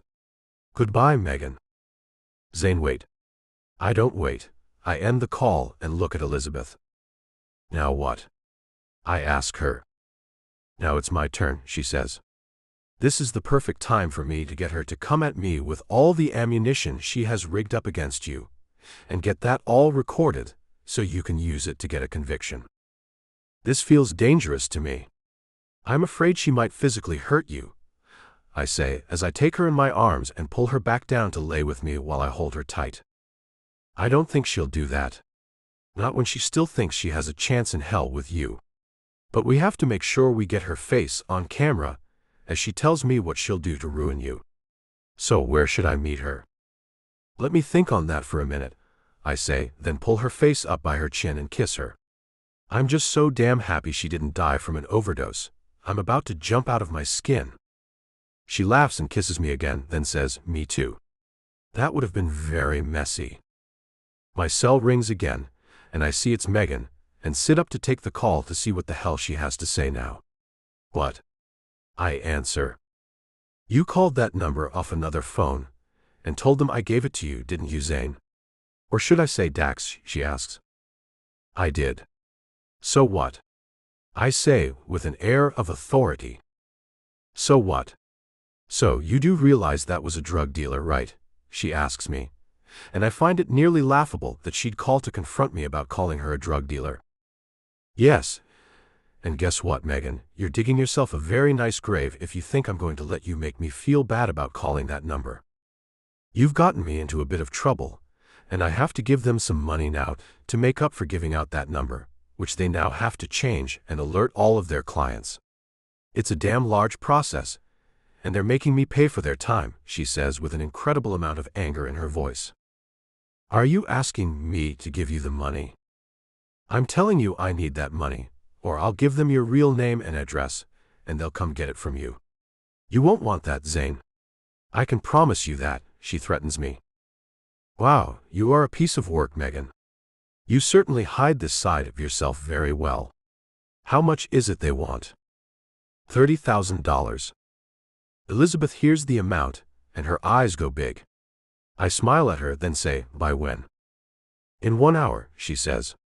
Bring it to me, and I'll give it to them when they get here. You expect me to go make a withdrawal of that large amount, and bring it to you in cash? I ask, as I have a very bad feeling I'm getting set up. I do. Or I can send them to you. It's your choice. Now, what the hell should I do? Chapter 7. Elizabeth. Zane is taking the money to Megan as I hide in the hallway of her building to take pictures of them. I want to be sure we have every last piece of evidence there is to get on her. He has his phone on a recording app to capture her words. My heart is beating so loud as I'm so nervous about this spying action. I've never been a part of anything so dangerous and deep. It's a mixture of exhilarating and terrifying. He knocks on her door, and I start videoing him with my cell phone. Thank goodness for these little things. They make getting evidence so much easier than I bet it was in the old days before they existed. I guess they had to use big cameras and large sound recorders to get what we're getting here today. What a pain that would have been. The door opens and I hear her say, "Come in." No, I'm not stepping foot in there. Here, Zane says as he hands her a bank bag full of money. Here's the damn money you need to pay your drug dealer, Judge. Shut up, she hisses. Are you insane? You don't say that kind of stuff out loud. Well, that's what it's for, right? He asks to try to get her to say it is. Go to hell, Zane. If you think I'm about to admit that, you're an idiot. Now come in and wait with me for the men to show up. I don't like dealing with this end of the spectrum. Too bad, Megan. I'm not about to stick around to help you in any way. See ya, he says, then turns to walk away. She steps out the door and watches him, so I get a full body shot of her and feel elated. Zane White, you need to come right back here. I don't want to deal with these guys alone. They might hurt me. Then you shouldn't do illicit substances, Megan. That's what comes with the territory. You, as a judge, should know that without a doubt, he says as he waves her off.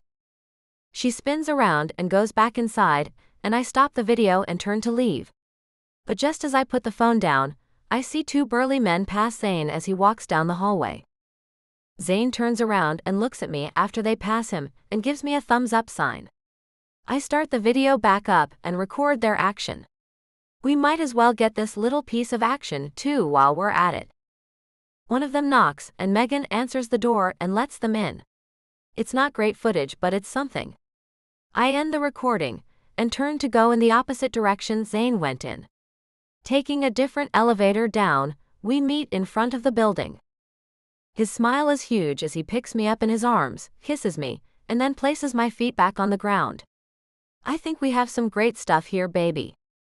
Me too. Now let's get over to the hotel and set things up, so I can get her to come see me.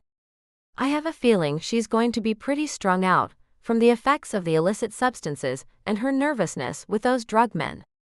She should be in a real nasty mood, and ready to hurl out all kinds of threats when I tell her I want you back.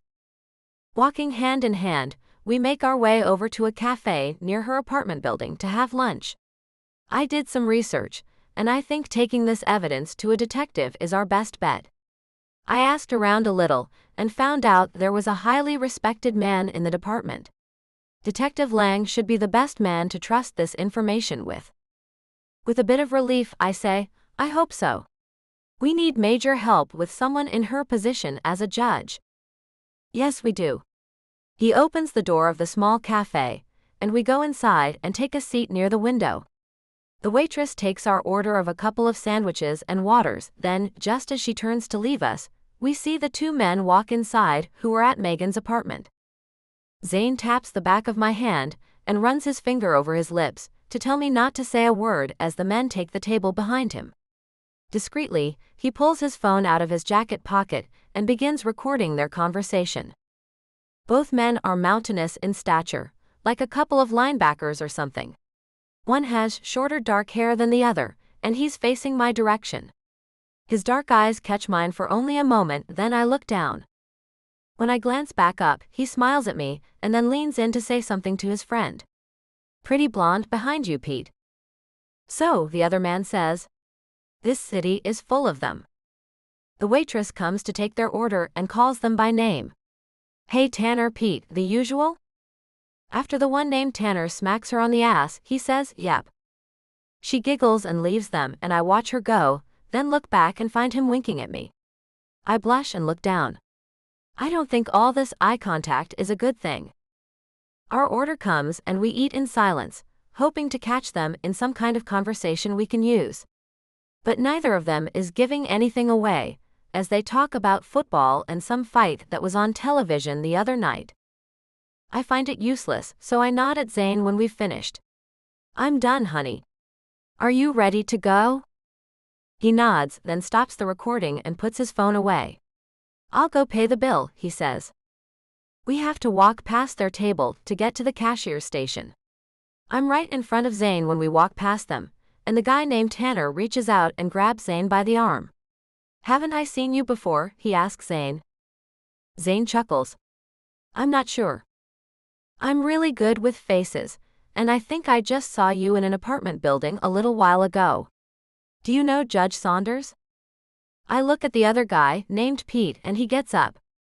Hey guys, I have no idea what's up, but we have a meeting to get to, I say as I reach out to take Zane's hand. We just have a few questions for this man here, Pete says.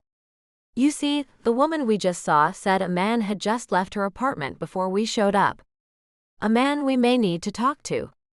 Are you that man? Zane nods, and I find that incredibly stupid. I'm Zane White. But you two know that, don't you? It's no secret that I know her. We've had quite a few pictures taken together, and have even been on television once. I'm one of her supporters in her run for governor. And are you the man who called a number she gave you? Tanner asks. I have no idea what you're talking about. I was at Megan's apartment to loan her some money for something. She said it was for some things to help her with her campaign. I smile at Zane and think to myself, nice save, babe. Chapter 8. Zayn. With the camera in place in the hotel room, we're ready to see if Megan will give us what we need to stop her from ruining my life. Elizabeth called her a little while ago and told her she was here and needed to talk to her. Megan was none too happy with the news, but she said she'd come to her. I'm up in my penthouse, watching everything on the computer. The feed is coming too. I sent Lois home for a vacation day, and she was pleased to have the day free. Picking up a bottle of water, I nearly spill it as a knock comes to my door. Shucks. Leaving my office, I lock the door behind me and go to answer the door. I find Megan standing there with her hand on her hip. Have you seen Elizabeth? She asks me. Not since I left her place. You know that. Why are you asking me that? Because I just wanted to make sure of that. So, have you decided to put last night behind us and move on with what we were doing? You know we can end up in the White House together, don't you? I don't know how to tell you this, Megan. I have never had aspirations to be in any kind of political office. I don't know why you think I'd be of any help to get you where you want to be. I'm not the man for that, I tell her as I stand in the doorway to prevent her from coming inside. You don't think the head of the United States is a place you'd like to be in someday? Come on, who doesn't have even a tiny dream to run the country? Me, I tell her and cock my head to the side. What do you say to ending this quest for me? I'm really not the man to get you where you want to be. You are. You're just not seeing the big picture. That's okay. I don't need you to. I only need you at my side. I can do the rest, she says. I'm just really not sure about you and me now. With all I've found out. You have to understand that, Megan. I don't understand that, Zane. I'm the same person I was before. I usually don't pass out. I have no idea why that happened. I use the medication to control my migraines, that's all. The medicine has never done that to me before. I'm no drug addict. I swear that to you, she says as tears fill her eyes. I still have to consider that you get your medications from drug dealers instead of being prescribed them by a legal doctor, Megan. Well, I've been cut off by the doctors who did prescribe them to me. And that's the truth. I had no choice once I couldn't find a doctor to help me any longer. Her hands fly to her face as she cries harder. I hate this. I hate you knowing this weakness about me. I hate it too. But I do know, so you'll just have to give me space. I hope you can understand that, I tell her, then step back to close the door. I'll call you if I decide this is something I can handle. She gives me a nod, and I close the door and lean back on it with a long sigh. The woman is a mess. A complete mess. I hate that I'm feeling guilty over the illicit substances I used on her. She's a monster who set me up for treason, and yet I still feel guilt over using illicit substances on her. Taking a deep breath to help ease my conscience, I walk back to my office to watch the video. I take a seat in my chair and see Elizabeth going to answer the door to her hotel room. Megan is standing at it with clear eyes. It doesn't look as if she was crying her eyes out moments ago. She probably took a pick-me-up pill and put in some eye drops to get rid of the redness that was in her eyes. What did you need to talk to me about, Elizabeth? Megan asks as she walks into the room. Elizabeth closes the door and then gestures to the small table and chairs. Please take a seat. Megan does, then crosses her legs as she looks Elizabeth up and down.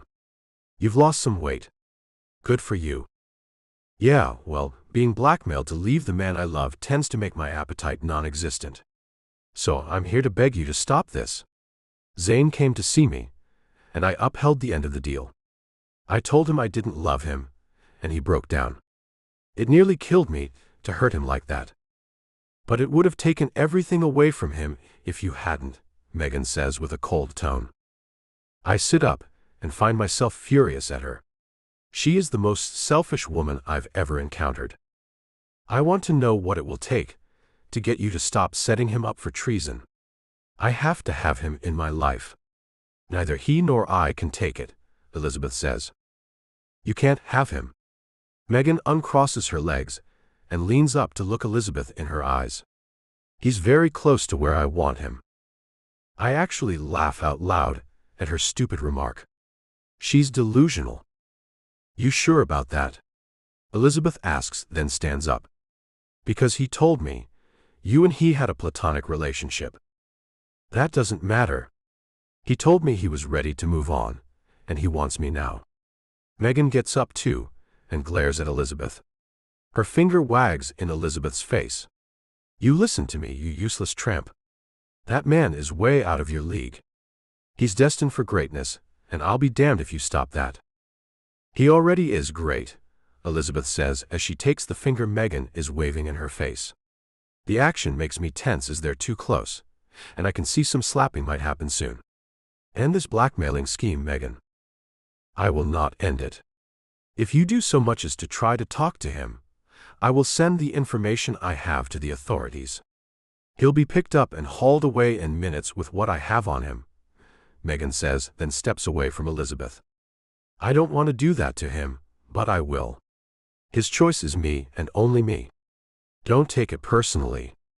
I've always planned on doing this to any woman he tried to get too close to. Have you? Elizabeth asks. How long have you had this little plan in place, Megan? I've worked on it for a couple of years, she answers, and now I know how come she is so much put together to mess up my life. I knew this amount of stuff didn't happen in the small measure of time since I met Elizabeth.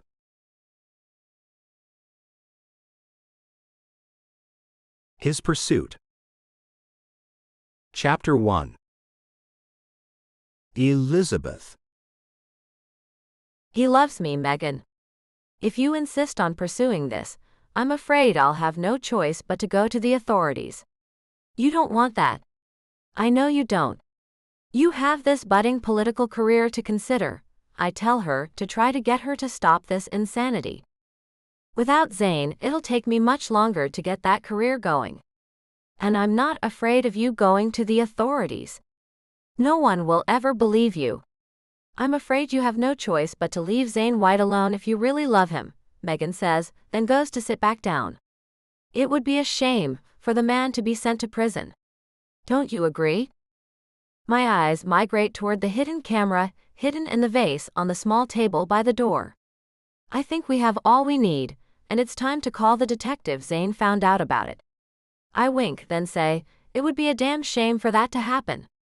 But I think it would also be a damn shame to leave him for the likes of you.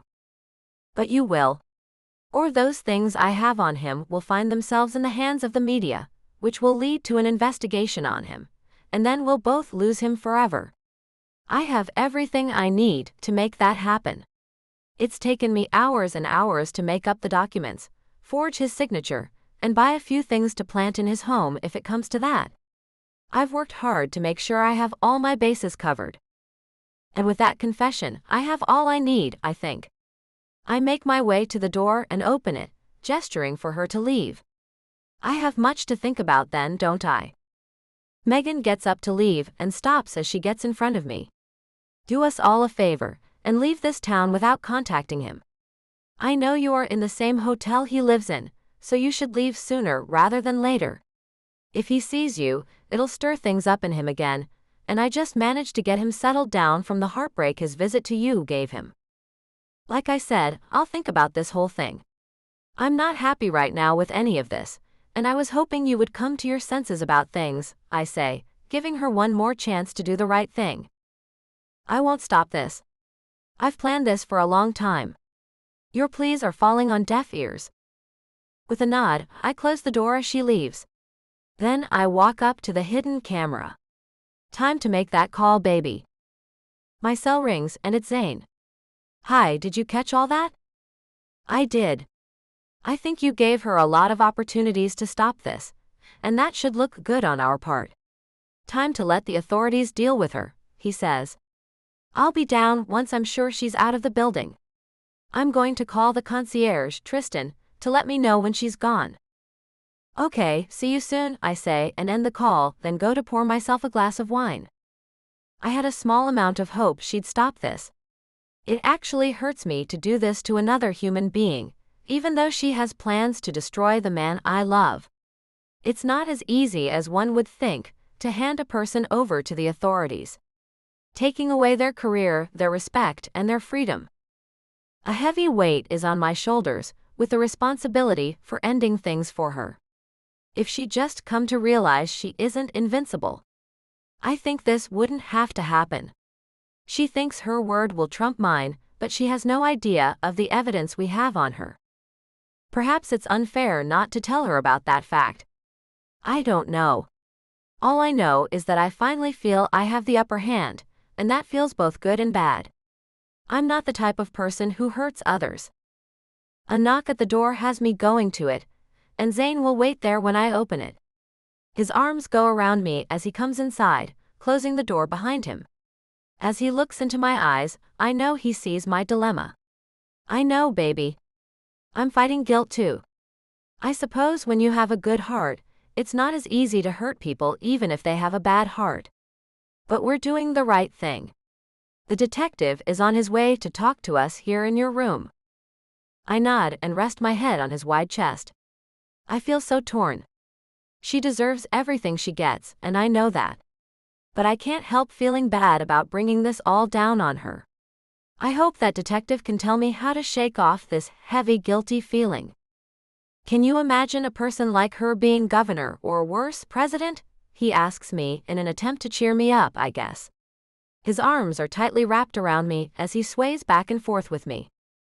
So what you're saying is, we're a couple of heroes who are saving America? I ask as I laugh. Yes, heroes. He picks me up and carries me to the bed, lying me down on it and caressing my cheek. Try not to let it get to you. I know your heart is good, and this is hard for a nice person like you, and me for that matter, to go through. She is quite the monster, isn't she? I ask as I look into his dancing eyes. He nods and then kisses me. She is. I tried to get her to stop, I say as I run my hand through his hair. She's just so focused. I just wish I'd taken some time to notice this about her. I really had no idea she was capable of such a thing. But then again, I never paid that much attention to her, or any woman for that matter. Until you showed up in my office, turning me into another person. Are you ever sorry I came into your life, Zane? His head shakes slowly as he says, not for a minute, baby. And I'm never letting you go. You're stuck with me. I like the sound of that. Being stuck with you sounds like heaven, to be honest, I say. His eyes go a little dark as he frowns. I'm sorry I brought this crap into your life, Elizabeth. Don't be. It's not your fault, I say, and wish like hell this was already over and we were months down the road with this ugliness far behind us. Chapter 2. Zayn. Sitting at the small table in Elizabeth's hotel room with Detective Lang, I slide the plastic bag with her phone that Megan broke. Her prints should be on it. The pen and paper that should also have Megan's prints on them are in it too, and with everything we've collected, he thinks we have a solid case. You really should have come to us in the very beginning, Miss Cook, he admonishes her.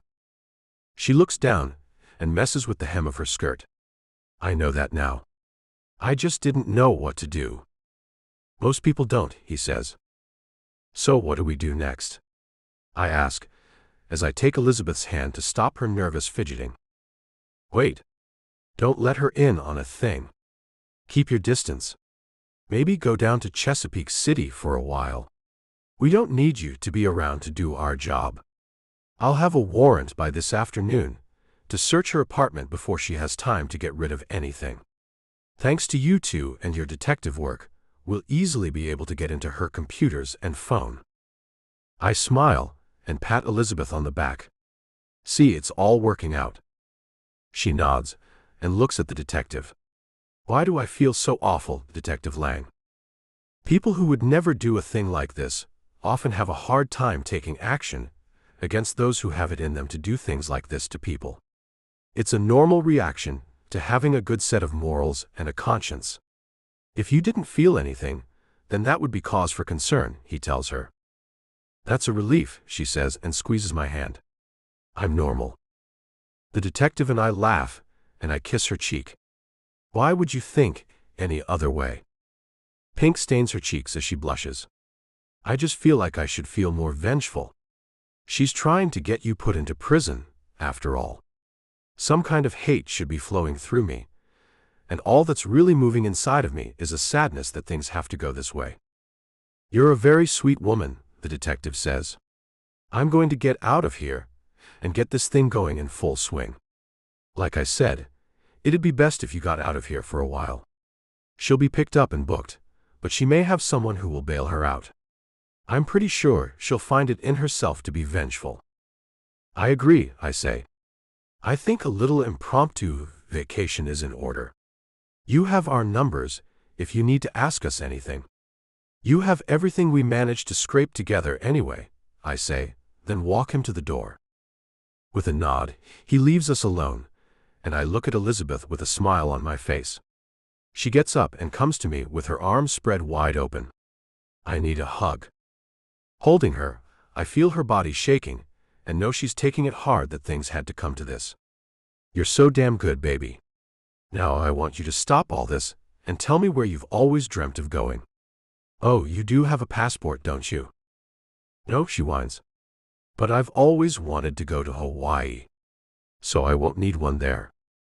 Hawaii it is then. We'll pack some swimsuits and get the rest of our clothes there.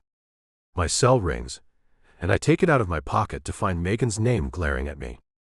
I have no idea if I should answer this or not. I think you should, but don't let her in on anything, she says as she eases out of my arms. Hello. I want to talk, Megan says as if she's going to stop at nothing to get her way. I told you I need to think, I say. I have some pretty damning evidence on you, and I need to explain things to you so you can better understand what I'm capable of and what I intend to do if you think you're about to cut me off. Let me call you right back, I say and end the call. That tramp is about to start blackmailing me too. No way. Elizabeth sits down and shakes her head in disbelief. She's going off the deep end. She is, and I'm about to see what the detective thinks I should do about this. I dial his number. Lang here, he answers. Detective Lang, this is Zane White. I have interesting news. I just received a call from Megan Saunders, and she's on the verge of blackmailing me now. I was wondering what you want me to do. She's itching to go to prison, I guess, he says. Normally, I'd tell you to set her up again and get her on video, but since we already have a ton of stuff on her, I don't think that'll be necessary. In roughly 15 minutes, we'll be storming both her apartment and her office. Call her back to hold her off on sending anything out just yet. It'll be harder to control if that happens. Got it, I say, then end the call and call Megan back. Well, that was rude of you, Zane, she answers. Sorry. Now, what were you saying? I had another call. An important one, or I wouldn't have hung up on you like that. I was saying I want to talk to you, she says. But you said something about damning evidence too. What the hell do you mean by that? Elizabeth shoots me a look and mouths, be nice, remember? I nod as Megan says, when we meet, I'll tell you about that. I didn't want it to come to this point, but I don't know that I have a choice anymore. I'll come to your place. I'm not home, and I have things to do today. If you're dead set on talking to me, we can meet tonight at your place, I tell her and shrug my shoulders as I have no idea what to say. Then it occurs to me to find out where she is right now. Or better yet, tell me where you are right now. My office, she says. I smile with the knowledge that the heartless tramp is going to end up on the evening news tonight. Great. I'll be over there soon, and you can tell me what you want to say. Can you wait there for me? I will. And I hope you can take me seriously when I tell you what I have. I want you. I want you to marry me, and you're about to give me everything I want. I'm going to see to that, Zane. You sound pretty sure of yourself for a woman I've never spoken one word of love to. But I'll be there. Just wait for me. She makes a terrible laugh. One that sends chills through me, then says, love has no place in a marriage anyway. See you soon. Tossing the phone on the bed, I pull Elizabeth to sit on my lap as she walks past me, looking at the bottle of wine behind me. You don't need a drink. You need me. Kissing her sweet lips, I feel elated that Megan is about to get what she deserves. I should call the detective to let him know where she is, and then you and I will pack up and head to JFK to get on my jet and make our way to Hawaii. I can't wait to watch you lounging around in a bikini all day. Chapter 3. Zane. 2 hours later, we're up in the air. The detective called and told us Megan had been arrested, but he had no idea what kind of bail would be set for her. Maybe you should let your staff at the office know she might be a problem when she's released, Elizabeth suggests, as I gaze out the window at the clouds below us. Pulling out my phone, I nearly drop it as it rings. I have no idea who this is, I say as I answer it. Zane White here. Zane, I'm in jail. I need your help. It's Megan, and I cannot believe she's calling me. They must not have told her who was behind this. Or left me out of it, anyway. I put her on speaker so Elizabeth could hear her too as I asked, jail? Yes, jail. That little tramp has told the police a ton of lies about me. She's not the good woman you thought she was. She told them I was blackmailing her. Can you believe that?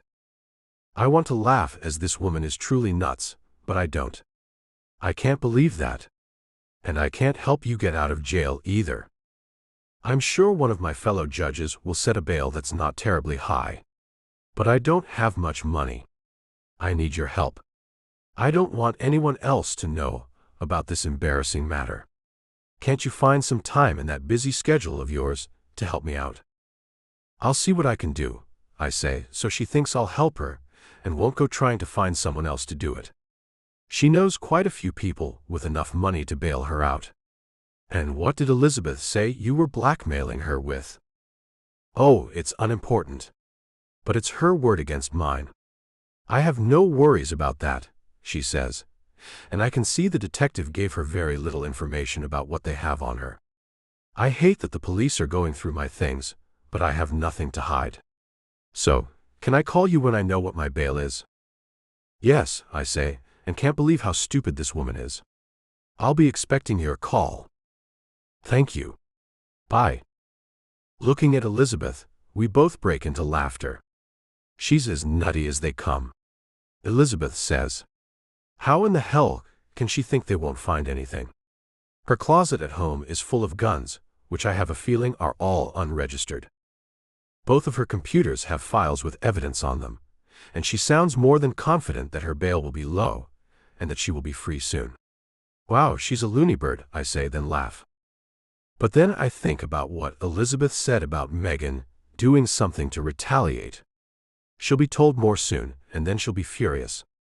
Elizabeth seems to be thinking the same thing. You should shut your office down and make sure Lois is on a vacation herself. I think Megan might go after whoever she thinks she can to hurt you.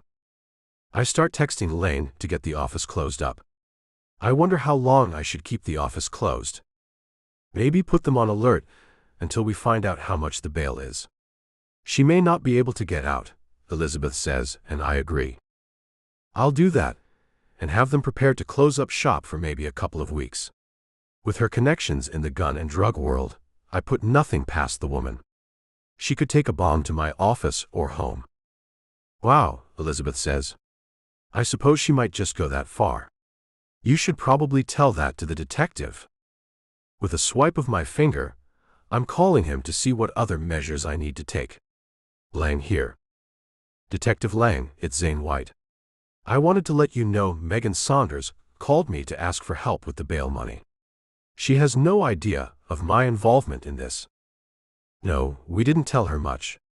We just told her she'd been accused of extortion, and she was being arrested for that.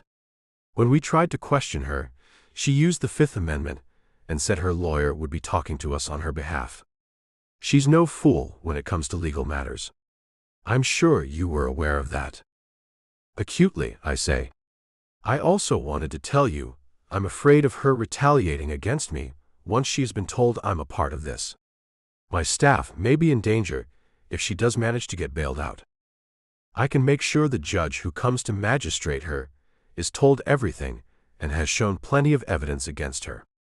I'll be here, and I'll wait to see who comes in. I'm afraid it might be one of her cronies, and if that's the case, I may not be able to sway their opinion much. My heart sinks with the knowledge that the woman does have many connections in the New York judicial system. What if she gets off these charges, Detective? There's always that chance.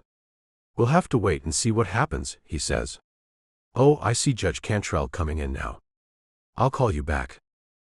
Looking at Elizabeth as I end the call, I find myself feeling a little shell-shocked. Judge Cantrell is going to magistrate her. They were in law school together.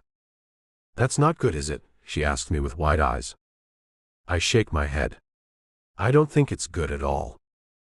Elizabeth lets out a sigh and throws her head back on the leather headrest. Zane, what are we going to do if she gets out? I think the chances are she will get out on bail anyway. My question is, what do we do if she gets out of the charges altogether? Can that even happen? She asks me with surprise. We have a lot of evidence on her. She does know everyone who is anyone in the legal system. I feel like we have a tiger by the tail here, Elizabeth says, then gets up and goes to the bar. I need something to ease this tension I suddenly have. Make me one too. I think Megan Saunders won't be an easy fix at all. And here we both were, feeling guilty about putting her in prison. We may have to put her in the grave to end her meddling in our private lives. She hands me a stiff drink, and I toss it down my throat. I don't know if I have it in me to kill anyone, but she's pushing me into a corner. If the law can't stop her, then I'll have to. I see Elizabeth's wheels spinning right along with mine. She pulls the drink away from her lips. Zane, if anything has to be done, we do it together. I don't want the weight of something that sinister to fall on only one of our shoulders. I nod, but have no intention of Elizabeth getting her hands dirty with the deranged woman at all. Chapter 4. Elizabeth. A stopover in Los Angeles has us spending the night at Hotel Sofitel in Beverly Hills. The view out of our room is breathtaking. Oh my, this is gorgeous. I turn to find Zane coming back into the room. He'd stepped into the bathroom, and I'm not loving his expression. Her bail was set very high, which is a great thing. Her lawyer called me to ask for some of the money if it's needed. He's unaware of my role in her arrest. Why the odd look then? He told me she's sure to get out of the charges. He said her rights were never read to her. He licks his lips, which are pale. Why were her rights never read to her? I knew this was too big for the damn police to handle. I knew it. I scream as I pound my fist on the table. His phone rings and he looks at it. Lang. He swipes the screen and then says through clenched teeth. Who was in charge of reading her rights, Lang? A rookie. I know, Zane. Look, we still have a chance to get her to blackmail you. She was just about to do that, right? What about all the evidence you have now? Can it still be used? I mean, she's made up those documents. Can we still use what we found? We can. So don't worry about that. I want you to push her buttons. Come back with Elizabeth on your arm. Megan has no idea we have that evidence. As soon as her lawyer came to talk to me about the missing Miranda rights, I made sure he didn't see anything I had. Look, we can still use what we have. We have the guns too. I don't want to go to court with missing rights read, with the number of people she rubs elbows with on a regular basis. All we need to do is get her mad enough to blackmail you and get that on video, and we'll have her. I'll read her the rights myself. Damn. Zane hisses. Damn. I feel like Elizabeth's life is in danger. I don't want to use her to make Megan mad. I reach out and take his arm. I'll be fine. We have to do this. The way he looks at me is making me feel terrible for him. He's struggling with an internal conflict, and I have to get through to him. We'll head back tomorrow then. He ends the call and pulls me into his arms. If anything happens to you, I will take her life with my bare hands. I swear that to you. Nothing's going to happen to me. You and I are getting guns. There's no way we can get them legally. There's a waiting period, he says. Not on shotguns, there's not, I say and find him smiling. Can you see us walking through the lobby of the Plaza Hotel, carrying shotguns, Elizabeth? I think that would stir up a pot so quickly our heads would spin. Use your imagination, Zane. I'm not talking about walking in like Wyatt Earp and Doc Holliday. I'm talking about taking them in inconspicuously. And we can make sure you have your meeting with her in your penthouse, where I'll be hiding. Only she'll think I'm somewhere else when you talk to her. You seem eerily prepared, baby. I don't know about this. And what if we do all this and she gets off anyway? He asks me as he starts moving me backward toward the bed. We have to try. If she gets off, at least everyone will know what she was accused of, and if she was fool enough to attempt to hurt you again, she'd definitely get caught. I find the bed behind my legs, stopping us. You sound right, he says. And this running stuff isn't a thing I've ever done before. I think your idea is a good one. A great one. We'll level the playing field with her. She has guns and threats, we'll have guns and threats too. No more hiding. We can be badasses. You think you can be a badass, baby? He asks, then laughs as he pushes me back onto the bed. I fall back, laughing all the way. I know I can. She better get ready to meet her match. She has no idea how much I love you. He falls on top of me, making the air shoot out of my lungs in a loud puff. Or how much I love you. Now I'm going to rip your clothes off and ravage your body like you've never been ravaged in Los Angeles before. I've never been here, so any ravaging will be a first for me. Here anyway, I say and pull him in for a long kiss as he makes waves with his body and mine moves along with him. There's a certain amount of freedom felt when one decides to combat the villain, instead of hiding from them.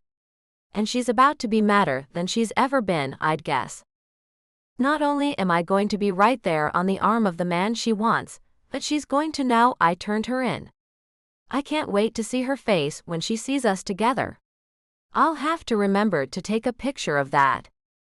When his phone rings, he has to fight me to let him go. I need to see if it's her. You damn well know it is, I say as he rolls off me and grabs his phone off the side table. He nods and answers. Megan. Acting as if he has no idea she's free. He's quite the actor. Hi, I'm out. That coward didn't get what she wanted. Prepare to see her get what she deserves, Zane. He looks at me as I run my finger across my throat. He smiles and then says, look about her. Just leave it alone, okay? As a personal favor to me. You know how I care about her. Has the little tramp tried to contact you since she knew I was in jail? She asks, and I hear her drinking something as the ice clinks in the background. Yes. As a matter of fact, I'll be meeting with her to talk in just a little while, he says. The fury in her voice is so great, it makes me shiver with how much I enjoy pissing her off. She contacted you? Yes, he says and bites his lip. She will pay. And if you think I'll calmly sit by and watch her take you away from me, you're sadly mistaken, Zane. I'm not yours, Megan. It'd be great if you could recall that. I've never been yours. She and I have something. I don't know why she said you blackmailed her, but I'm going to find out. Not if I get to her first. You see, I know where she is, she says, thinking she's so damn smart. I checked out of that room before we left. I hope no one else is in there when she goes pounding on that door, screaming like the lunatic she is. Megan, you better leave her alone, he warns her, but the line goes dead.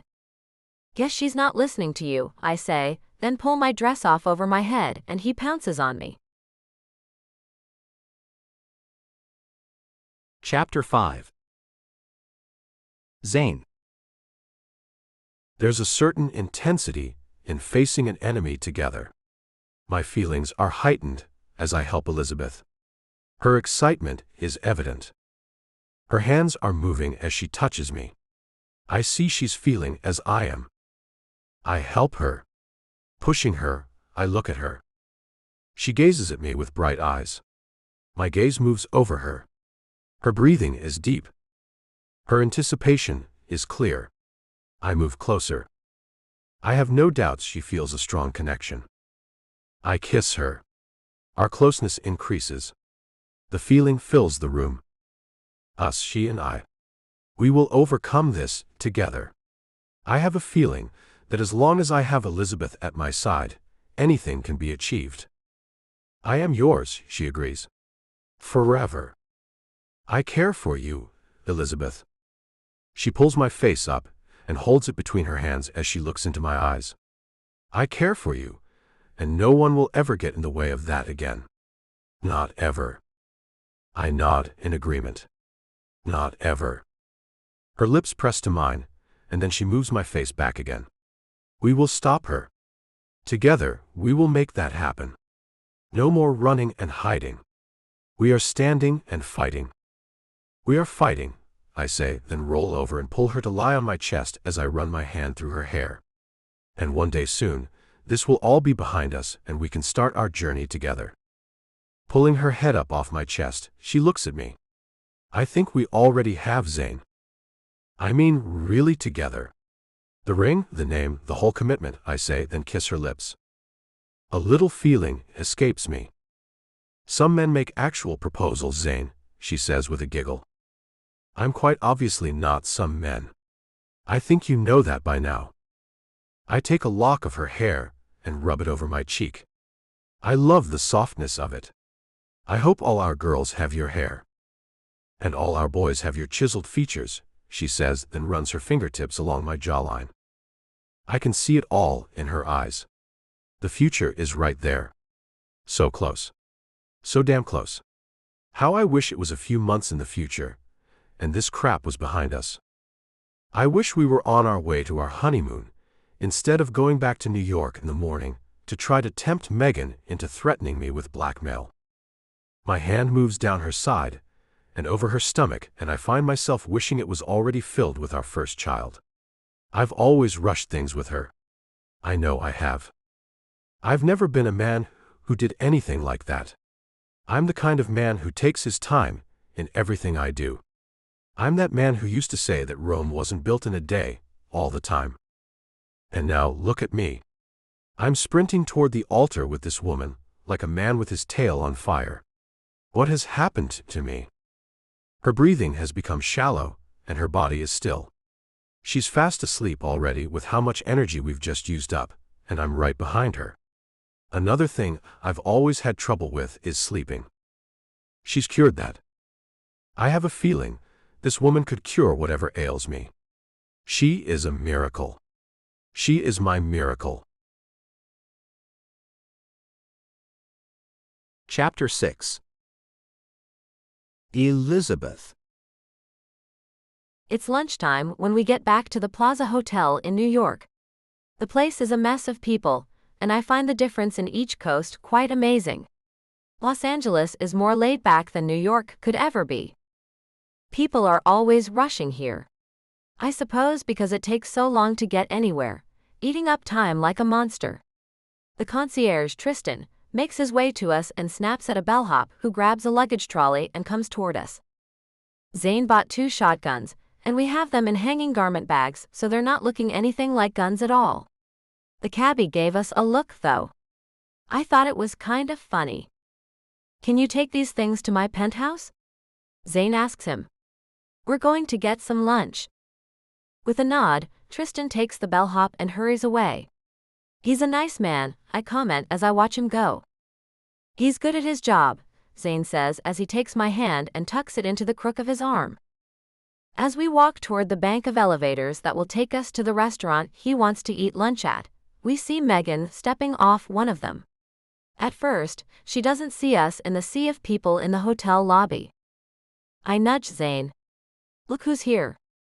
I see that, he growls. So it will start right away, I see. Her eyes catch sight of Zane first.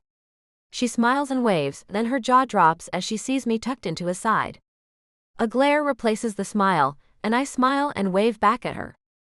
Looking back and forth at us, she decides not to start anything right now. She walks away instead, and I hear Zane's phone ring. She's calling me. She just can't do things right, can she? I ask as he answers his phone. Yes. I can't hear what she's saying over the constant droning noise of the crowd. It can't be good though, as Zane is wearing a frown. Then he ends the call without saying one other word. Want to tell me what she said? I ask as he moves us along to the elevator. I'll fill you in while we eat. I'm starving. My mind is running with all kinds of ideas of what she might have said. He wasn't excited though. I'm guessing she didn't threaten him just yet. But I know she will. After being seated and ordering a bottle of wine to start things off, I can see Zane's finally ready to talk. In typical fashion, Megan has decided to trump up some stories on you now.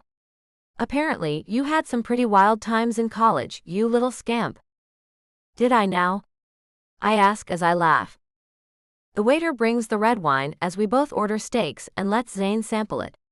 With a nod from him, he fills our glasses and leaves us alone. There's nothing we can use with what she's saying. It's merely slanderous remarks that she says she's going to let our circle know about. She's going to try to ruin your reputation before you can even make one for yourself, he tells me. I find myself growing more and more angry. What could she come up with that's so bad? That you had a questionable past. You know, things like that, he says, then sips his wine. She needs to be stopped, I say, then sip mine. Well, you won't be the one to do it.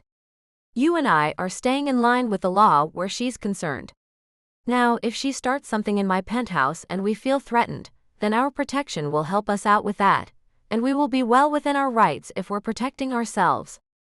But let's try very hard for it not to come to that. You know we'd have to move. She'd be a constant reminder there if that happened. I laugh and give him a wink. I'll do my best not to cause any trouble in the house, baby. See that you do, he says, then smiles at me. Taking my hand, he runs his thumb over my knuckles. You and I will be making quite a few appearances to make her insane with jealousy. How do you like going to the opera? I have no idea, I answer. It should be something interesting, I should think. It's something. And everyone should see at least one opera in their lifetime. Especially if one is in New York City. He picks my hand up and kisses it. My heart skips a beat, and I look into those greenish-brown eyes. I love the way they twinkle. If that woman thinks she can slander me and have me running away again, she's dead wrong. Our salads come, and along with them comes another phone call. Only this time it's my phone that's ringing. Checking the screen of the new phone Zane bought for me, I see it's Tanya and answer it. Hello. Are you sitting down, Liz? Her voice is shaky. I am. Why? I ready myself for bad news. Your lighthouse. It was nearly burned down, she says, sending chills through me. Nearly? I ask as I start to feel kind of weak and faint. Zane wraps his arm around me as he scoots his chair closer and whispers, What's wrong? Yes, nearly. The building is made out of that stucco-like material, so it didn't burn. The paint at the bottom is kind of blackened, but the grounds around the place are burnt. Someone tried to burn the place down last night. The firemen got there in time. You should call the station. I'm sure it was arson. I'm sure it was too, I say. Thank you for calling me. I'll call the fire station and see what they know. As I end the call, Zane is staring at me. Well, someone tried to burn down the lighthouse last night, I say. Suddenly, I'm not hungry in the least and push my salad away. Zane shakes his head and pulls it back to me. We are not letting her drag us down. So, was there a lot of damage? Tanya said the outside paint was burnt, but the material it's made out of wouldn't allow it to catch on fire. Did you put insurance on the place? He stabs a large bite of the salad and makes me take it as he answers, Of course, I have insurance on the place. We'll call the fire department, and then the insurance agency, to get them to go out there. I know Megan was behind it, and we'll need all that evidence.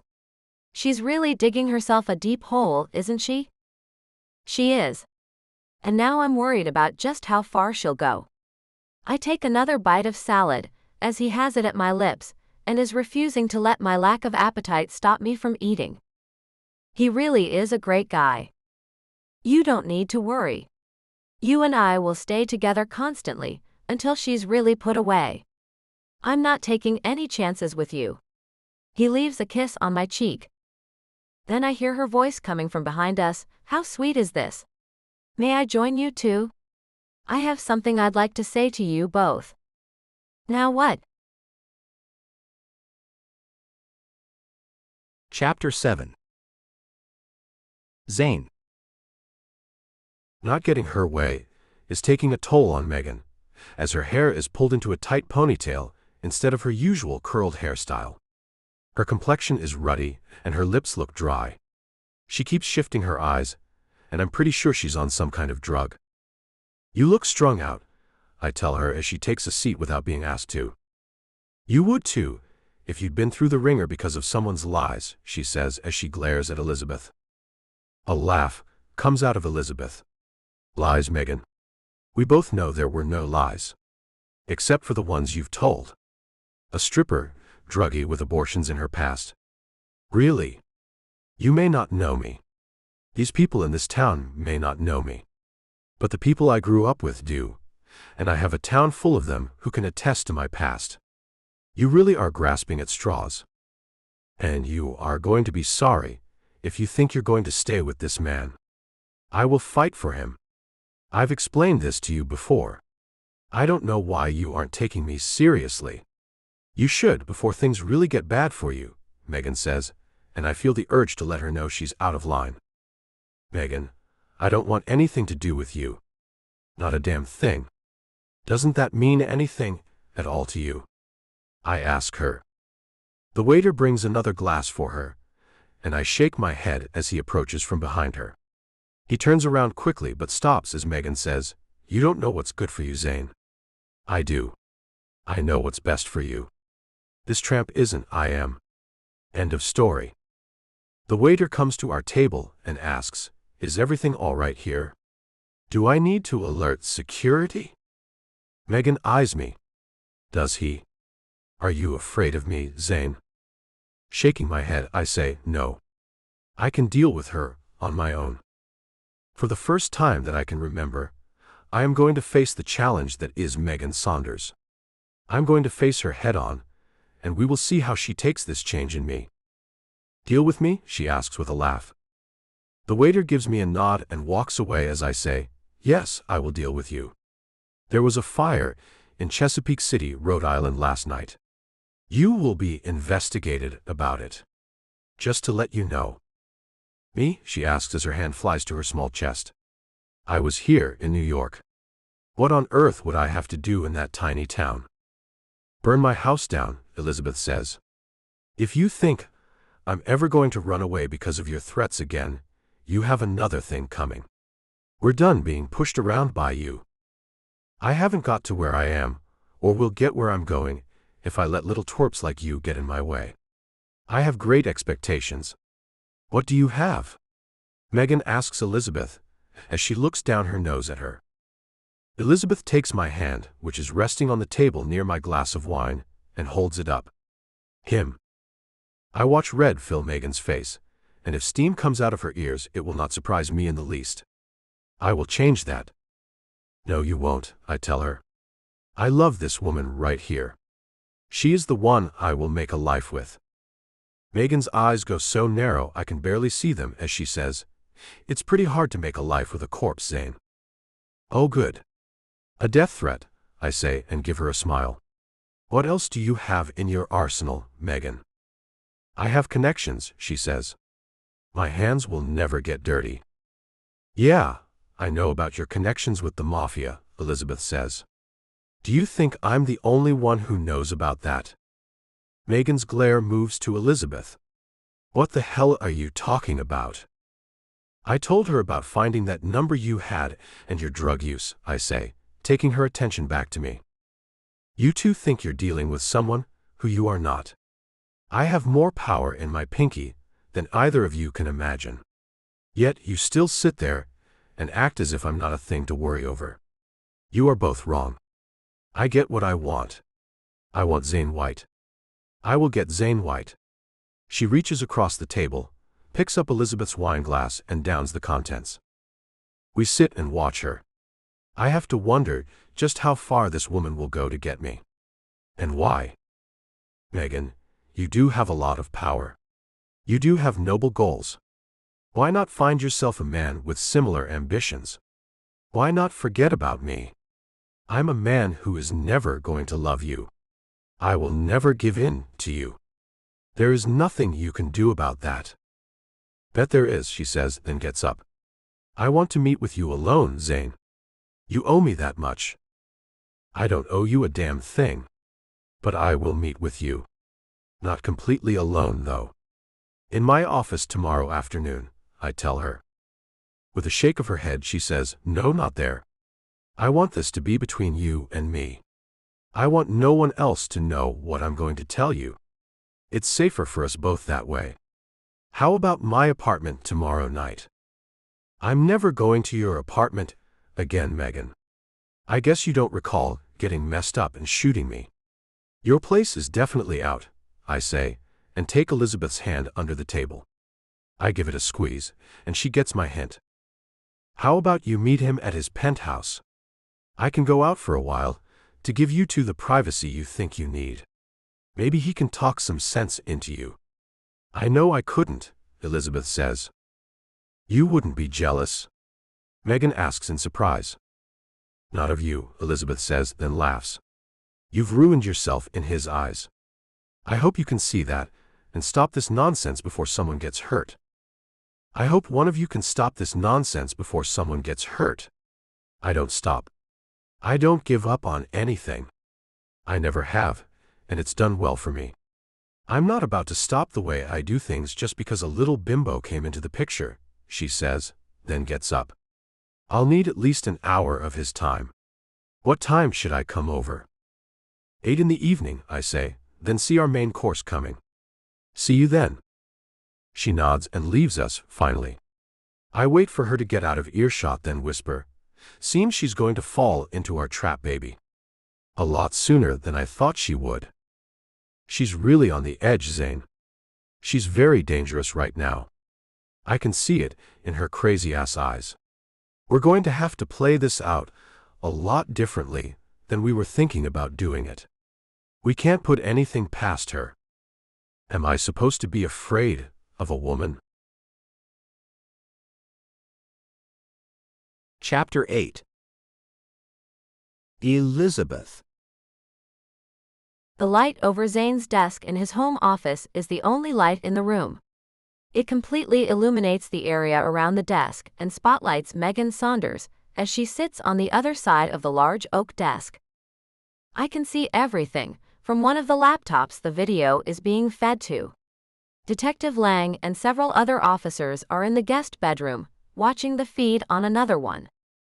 I'm in the master bedroom, and things have begun to get heated between Zayn and Megan. She hasn't come up with anything useful yet. She's mainly tried to coax him with promises of a great life with her and world domination. The woman must think being president of the United States carries the weight of a god. She's completely insane, and how it's taken people so long to see that is, quite frankly, amazing. She's shifting in her seat like a crackhead, itching for a fix. Her hands are constantly moving, and her voice gets shaky often. Zayn has been very diplomatic with her, up until she started getting ugly about me. She's a nobody, Zayn. She'll never fit into our world, she says. We don't have a world. I have a world, and she fits perfectly in it. Not that it's any of your business, Megan, he says, then leans forward and puts his arms on the desk. So you have my answer. I'm not about to stop seeing Elizabeth, to start seeing you. I think this meeting is over. You've taken up nearly an hour of my time with this. I hope to get you to see reason, Zane. I hope to get the chance to make you see you'll be wasting your life if you stay with that useless female. But you seem like you're not hearing a word I say. Funny, that's exactly how I feel too, Megan. Why can't you just stop this? I don't know how to stop going after what I want. She picks her purse up, and Zane looks into the camera with a tense expression. I'm sure he's afraid she may pull her little gun out on him. He's been given a bulletproof jacket to wear underneath his suit, but there's his head wide open. I hear him letting out his breath as she sets a picture on the clean desktop. You see us in this picture, Zane? He glances at it and nods. So, we look like the next presidential couple to me. I can't understand why you'd pick a little tramp over me. I just can't. She slams her fist on the desk. Surely you see why I can't let this happen. I can see her light blue eyes going lighter. She's about to pull out her threats. I just know it. I love her, Megan, Zane tells her. I can't stop things with her and go on this ride with you. I can't. A sob breaks free from her, and she huddles as she cries. She looks desperate and very sad. If I had no idea of what she's capable of, I'd fall for this and feel sorry for her. But I do know that, so I just feel like she's trying to manipulate him. Thankfully, I know Zane can see through this too. Megan, there's really no reason to cry. It won't help a thing. She looks up with tears streaming down her face. Zane, I will have to do things if you don't end it with her and marry me. I sit up and listen harder. You did blackmail her the way she told the police you did, didn't you, Megan? He asks as he pulls a box of tissues out of his desk drawer and pushes them over to her. Zane, I've had my sights on you for a few years now. I've made sure things were set if you ever found a woman to get serious with, before I made my mind up about running for office, she tells him without admitting anything. Megan, you should know that Elizabeth told me everything. The weapons deal you made up would have sent me to prison for the rest of my life. Why would you do that to me? He asks as he taps his fingers on the desk to make her look at him. She lifts her head.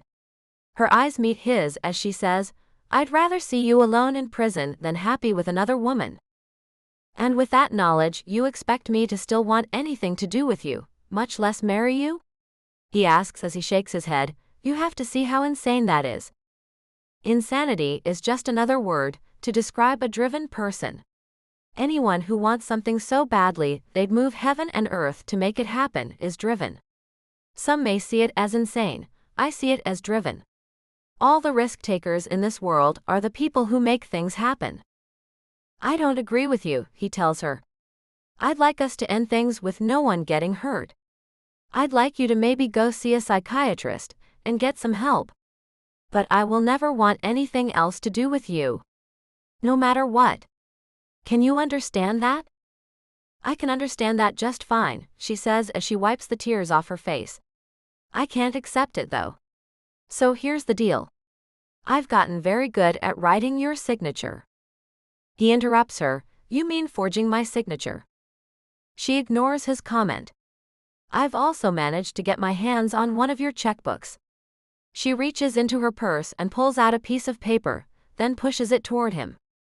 Here's a copy of the check I wrote from your account, with your signature on the bottom of it. It's for $100,000, Megan. It's written to the Twilight Bar and Grill. And why is that? He asks, then looks at her. Because you are paying for a hit to be taken out on Elizabeth Cook, Zane. You see, you made a call to those people you called the other day when you were at my house, she says with a smile. He shakes his head. No, I did not.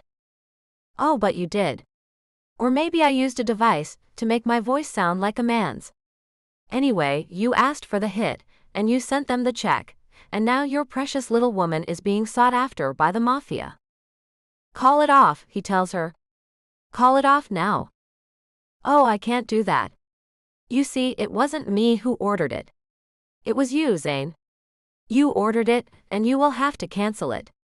Either way, the money will never be returned. And the phone you used to order it was destroyed. I assume you know how they act when you call from a number they don't know. They aren't the most cordial of people to do business with. I don't think they have a customer service number at all. She laughs and claps her hands. So, are you ready to make me your wife? That woman is dead. It's just a matter of time, that's all. Zane is pale, and I can tell he's actually afraid of me. I can't believe you would do this, Megan. You're a judge, for the love of God. You're running for governor of New York. Why would you do this?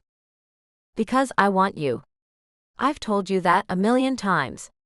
She is no longer going to be in your life. She will simply disappear one day. And the thing is, your name is going to be all over that. So you'd be a fool to pursue any type of police action about it.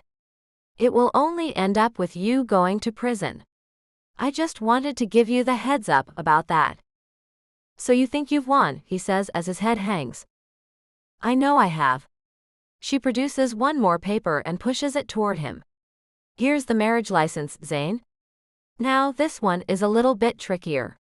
You see, the clerk needs you to come down to the courthouse and show them your ID card when you sign this one. Of course, if you refuse, I can always pay her off and have it done anyway. It's your call, Cupcake. He looks at her as if she's crazy, which she is. I really wish you hadn't done that, Megan. Too bad it's done. His compliance. Chapter 1. Zane. It was never my intention to lead Megan Saunders to believe I would ever date her seriously, much less marry the woman. But here she is, sitting in the chair on the other side of my desk with a marriage license. The woman has called out a hit on Elizabeth using my money and name, which is bad enough, but she also has the audacity to think she's going to force me to marry her too. I've had all I can take from this woman. Standing up, I pick up the marriage license and rip it into 4 pieces as she watches me with her jaw slack. Now you are going to listen to me, and you are going to do exactly as I say. Tell me you understand me, Megan. Zane, what the hell do you think you're doing? She asks, then starts to stand up. With 2 quick steps, I'm in front of her and forcing her back down on the soft leather chair I wish was made out of rattlesnakes right now. That's how much I want this tramp to suffer. I am putting you in its place. For once, Megan, you are going to sit and listen to what someone else has to say. She looks genuinely bewildered, and I find that surprising. I don't understand, she says. Shush. No talking. I'm doing the talking. You're doing the listening. Now take your cell phone out and make the call to stop the hit. I'm not about to even ask for the money back. I just don't want to worry about anyone hurting Elizabeth. She sits perfectly still, looking stunned. No. The one word is simple, and she's a moron if she thinks that's going to cut it with me. Taking her purse off the back of the chair where she put it, I dump the contents out on my desk, holding her by her shoulder to keep her in the chair as she fights to stop me. The little gun she shot me with falls out first with a heavy clunk. Then another bottle of pills, and finally her cell phone. I pick it up and hand it to her. Call the number you called to make the hit, or so help me, Megan. What? What are you going to do to me, Zane? Nothing, that's what. You're not that man. Try me, I say as I squeeze her narrow shoulder. Now, do as I've told you, or it's about to get so ugly you can't even imagine. Ow. Zane, stop. That hurts. I know. You should hurry up and make that call. Her hand is shaking as she finds the number. They won't stop it. My office door flies open, and Detective Lang, along with a couple of other officers, are standing at it. Could you hand me the gun, Zane? He asks me.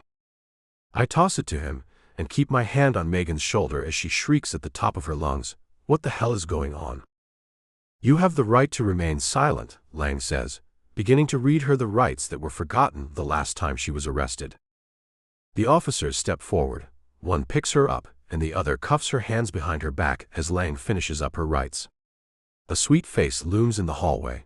Elizabeth looks worried. With Megan in good hands, I go to Elizabeth. As I wrap my arms around her, I can feel her shaking. We listen, as Lang talks to whoever it was Megan called. This is Detective Lang with the New York Police Department. Do not hang up. I merely want to inform you that we know there has been a hit called out on one Elizabeth Cook by a Zane White. It is in your best interest to call this hit off. Mr. White does not want it, and he was not the person who ordered it. If Miss Cook is harmed in any way, your organization can expect the wrath of God to come down on you. This statement will be publicly issued as well. He swipes the phone to end the call and looks at me as the officers take Megan past us. She looks at me with wild eyes as she screams, "If you think this is over, you're sadly mistaken. I have so many connections in this town, there's no way I'll ever be convicted." The detective waves the officers away, and they take Megan, screaming and shouting obscenities, out of my penthouse. We're afraid that might happen too, so we're going to petition the court to move her trial to upstate rather than here. That's an excellent idea. Now, what should we do about keeping Elizabeth safe until we're sure that it is not going to be gone through with? I ask him as I hold the shivering woman in my arms. I'd go ahead and get out of town for a while. Take that little vacation you were going to go on, he tells me. I think that's an excellent idea, Lang. Thank you. I shake the man's hand and wish we'd have gone to him sooner. Things might have never escalated to this point if we had. As Lang leaves us alone in the penthouse, Elizabeth breaks down and starts crying. What if they get me, Zane? Shush. Don't even think about that. Tonight we'll stay in another room, and tomorrow we'll leave. I'll call Tristan to explain what's going on, and he'll set us up in another room. No one will find you. Don't worry.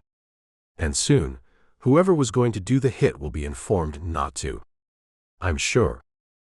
I'm not, she cries. Zane, I've never been more terrified. Not ever. I'm thanking God Megan has been taken away, or I swear I'd choke her to death right here in my living room. Baby, come on. I got you.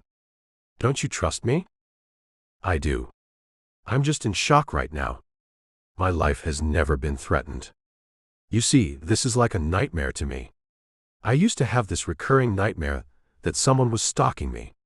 I'd always wake up with the sound of a gun blasting and orange fire coming out of the barrel of a gun. It was only a dream, baby. I won't let anyone get to you. I promise. Holding her and rocking her in my arms, I have the feeling she's not going to be able to fully trust anyone for a while. And that makes me very upset. How can one woman create such havoc in such a short amount of time? Megan Saunders better get all she's got coming to her, or I'll make damn sure she gets put in the place Elizabeth is right now.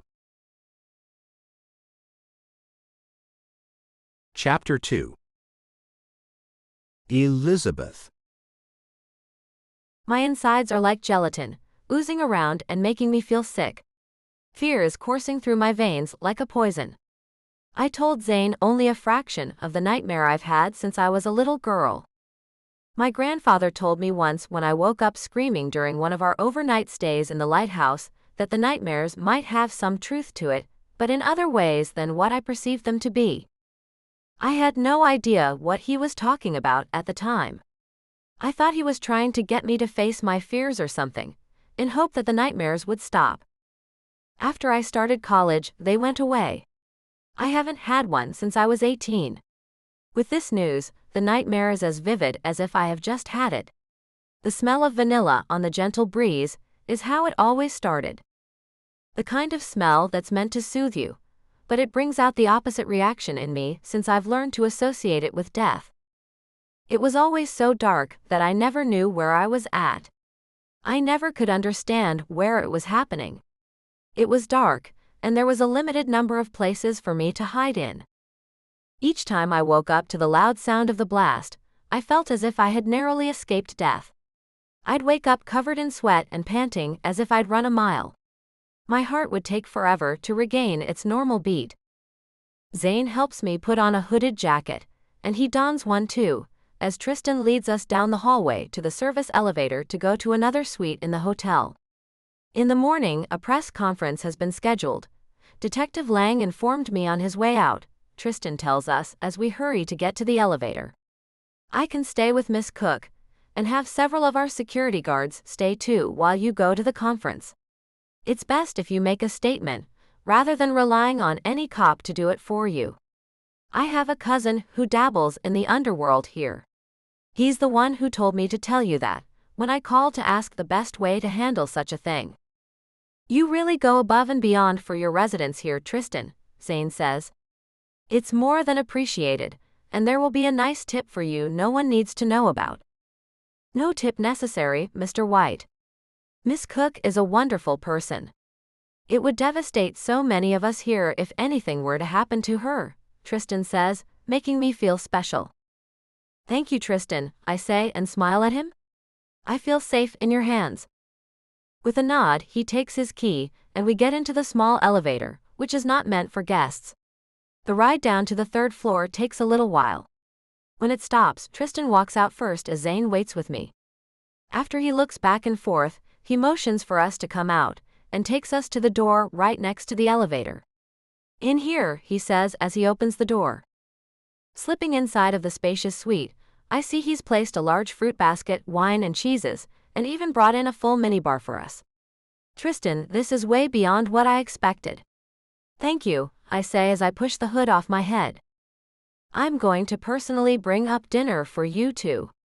If you'll circle what you want off the room service menu, I'll get on that right away, he says as he hands Zane a small pamphlet. I take a seat at the table. I can't eat right now. In typical Zane fashion, he isn't hearing that. Nonsense, you have to eat. He circles some things, then hands the pamphlet back to Tristan. Thank you, Tristan. Should I station a guard outside of the room? Tristan asks. Zane shakes his head. No, but please bring that garment bag that's hanging in my closet down to us. I can keep her safe. With the presence of a man sitting outside of a room, that will surely tip them off as to where she is. With a nod, Tristan leaves us alone. Zane turns his attention to me. Now for a nice hot bath. You need to relax. Then I'll give you my personal massage. I can't stand seeing you like this. I can't stand feeling like this. I get up and let him lead me to the bathroom. A large deep tub with tons of jets in it gives me a touch of relief as he turns the water on to fill it. How about you undress and I'll go pour you a glass of wine? Aren't you getting in with me? I ask as I start to undress. He shakes his head. No. I'm going to stay completely alert. You are going to relax. Oh Zane, that's not fair on you. I know you're tense too. I am. But I need to be. I have to stay on guard. Until I'm sure you're safe, I'll never rest. That makes me feel terrible, Zane. Let Tristan get a guard up here. I don't want you to exhaust yourself over this. I climb into the tub and lie back. He presses the button on the wall to start up the soothing jets of hot water that blast my body from all sides. You let me handle things, he says, then walks out of the room. I can see he's not about to let up on this. The truth is, he does make me feel safer than anyone else ever could. I think the man would step in front of a bullet for me. Not that I ever want him to. When he comes back in with a nice deep red glass of wine, I see the worry in his eyes. You've heard something, I say as I take the wine. He shakes his head. No. It's not that. It's just that I wonder if that fire at the lighthouse was an attempt on your life. Your car is still there. Someone might have thought you were there. It might have been. I know it wasn't Megan. She'd never go all the way there and implicate herself in the crime. It had to have been some goon she hired. Or the hitman. Or the hitwoman, Zane says. We can't think in terms of it only being a man. Women will have to be watched too. I think going to Hawaii, or anywhere other than right here, is a bad idea until we get this contained. I don't want you out in the open at all. Taking a long drink, it's beginning to sink in that I'm just as incarcerated as Megan is. Maybe she meant it to be this way for me, giving me a taste of the small amount of jail time she had because of me. Zane's hands move through my hair as he wets it. This is entirely my fault. No. It's that deranged woman's fault, I correct him. Don't blame yourself, please. How can I not blame myself, he asks as he runs his hands over my shoulders. If I'd just done things differently, then none of this would be happening. Your life wouldn't be in danger. I can't seem to come back from the very first lie. If I could turn back time, I'd have done it all so differently. Don't say that. I think you telling her I was your wife is a pretty romantic way to start what we've found in each other. So don't sully the sweet beginning of us with wishes that it never happened. His eyes droop at the outer corners as he looks at me. I love you more than you'll ever know, Elizabeth Cook. I have a pretty good idea of how much that is. I share a love that large too.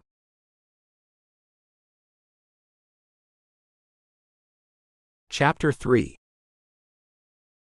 Zane. Sitting next to the window, I look out at the city lights all around us on this lower level of the hotel. The view from my penthouse is by far much better than this. But this level offers something that one doesn't. It feels more like a part of the city instead of above it all. I've lived most of my life as a regular guy in this town. With my wealth, I've achieved a certain status. I should be able to use that status to end the threat against Elizabeth. What good is money if you can't use it to make someone you love safe? Coming out of the bathroom, wearing a fluffy pale pink robe, Elizabeth still doesn't look herself. Worry is lying right there underneath her beautiful surface. Her nightmare is still haunting her. That's evident in her tight expression. A knock at the door tells me our dinner is here. Just in time, my love, I tell her as I get up and take her hand, leading her to the table. And I'm going to feed you every bite of it. Don't even try not to eat. She nods and takes the seat I offer. Going to the door, I make sure to look out the peephole and find Tristan there with a service cart. I open the door and let him in. Elizabeth gasps as she sees how ornately he's arranged the tray. A beautiful crystal vase of pink roses sits right in the middle of the sterling silver domes which cover our plates. Crystal glassware is ready to be filled with an expensive bottle of wine, and I notice a carafe of most likely some kind of coffee for me is on the tray. I have your order, and took the liberty of adding a side of lobster sauce I thought you two might like to use on your veal parmesan. The carafe is filled with a hot mocha latte to help you stay alert, Mr. White, Tristan says as he pulls the cart up next to the table and arranges the things on it. Tristan, you are magnificent, Elizabeth says as she sniffs the roses. These are gorgeous. I can't thank you enough. If I have to be holed up somewhere, the plaza, with you as our host, is the place to be. Thank you, Miss Cook. It's a pleasure to serve you, he says. Once he's finished setting the table, he turns to me. A quick word, sir. I follow him as he goes back into the hallway, retrieving a luggage trolley with the garment bag on it. Good you brought it, I say, then sigh. I'll feel 1,000 times better with this in here with us. Yes, I'm sure you will, he says, then gives me a serious look. I was alerted by security as I came up here that 2 men and 1 woman, all wearing trench coats, had come in through a back entrance some of the cleaning staff use. Now, we are on it, and trying to find them as we speak. Don't even attempt to answer the door. I am the only person who knows you are in here. I will call you instead of knocking. My advice to you is to keep things quiet in here. You will let me know when all 3 individuals have been caught, won't you? I ask as I feel prickly all over. I will, sir. You do have bullets for those things in the bag, don't you? He asks. With a nod, I say, I do. And don't worry, I won't shoot unless it's absolutely necessary. He nods, and the sound of the elevator stopping on our floor shoots me back into the room. He takes the luggage trolley and gets away from our door. I fall back into the room, garment bag of shotguns in my hand, and make sure the door is locked with both locks. Good, you got them. Just knowing those things are here makes me feel better, Zane, Elizabeth says, then gestures for me to come sit with her. I place the bag on the bed, then sit down and feel relief. The food smells so wonderful she can't wait to eat. She plows her fork into the middle of the long spaghetti noodles, twirling them around her fork. This looks yummy, I say as I do the same. It does, she says, then pops the bite into her mouth. I do the same, then pick up the lobster sauce and test it a bit on the veal. You have to try this. It's exceptional, Elizabeth. She nods and gestures for me to pour it on her plate as she takes another bite. Sauce me, baby. To see that the food has brought her out of her worried mood, even if it's only for a little while, makes me happier than I expected. Pouring the thick, delicious white sauce with chunks of fresh lobster in it over the Parmesan-crusted veal has her licking her lips and rubbing her palms together. There you are. She smells the delightful aroma, then takes her fork and cuts into the tender meat. Her eyes close as she puts the food into her mouth. So good, she moans. I laugh and pour some sauce over mine too, and wish things could stay this simple and relaxed forever. And they could, if it weren't for that damn woman. We thoroughly enjoy the rest of our dinner, and then I catch her eyeing the dessert plate. What do you suppose that is? She asks as she picks up her dessert fork. Wait, you ordered it. You know what it is. No, I say as I shake my head. I didn't order any dessert. Let's see what Tristan gave us. She reaches over and pulls the small dome off, and we both have to say, ah. It's a tiny cake, resembling a wedding cake with a tiny bride and groom on top of it. One word is written on the cake, hint. Now is the right time to do this, I think, I say, then notice an even smaller silver-domed lid next to the one she just opened. I take the lid off it, and find the little black box that was in the top drawer of my nightstand. Elizabeth laughs. Wow, subtle. The little cherub, I say, as I pick up the box and open it to see the sparkling solitaire diamond ring inside of it. I showed him this just the other day. He knew right where to find it. Getting down on one knee, I take Elizabeth's hand and look up at her. Her eyes glisten with the tears she's about to let loose. Elizabeth Cook, my heart knew I loved you before my mind caught up to it. Mine too, she says with a smile. But Zane, I don't want you to do anything you're feeling pushed into by Tristan. I think another time would be more appropriate. Well, damn. Chapter 4. Elizabeth. But I think this is a great time to do this, Zane says, just as a loud shout comes from outside of our door. Stop, a man's deep voice shouts. You there. I said to stop. One distant popping sound is heard, and Zane stands up, taking my hand and pulling me to the other side of the bed. On the ground, he orders as we both fall to the floor, using the bed to shield us from any bullets that might penetrate the walls. The jovial spirit the delicious dinner gave me is quickly replaced with fear, worry, with a side of despair. I don't recall ever feeling despair before. It's an odd emotion that doesn't settle well with me. Hiding again, Zane. I hate this, I whisper. Another popping sound is heard, and then 3 more come in rapid succession. Zane pulls his cell phone out of his pocket. I'm going to see if Tristan knows what's going on out there. With one ring, Tristan answers his call. Mr. White. You two stay put. One of the men has been found on the 3rd floor near your room. The police are on their way. Okay, Zane says. Please update me when the man is captured. I want to talk to him before he's taken away. I need the mafia to understand that it was not me who took out the hit. I understand. I will let the officers know that, Tristan says. Goodbye, sir. Looking at Zane, I begin to feel terrible. I interrupted your proposal. Now I'm thinking that was rude of me. I'm sorry, Zane. Don't be. Now is not the time for that. You're right. I want to do that somewhere special, and only have good memories to accompany that event in our lives. I'm not going anywhere. There will be another day to make that happen. I hope he's right.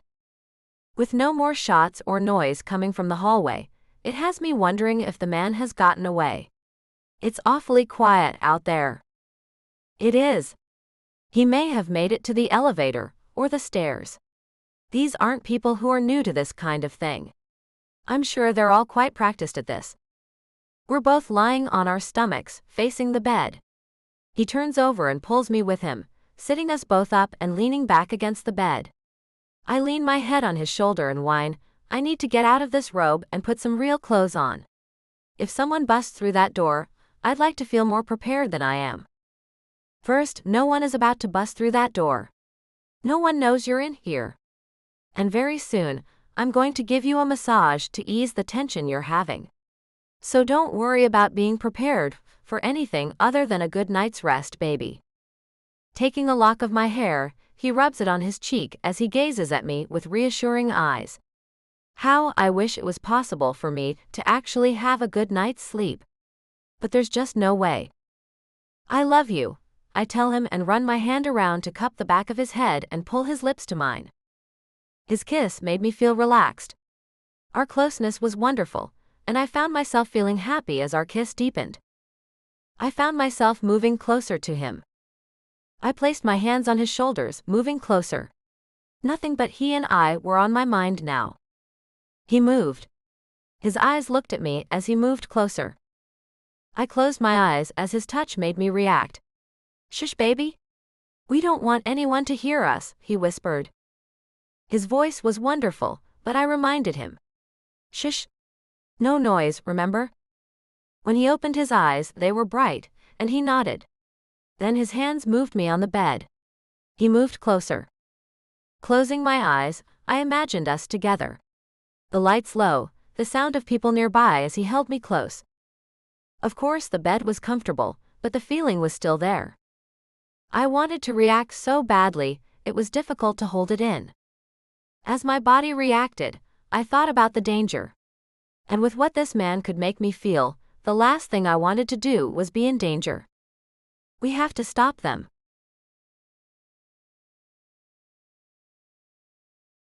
Chapter 5. Zane. It was a Tuesday in June when I watched that casket lower into the dark ground. I tossed a red rose on top of the shiny silver casket as it went to settle in the final resting place of the occupant. My father lay inside that one, and I recall how I felt at that time. I was sadder than I'd ever been. But somehow, if it were Elizabeth's lifeless body in one, and I had to toss a rose on top of it, I know that would be the saddest I'd ever be. If I lost her, I think she would take a giant part of me with her. Lying on the bed with my arm around her, as she lies on my chest trying to catch her breath, I can't help the feelings welling up inside of me. This woman didn't creep into my heart and soul. She barreled in, and took over without even trying to. Kissing the side of her now damp head, I whisper, "You are my heart, baby." She sighs, and finally, her breathing gets even. "That's beautiful, Zane. I love that. And I love you too. You hold my heart in your hands." "Well, I'll have to be extra careful with it then, won't I?" I say with a light chuckle. "You will," she says. I feel as if I could fall asleep. "You go right ahead. I'm not taking my clothes off anyway. I kicked my shoes off sometime or another when we first started getting frisky, but everything else stayed on." With a kiss to her warm cheek, I whisper, "Good night. Only sweet dreams, you hear me?" She nods and kisses my chest near where her head is laying, and I can tell she's nearly asleep already. In no time, her little snores let me know she's made it to La La Land. My eyes are wide open as I listen to every little noise. It feels like I'm at war. A very elegant war in a very elegant place, but war nonetheless. My cell rings, and I grab it off the nightstand to answer it before the sound wakes her up. I see it's Tristan. "Hello, any news?" Our cameras caught the two men leaving. The woman is still here somewhere. She may have changed into one of the staff's uniforms. "Do not answer that door for anyone but me. I'll be up there in the morning to bring you breakfast, and then you'll be taken to the room on the ground floor where the press conference has been set up. That way, you don't have to leave the building." That sounds great. The thought of getting into a cab and leaving Elizabeth here, even under your watchful eye, is a thing I don't want to do at all. Thank you for setting up the press conference here. You really are a godsend. I'm merely doing my job, Mr. White. There's no need to put me on a pedestal. The safety of our guests is of my utmost concern and always will be. You are more devoted than others in your position. I want to thank you for that. I will see you in the morning. But do call at any time if you catch the woman or anyone for that matter. Good night. I end the call and place the phone back on the nightstand. The smell of Elizabeth's freshly washed hair wafts past my nose, and I breathe it in. I don't recall a time ever loving every little aspect of a person before. The tiniest of things have me feeling more than I knew was possible. With the woman still in the hotel, my ears are pricked for any sound at all. A drip of water falls from the faucet in the bathroom, attracting my attention. The sound of the air conditioner turning on has me looking at the vent in the ceiling right over the bed. I stare at it for a moment, as my mind seems to be grasping at something. The vent is blowing cool air over our bodies, and then I realize the vent is connected to other vents by a tunnel. She could be a woman who is small enough to fit inside the tunnels that connect all the vents. I picked up the phone and called Tristan. It rings until it goes to voicemail. "Tristan, I want to know the approximate size of the woman who came in. Please call me back." The nagging thought of a small woman with a small caliber gun in her hand has me pulling the blanket to cover Elizabeth so she's not easily seen and recognizable. Then there's me to hide as well. Easing Elizabeth off me, I get up and go to get my jacket with the hood on it off the sofa. I put it back on and pull the hood over my head. It occurs to me, another thing I should do is close the two vents in the room. I'll have to climb on top of the table to close one, and I see the box with the ring sitting on top of it. Picking it up, I put it into my pocket for safekeeping. Then I climb up and close the vent. I have to get on the bed to close the one over it. I manage to achieve that goal without waking Elizabeth. I don't know if the vent can be opened from the other side, but at least I'm doing something. I settle back on the bed, pulling the blanket over me too. If she does manage to look in on us, I want to appear to be a normal couple sleeping. Not a man, fully dressed, watching the damn air conditioning vents like a paranoid freak.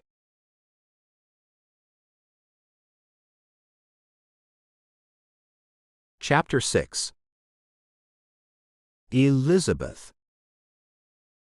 The wind picks up as I walk along the shoreline in the dark of night. The lighthouse looms darkly on the hill above me. The moon's light flows over the dark surface of the water. The trail it leaves makes it right to the edge where my bare toes are in the water. A flash of lighting has me looking into the dark sky to see if I can find the cloud it came from. Only one area is void of any stars, and another jagged length of lightning moves out of it all the way to the water. A howling sound fills my ears as the wind whips through the tops of the tall trees on one side of the shoreline. It's eerie, yet I like the way the wind and trees can mimic the howl of a wolf.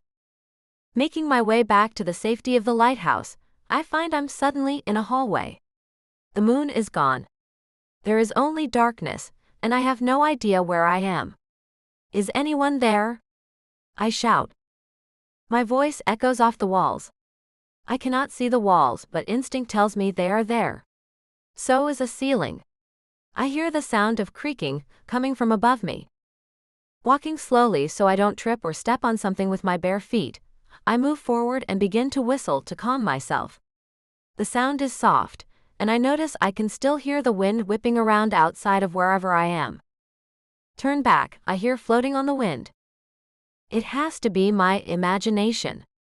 Just like the wind and trees mimic the howling of a wolf, it must be doing the same thing only with human words, said with a deep voice. The floor under my feet feels like sand. I stop and kneel down to touch it with my hand to see if it is sand. What I feel isn't sand at all. It's plush carpeting. How did I get inside? Wasn't I just outside? Standing up, I move on down the corridor. There is no light anywhere. It's the darkest I ever recall. I don't even see the flashes of light from the lightning I know is going on outside, as I can hear the thunder booming in the distance. The storm has not yet reached me. It's still some distance away. The wind is howling again, and I swear I hear a man calling my name. But there is no one around. No man would be calling out to me. Wings suddenly beat the air just above my head as something flies over me. A bat, maybe. I fall to the floor, lying on my belly to avoid the animal. It has to be a bat. Only they fly around at night. Isn't that right? The sound goes away, and all I can hear is the wind again. The quiet thunder is there now and then. I decide to stop walking blindly and try my best to focus on the path in front of me. I see nothing and decide to look back. Looking as hard as I can, I manage to see the tiniest pinpoint of light. So I turn around and head toward it. The other direction had nothing. At least this is something. Walking slowly, I start to feel dizzy as if I might fall down. Moving to one side, I keep going until I find a hard surface. I do believe it's a wall, and the way it makes me feel is amazing. I have found something to hold on to. It makes it so much easier to go on. My hand moves over the wall, then it falls in suddenly, and I find that it's a door. Stopping, I feel around for the doorknob and find it. Turning it, I find I can't. It's locked. Moving on, I ready myself for another door so I'm not so startled again if there's another one along this wall. I do find another, and this one is also locked. Counting my steps as I go, I walk 8 of them and find another door, which is also locked. I have no idea what kind of house I'm in that has so many locked doors. I count my steps and find I'm at another locked door. Along I go, and I am finding a door every 8 steps. I might be in an old abandoned hospital. That's probably it. I must have left the lighthouse and taken a walk. Maybe I was sleepwalking. And somehow, I ended up in the middle of an abandoned hospital. That has to be it. The light is getting bigger, but it's taking forever for that to happen. I can't imagine never seeing this building in the daylight before. It has to be humongous. I'll have to come back in the light of day with a flashlight and Gramps. Together, we can give this place a thorough going over. Like we did the lighthouse. I was scared of that place at first until I got to know it. Gramps is great at taking me to places that scare me and making me face those fears. He's my favorite person on earth. The sound of wings coming toward me has me stopping and falling to the ground. The wind howls outside again, and it sounds as if someone is shouting, "Watch out, Elizabeth." The wind is really playing tricks on my ears tonight. The wings seem to be moving in a circle, right over me. It's as if the bat is pointing me out to someone. Shoo! I holler at it. It doesn't leave though. I figure, like everything else Gramps has taught me, I have to stand up to this thing. It's just a little mouse with wings after all. Flailing my arms up over my head, I shout, "Shoo! Go away before I hit you and clobber you, stupid bat." My hand connects with something, and I hear the sound of something hitting the wall. It squeaks and I feel bad instantly. Sorry, little bat. I did warn you though. A sudden breeze moves past me, filling my nose with a vanilla scent. Placing my hand on the wall to steady myself, I ask, "Is anyone there?" I hear nothing, but the breeze grows colder as it flows over my skin. I now realize is bare in front. It seems I have on some kind of a silky robe. As I feel around, I find the belt is untied and hanging down at my sides. Quickly, I wrap it back around me, closing the front of the robe and tying it up. The vanilla scent gets stronger, and I can feel the presence of someone I cannot see. "Please answer me," I say, and find my voice is quivering. My body is suddenly shaking, and in an instant, fear is all I can feel. "Please." On the back of my neck, I feel something small, round and cold. Maybe steel. Someone is holding whatever it is, as I feel it shaking just a bit with their movements. Cold envelopes my entire body. Who are you? What do you want from me? I get no answer, and then I hear the sound of a door opening behind me. Taking advantage of the interruption, I drop to a squatting position and move away from the person with the cold steel object they had against my neck. When I get 8 paces away, I lean back into the recess of the next door. And I see an orange light blast out of something, making the loudest sound I've ever heard. Screams fill the air around me. Then I'm shaking violently. Elizabeth.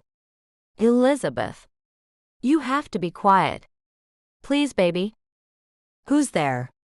I ask as the darkness is still surrounding me. It's me, baby. Zane. You were dreaming.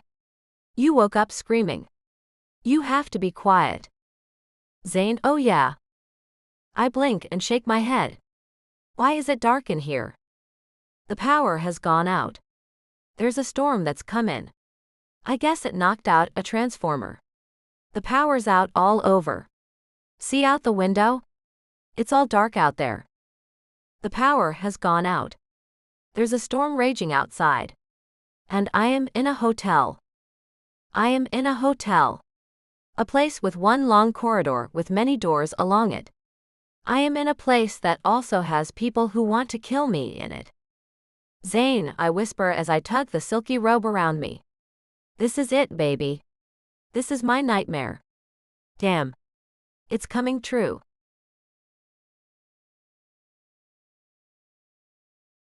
Chapter 7. Zayn. Elizabeth, stop that. I whisper hiss at her. Dreams nor nightmares can come true. Now, this is just a power outage. They happen all the time. It's nothing to worry about. The door is locked with both locks and no one can get in. You're perfectly safe. A loud sound fills the hallway, filtering into the room. Is that the fire alarm? She asks me. No, I say. I think it might be, but I don't want her to know that. My cell rings, making it light up, and I pick it up to see if it's Tristan. Mr. White, I'm sending 4 guards up to you. There's a fire, sir. We have to evacuate the building. But I don't want you to leave your room until they get to you. I'll call you when they tell me they're there. Elizabeth can hear him and she asks, Is the fire in your penthouse? Because I think it is. Tristan hears her. I don't know how she knew that, but it is in your penthouse. We think the female we saw come in with those men probably started it after the power went off, and we lost visibility. The weather seems to have helped the assassin with her plans. The word assassin hits me like a bat upside my head. We'll be ready for the men when they get here. Let me know. I ended the call and put the phone in my pocket. Come on, baby. Let's get ready. I can't see a damn thing. I'm going to take you to the door, then I'm going into the bathroom. I have to piss like a racehorse. This is it, Zane. I want you to know I love you. I want you to know I want you to find love again after I'm gone, she says, completely pissing me off. Stop that, Elizabeth. I don't want to hear another word come out of your mouth like that. Nothing's going to happen. The guards are going to take us out and keep you surrounded at all times. No one will get through them.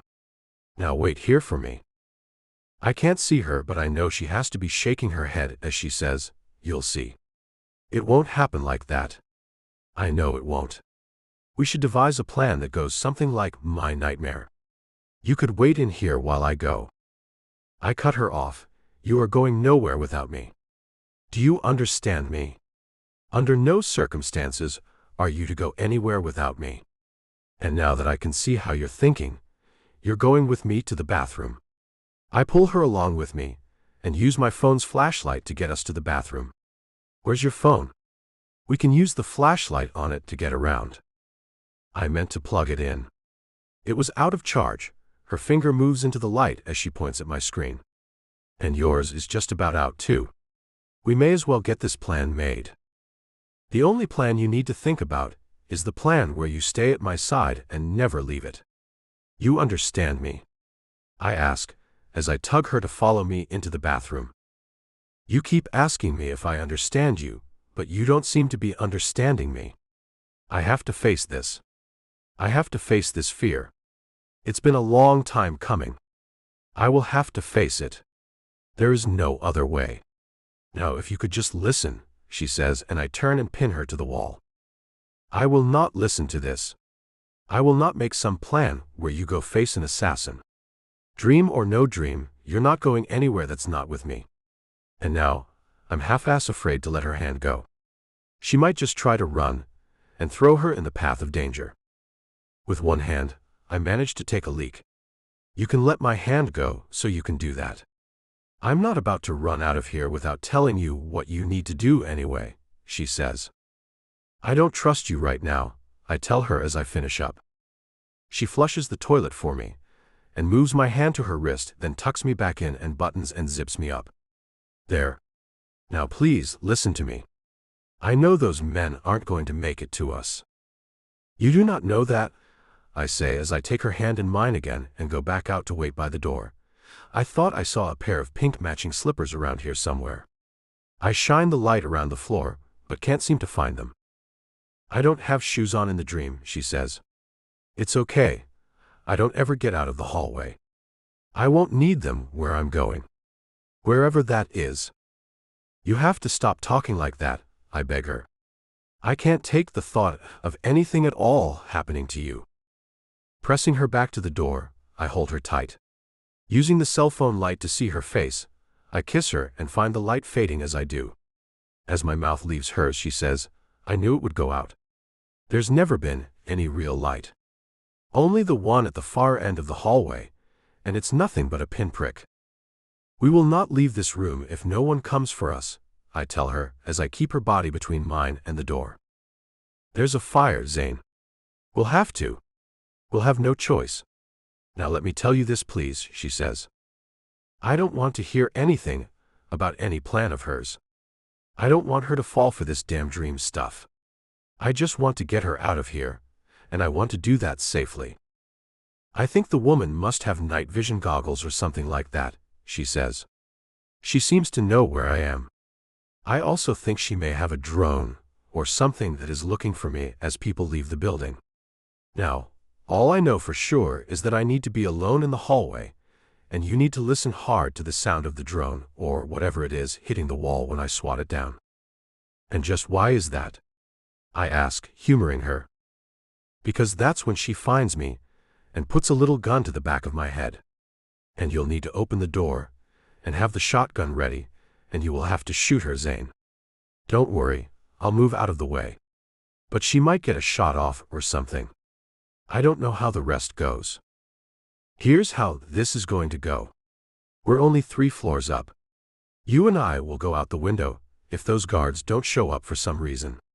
But if they do show up, then we're going with them. End of story. Got it, baby?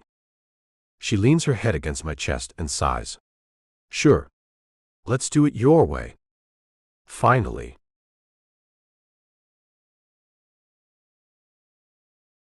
Chapter 8. Elizabeth.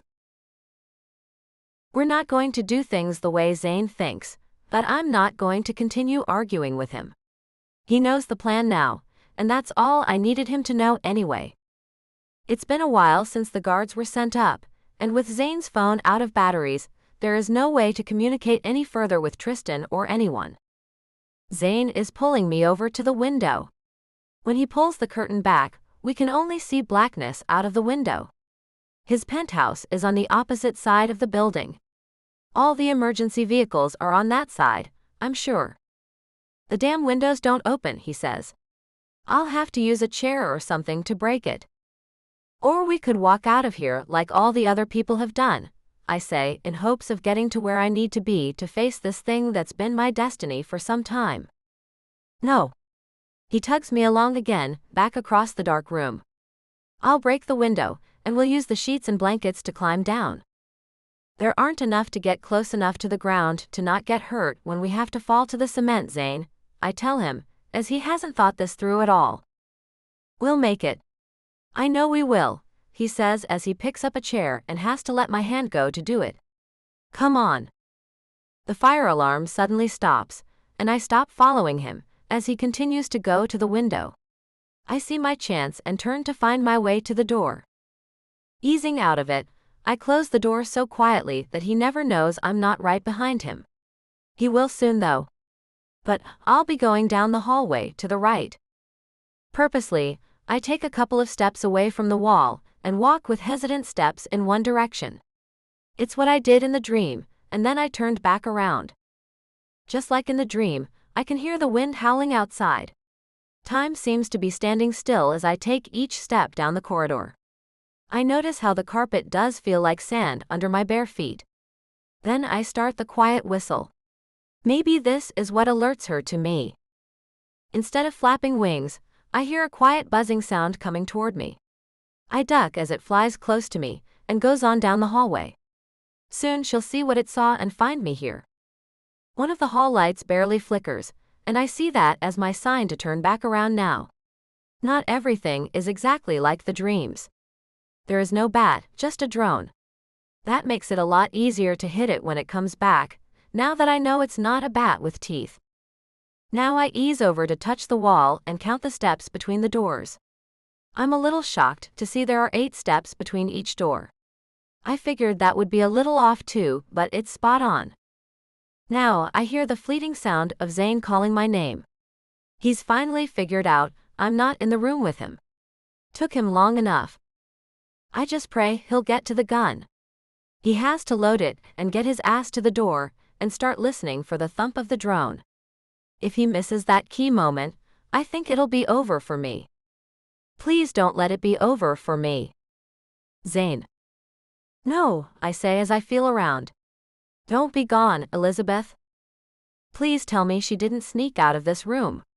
Only an insane person would do something like that. Elizabeth. I shout in an attempt to get her to answer me. Maybe she had to use the bathroom, and that's why I can't find her. She wouldn't leave.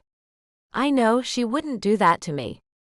Moving around in the complete darkness is agonizingly slow. I have to be careful as I go to the bathroom. She has to be in there. She has to. Finally, I feel that door, go inside and feel all around there. Elizabeth? Nothing. Not a damn thing. She left the room. I am going to wring her neck when I get to her. Please let me get to her first. Getting back to the bed where the guns are in the garment bag, I have to feel around for it. I cannot believe I have to load this damn gun in pitch black after only one lesson. You're really funny, I whisper, pray, kind of. So, how about a little help here? My hand moves over the zipper, and I find the end and unzip it. Thanks. The bullets are at the bottom of the bag, and I find them easily. Now to load this while I'm blind. I feel the gun from one end to the other, and find I can figure things out pretty well even though I can't see a damn thing.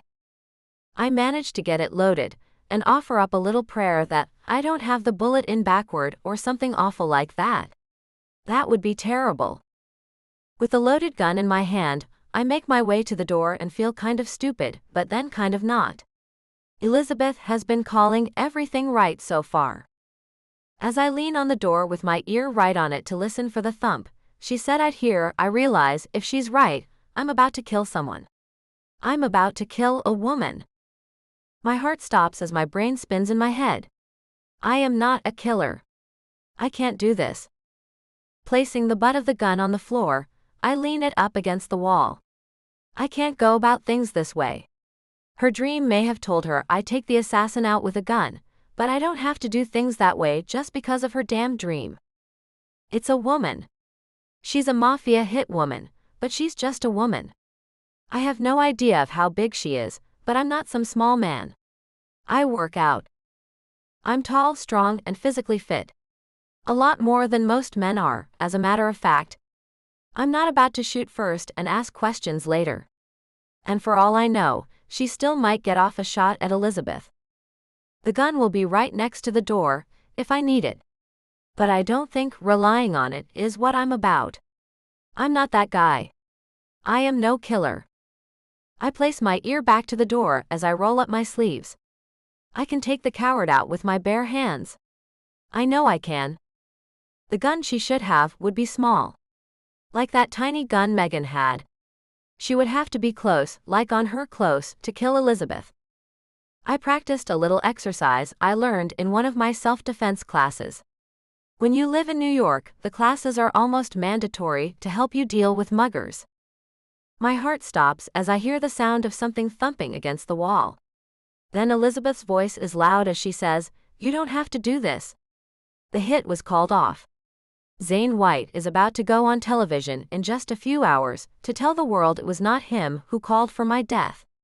It was Judge Megan Saunders who did that, using a stolen check, forging his signature, and making the phone call.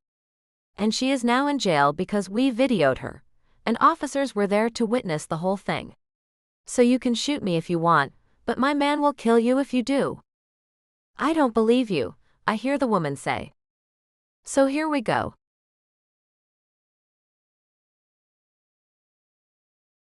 Their love. Chapter 1. Elizabeth. My brain is buzzing as I throw my hands into the air. I hear the sound of the drone coming back. It's really happening. I wasn't wrong.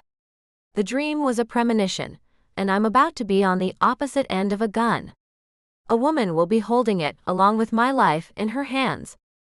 My hand connects with the machine in the air, and I hear the sound of it hitting the wall. It makes little beeps, then nothing else. I hope Zane was listening and heard the sound too. My mind is racing with what to do next. Just because the dream went one way doesn't mean my reality has to follow that. Perhaps I can reason with her. Make her understand the hit wasn't real. My knees buckle with the first whiff I get of the vanilla scent. This is happening. This is really happening. My heart is pounding so hard I can hear it, and I bet she can too. I have to try to talk to her. The words I need to say are stuck in my throat for some reason. Perhaps it's because real terror is paralyzing me. It feels as if my muscles have all ceased at once, even the muscles I use to draw breath into my lungs. I can't move. The cold of the gun barrel touches my neck. My lips part to try to say something, but nothing is coming out. I close my eyes to listen for the door to open, but I hear nothing. With my eyes closed, I can feel the gun so much better on the back of my neck. Then my grandfather's voice is in my head. You don't have to do this. The hit was called off. Zayn White is about to go on television in just a few hours to tell the world it was not him who called for my death. It was Judge Megan Saunders who did that, using a stolen check and forging his signature and making the phone call. And she is now in jail because we videoed her, and officers were there to witness the whole thing. So you can shoot me if you want, but my man will kill you if you do. She's so close I can feel the heat from her breath on the back of my neck. I don't believe you. The sound of a door opening has me falling forward in a free-falling motion to get out of the way of the shotgun's fire Zane is about to blow this tramp away with. Instead of a blast, I hear a huffing sound, and then the sound of people falling on the floor. I got you. Zane shouts. Looking as hard as I can in the direction I hear the wrestling coming from, I hear the sound of something hitting the wall, then a small popping sound, and a flash of light shows me the two on the floor. He's on top of her, and must have gotten her little gun away from her and thrown it. Are you okay, Zane? I shout. You didn't get shot, did you? I'm fine. Stay where you are, he shouts back at me. You son of a gun. I hear the woman yell. Get off of me. Give me the belt off your robe, baby, Zane calls out to me. I have her on her stomach with her hands behind her back. You can come help me now. Going to them on my hands and knees, I find him and take my belt off. I can feel her squirming and find I'm too close to her head, and her teeth find my ankle. Damn. I shriek and kick my foot involuntarily. She screams as my foot connects with what feels like her cheek. I hurry to get my body away from the woman. You shouldn't have bit me, you moron. What the hell did you think would happen? The lights in the hallway begin to flicker, and then they come all the way back on. Zane's knee is in the small woman's back, as he continues to hold her to the floor. He's knocked her night vision goggles off her head, and they're lying on the floor across the hall. He looks at me as I've huddled against his side, and then he gives me a quick kiss. I love you. Now close your robe. Grabbing the sides of the open robe, I pull them together and get up. I'll go into the room and grab your phone and the charger so we can call Tristan. As I grab the doorknob, I find it's locked. Damn. We don't have a key, do we? No, we don't. I guess I should carry her down to the lobby, he says as he gets up and hauls her up with him. As soon as her feet are on the floor, she tries to use them to wiggle herself free and away from him. He pins her to the wall quickly, stopping her. You should be still and be glad I didn't shoot you. You should've. I'm dead if I get caught anyway, she says. Maybe you should have thought about that before becoming a hitman for the mafia, I tell her. You weren't about to cut me any slack, why should we cut you any? Don't take it personally, she says. It's just a job. Zane pulls her back and slams her back into the wall. You don't talk to her. She groans as I hear the sound of people coming up the stairs, and the stairwell door is pushed open. Tristan is leading a pack of policemen into the hallway, and the relief on his face as he sees us is priceless. Thank God. Nice to see you too, Tristan, I say as he rushes to us. I'm grabbed up by him, and have to hold my robe tight as he picks me up and my feet leave the ground. Zane laughs and hands the woman over to the officers. One cuffs her and unties the pink silk robe belt and hands it to Zane. Hey, if it's not too much trouble, can we hear you read this woman her rights before you take her away? One of the officers gives Zane a nod and jumps into reading her the Miranda rights. Zane comes up behind me, wrapping the belt around me and tying my robe into place. Tristan's face is a mixture of emotions as he says, I have the key to your room here. I'm afraid the fire department hasn't told us the extent of the damage to your penthouse, Mr. White. Was the fire contained? Zane asks. I believe so, Tristan says as the officers start to leave with the woman in tow. She looks back over her shoulder at me. More will come for you. All you've done is make the death sentence longer for yourself. Her words send me falling into Zane's arms. Why? I shout at her. Tell us who we can talk to end this. Zane lets me go and hurries to her. Now, what the hell is he doing?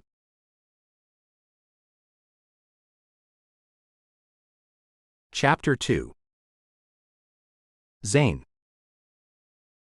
Wait a minute, I call out to the officers who are taking the only key to the mafia away from me. We need her to let her bosses know the hit has been called off. The officer holding her right arm looks at her and asks, Do you have a way to contact the person who's in charge of this? She shakes her head. I don't believe her. There's no way you don't have a way to contact who it is with the money to send you when the job is done, I tell her. Look, my only chance at staying alive is to keep my mouth shut. I'm sure you understand. So, I'm not the person to help you with this problem, she says.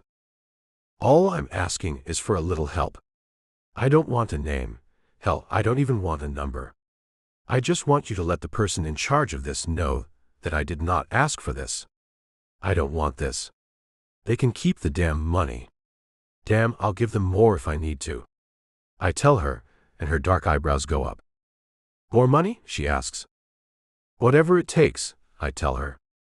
Please help us. Is what she said earlier true? She asks. Are you going to do a press conference soon? I am. Maybe if I'm there, they'll believe you, she says, then looks at Elizabeth. I can't make any promises. I look back to see Elizabeth nod. Any help at all is better than nothing. Can you men keep her here? I think it's pretty close to time for it to begin. I ask the man who seems to be in charge. I'll have to call in and ask my supervisor. But as long as she remains in our custody, I think it will be okay, he says, giving me a little hope. We'll wait in the room where it's going to be held. With a nod from me, they get back on their way out, and I turn to find Tristan and Elizabeth looking the tiniest bit hopeful. Maybe it will work, Mr. White. I hope so. I need a suit, Tristan.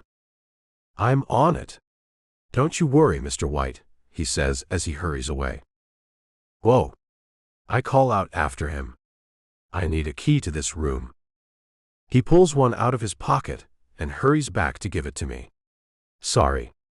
What a day this is turning out to be, huh? What a day indeed, I say as I turn back to open the door so we can go inside. Tristan, bring something for her too. All of our clothes were left in the penthouse. On it, sir, he says, then the elevator doors close. As we go back into the room, I notice the shotgun by the door. So does Elizabeth, as she looks at it, then at me. Why did you decide not to use that? It's not in me to kill without trying everything else first. The fact I knew it was a woman, on top of everything else, had me thinking about doing things a little differently than your dream had me doing. I do have free will, you know. I'm glad you do, she says, then throws her arms around me. My gosh, I was more afraid than I've ever been. Me too, I tell her, then kiss her sweet lips. A long, slow kiss that brings me out of the small amount of shock I was feeling, and back to the me I've become with her. When I end the kiss, I find her eyes glassy. This needs to be over. I know. I pick her up and carry her to the sofa and sit down with her on my lap. We need to make a plan. The penthouse will be out of commission for a while, I'm sure. And I really want to change things up, anyway. You want to move? She asks. I want us to move. I want us to begin. I pull the black box out of my pants pocket and open it. Pulling the ring out, I take her left hand and lean my forehead against hers. Elizabeth Annabelle Cook, I need you to become my wife and make my life a dream come true. Can you do that for me? If you can make my dreams come true too, I can, she says, then she stretches out her fingers. Make me the happiest woman in the world, Zane Damian White. Make me your wife. Pushing the ring onto her finger, I say, and you are making me the happiest man in the world. I pull her hand up and kiss the ring I've just placed on it. We'll start our search for the perfect place to live right away. After this press conference, you and I will get on the jet and head out to Los Angeles. I saw something when we were there for that brief visit the other night. What did you see? She asks as she gazes at the ring on her finger. I saw a little sign in the hotel lobby. It was advertising a beach wedding, and you can get married as quickly as you can in Las Vegas.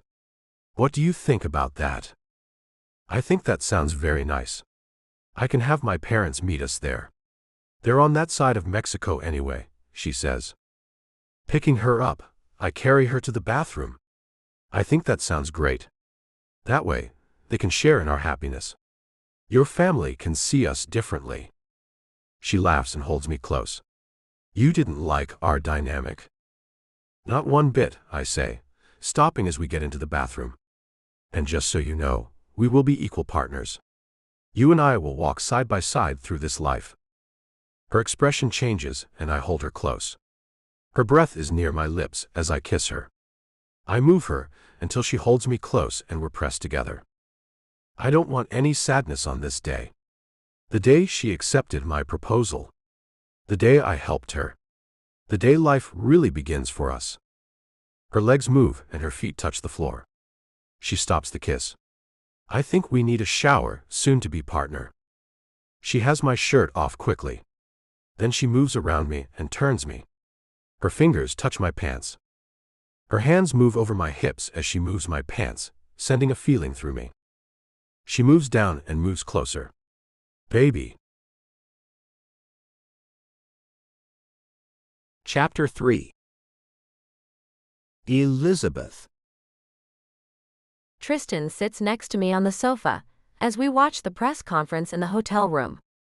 3 guards are with me. 1 outside the door, 1 inside the door, and 1 on the other side of me watching the television with us. Look how handsome he is, I say as Zayn walks to the podium dressed in a nice dark blue suit. His dark hair is perfectly coiffed, and his dark beard is trimmed up to the same perfection.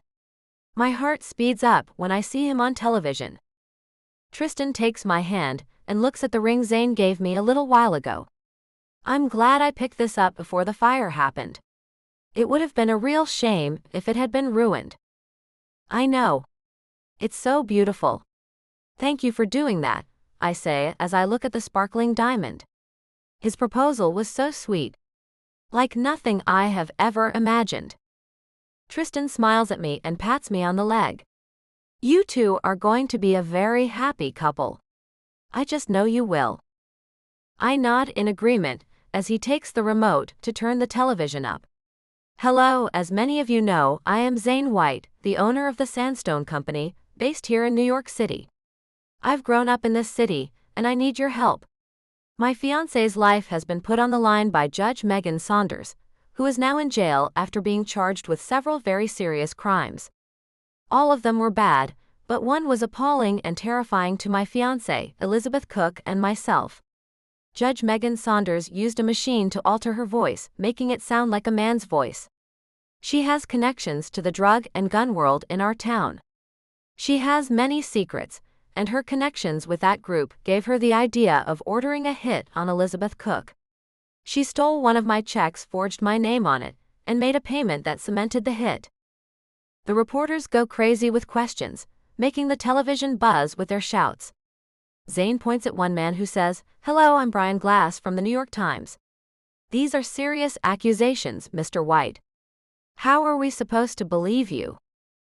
We have Megan Saunders on video, and the police department worked with us to get the evidence.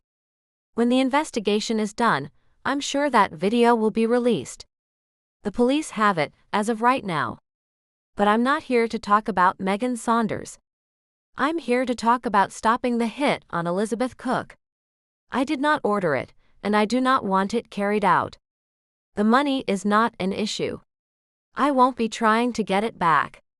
I just want to know the woman, who will be my wife soon, is safe in our city. 3 individuals came to the hotel to kill her in the early morning hours. 2 officers take the woman who tried to kill me up and stand next to Zane. Her dark hair is falling across her face. She's still wearing the all-black clothing she had on to hide in the darkness. I have been arrested for the attempted murder of Elizabeth Cook. I implore anyone who is looking to collect the money for this hit to cease all actions. It was a farce made by Judge Megan Saunders. This man next to me could have killed me. His sparing my life is the reason I am asking all who can hear me to stop their plans for taking Elizabeth Cook out. Zane takes everyone's attention as he says, I know many people in this city. If any of you have special connections to the group who has been hired to pull this crime off, I beg of you to let them know this would be a horrible crime. It was the vengeful act of a woman who was trying to make us all believe she should be governor of this state. Our state. Don't let her evil hurt anyone else, especially the woman I love with everything I have. One of the officers steps up to the microphone.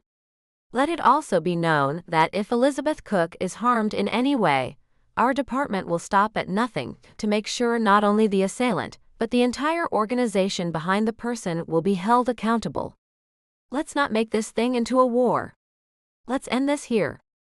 Thank you for your help. Zane finishes the press conference and the cameras go off, and it's back to the anchor desk. Tristan flips off the television. Well, I think that went well. Don't you? I feel a little uneasy still but say, I think so. Zane said we'll be leaving today. I'm not sure we'll be coming back to live here. He said he wants to get our life going. Tristan looks at me with wide eyes and opens his arms. Hug, I oblige him as he rocks me back and forth. I'm going to miss you both more than you can imagine. You've stolen my heart, Miss Cook. Tristan, you're going to make me cry. I'm going to miss you too. I'm sure when we're in the city we'll always stay here, I tell him as he lets me out of his embrace. You better. His smile makes me feel better. We will. Only you know how to make me feel so special. I'd never stay anywhere else. The door opens and Zane comes inside with a smile on his face. I think that went perfectly. Tristan gets up and goes straight to him, extending his hand. Miss Cook just told me the great news. You two are going to be finding a home. Congratulations on everything, Mr. White. Zane shakes his hand and pats him on the back. Thank you, Tristan. Of course, we'll always stay here or wherever you find yourself working. You are one in a million. A tear falls over Tristan's cheek and I find myself smiling. He really does care about us. He really is a little cherub. Getting up, I go and hug him. Ah, I really am going to miss you. Me too, he says, then pulls out of my arms. Now, you said you'll be leaving today, so I have so much to do. He looks at Zane. I'm assuming you're taking her off to marry her, and robbing us of giving you the most spectacular wedding on the planet, aren't you? I am, Zane answers him. Then I am forced to rush an impromptu affair to send you two off in style. I'll have Miss Cook's team up here right away. Tristan looks at me. Trust me to find you the perfect dress? I nod and clap my hands. I do. The wedding is going to be on the beach in L.A. Zane laughs. Get her everything she'll need, will you, Tristan? I'd like to be on the jet about 3 this afternoon. I'm having her parents flown in and taken to the place where we'll be married. I've already been sent the papers online, and we signed them and sent them back. The wedding is scheduled for 9 this evening. Tristan hurries out. I'll have it all taken care of. And the guards will stay right where they are. You'll have them with you until you get on your jet. This is so exciting. Yes, it is. Chapter 4. Zane. I'm really sorry about the lies, sir. You have no idea how I wish I could turn back time and change that, I tell Elizabeth's father. Well, that was damn odd, I have to admit. But everything turned out okay. My real worry is what I saw on the news in the hotel room earlier. Lizzie didn't tell us about nearly being killed, he says as I straighten his tie. She didn't? I ask like I had no idea. I knew she didn't. She was hoping they never found out, but the damn news traveled clear across the country, it seems. Well, it sounds a lot worse than it really is. I mean, she was always safe. The lies can't seem to stop coming out of my mouth. I might have a problem I never knew I had before. Her father's narrowed eyes tell me he has more to ask me. Why was a hit called out on her in the first place? No one in the Cook family has ever gotten crossways with the mafia. How in the world did she manage to? She didn't. Did you hear the whole press conference? I run my hand over his back to straighten out the black suit jacket. I did. I heard about some judges. It sounds outlandish, really, he says. The tall, gangly man who will be officiating the wedding steps into the dressing room. Are you two about ready? I have a 9:30 wedding. We need to get the show on the road, as they say. I nod, and we follow the man out. We can talk more about this another time, I tell her father.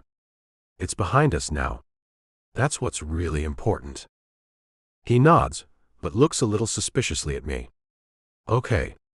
I'll go get Lizzie and bring her to you. As he walks away from me, I catch a glimpse of her mother as she dabs at her eyes and sits on the front row of chairs. The rest are all empty, and I find myself wondering if Elizabeth would have liked to have more people here. I've rushed her from the moment I met her. I hurried her to accept a date with me, and then I had her pretending to be my wife that same night. Now I have her nearly at the altar, again in such a rush, she only has her parents here for her. I'm an ass. The music starts up, making me turn back to see if she's coming.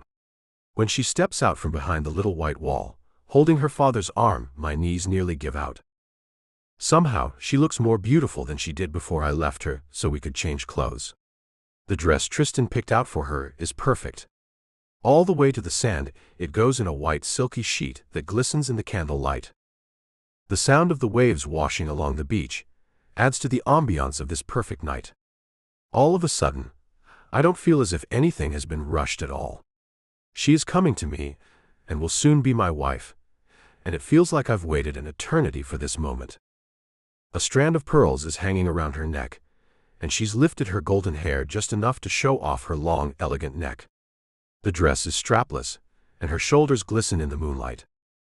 Her green eyes are shiny and bright, and happiness is pouring out of them.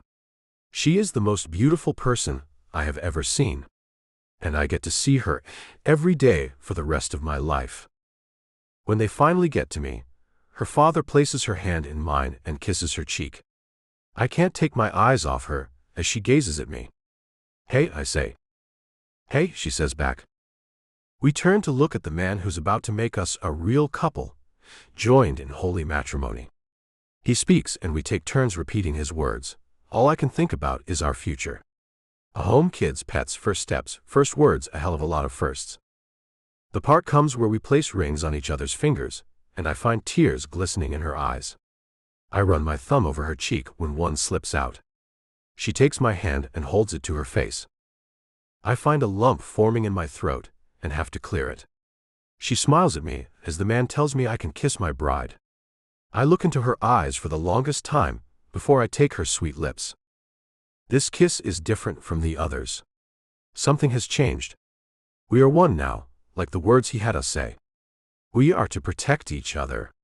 We are to hold this bond sacred for the rest of our lives. We are to always be good to one another. I'm pretty damn sure I can do all of those things. The only thing missing here tonight is my dad and her gramps. But I bet they're watching us from their places in heaven. We end our kiss as the sound of lightning crackles through the air, followed by a huge clap of thunder. Our lips part, and she looks into my eyes again. "I love you, Zayn White." My knuckles graze her pink cheek. "I love you, Elizabeth White." I think I could stand here and stare into her eyes forever. But then we'd never get to the best part. The honeymoon. So I scoop her up and carry her back down the aisle and to the waiting limousine that will take us to our hotel room. Placing her in the back seat, I slide in next to her and find her hand shaking when I take it. "Nervous?" I ask with a chuckle. "It's not like it'll be our first time, baby." "It's not that. It's just that I feel a change. I feel it. It's crazy. It's been about 2 minutes since we sealed the deal, and I feel the difference," she says. "It's overwhelming." "Don't let it overwhelm you, baby. It's just us, but better. More stable. Committed. I mean, you did just become a billionaire, but other than that, you're the same woman as you were before the ceremony." "I'm a billionaire?" she asks, shaking her head. "No, you are." "What's mine is yours," I say, then pull her in for a kiss. "And what's yours is mine." "You got the bad end of the deal, didn't you?" she asks me with a laugh. "I got the better end of this deal. I got you, and that's better than all the money in the world." Pulling her onto my lap, I pull the pins out of her hair and let it cascade over her bare shoulders. "Please, never think about the money as mine. It's ours now. You want something, you get it. My wife deserves everything she wants." "You will spoil me," she giggles. "I prefer to call it making you happy instead of spoiling." "You do make me happy, Zayn." And as I look into her eyes, I believe her words. She does look happy.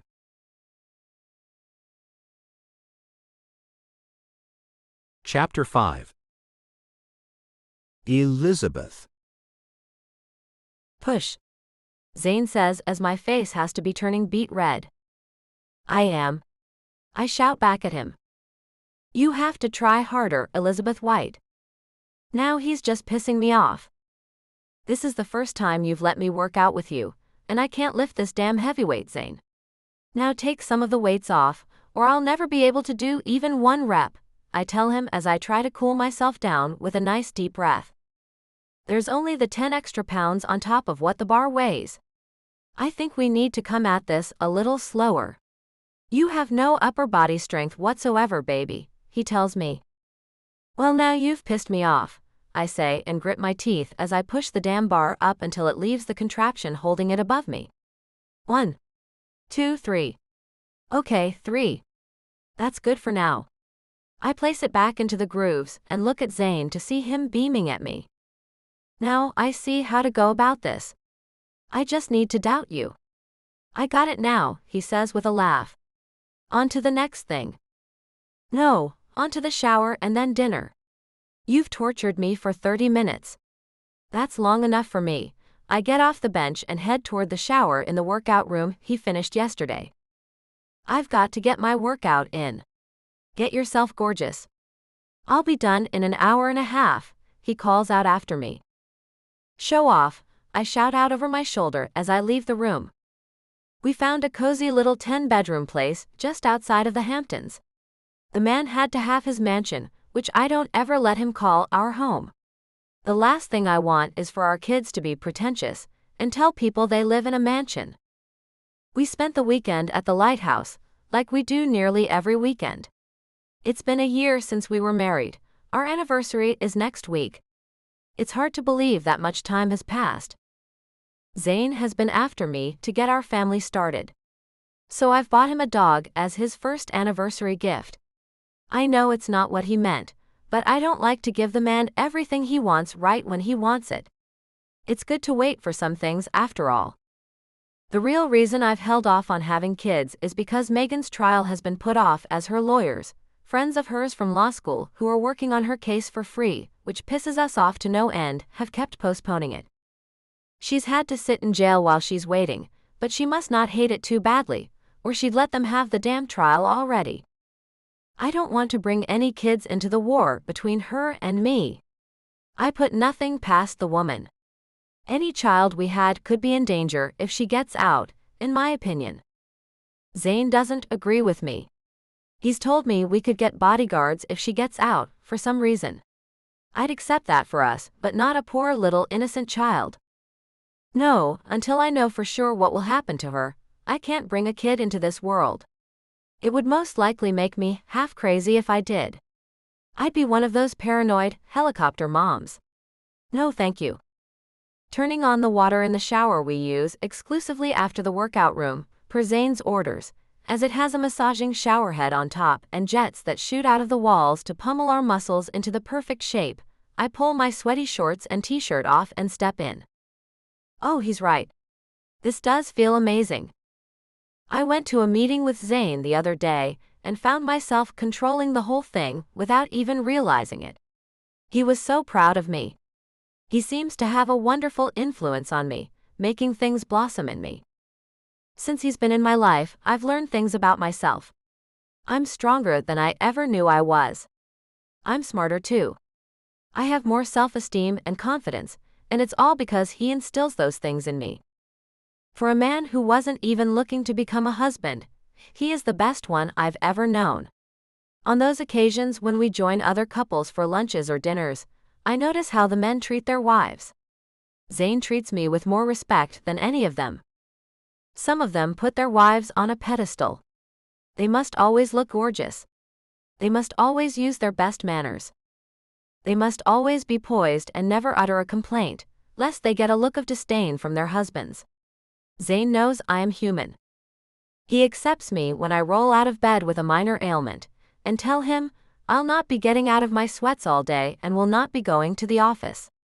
He always comes back home with the basic necessities: chocolate, wine, and a funny movie. He knows when to comfort me, when to help me, when to let me do things myself. I know he'll make a wonderful father. There's not a doubt in my mind. If things were settled with the maniac woman, I'd probably be ready to start a family right now. But they aren't settled, and I'm not about to let myself get into that situation without knowing where she will be. Hey, I hear him say as I wash my hair. I thought you were working out, I say as he takes his clothes off. Yeah, I'm still doing that. Only instead of weights, I'm going to hold you close. He moves into the shower and expresses how good the water feels. Rinsing the shampoo out of my hair, I say, you know more accidents happen in the bathroom than anywhere in the entire world. Well, we will just have to be really careful. Baby, you feel like home. I am home, I whisper. You're home.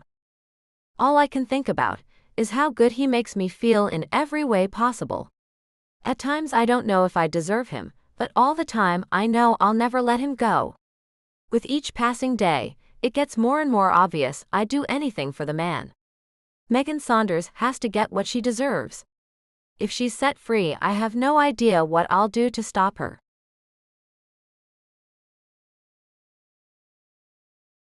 Chapter 6. Zayn. I know you've been itching to start this family, Zane, Elizabeth tells me as we drive back home from our first anniversary dinner. I look at her and ask, should I pull over? Are you about to make me the happiest man in the world? I thought you already were, she says with a smile. And no, don't pull over. We need to get home. So, what do you mean by what you said then? I would take something like that to mean you're finally ready to get over your fear and have our first baby. Fear? She asks as she looks at me with her mouth hanging open. Fear? It's not fear that's been stopping me. It's the fact that Megan Saunders is a lunatic. We don't know where she'll be until the trial, and I'm not about to bring a kid into this thing we have with her. Yeah, because you're afraid, I say, and I know I'm hitting a soft spot in her. But when a man is ready to start a family, he sometimes will hit below the belt to make that happen. I wouldn't call it being afraid. I'd call it being smart. Her arms cross over her chest, and I know I have her wheels spinning. Elizabeth always faces her fears. No matter how big they are, she faces them. At Halloween this year, she confided in me that she's always been afraid of clowns, especially spooky-looking ones. She asked me to help her face that fear. So I took her to this haunted house thing and paid a few men to dress up in some really scary clown costumes I gave them to add to the fright of the visit. She was terrified, but she made herself go back through that house 3 times until she came out of it laughing her ass off instead of nearly crying. I'm proud of how she faces her fears. I really am. Even though when she left my side in that hotel room, I wanted to kill her, I still found myself feeling damn proud of her for doing it. Elizabeth is a rare gift. She is the perfect wife for me. A companion, a romantic partner, a best friend all rolled into one. I just want us to share being parents together too. I think she'd make an excellent mom. She's kind, nurturing, smart, crafty, fun. All the things that make good mothers. She's not a great cook, but that's okay, because we have one of those and a couple of housekeepers and some yard men too. The mansion is way too big for us to take care of, all alone. I notice she's been quiet for the rest of the ride home. I poke her in the ribs as I pull into our driveway. Penny for your thoughts, baby. Huh? Oh, I don't have any. Are you ready for me to give you the gift I got for you? She asks me and uncrosses her arms and seems to be coming back to herself. I am. Is it as nice as the sapphire ring I gave you? I ask as I open her door and help her out. Well, it's very different from that kind of thing. I do think you'll enjoy it. Come on. It's inside, I think. She pulls me along with her, as she seems excited about the present. You think it's inside? I ask as I follow her. Yes. I told Connie to put it in the living room, she says as she opens the front door. How big is it?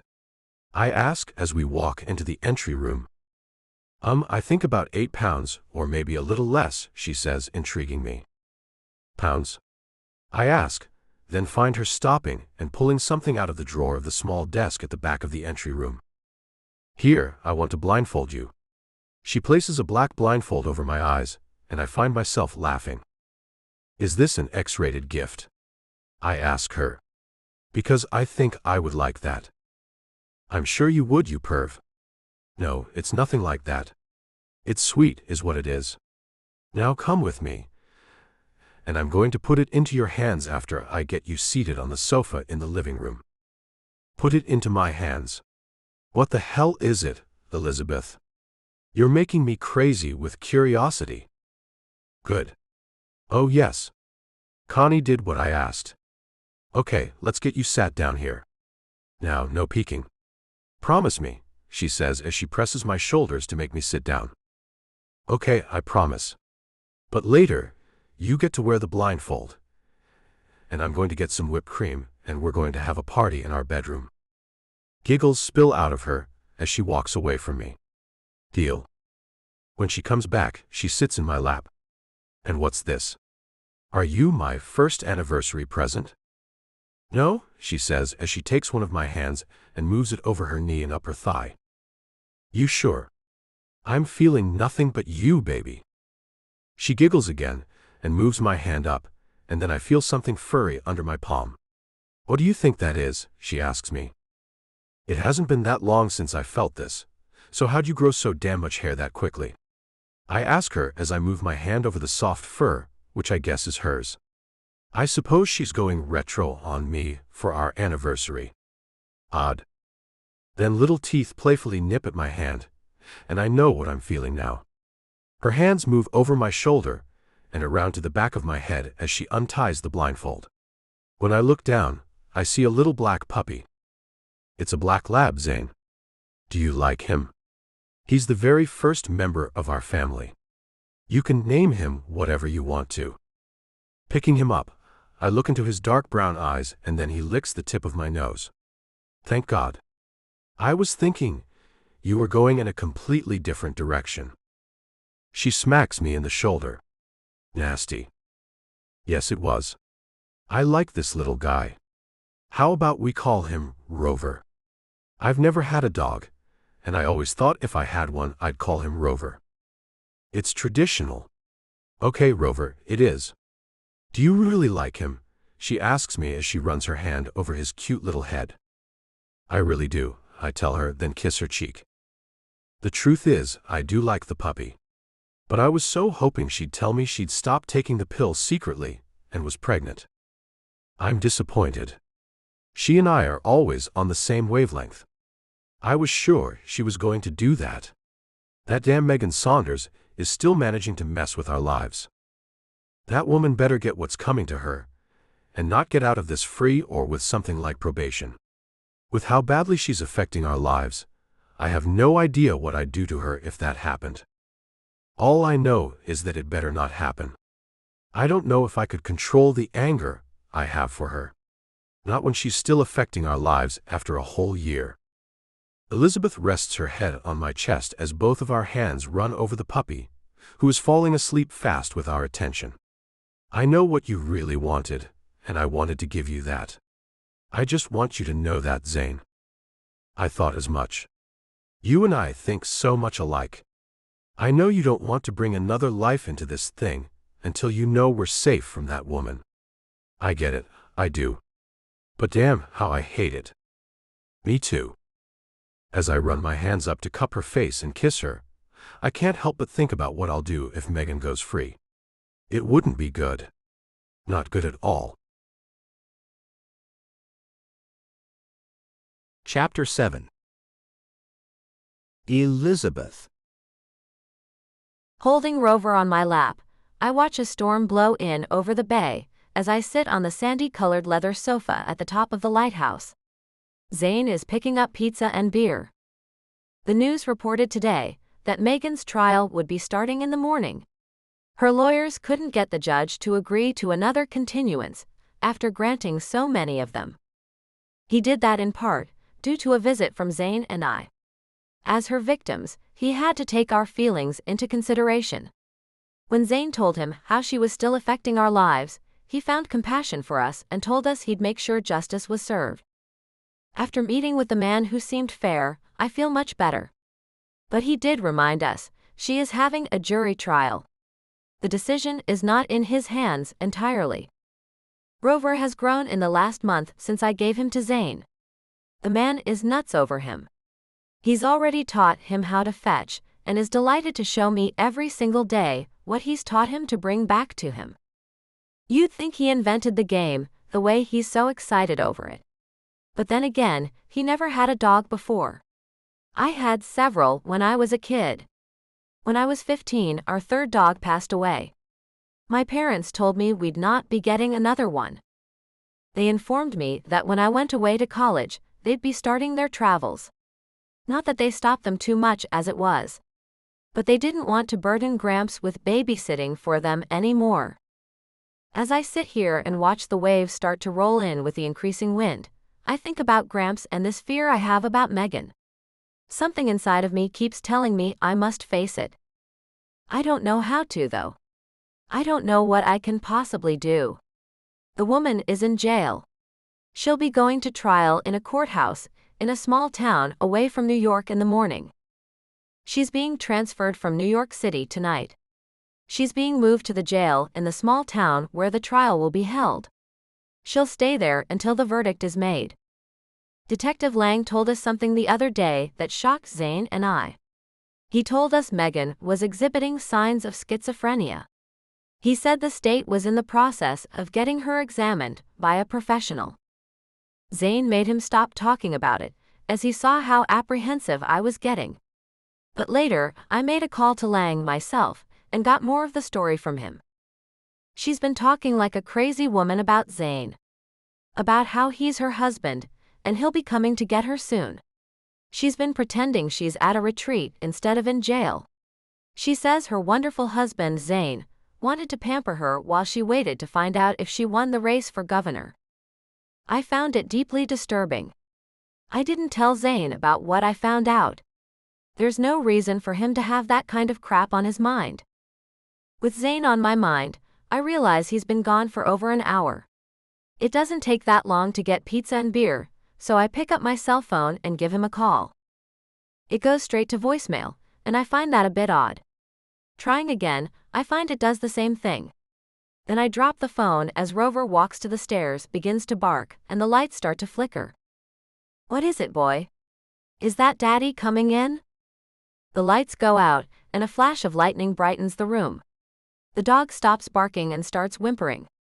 I can't find my phone in the darkness, and get on my hands and knees to try to find it so I don't step on it and break the only source of light I'll have. The puppy is licking my face and whining as he must feel nervous. A sound moves on the wind that makes my heart stop. I swear I hear a woman's voice calling out, "Zane." I move faster to find my phone and can't seem to find it. Get my phone, Rover. Help Mommy find her phone, boy. He leaves me as he sniffs around, and in a few moments, his wet nose is nudging my cheek and I feel something in his mouth. It's my phone, and I waste no time in calling the police department. I have no idea if it's my imagination or not, but I'll risk the embarrassment over being wrong, rather than not getting their help if I need it. 911, what's your emergency? I need someone at 411 Bay Road. I'm the lighthouse at the very end. I have a trespasser, I think. My electricity is out, and I can see from the top of the lighthouse that the rest of the houses around me still have theirs. I think someone may have gotten to my box outside. I'll send someone right away. I show the residence belongs to Zane and Elizabeth White. Is that correct? She asks. It is. This is Elizabeth, and my husband isn't answering his cell. It has me worried.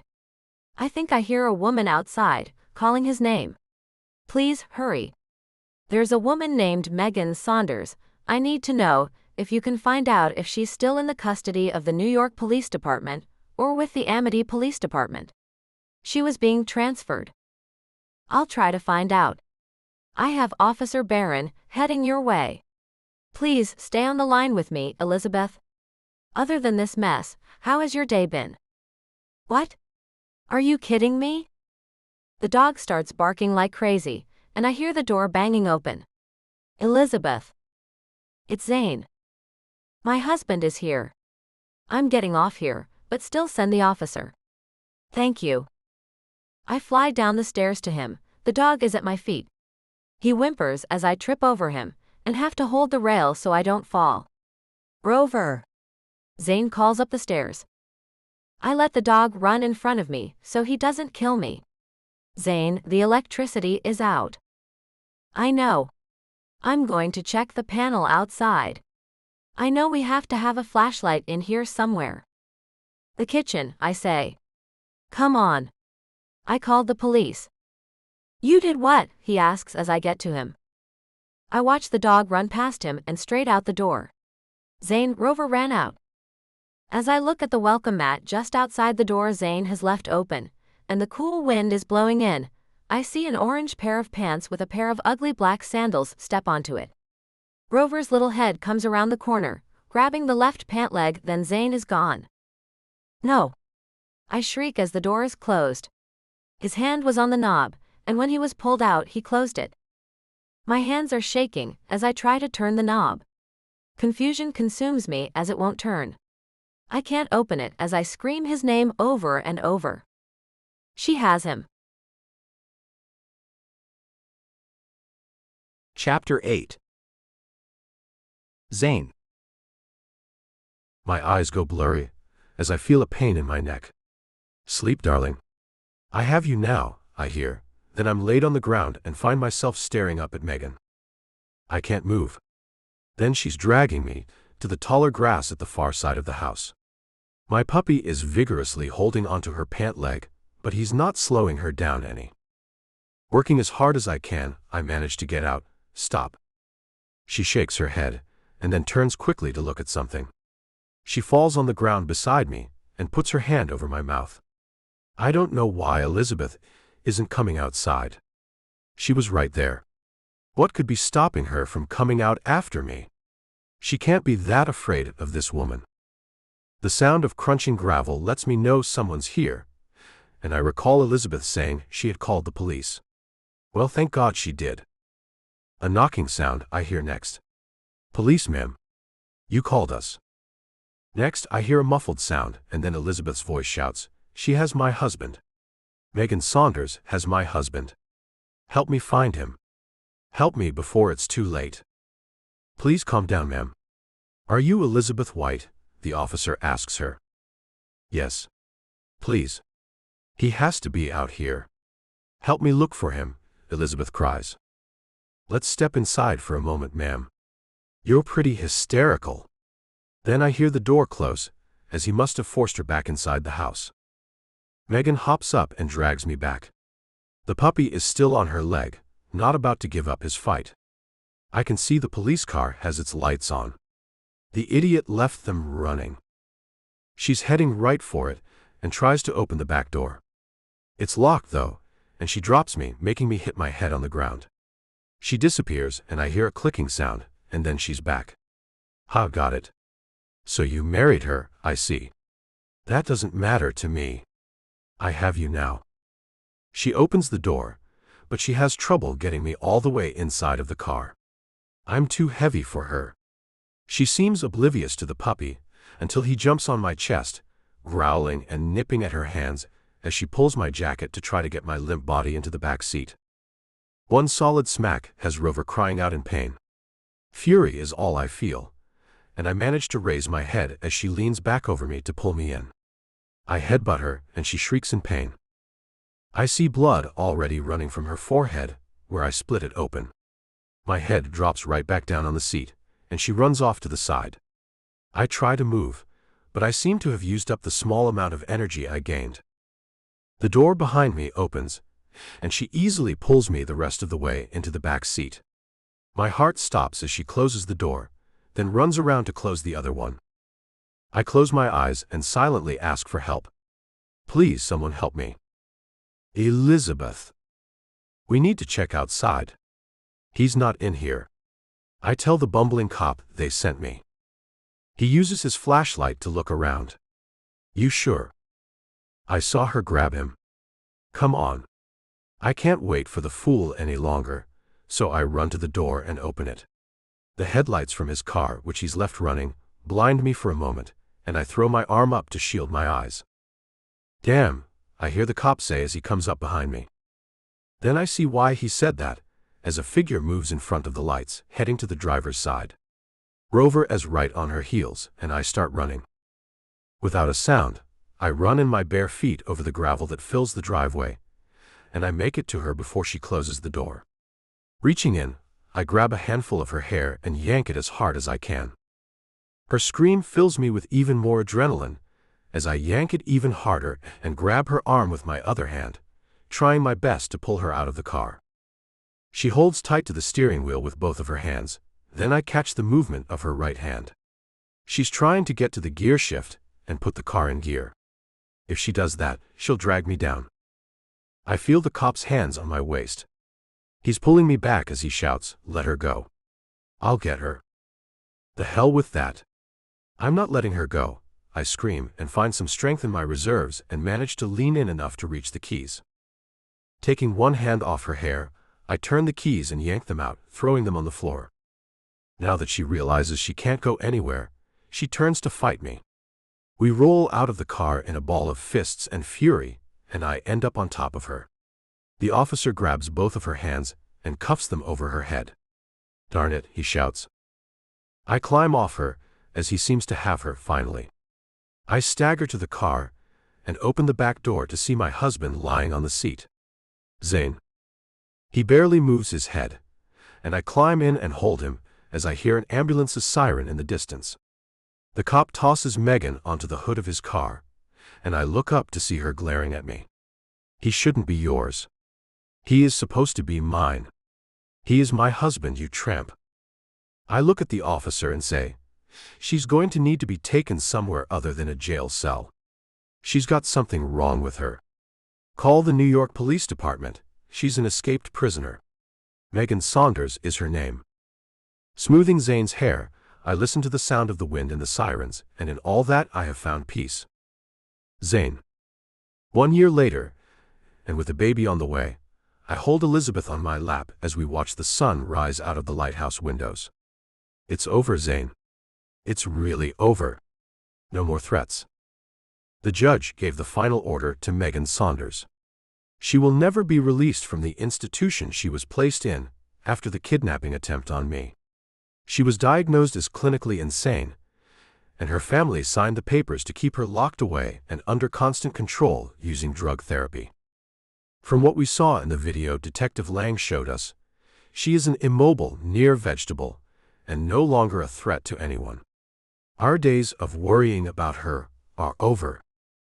I move my hand over my wife's plump belly and smile. I'm damn glad you came to New York to fight with me over this lighthouse.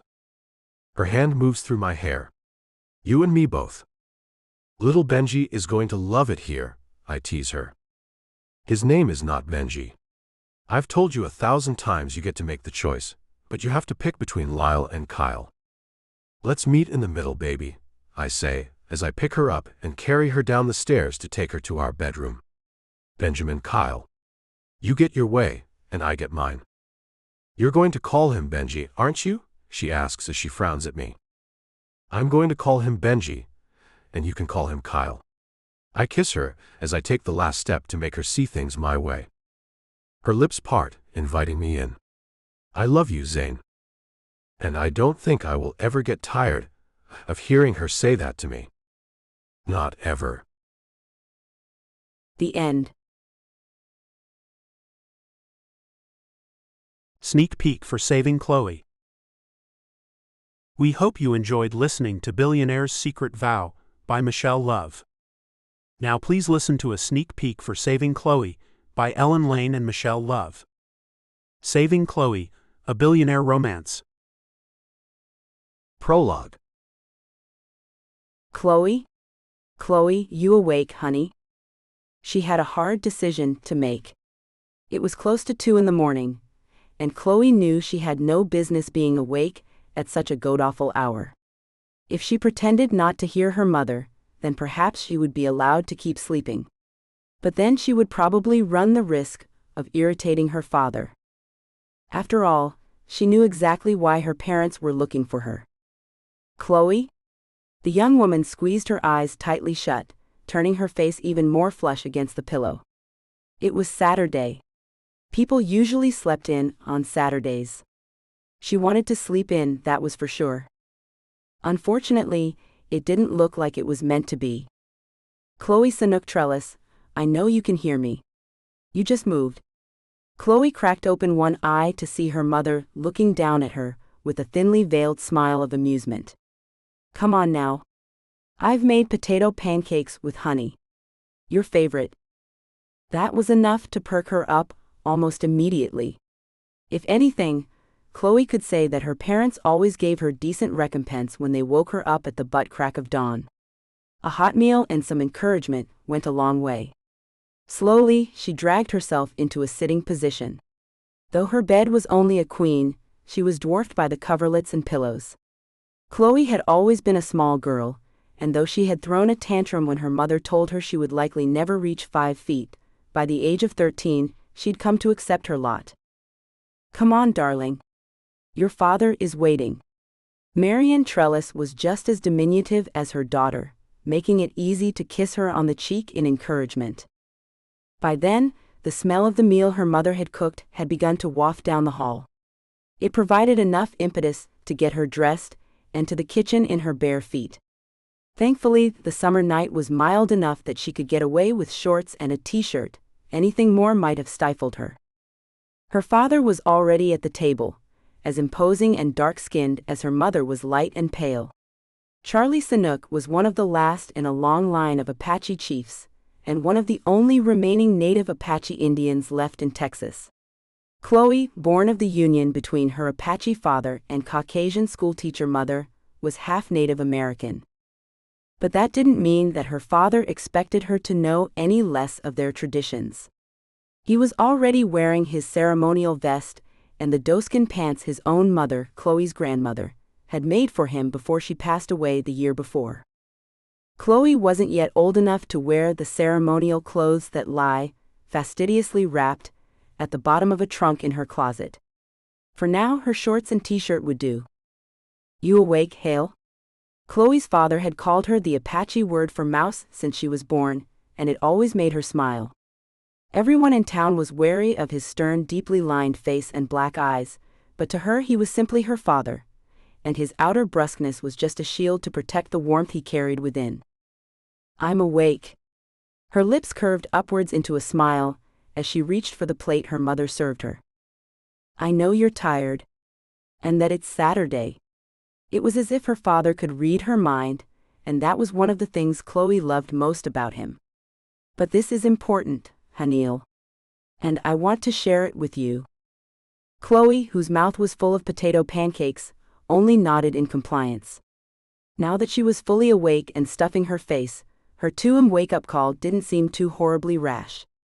The summertime moonlight was oddly invigorating, and she found herself itching to feel the forest soil under her feet. The moment she was finished, she was up and headed for the door, hardly waiting for her mother to provide her with a large bottle of water for the trek ahead of them. The young woman lingered only a moment while her mother kissed her father lingeringly, and then they were off through the still and silent woods. This, Chloe had long decided, was far cooler than anything her peers were doing.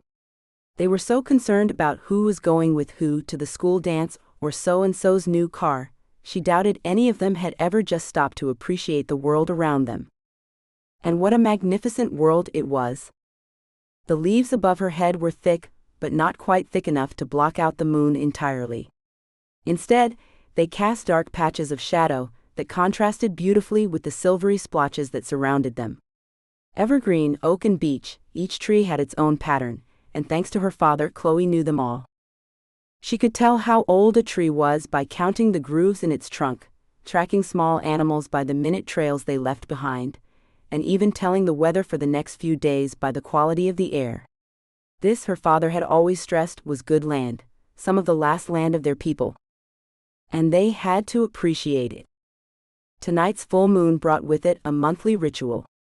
Chloe and her father were looking for small, bright amarys flowers. The petals produced a particularly potent dye, which her father used to color thread, which he would weave into bolts of cloth that always caught the eye of tourists. The land, thankfully, provided enough for him to supplement his wife's minute income, and he had every intention of passing the tradition down to his only daughter. They didn't speak. There was really no need to. Instead, Chloe merely followed her father through the trees, each of her treads perhaps half of his. The man had been bringing her out here since she could barely walk, had fought when his wife pleaded that she wait. Only the profession that Apache girls half her age were out with their parents finally made her relent. And now, Chloe's mother never questioned the rightness of what she learned. There was no longer any need to. Chloe's eyes lit on 2 raccoons scampering up a nearby tree. They were far too absorbed in their own lives to wonder at the 2 intruders in their domain, and that was how she preferred it. Chloe preferred the forest undisturbed and natural, just as her father taught her. Without a word, she curled her small chestnut-brown hand around his larger one. It was times like these that she felt closest to her father. She didn't worry about what her fellow students in school said about him, or the insults they spat about her family. She didn't have to care how the townspeople looked at her when she went with her mother to buy groceries or visit the doctor. Here there was no one to judge them but the trees and the wind. And life was absolutely perfect.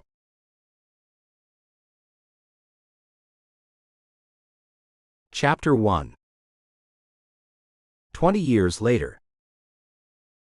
You've got to be kidding me. At his brother's drawled, disbelieving statement, Alistair only frowned in disapproval.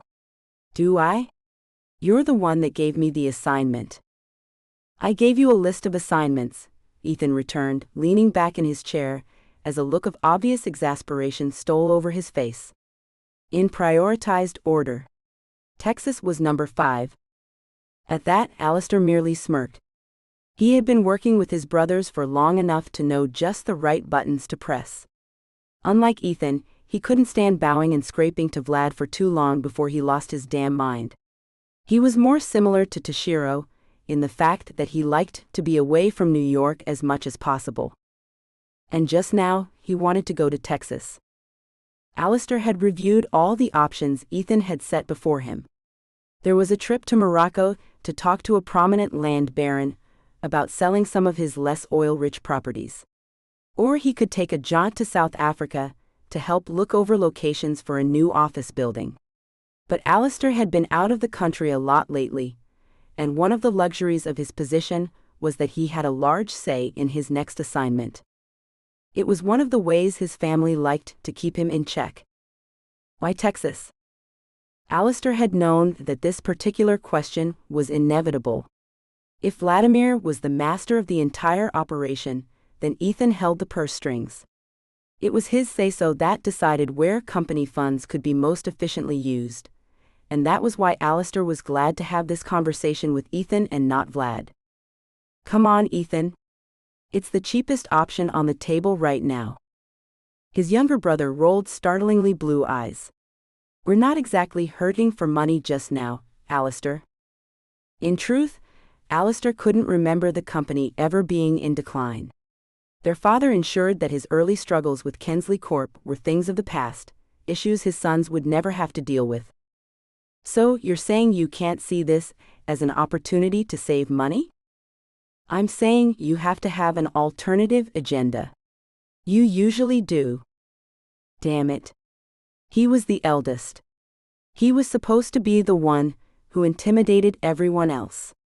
Instead, the Scot often found himself falling victim to his own predictability. As a child, his mother often told him that he should try behaving himself for a change to surprise all of them. Alistair liked to think he'd mellowed out a bit since then. After all, he was almost 40. But he had reason to believe that his mother still considered him the great troublemaker of her brood. And considering that he was up against a contender like Ethan, that was saying a lot. Can't I just want a little peace and quiet? I mean, we're talking about a little patch of nowhere in the middle of Texas. The equivalent of some real R&R. Alistair answered truthfully. I'd like to avoid jet lag for a little while, if at all possible. Okay, it was half the truth. What he wouldn't say was that the town was close to a few mountain ranges that provided spectacular hiking opportunities. Week-long excursions, sheer drops down cliff faces, just the kind of thing Alistair liked to do in his spare time. Ethan only eyed him skeptically. After all, he was the one who most often worked with Alistair. The eldest of them avoided Vlad and his lectures when he could. Toshiro's travel schedule often put them out of contact for weeks, and Lucas and he could butt heads because they were so spectacularly different, which meant that Ethan often had to pick up the slack. That was, for all intents and purposes, fine with Alistair. Better Ethan than Vlad or his mother, both of whom were still busy trying to make him into a stand-up member of society. How dare they? If I send you there, you'd better get this done. It may be 5th down on the list, but we're talking about one of the biggest jobs of the year, acquisition-wise. Alistair resisted the urge to roll his eyes. If Ethan was a master accountant, and Vlad was the boss because it was in his blood, then one would reason that he had his job for a reason. That reason, as far as he knew, was because he had never failed to acquire a piece of land that the company considered pivotal.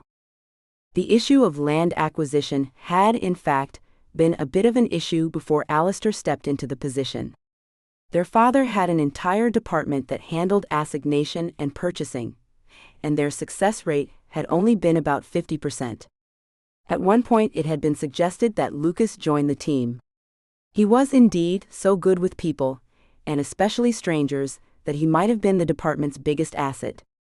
Unfortunately, the youngest Kensley had long been adamant that the business wasn't for him, and even the offer of a department head position wasn't enough to sway him. In Alistair's mind, however, there was no rush. Lucas was still young. If he decided he didn't want to work in the family business, there were still plenty of options for him. Atop that, if Lucas had finally relented to being part of one of the world's largest corporations, Alistair wouldn't have found his perfect niche. While he wasn't as good with people as his youngest brother, Alistair had a certain drive when it came to getting things done. He knew when to be a gentleman, when to threaten, and when to cajole. It didn't hurt, he supposed, that he was close to 7 feet, of muscular, imposing, red-headed, bearded Scotsman.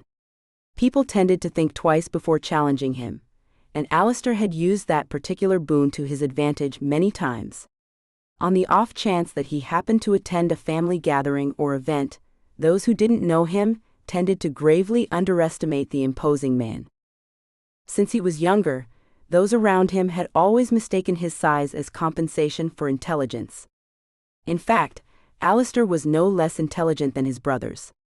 As he was the eldest, his father had once asked him how he'd like to take on the company when he came of age, and Alistair, being intelligent, had vetoed the idea so fast he had surprised even the old man.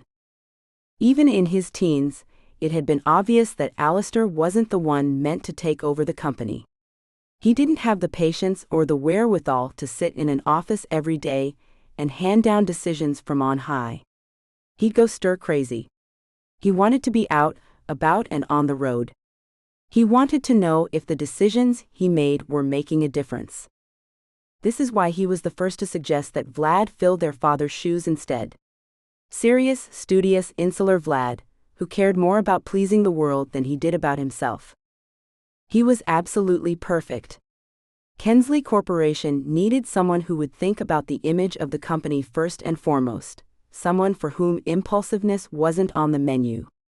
Alistair, himself the very idea of impulsiveness, was bound to mess up sometimes when a decision mattered most. Better to leave the big guns to Vladimir, who always thought and rethought something 10 times over before finally making a decision. And the notion stuck. Of course, Vlad himself had been absolutely horrified when Alistair first suggested it when they were kids. There had for a while been a general consensus that Alistair was going to fill his father's shoes whether he liked it or not. Though the whole idea of primogeniture was pretty archaic, it still held fast.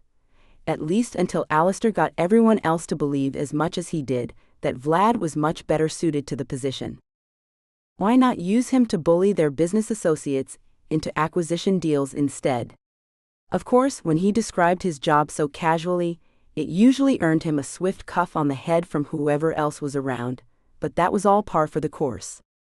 He was who he was, and Alistair quite liked himself. "I know it's a pivotal piece of land, Ethan," he finally relented to his younger brother, leaning against one side of the doorway. "And I know I've never failed to get what you want before, so I doubt you need to worry now." Ethan sighed, a small smirk twitching the corners of his mouth. "I always worry when you're involved. No other choice." "Ha ha," Alistair replied dryly. "You're bloody funny, you know that?" "The funniest." Anything further Ethan might have said was cut off when his phone buzzed atop his desk. "Gimme a sec, Alistair. Gotta take this." Ethan took every call he received, and most of them came from women eager to find out if his prowess in bed was really as prolific as rumored. Ethan didn't bother to stem the tide because he loved women so damn much. Surprisingly, He didn't love any one woman enough to settle down with her. On the one hand, Alistair could understand that perfectly well, as it would take one hell of a woman to deal with his younger brother and his dalliances. On the other hand, Ethan tended to be a saint when it came to women's concerns, so why was marriage so far down on his to-do list? Now, of course, wasn't the time to ask. If Alistair had his way, he'd be in Texas by the end of the week, and working his way through those magnificent mountains less than half a day later. If the acquisition they sought was really as pivotal as his brother claimed, there was no question he would get it, and in short order. While Alistair didn't mind taking chances where his own life was concerned, he knew better than to toy with the future of the company. He respected his father and family far too much. So, if I give this to you, Ethan had apparently finished his phone conversation, and dangled the file folder with the Texas assignment in it in front of his brother like a particularly succulent bit of steak. Promise me you're not going to do anything to give Mom a heart attack. Alistair merely snorted in amusement, snatching at the folder quickly. You'd think his extra height would give him an advantage, but Ethan spirited it out of his reach before he could put up a fight. Promise me, Alistair. You'll be 1,000 miles away, which means I'll have to deal with anything that happens if you break your neck. The Scot exhaled a long-suffering sigh. Ethan always knew how to entrap him. Of all his brothers, the American-born man was, without a doubt, the wiliest. Fine. I won't do anything too dangerous. When Ethan's eyes narrowed skeptically, Alistair groaned. Christ, man, I promise. His brother kept him dangling for a few more seconds, before finally relinquishing the folder. Good. He sank into his office chair, running fingers through his hair in exasperation. Why am I always the one trying to get you to behave? Shouldn't you be nearing your midlife crisis or something? You're too damned old to baby. That'll be the day, Alistair smirked. This office is going to drive you all barmy way before me. In retaliation, Ethan tossed a pen at him. Get the hell out. Alistair grinned as it bounced harmlessly off a burly shoulder. Give Vlad my regards. Out? Even as Ethan ushered him through the door, Alistair caught his amused smile. They barely got to see one another these days, so a little healthy ribbing was all par for the course. He wouldn't be doing his duty if he didn't give his brother a hard time. But now that he had Ethan's blessing, it was time for him to prepare for his newest assignment. He started perusing the file in the elevator on his way out of the building. As always, everyone in the elevator gave him a wide berth. If they weren't intimidated by his sheer size, then his beard and fierce gaze always seemed to do the trick. He was a Kensley, no one could deny that. But he was nowhere near as straight-laced as his brothers, and he never would be. Though he had a rough idea of what the Texas assignment entailed, the file brought him completely up to speed.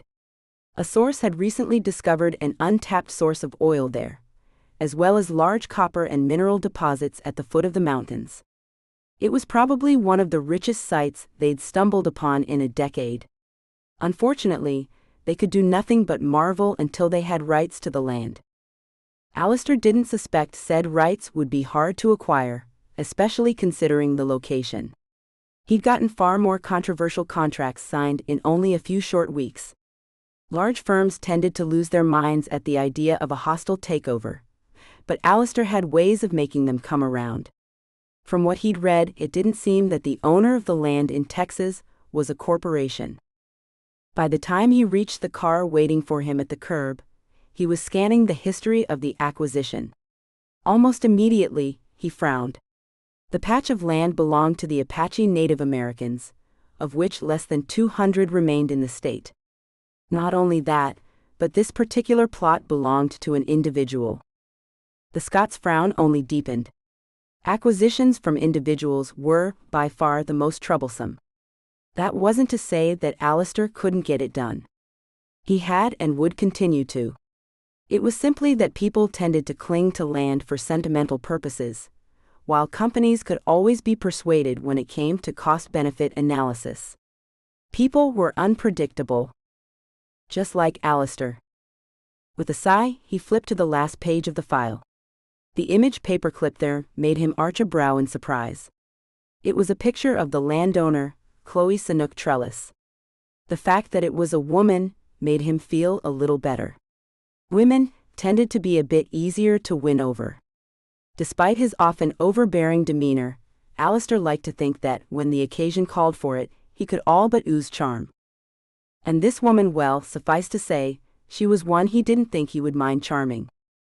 Chloe looked every bit at her mixed Native American and Caucasian heritage: tan skin, gorgeous, dark slanted eyes and full mouth.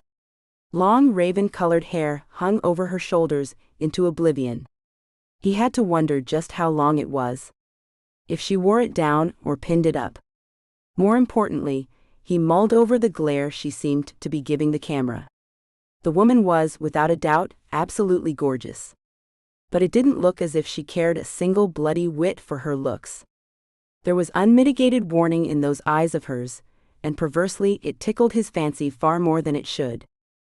He forced his gaze lower over the details of the landowner.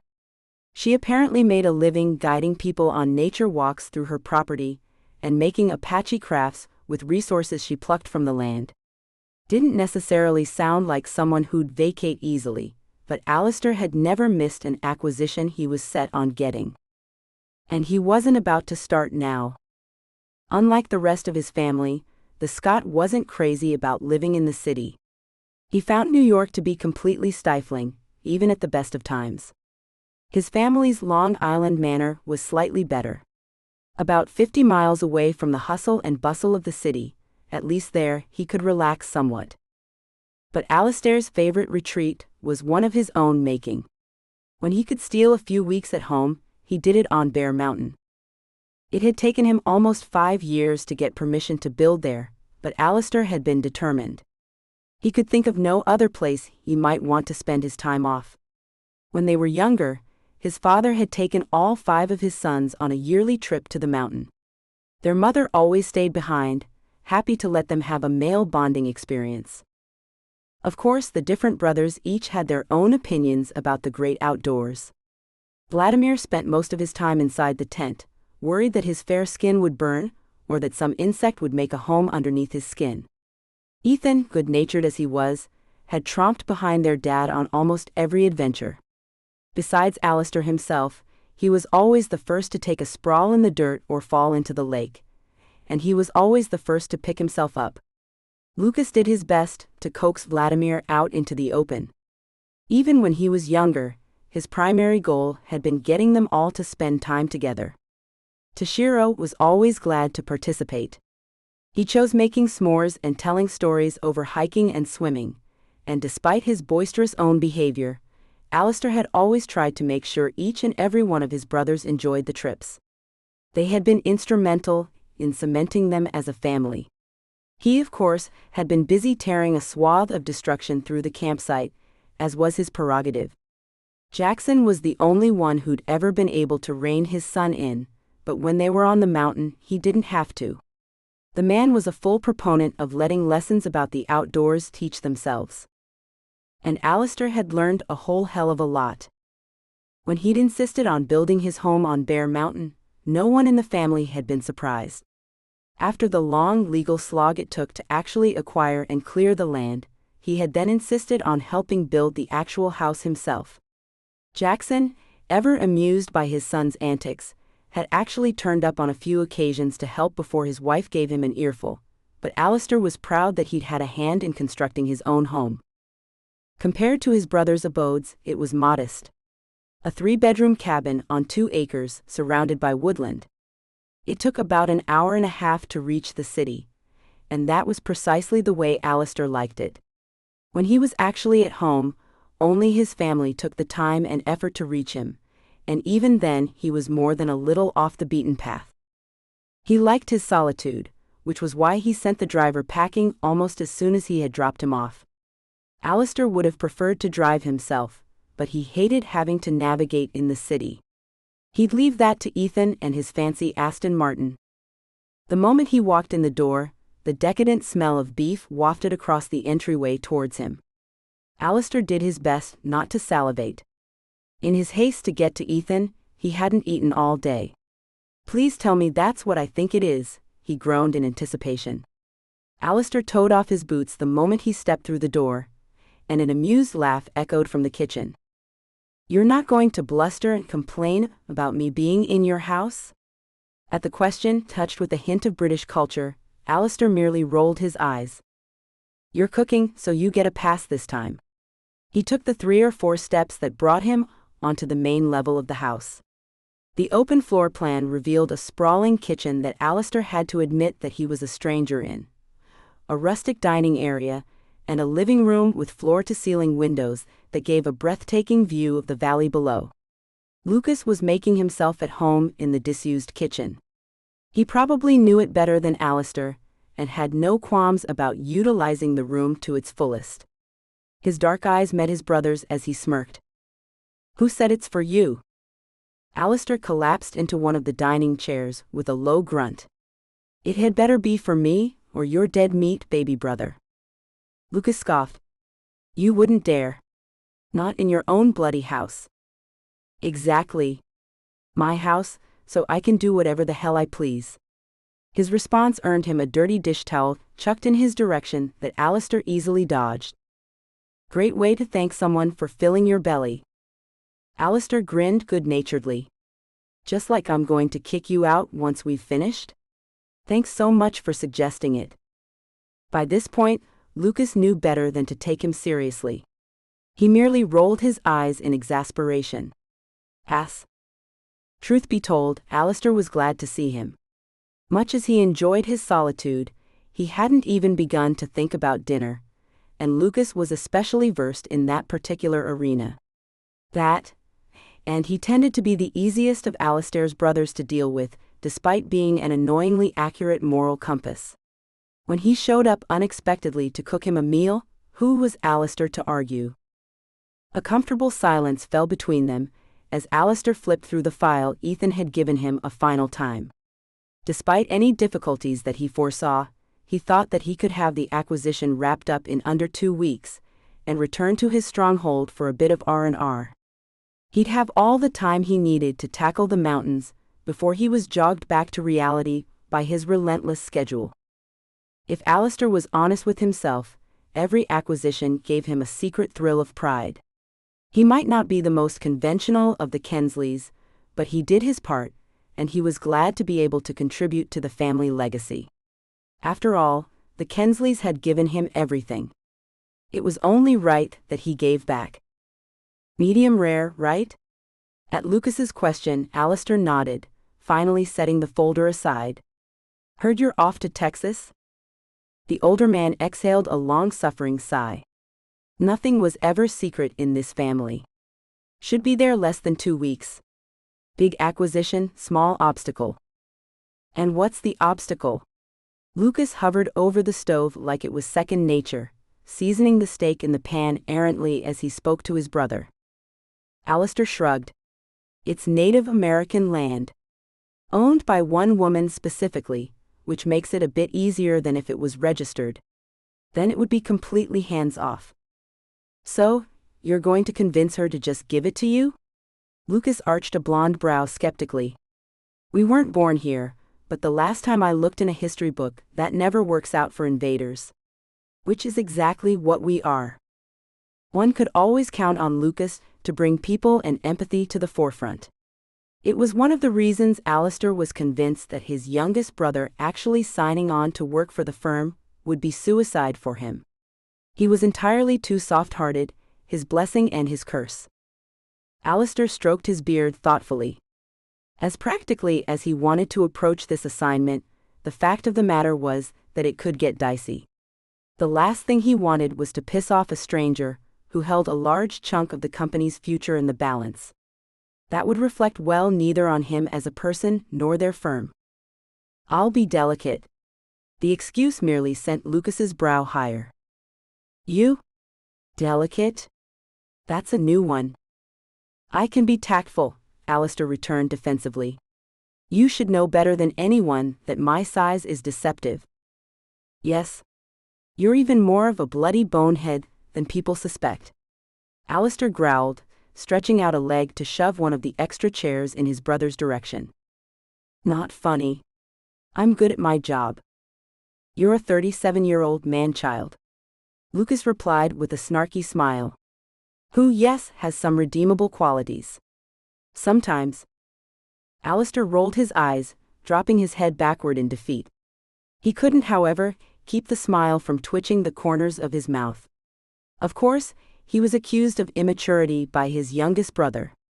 All the irony in the world in one house. I'm actually not worried.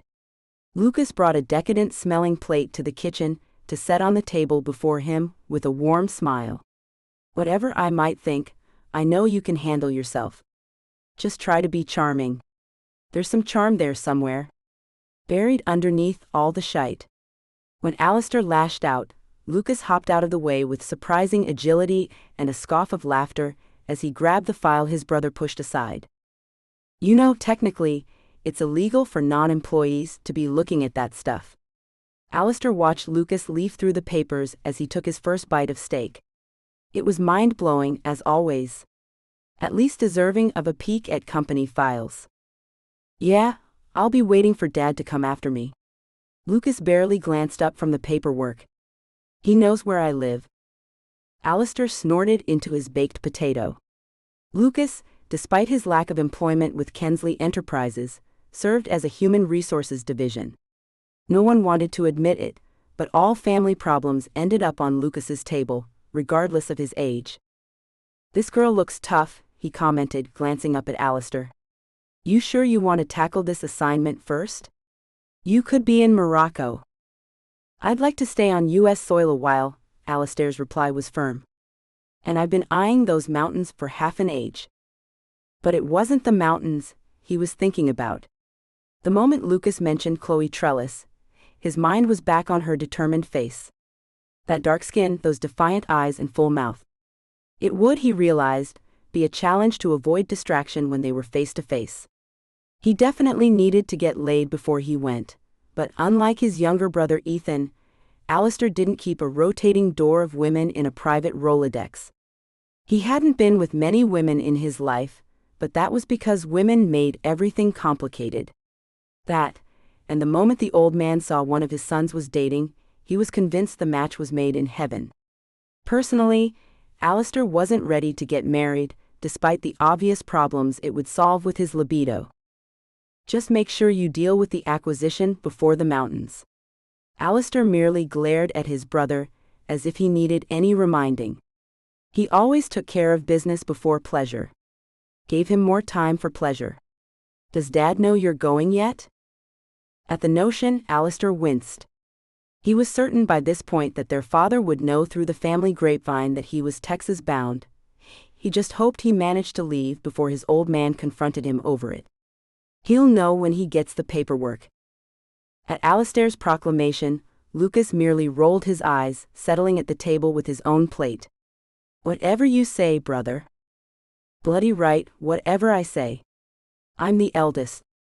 Alistair snatched Lucas's steak knife from his reach before he could pick it up. You do well to respect that. Lucas merely met his jibe with an exasperated sigh, holding his hand out expectantly. Well, you certainly act like it, don't you? Chapter 2. It was supply day. The moment she woke, Chloe rolled onto her back to stare upward through the thick pane of glass in the ceiling. She had installed the skylight just over a year ago, and reveled in being able to see the sky the moment she woke. If she was bound for town that particular day, she was never able to be outside as much as she liked. But supply day meant that she could take her time in the woods. On her land. Chloe couldn't help but grin as she sat up, stretching leisurely. Supply day was always the best day of the week. She didn't have to pretend to be social or ignore the looks that some of the townsfolk still shot her, even now that she was over 30. She didn't have to pretend to be something she wasn't. One of the best things about living on the very edge of town was that Chloe never had to fight for her privacy. People rarely came out this far, and even if they did, her cabin was set so far back in the woods that only someone with bad intentions would catch a glimpse of her. As such, she usually slept naked. The few girlfriends she had in town were always telling her about the health benefits entailed in nudity, but in truth, Chloe did it mostly for comfort. The weather in Central Texas was warm most of the year, and there wasn't any point in dirtying laundry when she could merely sleep the way nature intended. When she got out of bed, however, she tossed on a cotton robe as she went about her morning routine. Today there was no rush. She didn't have to get to town before most of the other shops opened. As she boiled the water for chamomile and nettle tea, she checked on the progress of some of last week's lavender, which was drying on the back porch. Thankfully, the past few days had been perfect weather for it. With luck, she'd have enough to last her the rest of the month. Though there was a Bath and Body Works in town, as well as a few other fancy shops women could buy their products from, Chloe dealt a good deal in her homemade soaps. Her repeat customers told her that the scents she produced were unparalleled. That, and they were a quarter the price they paid in the fancier stores. She supposed that sometimes there was just no accounting for genuine skill and passion. Barefoot, she stepped from the porch and onto the dirt path that led to her garden. She would, of course, need to venture beyond her own yard to get everything she needed to make her products, but her garden was always a good start. She gathered a few handfuls of herbs, as well as some mint to pop in her tea before heading back to the kitchen. She was, in fact, so far from the main road that the only things to interrupt her breakfast were the calls of several birds and the chittering of a family of squirrels living under her eaves. As Chloe munched on a piece of toast, a low purring drifted up from under her kitchen table, and she smiled. Moments later, a furry head butted assertively against the arch of her foot. Someone was just as hungry as she was. Feigning exasperation, she pushed back from the table just as the little mischief-maker hopped up onto her bare thighs. "Well, good morning, Ahmed." Her newly adopted kitten did, in fact, look just like the cougar he was named after. A sandy blonde color with darker paws and large blue eyes, she was pretty certain, some sort of wildcat. Though he was still a baby, he had to be a good 6 or 7 pounds. Larger than a Chihuahua but smaller than a Pomeranian, she wasn't quite sure what he'd grow up to be. Her father always used to tell her that she had an affinity with animals, bringing home injured squirrels and birds with a plea to her parents to save them.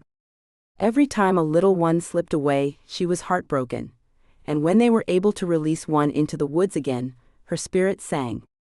As much as her father had approved of her gentility, however, Chloe didn't think he would have allowed her a baby wildcat.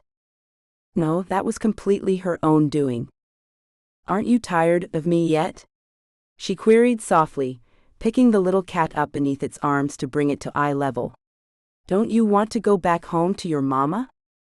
The kitten just tilted its head in confusion, making her laugh softly. As much as she loved the outdoors, Chloe wasn't near suicidal enough to go looking for a mother cougar. She had to assume that if the little one had stumbled upon her, it was because he no longer had a mother. And who was she to deny him if that was the case? "Let me get your breakfast, little one." With a brief kiss to his downy head, Chloe set him on the kitchen floor to see about making his food. Approximately half an hour later, little Akma was neck-deep in the bowl she'd given him while his surrogate mother prepared to make her supply day trek. Chloe had just shrugged into the denim jacket she wore until cool mornings turned to heated afternoons, when the tinny tone of her doorbell echoed through the house. Immediately, she arched a brow. She wasn't expecting any packages or visitors, so what on earth was someone doing out here at 8 in the morning? Frowning, she made her way to the front door, hoping it wasn't some wayward missionary or one of the last door-to-door salesmen. Instead, she was surprised to find Martha Wynne, the mayor's wife, on her doorstep. "Martha?" "Chloe." The older woman greeted her with a small smile, somewhat embarrassed. "I'm sorry to bother you so early. I just wanted to have a bit of a chat. Could we talk for a minute?" "A chat?" Martha was friendly enough when Chloe met her in the street, but they had never been the best of friends. What on earth could they have to chat about? Sure. Come on in." She stepped back to admit the older woman, with what she hoped was a friendly smile. "Would you like some tea?" "That would be nice." The silence that fell between them as Chloe worked was the kind that was both apprehensive and slightly unnerving. Though people tried not to speak about her when she was in town, Chloe knew very well what kind of reputation she had. Living on the edge of the mountains without a cell phone or computer, she only came into town every few days to sell her goods and buy what she needed. She might as well be a hermit. And her Native American heritage only added to the mystery. She couldn't think of a single reason why the mayor's wife would want to talk to her, of all people. "Thank you." When Chloe handed her the tea, Martha accepted it gratefully, taking a long sip. Her expression turned slightly surprised at the flavor. "What is this?" "It's delicious. Nettle and chamomile with a little mint and honey." Chloe provided helpfully.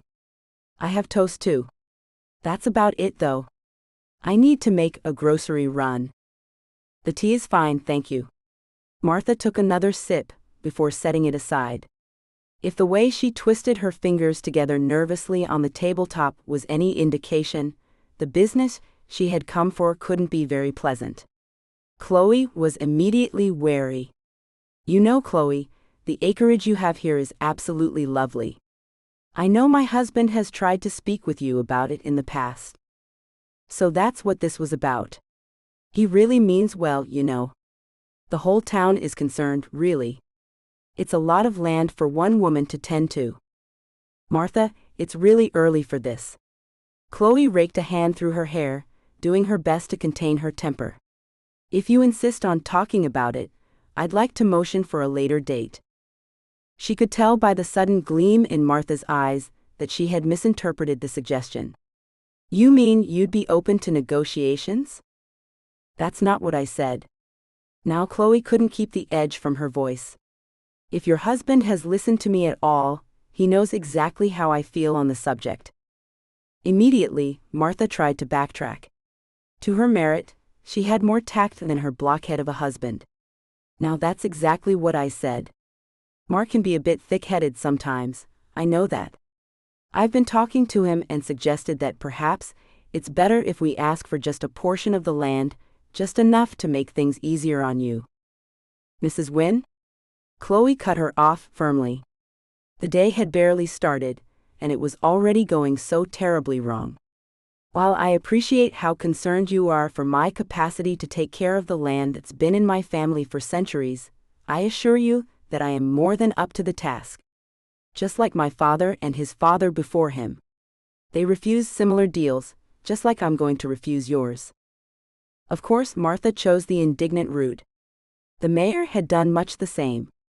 Chloe had to give them both credit for not letting vicious name-calling and old rumors dominate the dialogue, but it would be better if they didn't have to have it at all. They wouldn't have her land while she was still breathing. She owed her family at least that much. "Chloe dear, if you would just see reason." Thankfully, at that moment, Chloe's newest pet decided to assert his dominance. In Chloe's eyes he was just a kitten, but Martha saw him as most people would, a cougar cub. When he stalked towards her, growling low in his throat, she immediately leapt to her feet. "Good gracious, what is that?" "That is Akma," Chloe replied sourly, her tongue sliding over the Apache syllables. "And I believe we're of a similar mind. Let me see you out, Mrs. Wynne." Thankfully, her guest had already begun her retreat at the first sight of Akma. Chloe just aided the hastiness of her exit. It was Mrs. Wynne, whoever, who had the last word. "Chloe, please." She paused on the threshold with a nervous glance in the direction of the cat that paced back and forth across the entryway. "Just consider it. After you, who's going to inherit the land? You're coming up in years, aren't you? Any plans to get married? Have children?" The younger woman just glared at her. "Good morning, Mrs. Wynne." The mayor's wife cast Akma a last frightened glance before she hurried from the house and back in the direction of her waiting car. The moment she was gone, Chloe slammed the door shut hard enough to rattle the frame. Her mouth set in a deep scowl, and she stalked back through the cabin, grabbing her bag before she made her way out into the back garden. Akma, as always, scampered along at her heels, eyes gleaming with mischief. It took Chloe a good 15 minutes of silent marching through the trees before she finally began to calm down. Nature always had that effect on her. Even before her father had begun to walk through the woods with her, she used to flee into the backyard every time she was in trouble, anxious to climb the nearest tree. Once she was surrounded by greenery, it was hard to stay angry. Out here, none of what Martha Wynne or her idiotic husband said mattered. Well, almost none of it. With a sigh, Chloe knelt to run her fingers through Akma's thick fur. The moment she stopped, he settled at her heels, gazing up at her expectantly. "You don't think I'm old, do you, boy?" In response to her question, the cub merely purred, rubbing his nose against the back of her hand indulgently. Of course, a kitten wouldn't know anything about old age. When Chloe took him to the vet, after freaking out slightly, the man had assessed that the little one was probably less than 3 months old. And that had only been a few short weeks ago. And how old was she? Lord above, Chloe didn't even want to think about it. She liked to tell herself that she was aging gracefully. When she looked in the mirror, she didn't spot any gray hairs or telltale wrinkles. But the fact of the matter was that the winds were right. She was getting on in years, and she had yet to so much as date for the past decade. Was it her fault men in town were total and complete idiots? They always wanted to date her because she was strange. The mysterious woman who lived on the edge of town with Indian blood. The mere notion made her roll her eyes. They thought she was primitive because she spurned most modern technology, when it was their heads that were back in the Stone Age. You could actually date people just because you liked them. There didn't have to be any ulterior motive. It was times like these when she wondered briefly if staying in Tippano was what was best for her. Despite her family's ties to the land, her father had always encouraged her to explore the world beyond their little town. She'd been lucky enough to study abroad a few times during both her high school and university years, which meant that she wasn't completely unversed when it came to the international. In the end, however, Chloe had always felt a pull that brought her back home. Despite all the ups and downs, Tippano was her town. Her land was here.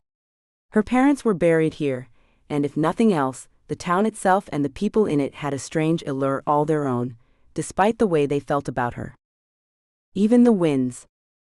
But none of them was enough to satisfy her romantically. The older she got, the more Chloe began to think that maybe she wasn't cut out for the family life.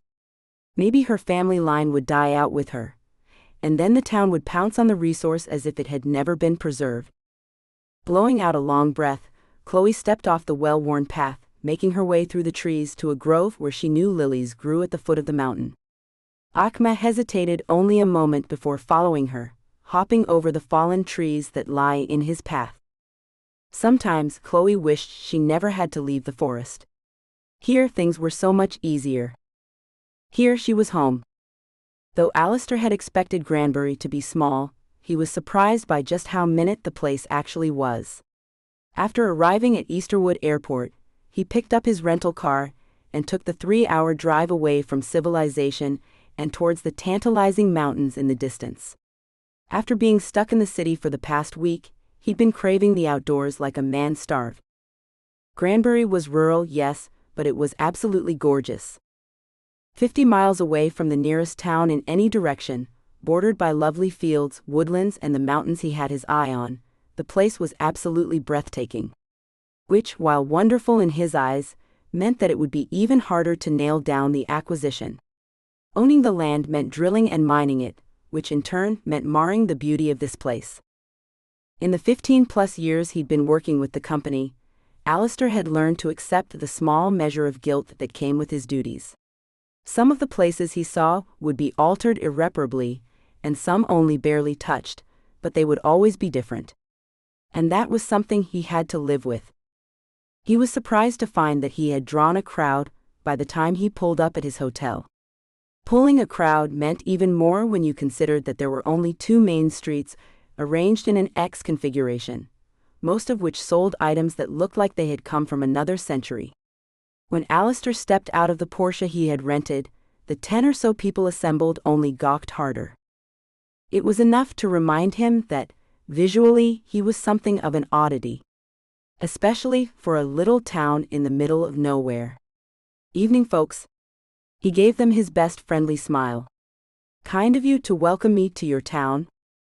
When they simply continued to stare at him, Alistair merely sighed, shutting the car door to round it and extract his bag from the trunk. Locking the vehicle with the press of a button, he strode past the assembled crowd and into the small, plain building where he'd rented a room. Ethan had offered to book him in somewhere nicer, but the daily drive would have fried him.